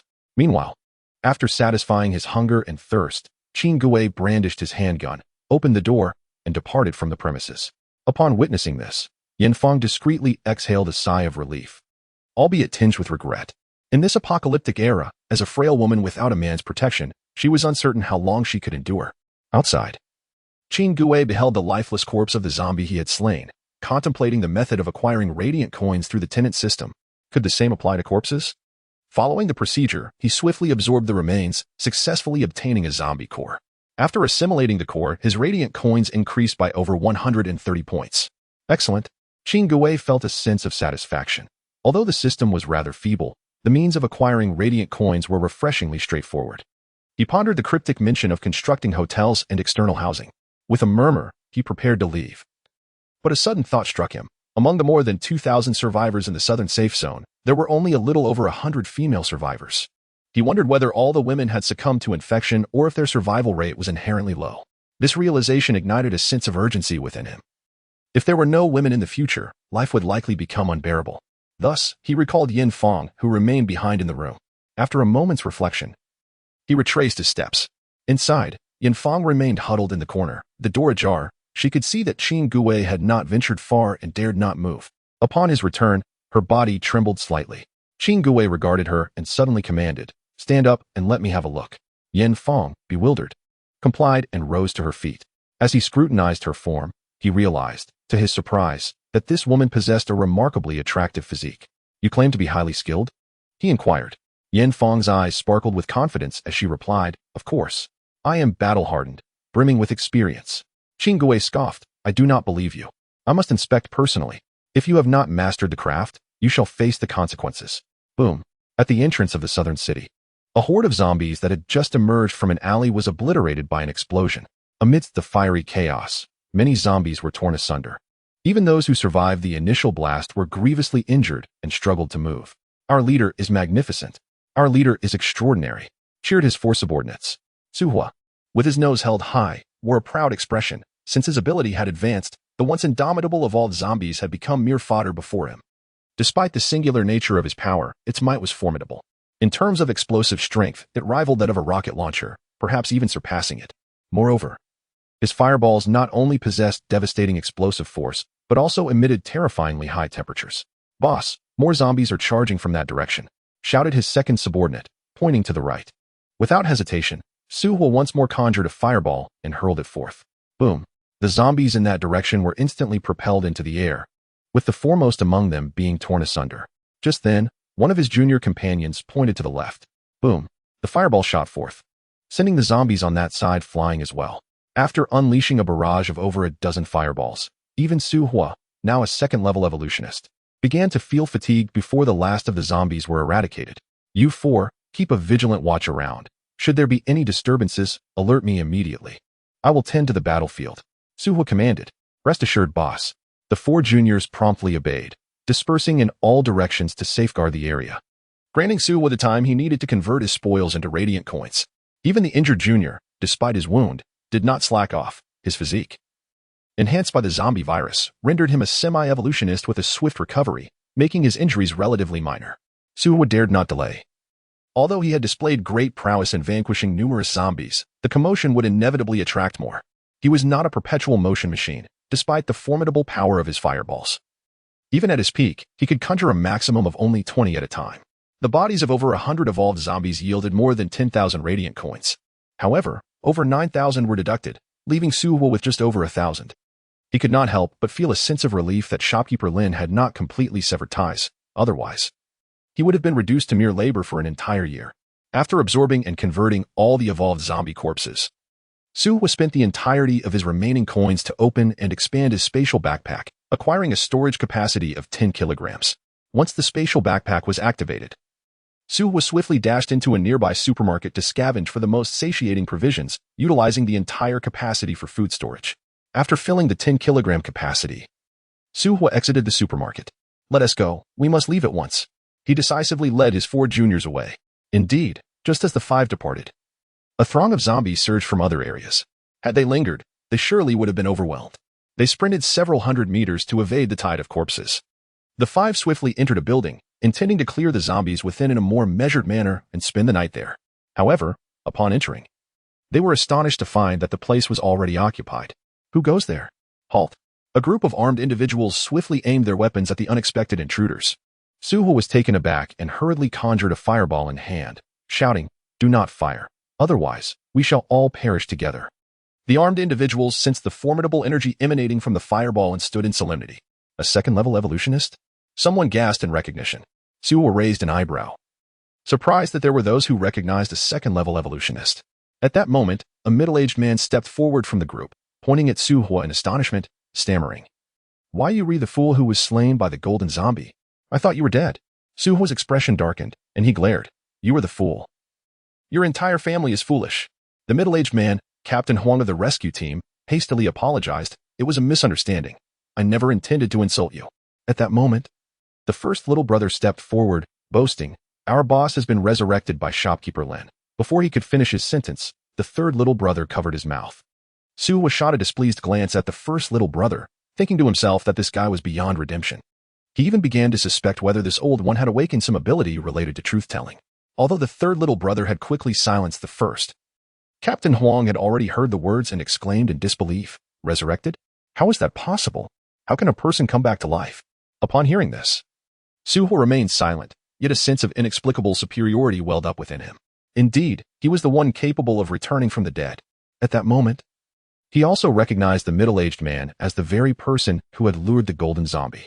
Instantly, his expression soured. Had it not been for this man, he would not have died once, resulting in his current substantial debts. Just then, the metal controller stepped forward, eyes wide as he regarded Suhua. Suhua, in turn, stared back at the metal controller. Suhua, metal controller. Suhua, metal controller. The two exchanged intense gazes, each believing the other had something to say. Yet neither uttered a word. Fortunately, Captain Huang broke the silence, exclaiming in shock, "Is it true that the enigmatic owner of the hotel, shopkeeper Lin Hui, resurrected you? How powerful must the shopkeeper Lin be to possess such abilities?" His astonishment reached unprecedented heights. As an official, he had encountered many peculiarities, but the existence capable of reviving the dead was something he had neither seen nor even heard of before. After speaking, Captain Huang seemed to regain his composure and hurriedly instructed his subordinates, "They are not enemies.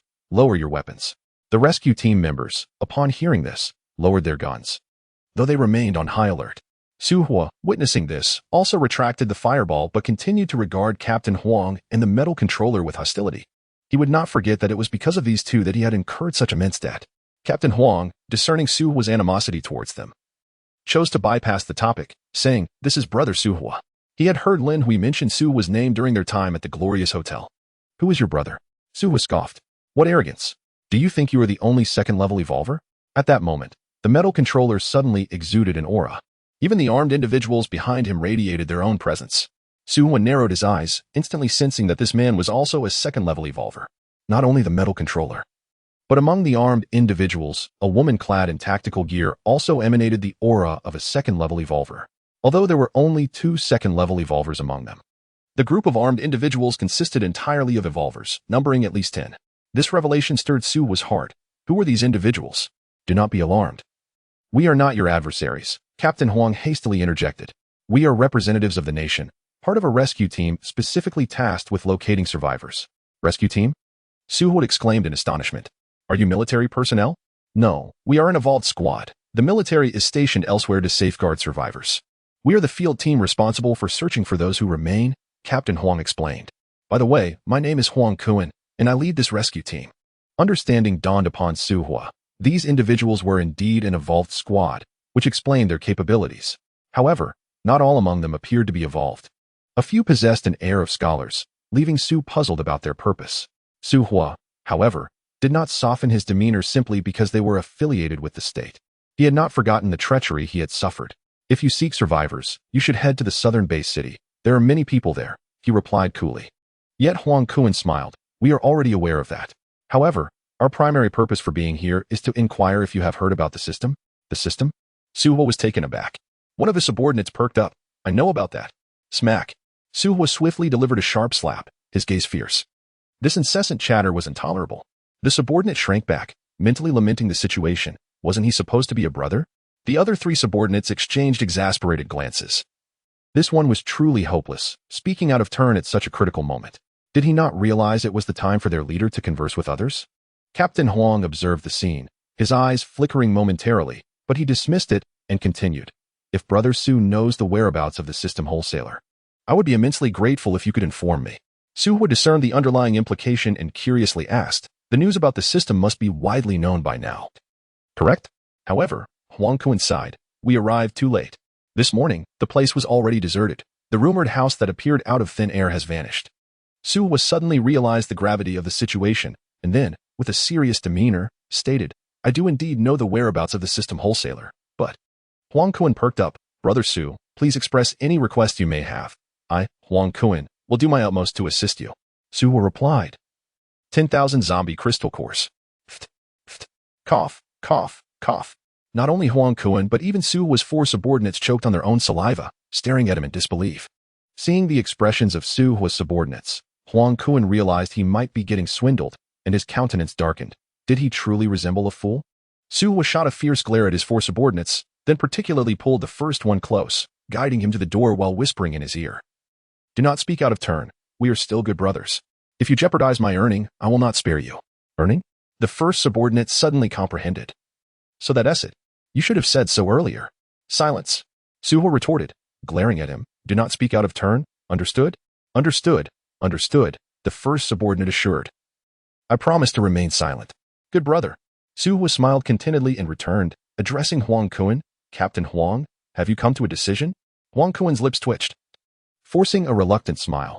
Brother Su, asking for 10,000 zombie crystal cores seems rather excessive, does it not? Not in the slightest, Su Hua responded. Captain Huang, you must understand that this involves a system.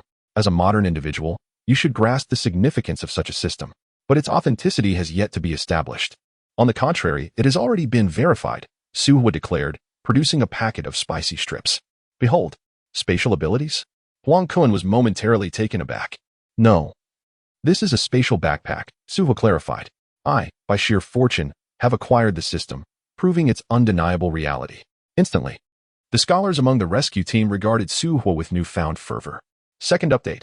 Chapter 79, Meteorite. However, the request for 10,000 zombie crystal cores left Huang Kuan speechless. To think one could encapsulate such a demand in a single phrase, it was audacious, to say the least. This was more implausible than expecting to catch a wolf with empty hands. Did he truly believe I possessed such naivety? Unbeknownst to Captain Huang, Su Hua was a master of persuasion. He launched into an elaborate discourse, extolling the system's formidable and transcendent nature. Ultimately, however, Huang Kuan could only concede to provide a maximum of 100 zombie crystal cores, with not a single one more, contingent upon Su Hua personally guiding him to the system's supplier, whereupon the agreed number of cores would be dispensed. Su Hua, of course, was not satisfied and continued to negotiate. In the end, Huang Kuan relented, agreeing to initially supply 50 zombie crystal cores, with the remaining 50 to follow upon locating the system supplier. At last, the negotiations concluded. Both parties reached a verbal agreement, setting out on their journey while simultaneously hunting zombies, with the predetermined zombie crystal cores to be given to Su Hua along the way. However, just as they prepared to depart, a piercing howl sliced through the atmosphere overhead. What was that sound? What's happening? Everyone was taken aback and hurried to the entrance to look up. They beheld a streak of light soaring across the sky above Shiming City, moving with astonishing speed, covering vast distances in an instant. Goodness, a meteor? A meteorite? Everyone was taken aback. One member of the rescue team, filled with uncertainty, inquired, "Captain, could this be the third disaster?" "What third disaster?" Su Hua was momentarily stunned. At that moment, a scholar from the rescue team produced a peculiar instrument to investigate but shook his head. "This is merely an ordinary meteorite." Alas, the Earth today is indeed plagued with calamities. This revelation left everyone perplexed. Even Captain Huang, bewildered, questioned, "Professor Wu, if it's just an ordinary meteorite, what concerns you?" "You all know nothing," Professor Huang sighed. "In this day and age, with the loss of satellite surveillance and various super-heavy weaponry, the Earth is akin to having shed its protective outer layer." "I don't understand." One of the junior members scratched his head. Professor Huang continued, "It's a simple principle. Previously, satellites monitored the skies, and whenever a large meteorite approached Earth, specialized departments would obliterate it to prevent it from striking the surface and causing disaster. Yet now, devoid of satellite surveillance, we remain utterly oblivious to the moment when a colossal meteorite might descend upon us." A sharp sound sliced through the atmosphere, echoing in the distance. At the glorious hotel, even before the sound reached him, Lin Hui felt an uncanny premonition. In an instant, he teleported to the rooftop of the hotel, witnessing a fireball, 2 meters in diameter, hurtling toward him at an alarming speed, causing him to gasp in astonishment. "What on earth is that?" His eyes narrowed as he extended his hand. Suddenly, a gargantuan hand of energy, stretching 500 meters, reached skyward, capturing the fireball that soared overhead. With a thunderous roar, the energy hand trembled slightly, sending visible ripples through the air, stirring up fierce winds within a kilometer radius. Fortunately, the energy hand held firm, unshattered. Lin Hui gradually retracted the energy hand, bringing the fireball down. As the charred fragments disintegrated into ash, he was taken aback to find that the once formidable fireball had completely vanished, leaving behind only a walnut-sized, ultra-dense stone. Goodness, could this trivial thing have caused such a commotion? Lin Hui was flabbergasted. He had anticipated some divine artifact soaring past him. After all that excitement, he had merely captured this inconsequential object? Was this truly a meteorite? Did I just catch a meteorite with my bare hands? Unsure whether to laugh or weep, Lin Hui lamented the loss of several precious drops of hotel essence. Nevertheless, the meteorite seemed remarkably resilient. Perhaps it could be fashioned into something useful. Shaking his head, he vanished in a flash, reappearing at the hotel front desk. "Good morning, Master Lin," greeted the hotel owner and several unnamed guests, who hurriedly acknowledged his presence. Lin Hui nodded slightly, and once the guests departed, he began to examine the meteorite in his hand, remaining such a substantial piece upon impact. It must have originally possessed a diameter of at least 10 meters, right? He was uncertain. Regardless, a meteorite that had endured atmospheric friction and combustion should not be underestimated. After all, in ancient times, such objects were referred to as mystical iron. Yet, this artifact seemed of little use to him. With the essence of the hotel at his disposal, even ordinary metals could be augmented. Lin Hui felt a twinge of regret for having squandered several drops of hotel essence. However, transforming it into a sword or some weapon, labeling it as crafted from celestial meteorite, could attract the interest of gullible patrons. At that moment, Tangjin and the Tang clan's adventurers returned, accompanied by 2 unfamiliar women. "Master Lin, I've brought back 2 survivors," Tangjin announced with a smile. Lin Hui replied casually, retrieving 2 boxes of ammunition without further ado. Though the 2 female survivors were fairly attractive, they paled in comparison to Mo Qingxian. And would their voices ever rival Huang Shenyi's melodic tone? Thus, he paid them little heed, continuing to scrutinize the meteorite while contemplating how to unlock the system's marketplace. "Master Lin," Tangjin interjected again, "do you have something on your mind?" Lin Hui frowned, for he preferred solitude when pondering matters. The 2 female survivors brought back by Tangjin supported each other, cautiously surveying Lin Hui, wondering if he was indeed the omnipotent Lin proprietor spoken of by Captain Tang. Noticing Lin Hui's apparent impatience, Tangjin hesitated momentarily but mustered the courage to say, "Previously, I also brought back 6 survivors." "Oh, indeed," Lin Hui replied, acknowledging the debt and producing 6 boxes of ammunition. Tangjin, elated, collected the bullets, totaling 8 boxes, sufficient for an extended period, especially for Zhou Tingting, as each bullet could yield extraordinary results. After securing the ammunition, Tang Jun inquired, "Lin proprietor, do you still have those modified athletic shoes?" At this, Lin Hui lifted his gaze for the first time, smiling as he asked, "Oh, are you interested in purchasing them?" Hee. Tang Jun chuckled, "My abilities are still rather lacking. Possessing those modified shoes would allow me to escape swiftly in times of danger. I assure you, you won't regret it. These shoes can significantly enhance your chances of survival." With a smile, Lin Hui retrieved the modified shoes and placed them on the counter, feeling a sense of accomplishment in finally making a sale. Tang Jun joyfully accepted the shoes, about to express his gratitude when suddenly, a piercing sound sliced through the air from above. What is going on? Lin Hui raised an eyebrow, pondering the situation. Were they merely ordinary meteors? When did they become so frequent? However, this time he refrained from intercepting the meteors. In fact, by the time he heard the noise, the meteor had already passed, as he had sensed it earlier and ventured out in advance. The speed of the meteor exceeded that of sound.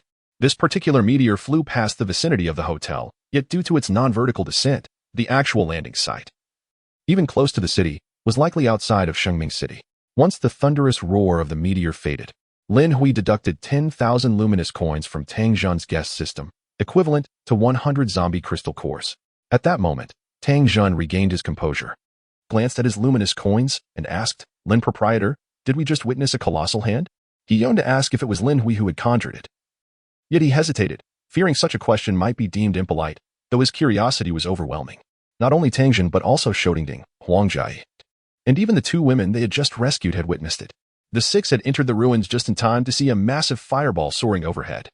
Before they could exclaim in astonishment, a gigantic arm reached up, 500 to 600 meters high, and seized the enormous fireball. They were left utterly stunned, rendered speechless for quite some time. Thus, upon returning to the hotel, Tang Jun could not suppress his inquiry. His curiosity was piqued, yet he was also concerned. If Lin Hui was not responsible for it, then the hotel could be perilously unsafe. Indeed, Lin Hui admitted candidly, for there was nothing to conceal. As he spoke, he displayed the meteorite in his hand, remarking, "Such a colossal fireball, yet it contains merely this tiny fragment of a meteorite." Unfortunately, the subsequent words were completely lost on Tang Jun and the others, including Zhou Tingting. They only heard Lin Hui confess, "It was I?" The 2 new women gazed at Lin Hui with an expression of disbelief. Was it this enigmatic shopkeeper who had conjured that miraculous scene earlier? At the front desk, Wu Xian chewed on a zombie crystal core, her curious eyes darting towards the 6 seemingly soulless individuals before her. Tilting her head, she pondered, recalling that she too had once been in such a state. Could these individuals be akin to her? But she quickly dismissed the thought, pouting slightly. She was now a higher existence, no longer a mindless, lowly husk. She continued to munch on the zombie crystal core, savoring its sweetness. The sound of her gnawing startled Tang Jun and the others from their stupor. Upon realizing Wu Xian was treating the crystal core as candy, their mouths twitched in disbelief, accompanied by a twinge of pain. Each core was worth 100 luminous coins. How could she consume it as if it were mere candy? Yet, they dared not voice their concerns, for it belonged to the shopkeeper. More importantly, even from a distance, Wu Xian exuded an air of intimidation that they were loath to provoke. A mere glance from her sent shivers down their spines. Tang Jun understood that this female zombie, who appeared almost indistinguishable from a normal person, had undoubtedly reached a terrifying level of power. The fact that Wu Xian was a zombie was no secret to Tang Jun and his companions. "Ahem, esteemed shopkeeper, please continue your work. We shall take our leave." Tang Jun coughed discreetly, hastily leading the women upstairs.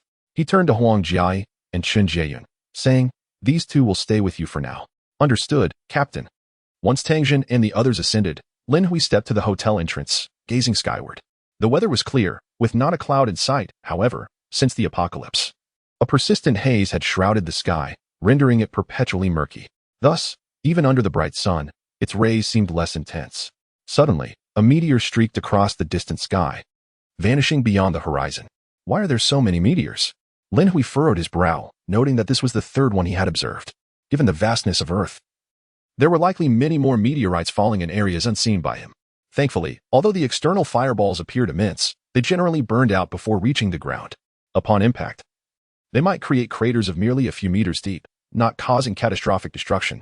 However, this was a relative assessment. If one were to land in a densely populated area, such as a safe zone, it could indeed obliterate an entire region.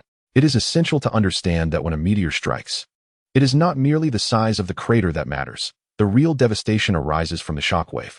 The shockwave is the true harbinger of catastrophic damage. On the streets, Suhua and others moved stealthily, shrouded in shadow, weaving through the throngs of zombies. The surrounding zombies paid no heed to the rescue team within the shadows.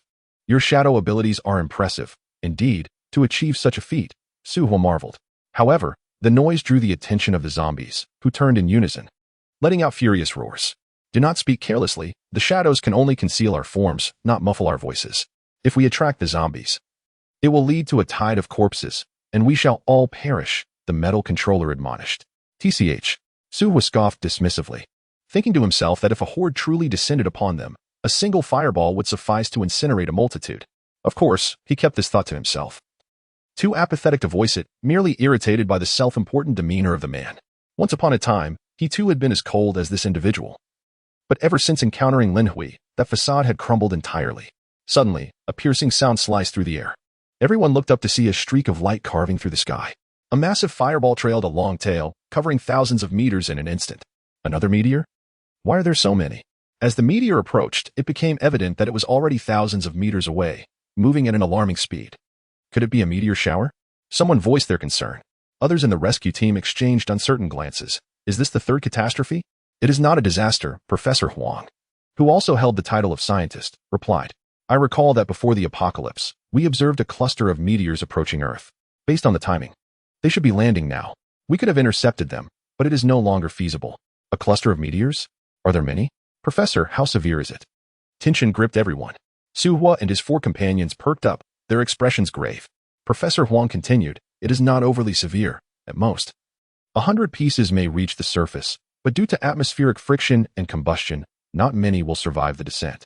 The majority will likely be incinerated.